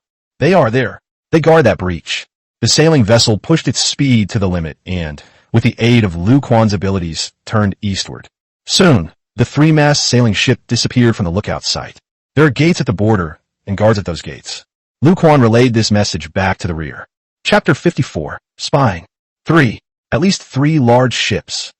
There's an opening in the cloud wall. Those ships are blocking that opening. As we get closer, one ship chases after us while the other two don't move. They're clearly a group. The message was relayed back to the wind chaser. Zhang Fuhe quickly compiled the situation into a report and sent it back to the central point via the control panel. Inside the meeting room of the home ship, the guard, Shunwig Yuo, placed a charcoal pencil on the horizontal line marking the southern boundary on the nautical chart. Looks like we've found the gate. That's good news, isn't it? It makes sense that the gate needs a sheepdog to guard it, Zhao Ming said calmly. But it's a bit of a luxury to have a big wolfhound watching over our 2 or 3 cats. Lu Quan reported that the guard ships seem to have a regular activity pattern, mainly expelling enemy ships. Wu Ming added, "This is our opportunity." "Go again." Sun Boming frowned. "It's too risky. We've already confirmed there are 3 enemy ships, and their firepower is unknown. It is precisely because of the danger that more accurate intelligence is needed. We need to know whether we can go through that door and how to go through it." The meeting fell into a brief silence. Ultimately, everyone reached a consensus and supported Lu Quan in conducting a more in-depth investigation. Everyone tacitly refrained from mentioning Lu Quan's unauthorized actions. The objective of the reconnaissance is to obtain detailed information about the breach and the guard ship. The central point also provided some support to Lu Quan as planned. The Fanyu returned to the Zufeng fleet under the full power of Lu Quan's abilities. When the nimble little boat approached, Zhang Fuhe and the other crew members finally felt a little relieved. The autonomous committee allocated a batch of sturdy bamboo, structural components, and ropes to reinforce the hull structure of the fishing vessel. In particular, lateral support has been added to enhance cornering ability at higher speeds. Remove the original square sail and install 2 fore and aft sails. As soon as Lu Quan returned, he directed the crew to modify the Fanyu No. 1. With the combined effect of 2 triangular sails, Lu Quan was able to achieve a faster speed in crosswinds than in tailwinds, thanks to his abilities. The waters where the chasing wind fleet is located are temporarily calm. The Fanyu was towed to the side of the larger ship, and the refitting process began. Under the command of Lu Quan and Zhang Fuhe, the crew members on the Zufeng and Fanyu No. 2 dismantled the old sails, reinforced the hull, and installed new sail and cable systems in an orderly manner. The entire modification process lasted a full number of days. As night was about to fall, the sailing fishing vessel had been completely renovated. Floats were added to both sides of the hull to increase stability, and the brand new triangular fore and aft sails were neatly rolled up on a mast. "Turn off all lights on the ship tonight," Lu Quan ordered Zhang Fuhe. "I suspect that we were spotted by that big ship last night, most likely because of its lights." The next day, the sailing fishing boat cast off and left the convoy. Heading southwest, the small boat raised its triangular sail. Unlike square sails, fore and aft sails can be adjusted more flexibly to adapt to the wind direction. Under Lu Quan's precise control, the 2 triangular sails were adjusted to a delicate angle. The sailing vessel began to cut through the waves with a slightly tilted posture. The voyage was smooth and swift. The new sails and hull modifications have yielded significant results. In crosswind conditions, the boat speed is almost the same as yesterday when Lu Quan exerted all his strength, and is also more agile in turning. She carefully smoothed out the turbulence around the hull to reduce drag. As they drew closer, the gap came into view once more. The 2 large ships remained positioned at the gap, just as they had been yesterday, in a triangular formation. Another ship sailed towards Lu Quan and his group. Lu Quan's heart raced slightly as he carefully adjusted the sail and the boat's course. Glide along the outer edge of the line that is tangent to the other side's flight path. The distance between the 2 sides is slowly decreasing. It was clear that the large ship was struggling to adjust its course, veering diagonally towards the Fanyu.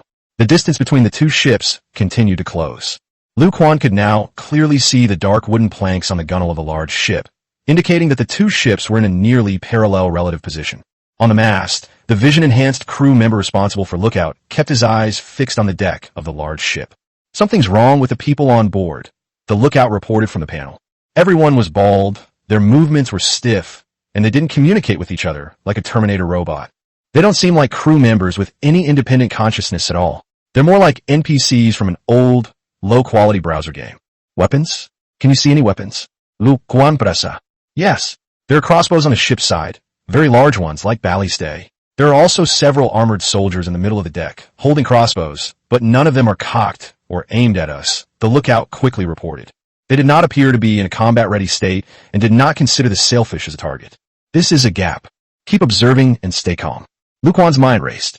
It seems that the logic behind these guard ships is to guard gaps, and perhaps they will only resort to force when they really try to break through or attack, Lu Quan thought. The sailboat passed by the large ship. The crew on the large ship ignored the small boat that was right next to them and continued their mechanical work. The eerie atmosphere sent chills down the spines of the lookout. After the two ships passed each other, the large ship began to slowly turn, seemingly indicating that Lu Quan was not leaving. They planned to attempt another attack within a defined range.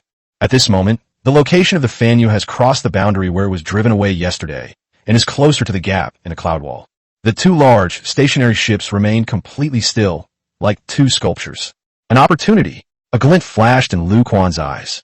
Perhaps we could get closer, a point from the edge of the gap, skim over it and see what's inside?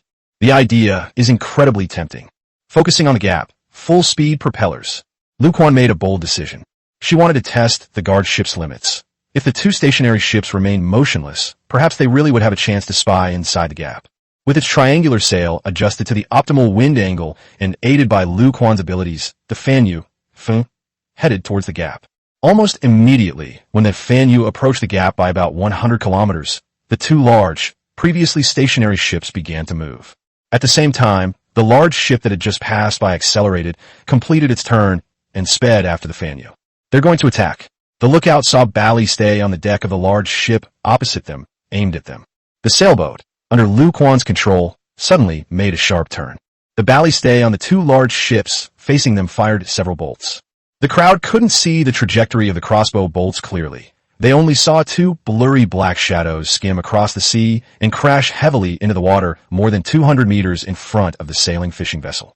Although it wasn't a direct hit, it was undoubtedly a final warning. Perhaps the range was insufficient, or perhaps it was just a calibration shot for the first time. With Lu Quan's assistance, the small boat completed its turn. The two large ships behind them slowly came to a stop, while only the large ship that had just passed by continued to pursue them. The Fanyu was sailing almost touching the dark clouds, gradually increasing the distance between itself and the pursuing large ships.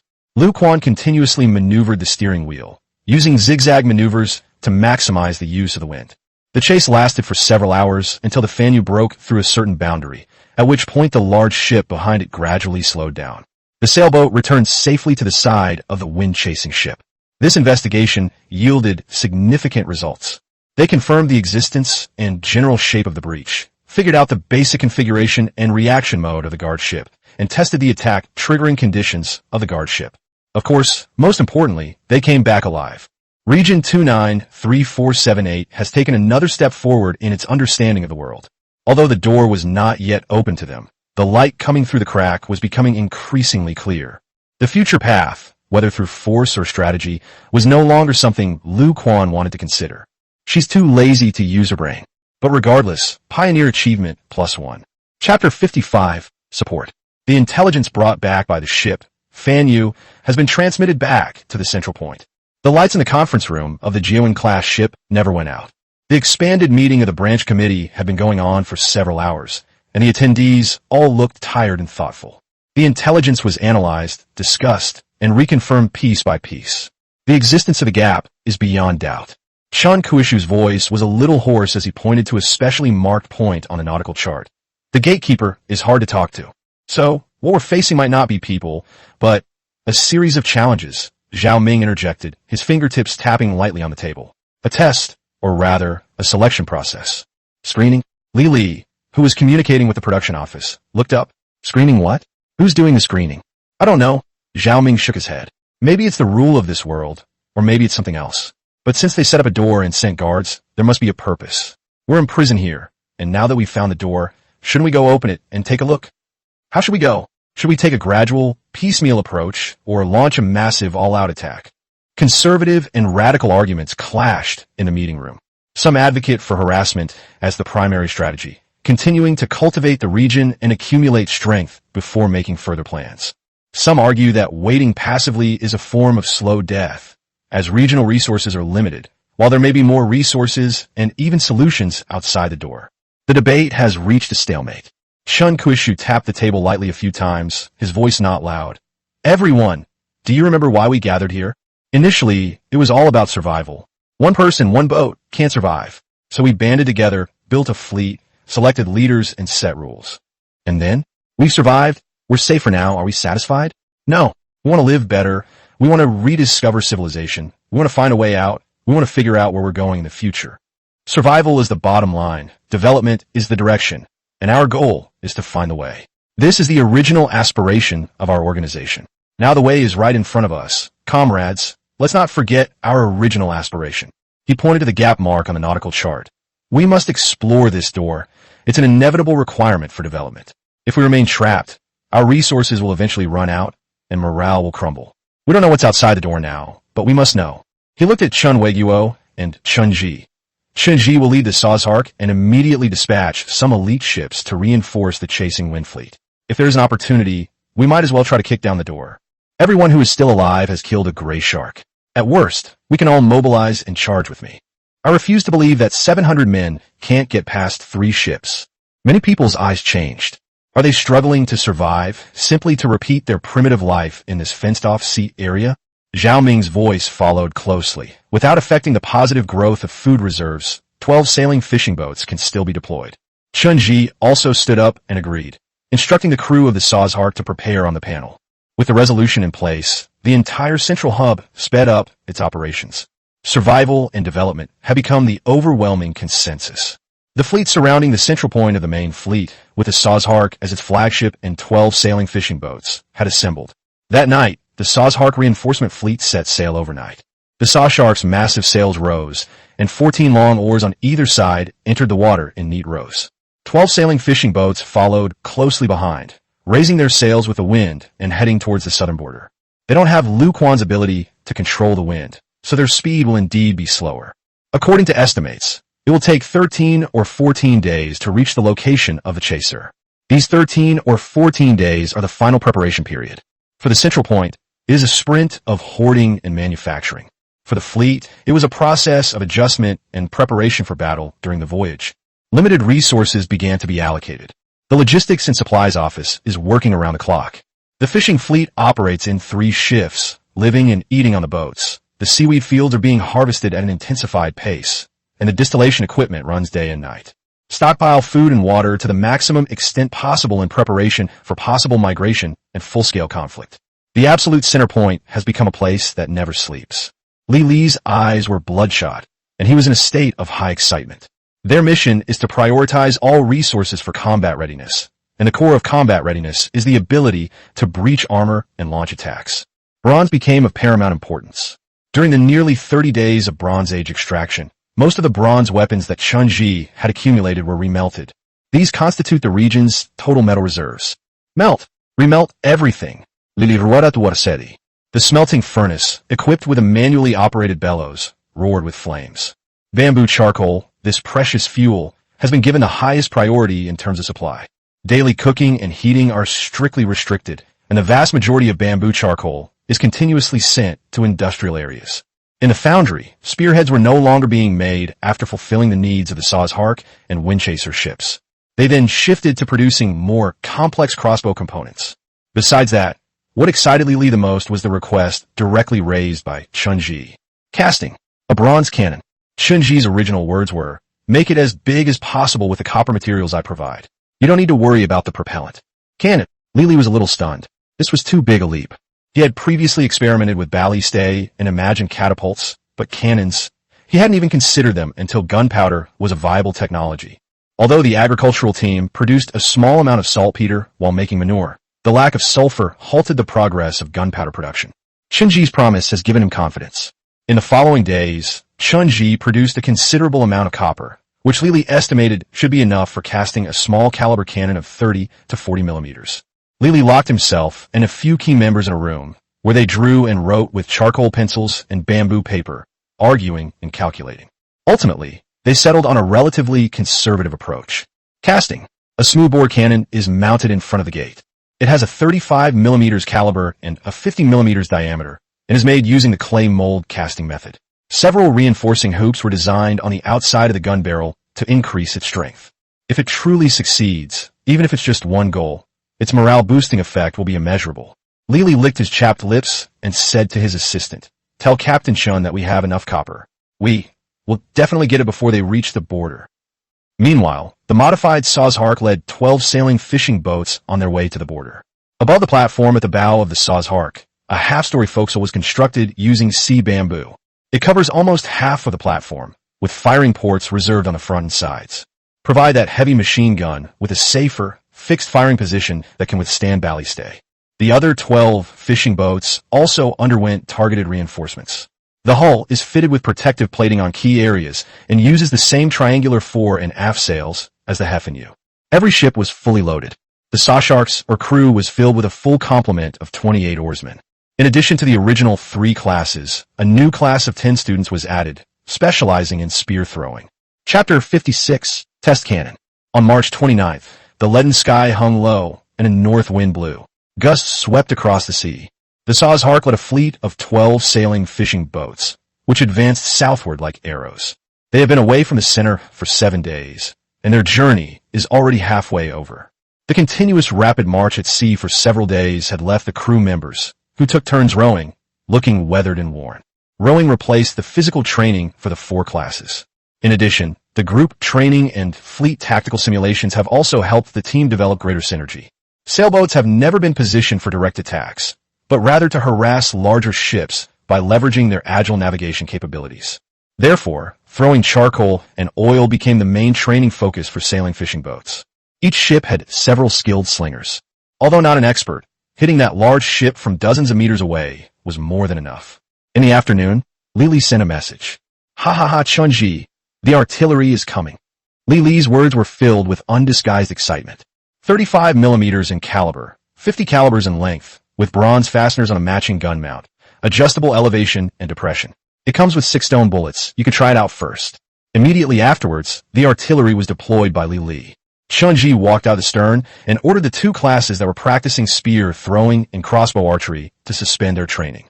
As for the 2 spear squads, they were still rotating the oarsmen on the 2nd floor. In the center of the main deck, in front of the stern chamber, Chunji placed the cannons. The cannon is about 2 meters long, and the barrel appears quite thick and heavy, especially the rear end of the breech, which is noticeably thickened and has 3 raised reinforcing hoops. The muzzle was polished relatively smooth, and the inner wall was faintly visible. The cannon barrel has trunnions cast at the rear of its middle section, which connect to the wooden gun carriage. The gun carriage has simple bamboo wheels for easy turning and 2 detachable spades at the rear. Beside it, 6 perfectly round, grayish-white stone bullets were neatly stacked in a bamboo basket. The stone bullets are small, about the size of a mobile phone charger plug. The crew members training on deck maintained order, but their minds were clearly drawn to the training. Chunji stepped forward and carefully inspected the cannon. He reached out and ran his hand over the cold cannon barrel, feeling the texture left by the casting process. Zhenghua, Li Weiming, Zhou Shengchuo. Chunji turned around and called out. The 3 instructors immediately ran in a line to Chunji. Come on, let's try this thing out. Chunji pointed to the bronze cannon. Yes, the 3 answered in unison, their eyes gleaming. Chunji's thoughts sank into the panel space. In the past few days, he has disassembled the propellant packs obtained from the howitzer and used the ignition powder to make fuses. The feel in his hand, heavy, a bamboo tube appeared in his hand, containing loose, granular propellant. Chunji placed the propellant on a wooden board lined with fish skin. He looked at the 3 men. This is the first cannon in our area. We need to figure out the propellant charge and firing table. Take it easy with the amount of explosives. This isn't black powder. Don't be afraid to try a few more times and waste some. Zhenghua nodded solemnly. Understood, Captain. We'll be careful. The sailing fishing boat on the port side of the Saw's Hark was cleared. During the first test firing, Zhenghua only took about 15 grams of propellant and stuffed it into the bottom of the gun barrel. Gently press down with a long wooden stick, then place in a piece of cloth, followed by a stone bullet. The fuse has been inserted into the ignition port at the breech. Everyone retreated to a safe distance, and Zhenghua took a burning bamboo stick and lit the fuse. Laugh. After a slight ignition sound, bang! With a muffled thud, the cannon recoiled backward. A plume of white smoke shot out from the cannon, but the sea breeze quickly dispersed it. Splashes of water appeared on the sea surface about 300 meters away from the Saw's Hark. This range is even shorter than that of the enemy's ballista. Zhenghua, Li Weiming, and Zhou Shengchuo quickly inspected the gun barrel. The gun barrel is normal, and the gun mount is securely fixed. They meticulously recorded the data. The propellant charge is A. The elevation angle and horizontal firing range are 300 meters, and the gun barrel is stable. Increase the amount of explosives by half, Zhenghua ordered. The second launch was slightly louder. The trajectory of the stone projectile was no longer visible to the naked eye. It fell into the water about 500 or 600 meters away. The third charge was increased to methylparaben, doubling the amount used in the first charge. This time, the sound of the cannon had a slightly crisp, crackling quality. The recoil caused the entire gun carriage to lurch backward noticeably, but was held in place by the ropes. The stone bullet flew past, and Sun Xiao reported that the estimated impact point was about 1 kilometer away. The crew members gasped in amazement. This distance exceeds the range achievable by cold weapons. This means they can launch attacks from outside the range of the ballistay on those large ships. Zheng Hua and his two companions dared not relax in the slightest. The propellant provided by Chun Ji was too powerful. Using it for a bronze cannon was a bit beyond its capabilities. Repeated experiments were conducted on the amount of methacrylate, MMT, charged at different elevation angles, and preliminary data were established. Methylparaben was established as a standard charge. Over the next few days, navigation and combat readiness proceeded simultaneously. Based on the experimental data, Zheng Hua and his two colleagues developed a simple shooting table. Chun Ji received information and new stone projectiles from the rear through the panel.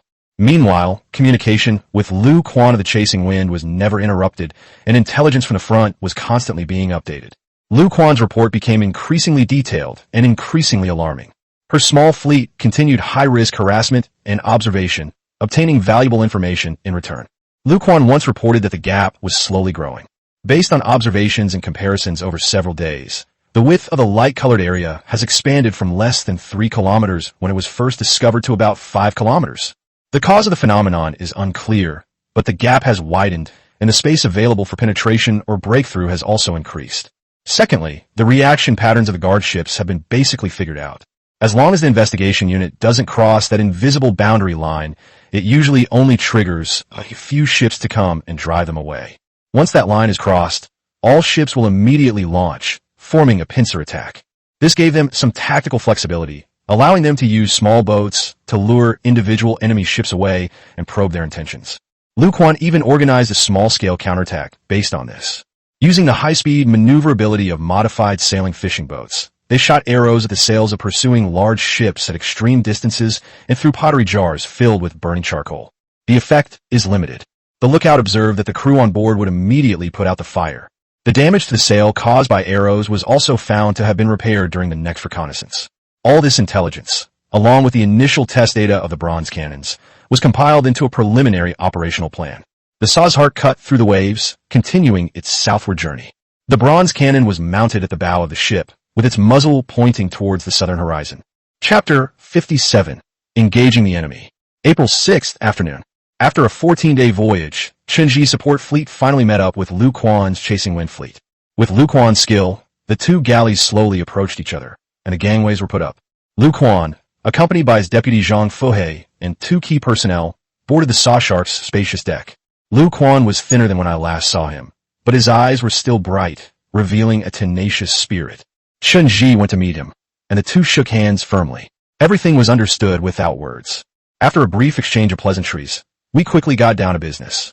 In the stern conference room of the Sazhart, a nautical chart was laid out, with the location of the breach, the range of activity of the guard ships, and the patrol routes marked in detail with charcoal. You all know the situation. Lu Quan pointed to the nautical chart. The gap is getting bigger, but the guards are still the same 3 ships. This is an opportunity. We have basically figured out their reaction patterns. 1 patrol boat. As long as we don't cross the gap line, the other 2 will stand guard outside the gap like gatekeepers. They won't move. Chun Ji nodded. The cannons we brought have an effective range of 1,500 meters. They can definitely go any further, but we only have these cannons for the time being.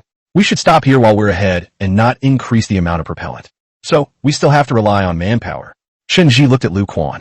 I suggest concentrating our superior forces on the Sazhart, using it as the core of the attack, with the wind chaser and the sailing fishing boats providing support from the outside. Our first target is that lone 3-mast sailing ship that was patrolling outside. Strive to capture it in one battle. I think so too.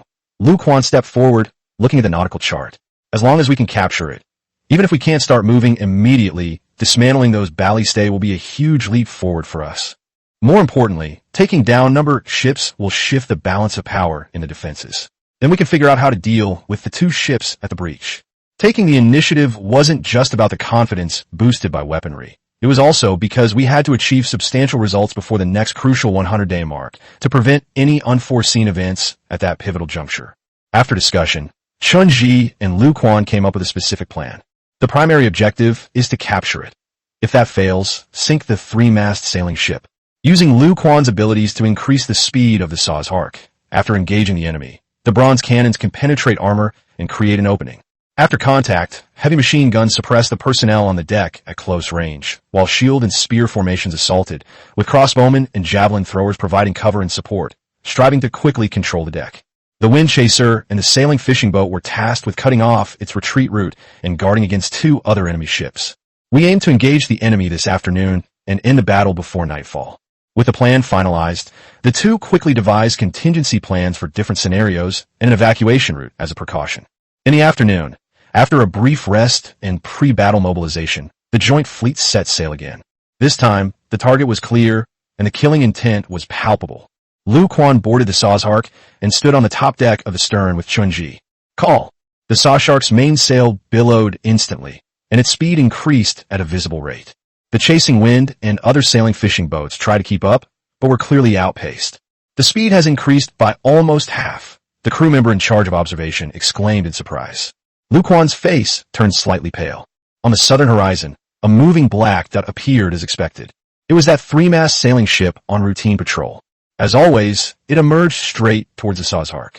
The distance between the two sides quickly closed. Chun's Hitty. This was the first time he had personally observed the mysterious enemy ship reported in the report. 3 towering masts were covered with intricate rigging. The ship's gunwale was high, and shadowy figures could be seen moving along its sides. Enter the 2-kilometer range. Sun Xiao shouted. Prepare the bronze cannons. Chun Ji ordered. Fire the calibration shots. Inside the forecourt, bronze cannons were placed at the central opening. Zheng Hua, Li Weiming, and Zhou Shengchuo were already in position. The cannon barrel was cleaned, and the stone projectiles were ready. The gun barrel was adjusted according to the firing table and loaded with 1.5 times the standard charge. Ignition. When the distance was estimated to be close to 1,500 meters, Zheng Hua lit the fuse. Boom! The sound of cannons echoed across the sea once more, and in the distance, near the side of the enemy's ship, a high column of water shot up, veering off course by about 30 meters. Near loss. Turn right 002. Reduce distance by 50. Zhou Shengchuo, holding binoculars, quickly reported the correction amount. Loaders Li Weiming and Zheng Hua quickly cleaned the breach and reloaded the gun. The enemy ships made no attempt to evade and continued to accelerate and approach. At the same time, Sun Xiao reported that the enemy ballistae were cocked. Second shot, ignite. Boom! This time, the stone projectile traced a low, flat arc and struck the enemy ship in the middle. The enemy ship's hull was smashed open, leaving a hole. Good. A suppressed cheer erupted from the deck. Keep firing. Suppress their deck firing positions, Chun Ji ordered, while simultaneously placing the heavy machine gun on the top floor of the stern compartment and attaching an ammunition box. The enemy ship was 500 or 600 meters away, and the broadside ballistae began to fire. Several crossbow bolts, resembling short spears, shot through the air with a whooshing sound. The bamboo pole slammed into the side buoy installed on the Saw's Hark, snapping the thick sea bamboo in two, and the arrow pierced the sail and fell into the sea behind. Although ballistae are extremely powerful, their rate of fire is relatively slow. The bronze cannon fired several more times, smashing into the enemy's deck. At this point, the two ships were only 100 meters apart. The enemy ship had a higher side, and its ballistae on its side, due to their downward angle, had lost their firing angle against the Saw's Hark and could only point futilely into the distance. But on the ship's side, some crew members armed with crossbows began to aim at the Saw's Hark. Zheng Hua and his men put away the bronze cannons and proceeded to the top floor of the stern chamber as planned. Prepare the shield and spear formation. On the foredeck, Wang Hu wore heavy iron armor from the armored cavalry. The armor plates gleamed with a dark luster, completely protecting his imposing body. He held a straight sword in his hand, and behind him, 2 spearmen, armed with bronze spears and leather-covered shields, quickly formed a shield spear formation. Zheng Hua, you'll be the marksman. Chun Ji gave up his shooting position. This time there's plenty of ammunition. Make the most of its semi-automatic sniper rifle and specifically target armor targets. Let Wang Hu and his men deal with those who aren't wearing armor. Cover them well. Understood. Zheng Hua nodded emphatically. He braced his shoulder against the butt of the rifle, gripped the handle with his right hand, and held the gun with his left hand to adjust his breathing. Prepare to board. Aim the ram at the damaged area of the enemy ship. Under Zhao Taizi's precise control, the oarsman subtly adjusted the angle of the reinforced bow. 50 meters to go. Bang, bang, bang, bang, bang. The heavy machine guns fired first, and several armored figures leaning out from the enemy ship side were struck as if by a giant hammer, exploding into clouds of blood mist. Its 12.7 millimeters lethality was fully demonstrated at a distance of only 50 meters. Boom! The Sazhark, with its reinforced bow, rammed near the wound on the enemy ship that had been breached by the bronze cannons. The immense impact caused both ships to rock violently, their wooden structures groaning painfully. Ready! Wang Hu roared, taking the lead and regaining his footing. At the same time, everyone on the enemy ship's deck, armed with various weapons such as scimitars, short spears, and axes, jumped off the ship and charged towards Wang Hu and his men. They charged silently, without shouting. Javelin throwers, crossbow bolts, covert fire. On the Sazhark, Li Kangwen's crossbowmen and javelin throwers, positioned behind a shield and spear formation, launched an attack on the enemy, who were jumping off the deck of the enemy ship. Some enemies were struck by short spears and fell backward before they could even jump down. Wang Hu was met with 3 curved blades slashing at him. He neither dodged nor evaded. The straight blade in his hand transformed into a bright arc of light. Clang! Parry! The blade, a straight slash, cleaved into the enemy's shoulder, struck his armored shoulder, sending sparks flying. Wang Hu swung his sword back at the man, the iron blade feeling silky smooth in his hand. Heavy armor can indeed easily kill unarmored opponents. Wang Hu stood at the forefront, followed closely by several shield and spear formations working in close coordination. Long shields, brought together to form a mobile barrier, stood on either side of Wang Hu. Bronze spears thrust out from the gaps in the shields, each thrust accompanied by the fall of an enemy. The heavy machine gun on the top floor of the stern chamber fired from time to time. Zheng Hua used his ammunition with restraint, each short burst accurately taking down an armored target. The presence of heavy machine guns greatly disrupted the enemy ship's offensive rhythm, preventing them from forming an effective counterattack corps. The boarding action devolved into a brutal stalemate. Although the Sazhark soldiers were well-trained and well-equipped, the enemy was still numerous and had no morale whatsoever. They felt no pain and were unafraid of death. The deck was quickly stained red with blood. Most of those who fell were enemy soldiers, but casualties also began to appear on the Sazhark side. Some were struck by stray arrows that pierced through the gaps in their shields. Others were caught and tumbled into the sea. Wang Hu's swing of his straight sword visibly slowed down. Heavy armor provides absolute defense, but it obviously comes at a cost. Even with strength far exceeding that of ordinary people, the intense battle still left him somewhat out of breath. The number of enemies jumping off the opposite side gradually decreased, and the shield and spear teams had advanced to the side of the enemy's ship. The javelin throwers began to clean up the battlefield behind them. Information came from the surrounding fishing boats that the 2 boats at the breach remained motionless. Lu Quan kept the wind steady, allowing the 2 ships to touch. Under the cover of heavy machine guns and crossbowmen, Wang Hu and his men began to build bamboo ladders upwards. Chapter 58, Seizure. A sturdy bamboo ladder was used to climb the enemy ship's side, which was nearly 4 meters above the deck of the Sazhark. Wang Hu, enduring the soreness in his muscles, transferred the straight knife to his left hand, grabbed the bamboo ladder with his right, and leaped upwards. His heavy body landed on the enemy ship's deck with a dull thud. You can clearly feel the sticky pool of blood under your feet. Those were fragments smashed by heavy machine gun bullets. Before he could even observe, instinct had already made him swing his knife to parry. The short spear, its shaft thrusting from the side, was deflected. Wang Hu turned around smoothly, his blade flashing. A cold light cut the ambushing enemy in half at the waist. Go! Wang Hu roared, guarding the ladder entrance for his comrades who were following behind. 2 spearmen wielding large shields followed closely behind, their shields pressed together, temporarily stabilizing the formation. Then came more spearmen. The battle on the deck entered its final cleanup phase. Having lost the initial momentum of their boarding assault, the remaining enemies still silently charged forward. But they were driven out, divided, and surrounded by Wang Hu and his men, who had already established a firm foothold. The shields pressed in, and the spears thrust forward in unison. After Zhou Shengchuo boarded the ship lightly equipped with spearmen, he carried the heavy machine gun that Zheng Hua had passed him on the panel to provide cover. The crossbowmen and spearmen also aimed at every possible ambush spot. Wang Hu leaned on the scabbard, panting, The lining under his armor was already soaked with sweat. His gaze swept across the ravaged battlefield. The hatches leading to the lower deck and the several wooden doors to the stern castle were open, and no more enemies rushed out. Lin Cheng, accompanied by several agile crossbowmen, cautiously approached the hatch. One crossbowman raised his crossbow, while another quickly threw down a lit torch. By the firelight, one could see below a narrow staircase empty of people.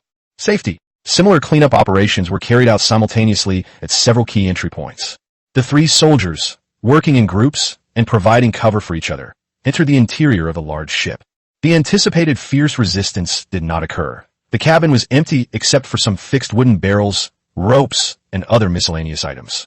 There were no signs of life, no food, no water, and not even a basic bed.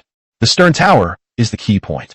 After resting for a while, Wang Hu led his men and charged in, holding his straight sword horizontally in front of him. Inside is a relatively spacious compartment, similar to a command center. Directly opposite the door was a wooden table fixed to the hull, its surface empty. Abstract nautical charts were drawn on the wall, with stiff lines and illegible symbols. Behind the cabin, on a platform slightly raised above the ground, sat the steering wheel. Wang Hu cautiously approached, the tip of his knife touching the steering wheel. His panel suddenly flickered, and the vehicle icon changed. Vehicle, three-mast sailing warship. Wang Hu stood there stunned. He had acquired this ship, just like Brother Chen's Saw's Hark. Brother Chen, the panel indicates I've gained control of this ship, Wang Hu reported. It seems to be because I touched the ship's rudder. Silence fell over the channel. Then, an order came through. Continue to control the stern castle. Thoroughly search every corner of the entire ship. Ensure there are no remaining enemy soldiers. We'll deal with the rest later. On the deck of the Saw's Hark, a strong stench of blood mingled with a faint smell of gunpowder. Behind the deck, Zhou Wen's forehead was covered in fine beads of sweat, but her hands moved steadily. She was kneeling on the deck, treating a seriously wounded soldier. A young spearman was struck in the leg with a scimitar by a dying enemy as he boarded the ship, and then trampled on in the arm as he fell.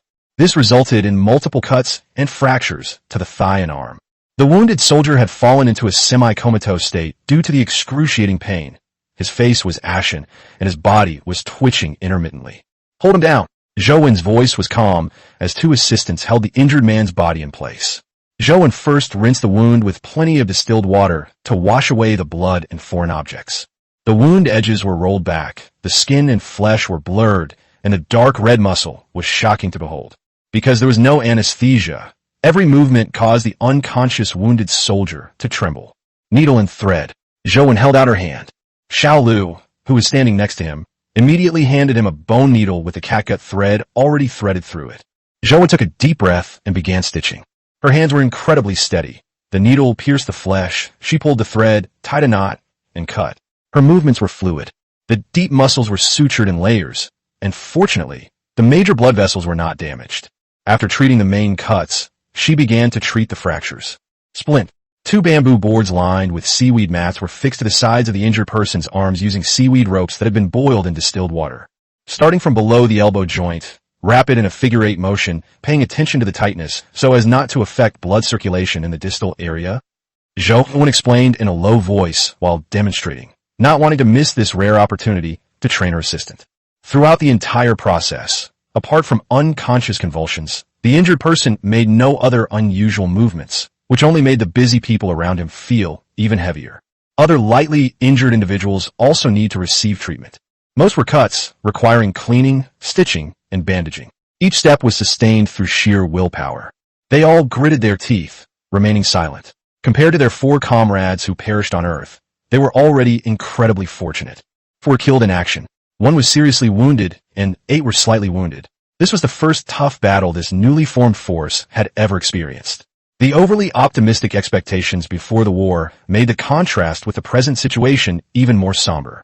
However, young people must go through experiences to grow up. All Chen Ji and his team could do was try their best to control the cost. Captain, Sun Xiao approached, his face showing exhaustion and a hint of sorrow. The battlefield logs of the 3 lookouts and Sergeant Wang's battle report have been verified. They monitored the entire battle, recording battlefield data. Please speak, Chen Ji said, his voice slightly hoarse. According to preliminary counts, a total of 123 enemy soldiers were killed in this battle. Sun Xiao flipped through the records on the panel. Among them, There were 82 unarmored targets and 40 armor targets. Upon verification, the armor included leather armor and stone armor, and there were also 5 targets wearing bronze armor. Samples of bodily fluids and tissues from some targets have been taken and sealed. 123. Chen Ji silently counted in his heart. If every guard ship has this configuration, there will be 246 left. 4 of our soldiers have been confirmed dead. 1 is seriously wounded and 8 are slightly wounded. 2 bodies have been recovered, and the bodies of the other 2 have been confirmed to have fallen into the sea. The condition of the seriously wounded is temporarily stable. Sun Shao continued, his voice lowering. Chen Ji nodded, his gaze falling on the 3-mast ship that had fallen silent not far away. The preliminary inventory of the spoils is as follows, Sun Shao continued, his tone slightly more invigorated. 3-mast sailing warships, currently under the control of Comrade Wang Hu. The hull plating is slightly damaged, some sails are damaged, the main structure is intact, and the control system is unaffected. In terms of weaponry, 10 large crossbows were found on the deck, all in good condition, with the main body of the crossbow being a mixed structure of metal and hardwood. More than 200 complete heavy crossbow bolts, more than 30 spare crossbow strings, and 15 sets of crossbow arms were found in the lower cabins. In addition, 50 scimitars, 80 short spears, 40 throwing axes, 30 crossbows, about 2,000 arrows, and various armor plates were found in the cabin. The weapons were of uniform design and in good condition, mostly made of stone or bronze. The ship's supplies included 5 large rolls of canvas, piles of various types of ropes, and several planks. No food, drinking water, daily necessities, or fuel were found. There was no food or water. This confirmed the earlier speculation that these guardians were not living beings, but rather some kind of creation governed by rules. In addition, Sun Shao added, some nautical charts were found on the walls of the stern control room. The symbols were unrecognizable, and the charts appear to cover areas beyond our known boundaries. Chen Ji listened quietly. The harvest was enormous, especially the ship itself. If they gain control of it, their naval power will experience a qualitative leap. But all of this was bought with blood. Moreover, the battle is far from over. At the Gap, there were 2 more identical giant ships. The 100th day since the arrival of the Buddha/childhood name is also approaching. Chapter 59, Panting. The Sawshark was moored side by side with the 3-mast sailing ship that had just changed hands, while the Wind Chaser and other sailing fishing boats stood guard on the perimeter, watching the 2 still silent ships at the Southern Gap. After acquiring ownership, Wang Hu simply named it Fierce Tiger, a straightforward and direct approach that gained the approval of most of the crew. Exhaustion and pain enveloped the fleet, but a sense of urgency drove everyone to act quickly. The bodies of the fallen have been temporarily placed, and Zhou Wan and others are still treating the wounded. The Sawshark's conference room was packed with people again. Chen Ji, Lu Quan, Wang Hu, Zhang Fuhei, and others sat around the nautical chart. The air was filled with the smoke from fish oil lamps. The things on those ships are definitely not human, Chen Ji said first, but they will die if they are killed, and that's enough. Captain Chun is right, Lu Quan interjected. The biggest gains from this battle are confidence and experience. We know how to fight them, but the cost also tells us that we can't afford a head-on confrontation. So we can't fight like this anymore. Chen Ji tapped his fingers on the nautical chart. Our objective remains the same. Weaken the defenses, probe for gaps, and prepare for the 100-day milestone. But our tactics need to be adjusted. He paused, then looked at Lu Quan. Captain Lu, you are the most knowledgeable about sails. How quickly can a Tiger achieve basic combat capability? Lu Quan pondered for a moment. The hull is damaged and needs repair, but it won't affect things for now. We've looked at the sailing system. It's much more complex than the chasing wind, but the principles are the same. Zhang Fuhei and I will take our fleet sailing and cable handlers and go to the Tiger to work on it. It should take 2 days, 3 days at most, to ensure it can keep up with the fleet. After listening, Chen Ji looked at Li Kangwen and asked about the ballista. The ballista's structure isn't too complicated, Li Kangwen said. It's much simpler than a bronze cannon. The main problem is that cocking it is difficult and requires a winch, and the aiming mechanism is rather primitive. We've selected crossbowmen and strong spear throwers to form ballista teams for training. Okay, Chen Ji nodded. Then, let's discuss the distribution of spoils and personnel adjustments. He took out a list he had prepared beforehand. Item 1, Armor. 40 enemy soldiers wearing armor were killed in this battle, including 5 bronze suits. Most of these armors were severely damaged by heavy machine gun fire, but they are still valuable after repair. All damaged armor will be sent back to the center for overnight repair. Once repaired, it It will be prioritized for distribution to the boarding assault crews and heavy weapons operators of the Wind Chaser and Sazhark. The suggestion was fair, and Lu Quan and Zhang Fuhe nodded in agreement. Strengthening the protection of elite troops is a direct way to reduce casualties in the next boarding action. Secondly, regarding the Tiger, Chunji said, looking at Wang Hu and Lu Quan. This ship was captured by Comrade Wang Hu, but it needs the most professional people to make it effective. I propose that the Tiger be jointly controlled by Comrade Wang Hu and Captain Lu Quan. Captain Lu is fully responsible for navigation command, sail and cable handling, and tactical deployment. The fleet has selected its best sail and cable handlers to be concentrated on the Tiger, where Lu Quan will oversee their training. Wang Hu had no objection to this. He knew his own limitations. Lu Quan accepted the offer solemnly, which was a sign of trust in her abilities and an even greater responsibility. Third, weapon replacement. Chunji continued. Our combat personnel who are not equipped with bronze weapons will be fully equipped with the bronze weapons captured this time. All the stone spears in our ship's inventory will be replaced. As for the surplus bronze weapons, they will be sent back to the central point and handed over to Li to accumulate copper materials in preparation for building the second and third cannons. The ballistay on the Tiger will be handled by a special team led by Li Cheng, who will accelerate training and coordination to quickly achieve combat capability. Fourth, intelligence. Chunji pointed to the nautical chart. The nautical chart on the stern of the Tiger was copied and sent back to the center by Sun Shao and his men using bamboo paper. The resolutions were finalized, and the group discussed and supplemented them with some details before departing to carry out their respective tasks. The meeting minutes were also sent back to the headquarters. For the next 2 days, the sea area where the fleet was located transformed into a noisy training ground. Beside the massive hull of the Tiger, several sailing fishing boats shuttled back and forth, transporting people. Lu Quan and Zhang Fuhe, along with more than 20 sailors selected from the fleet, boarded the warship. They carefully examined every sail, every cable, and every pulley system. With the assistance and guidance of Lu Quan's affinity for wind, they were able to understand the transmission of wind power in complex sail and cable systems more intuitively, greatly increasing their learning efficiency. Wang Hu, like a diligent student, followed Lu Quan closely, trying his best to understand the operational logic. Despite the setbacks, with everyone's cooperation, the Tiger is slowly being awakened. By the evening of the second day, it was already able to perform basic steering and speed adjustments according to Lu Quan's commands. Finally, I also tried a simple zigzag sailing against the wind. The foredeck and sides of the Tiger presented a completely different, fiery scene. 10 ballistay were fixed in firing positions, and Li Cheng organized the 30 strongest ballista men from the 2 ships and the javelin throwers into 10 ballista groups for training.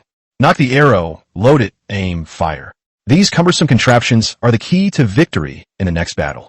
The target, placed dozens of meters away, was riddled with holes. As their skills improved, they began to try shooting at targets at greater distances and figuring out the rhythm of teamwork. On the Sazhark and the Wind Chaser, the soldiers were polishing their bronze weapons and practicing coordinated tactics. On the afternoon of April 8th, an operational meeting was held in the stern tower command room of the USS Tiger. This place has been cleaned up briefly, and the tables and chairs have been replaced. The gap is still slowly widening, and it's almost 6 kilometers wide now. Sun Shao reported the latest observation data. Those 2 ships are still moored there. The basic operation of the Tiger has been mastered, and the ballista training is progressing smoothly. The hit rate on a 5-meter target within 100 meters can reach 80%, Lu Quan reported. The crew still needs time to get used to each other, and complex tactical maneuvers are not yet possible. The personnel are in good condition after rest, the bronze weapons have been replaced, and morale is high, Zhang Fuhe added. Chunji listened, his gaze falling on the 2 enemy ship markers at the gap in the nautical chart. Gentlemen, when we met up before, we discussed the strategy of splitting up our forces to fight, thinking of using the captured ships and the Sazhark to fight independently, forming local advantages and gradually whittling down the enemy. But after the battle with the Tiger, I think this strategy needs to be adjusted. Dividing our forces means dispersing our strength. With only 2 ships facing the enemy alone, we are confident of victory against the other 2 guard ships, but the casualties will be significant. We cannot afford to suffer the same losses as the Tiger again. This time we will concentrate our superior forces to first cripple ships, then surround and attack the other ships. We are no longer aiming to capture both ships intact. Our goal is to use the Tiger's ballistay and our bronze cannons to severely damage one of them before boarding, preferably by smashing its sails or masts, rendering it immobile and turning it into a stationary target at sea. Then, He moved his charcoal pencil to another mark. Our Sazhark and Tiger swarm in and launch an attack on the other, still operational ship. Boarding is inevitable. Before boarding, we will cripple it with long-range firepower, weaken its deck strength, and create an absolute advantage for our boarding. The core idea of this plan is clear. Abandon the illusion of fighting on two fronts, concentrate firepower to cripple the enemy's legs first, and reduce the intensity of boarding action. How exactly do we fight? Lu Quan asked. Use the sailing fishing boats to sail sideways into the gap to lure the enemy's ships, Chun-Ji explained in detail. The Sazhark and Tiger will be the main attacking force, with Captain Lu controlling the course. We'll be like kites to the enemy's ships. After crippling one ship, the two ships immediately turn to surround and attack the other ship, weakening it from a distance, and finally boarding it to win the battle. The enemy's combat mode is to come out in full force, so we can wait in comfort, finish off the enemy ships on our own deck, and then go up to take over the enemy ships directly. The group engaged in a detailed discussion, deduced and supplemented the details, and formulated backup plans.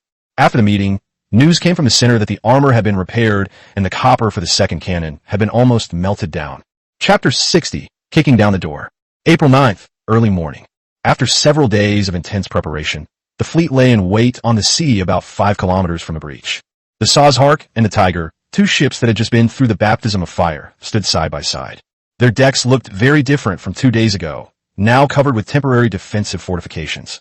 On the foredeck and midsection of the Sazhark, several shelters were built using thick bamboo planks and dismantled hatches.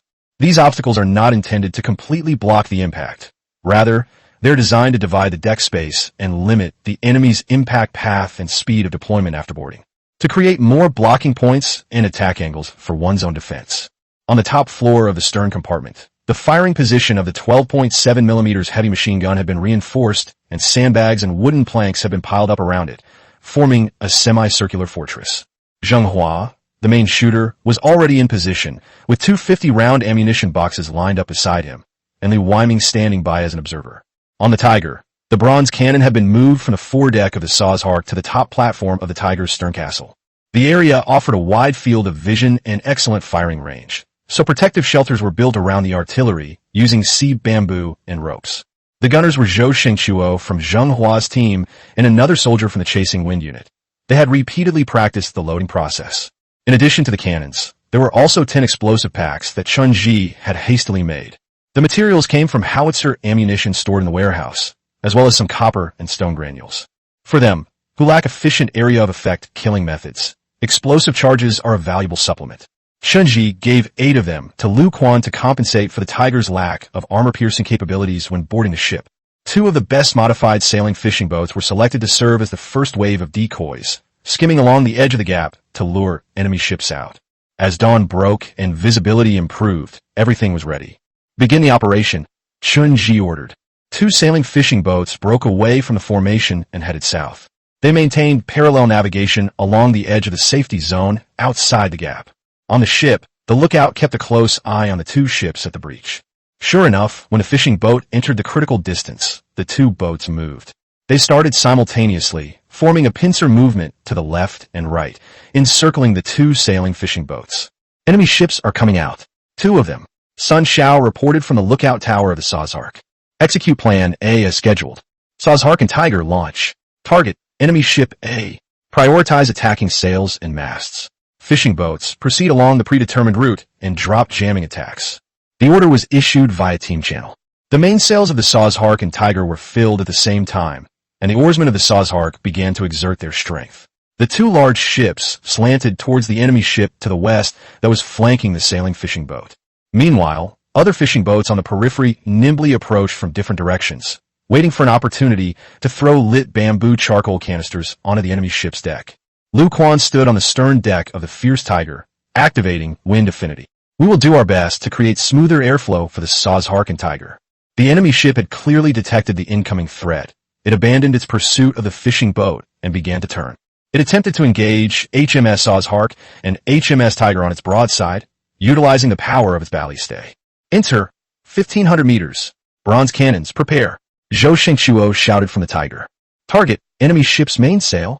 Fire. Boom. Thick smoke billowed from the muzzle of the bronze cannon. The cannonballs sliced across the sea and landed in front of the enemy ship, creating huge columns of water. Near loss. Reduce distance by 50, correct direction to the right by 002. 3 consecutive corrective shots hit the enemy's side. The enemy ship's ballistay began to retaliate, and several giant arrows came whistling through the air, but their accuracy was poor at the maximum range. 4th shot, fire! Boom! This time, the stone accurately hit the enemy ship's mainsail. Okay, Zhou Shengchuo shouted. Our ballista also began to fire, but its accuracy was naturally worse than the opponent's. The battle has entered the kite-flying phase. Taking advantage of the speed and maneuverability created by Lu Quan, the Sazhark and Tiger ships always hovered at the edge of the optimal range of the enemy ship's side crossbows. They would intermittently strike, then quickly retreat. The Tiger's bronze cannons and ballistay became the main sources of firepower, with cannonballs and heavy bolts constantly flying towards the enemy ship's masts. The Sazhark stood in front, drawing fire. Fishing boats on the periphery also risked approaching when the Tiger cut in, throwing lit charcoal canisters onto the enemy ship's deck. Although most of them were extinguished by the opponent, they undoubtedly disrupted the opponent's counterattack rhythm. This is an asymmetrical war of attrition. Chunji, Fong, relying on more flexible tactics and Lu Quan's abilities, gradually weakened the opponent. Time passed amidst the sounds of cannon fire and crossbow bolts. More than an hour later, the enemy ship, number 1, which had been under concentrated fire, was already badly damaged. Of the 3 masts, the main mast is severely tilted. The sails of the foremast and stern were torn to shreds and riddled with holes. Its speed dropped to less than 1/5 of its original speed, and it almost lost its maneuverability, struggling to move across the sea. The Tiger also paid a price. The sail was torn in several places by stray arrows, and the side of the ship was shattered. A section of the railing was also damaged, injuring 2 crew members, but fortunately, they only suffered minor abrasions. Lu Quan's losses were manageable, and he maintained a mobile advantage over the enemy. The target has lost its maneuverability. Turn around. Attack enemy ship number 2. Chun Ji seized the opportunity. At this moment, the enemy ship, having failed to pursue the sailing fishing boat, was entangled with a harassing wind chaser. Maintain formation. Weaken the enemy from a distance first. Fishing boats, prepare to drop explosive charges. The tactics were immediately changed. This time it's still 2 pairs. The bronze cannons roared again. The intact enemy ship, number 2, was still quite formidable. But having learned from their experience dealing with the first ship, they were more composed. Lu Quan focused his main efforts on boosting the power of his 2 large ships and evading enemy crossbow fire. After several rounds of shooting, the 2 sides closed the distance to about 500 meters. Fishing boats go. Throw the explosive charges. After the Sazhark had once again greeted them, and after a second volley of ballistay, Chun Ji gave the order. For ships, the sailing fishing boats that were cruising on the flanks accelerated and cut in, getting within 50 meters of the enemy ships. The pitcher on the ship had already lit the fuse and was silently counting down. Throw! For dark packages flew in arcs toward the enemy ship's deck one after another. The enemy archers also leaned out of the ship's side and sent back a barrage of arrows. Boom! Boom! Boom! Boom! For explosions rang out in succession on the enemy ship's deck. Thick smoke billowed up, and copper and stone particles shot out in all directions, instantly plunging the enemy ship's deck into chaos. Several crew members were blown over. The ballista operating position was also affected by shrapnel. Now, Sazhark, engage the enemy on port. Tiger, engage the enemy on starboard. Boarding team, prepare. Chun Ji seized the opportunity. The Sazhark and the Tiger, left, right, rammed into the slightly out-of-control enemy ship. Boom! Bang! The violent impact caused all 3 ships to lurch violently. Throw the explosives into the crowd. The battle instantly escalated into its most brutal boarding action phase. But unlike last time, this time our side is better prepared and our tactics are clearer. Once again, Wang Hu, clad in iron armor, took the lead. However, this time he did not rush blindly, but firmly held the gap where the Sazhark was boarding the enemy's ship, resisting the enemy's counterattack. More attacks come from remote range. On the stern roof of the Sazhark, heavy machine guns began to roar. Zheng Hua used precise, short bursts of fire to sweep away any armored targets on the enemy's ship's deck. Blood and flesh flew everywhere, and armor shattered. On the mast lookout tower of the Tiger, a strong soldier spotted the area where the enemy was gathered and threw out a lit explosive charge. When a charge of explosives lands in a densely packed area, the fragments from its encasing layers can cause considerable casualties. At such close range, the bronze cannon on the stern deck of the Tiger was practically used as a giant shotgun. Zhou Xingtao lowered the cannon and fired directly at the enemy ship's deck. Boom! Large bursts of fire erupted from the cannons, and boulders sprayed in a fan shape onto the enemy ship's deck. The boarding action turned into a brutal war of attrition. The enemy ship's crew remained fierce and fearless. However, they were weakened by explosive charges before boarding, and continued to suffer from barrages of fire from HMS Ozark and HMS Tiger after boarding. Even if they retaliate onto the deck, they are effectively separated by the obstacles and cannot form a coherent impact. The soldiers on both ships, relying on preset obstacles and shields and spears, fought steadily, retreating as they went, constantly wearing down the enemy's manpower. The overall situation remained firmly in Chun Haifang's hands. The battle lasted for nearly hours. No new enemies rushed out from the deck of the enemy ship. The remaining few enemies were divided and surrounded, and then gradually eliminated. After confirming that the boarding point was safe, Wang Hu stepped onto the deck of the enemy ship, which was already riddled with holes, again to carry out a final cleaning. The process went smoothly as expected. The cabins were empty, just like the Tiger had been. Of course, as agreed before the war, the person who received the vehicle this time was Zhang Fuhe, the second in command of the Chasing Wind. Vehicle, 3-mast sailing warship. When the news reached them, everyone breathed a sigh of relief. They captured another ship at a far lower cost than before, and all they sacrificed was some supplies, but no more lives were lost. Of course, many people suffered abrasions and sprains, and a few were accidentally hit in their armor, resulting in severe bruising.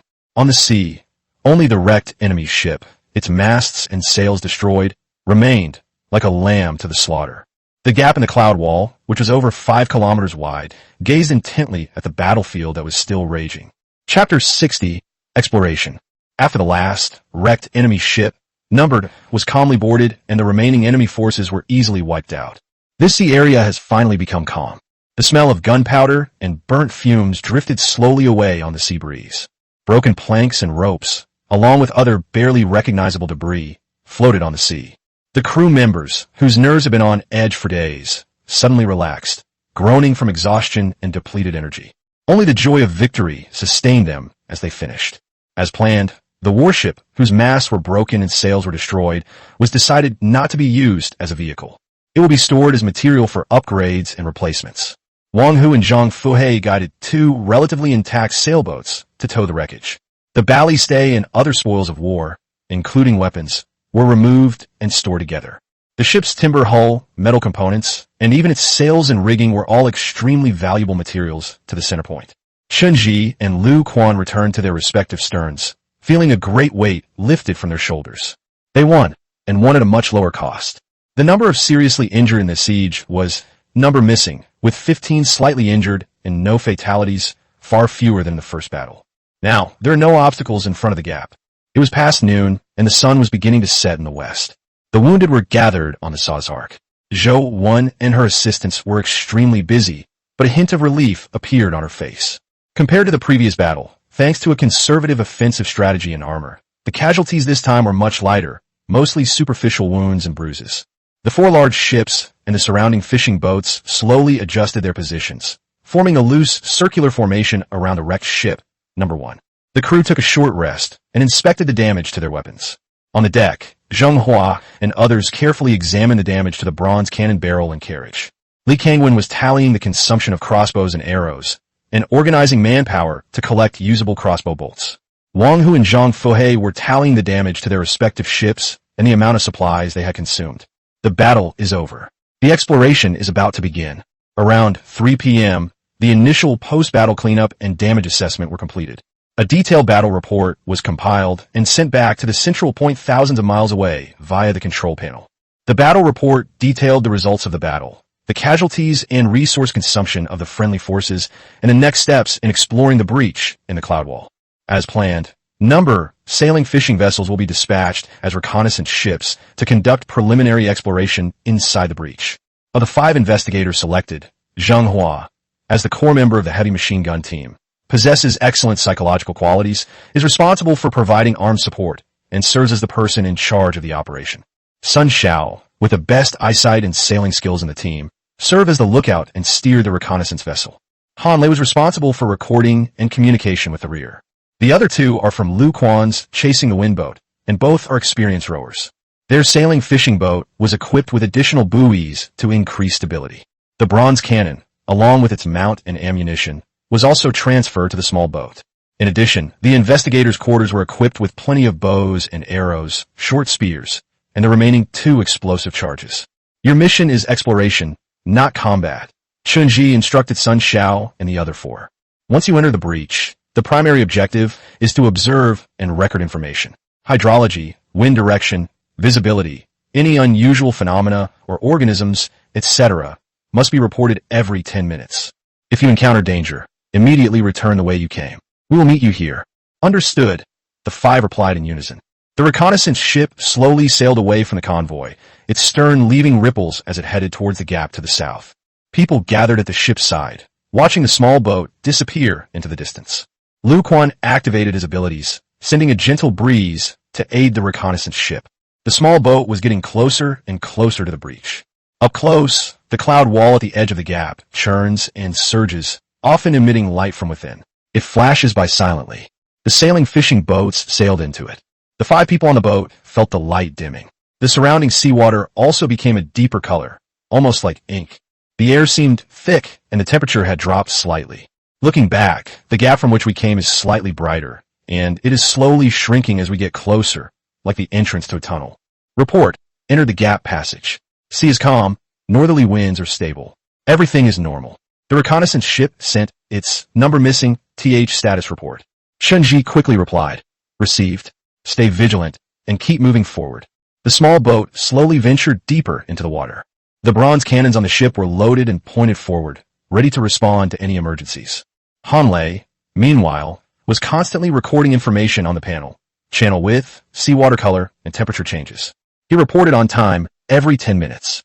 Deep into approximately kilometers. No abnormalities found. Crew members are in good condition.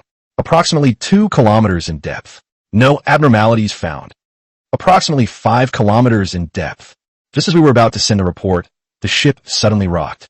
It wasn't that we hit anything, but rather that the wind, which was originally favorable, suddenly became chaotic. The wind direction is messed up, Sun Xiao shouted, trying to stabilize the sail. The once steady north wind has completely disappeared here. Instead, irregular air currents surged in from all directions. Up. A second later, the wind was pushing the boat along down. A second later, it became a crosswind, or even a headwind, its strength fluctuating wildly, its direction unpredictable. The thin triangular sail of the fishing boat was being torn and rattled by the turbulent currents, and the boat began to become uncontrollable. Fall the sails! Fall the sails quickly! Zheng Hua shouted, and quickly stowed the bronze cannon to prevent it from slipping. With the mainsail furled, the small boat tossed violently on the dark green sea, like a leaf falling in a gale. The chaotic airflow not only comes from the horizontal direction, but sometimes it even feels like the wind is pressing down vertically from above. Sun Xiao held onto the mast, while the other 2 oarsmen grabbed their oars to fight the turbulent current. After struggling for 4 or 5 minutes, the boat finally passed through the erratic currents and managed to maintain its course by paddling. The wind was still chaotic, but its intensity had decreased. Hanlei, breathing heavily, clung to the ship's railing as he reported. Approximately 5 kilometers in depth. Encountered extremely turbulent airflow. Already dealt with. Temporarily stable. The 5 men on the reconnaissance ship were all pale-faced and still in shock. They suppressed their unease and continued paddling forward, remaining vigilant. The small boat slowed down considerably. After sailing for about 4 or 5 kilometers, the scenery ahead changed. In the distance, there is a bright spot that resembles the gap from where we came from. As they got closer, they could confirm that it was the exit on the other side of the passage. After reporting back to the convoy, they rowed vigorously toward the exit. The sunlight streamed down without any obstruction. They came out through the passage. What appeared before the 5 of them was still a vast expanse of sea. Although it was already sunset, the sky was still clear, with only a few wisps of clouds hanging in it. A gentle breeze caressed my face. It was a soft, natural wind blowing from the west. Everyone stopped what they were doing. However, even bigger changes happened to them. Sun Xiaodai was the first to sense something was amiss. She habitually strained her eyes to look into the distance and discovered that her viewing distance and clarity had improved by more than number of times. My eyes, Sun Xiao murmured, subconsciously rubbing them.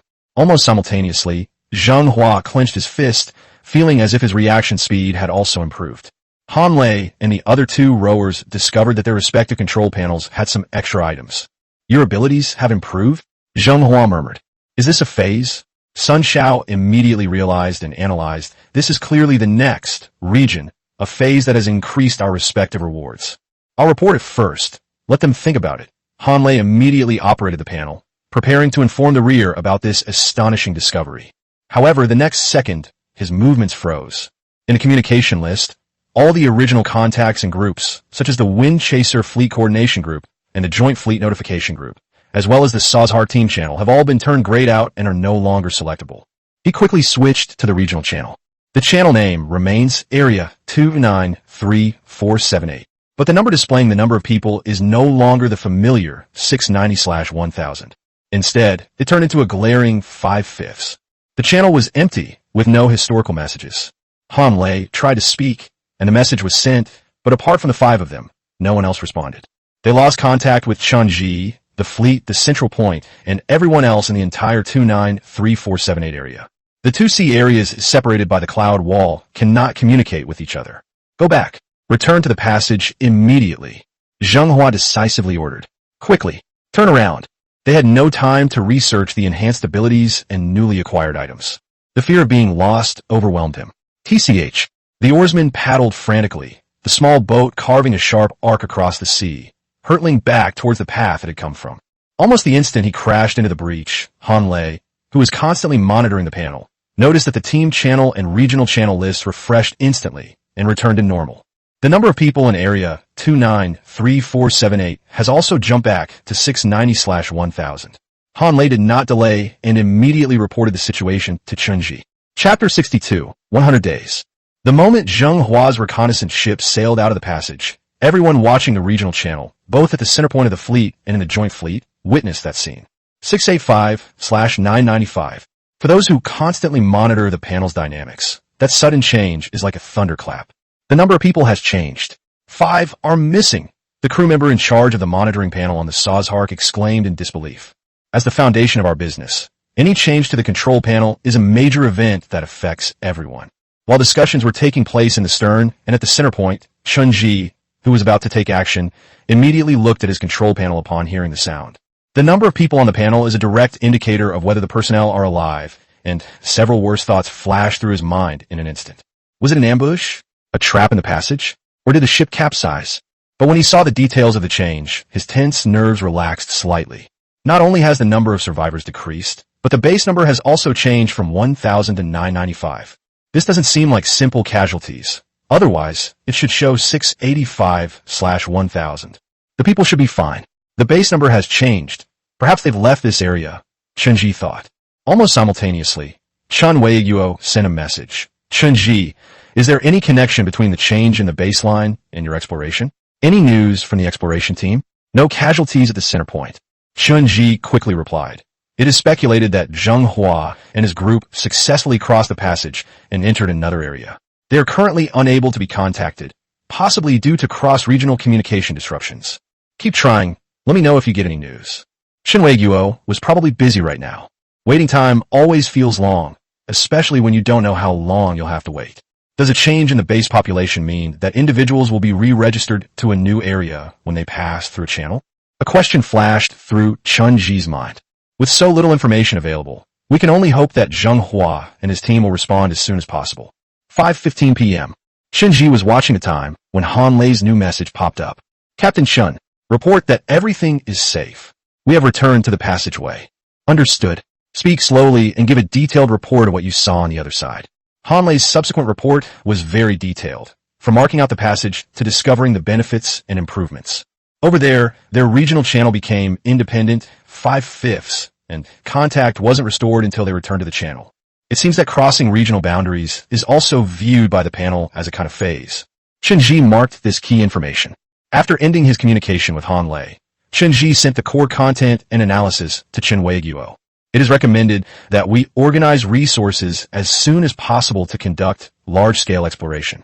Chunji gradually began to form the initial shape of a plan. Chen Weiguo's reply came back, offering suggestions on the central point. First, they believe that after confirming that traversing the passage represents a gift of reinforcement, the next stage of development will be for all personnel to to pass through the passage. However, due to the risk of turbulence within the passage, large-scale passage crossings are not advisable. Therefore, at this stage, it is essential to ensure the safety of the passage entrance and to have sufficient strength to defend it should enemy ships appear again.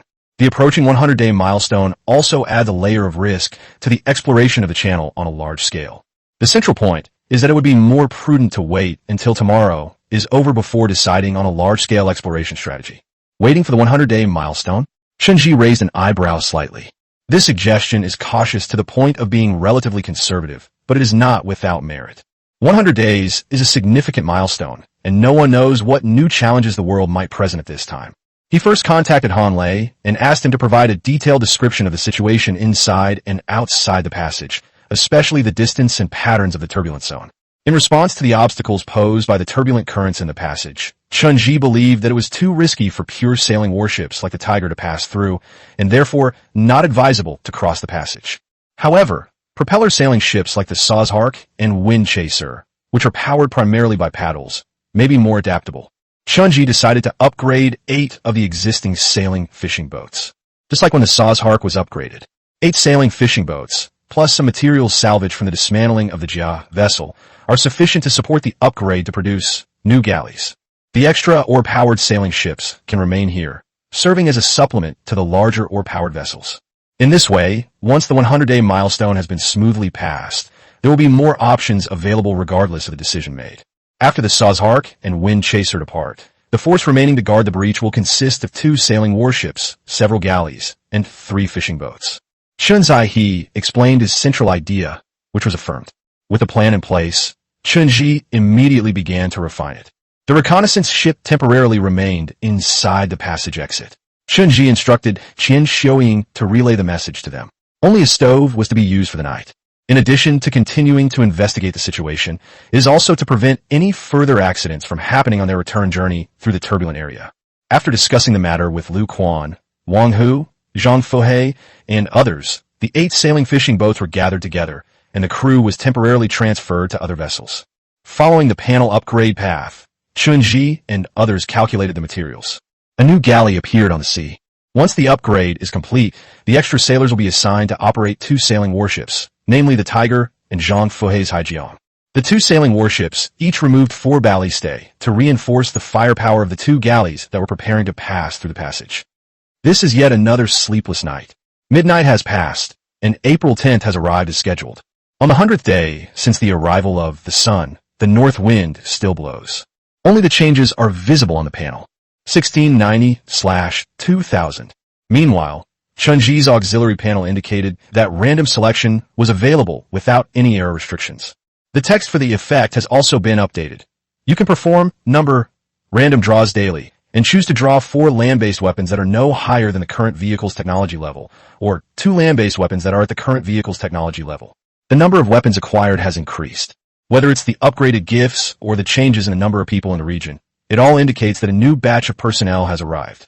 The regional channels, which had previously only published announcements, returned to their usual noisy state on the first day. But the uproar was quickly replaced by announcements for the newly arrived personnel. It was clearly written in advance. A message from the Temporary Branch Committee and Autonomous Committee of Area 293478 to all compatriots in the area. Fellow countrymen.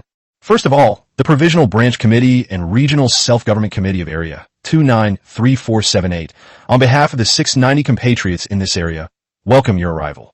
Please read this announcement carefully and do not panic. We live in a vast, boundless ocean world where no continents have been discovered and where periodic disasters and threats exist. The ocean contains resources, but it also harbors dangers. Each person upon arrival possesses a basic vehicle, initial resources, or a gift of abilities. Vehicles are the foundation of your survival. Please protect them properly. The 293478 area has established order, and its central point is currently a core settlement with complete production, living, and defense capabilities. We have established a stable production system, and the supply of basic food and fresh water has been resolved. Please remain calm and do not panic. Carefully read all the information on the panel and keep your personal belongings safe. Next, staff will guide you to join the new Arrival Guidance Group for Area 293478, where dedicated guides will answer your most urgent questions. Carefully read the upcoming Survival Handbook and await instructions. All compatriots should unite to overcome the difficulties, but must remain vigilant. Do not trust any private messages asking you to hand over vehicles or gifts, and report them immediately in a guidance group. Fellow countrymen, this world is full of challenges, but the spirit of mutual assistance, love, and pioneering has already shone brightly in Region 293478. Please remain calm, stay vigilant, and conserve resources. 293478 Regional Temporary Branch Committee. 293478 Regional Autonomous Committee. April 10th. Chapter 63. Guidance. The announcement was repeatedly sent and flooded the screen to ensure that any newcomers to the channel would see it as soon as possible.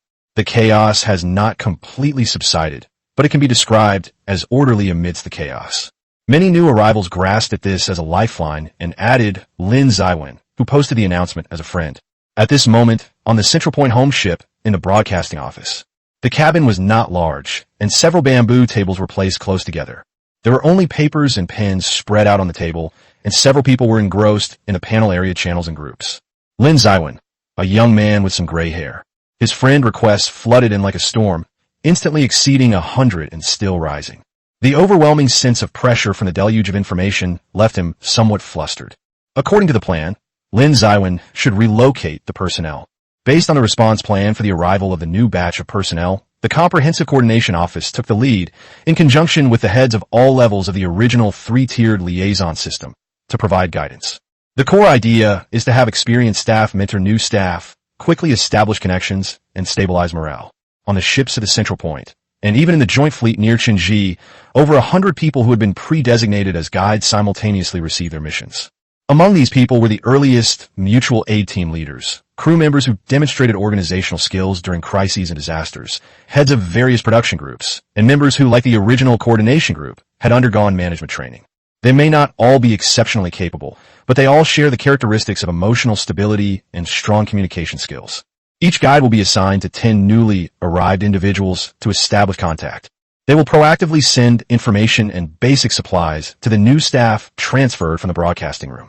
After calming the newlyweds down, guide them to complete the information registration and join the group. Initially, Lin Cheng would greet the newcomers first, then hand them over to the guide. But soon, he became numb. Looking at the busy list, which has only increased over an hour, I feel like I'm not far from getting old. Being a deputy director is no easy job. Cold, shaking, tinnitus. When Kaija regained consciousness, the first thing he felt was the continuous shaking beneath him. He suddenly opened his eyes, as if he had been awakened from a nightmare. He was huddled inside a canoe. Wow, it's dream-controlled now, Kaija thought. Doing whatever one pleases. Hee, what a crappy scene. Let's change it to an urban setting. The small boat rocked, and Kaija also became a little flustered. No way you're serious. The last memory that surfaced was the warmth of the bed and the roar of trucks outside the window. He struggled to stand up, but the canoe swayed violently, terrifying him. He dared not move, his hands gripping the edge tightly. The sensation was terrifyingly realistic. Kaija felt like he was being controlled by a dream. He suddenly realized something and subconsciously looked at his wrist. Welcome to the Ocean Era by Explorer Kaija. Kaija squinted, his expression resembling that of an old man using his cell phone on the subway. The following are listed in order: status, communication, transaction, and storage. System? Time travel? His thoughts stirred slightly, and he focused his attention on his condition. Name, vehicle status, abilities. After receiving the ability, the panel will display a message indicating that you have obtained 10 eggs. Kaija felt a bit resentful. He should have just stayed up all night if he had known this would happen. He shouldn't have been trying to maintain his health. He opened the channel with trembling hands. In an instant, a tsunami of information overwhelmed him. The speed at which the screen refreshed was breathtaking. It seemed many people had been dumped here, and someone was keeping them company. This feeling of misfortune slightly lessened Kaija's panic. Just as he was scrolling through the screen, that announcement appeared like a stabilizing force. A message from the Temporary Branch Committee and the Regional Autonomous Committee of Area 293478 to all compatriots in the area. No way. Red flags are planted all over the universe. Kaija thought it was absurd. He held his breath and read it word by word. The text is short, but the words branch, self-governing committee, central point, order, guidance, and rescue are like candlelight illuminating the sea in the darkness. There are people here. It's organized. He immediately added the announcement publisher. After adding it, there was a moment of silence. Kaija hesitated, wondering whether he should say something, but the more he hesitated, the more awkward he felt it would be to say anything. While he hesitated, he noticed the other person had sent him a friend recommendation. Kaija breathed a sigh of relief. The application was approved almost immediately. He was first pulled into a small guided group by Sun Yueping. Sun Yueping, hello comrade. I am Guide Sun Yueping. Please remain calm, check your vehicle and all supplies, and report your general situation. I will do my best to assist you. Kaija forced himself to calm down and gave a brief report on his situation. Received. Basic supplies have been distributed to you. Please read the survival manual and management instructions I sent carefully. Do not send messages in the regional channel unless necessary. You can communicate freely in the guidance group. Contact me if you need anything. Kaija quickly accepted the supplies. Several portions of grilled fish, a few bags of slightly thick juice, and a wooden spear. The central point is the Building Ship Coordination Office. This place is used as an information processing center for newcomers. The panel in front of them was constantly updating with the new registration information compiled by the guides. Number 01505, Kaija, gift registration, 10 eggs, emotionally stable. Kaija's information was uploaded. Eggs. The deputy head of the agriculture team quickly picked up on the information and contacted Sun Yueping. Are the eggs fresh? What did Kaija say? Sun Yueping retrieved her communication records with Kaija. The egg feels warm to the touch. It is recommended that it be stored properly. The deputy team leader's eyes lit up. Great, great. Whether we get to eat meat and eggs depends on him. Let's transfer Kaija to our agricultural team first. He's definitely a promising talent. Similar key messages continue to emerge. Number 01909, former emergency room nurse at the Municipal People's Hospital, has been guided to join the health clinic's preparatory group. Bone density enhancement has been registered with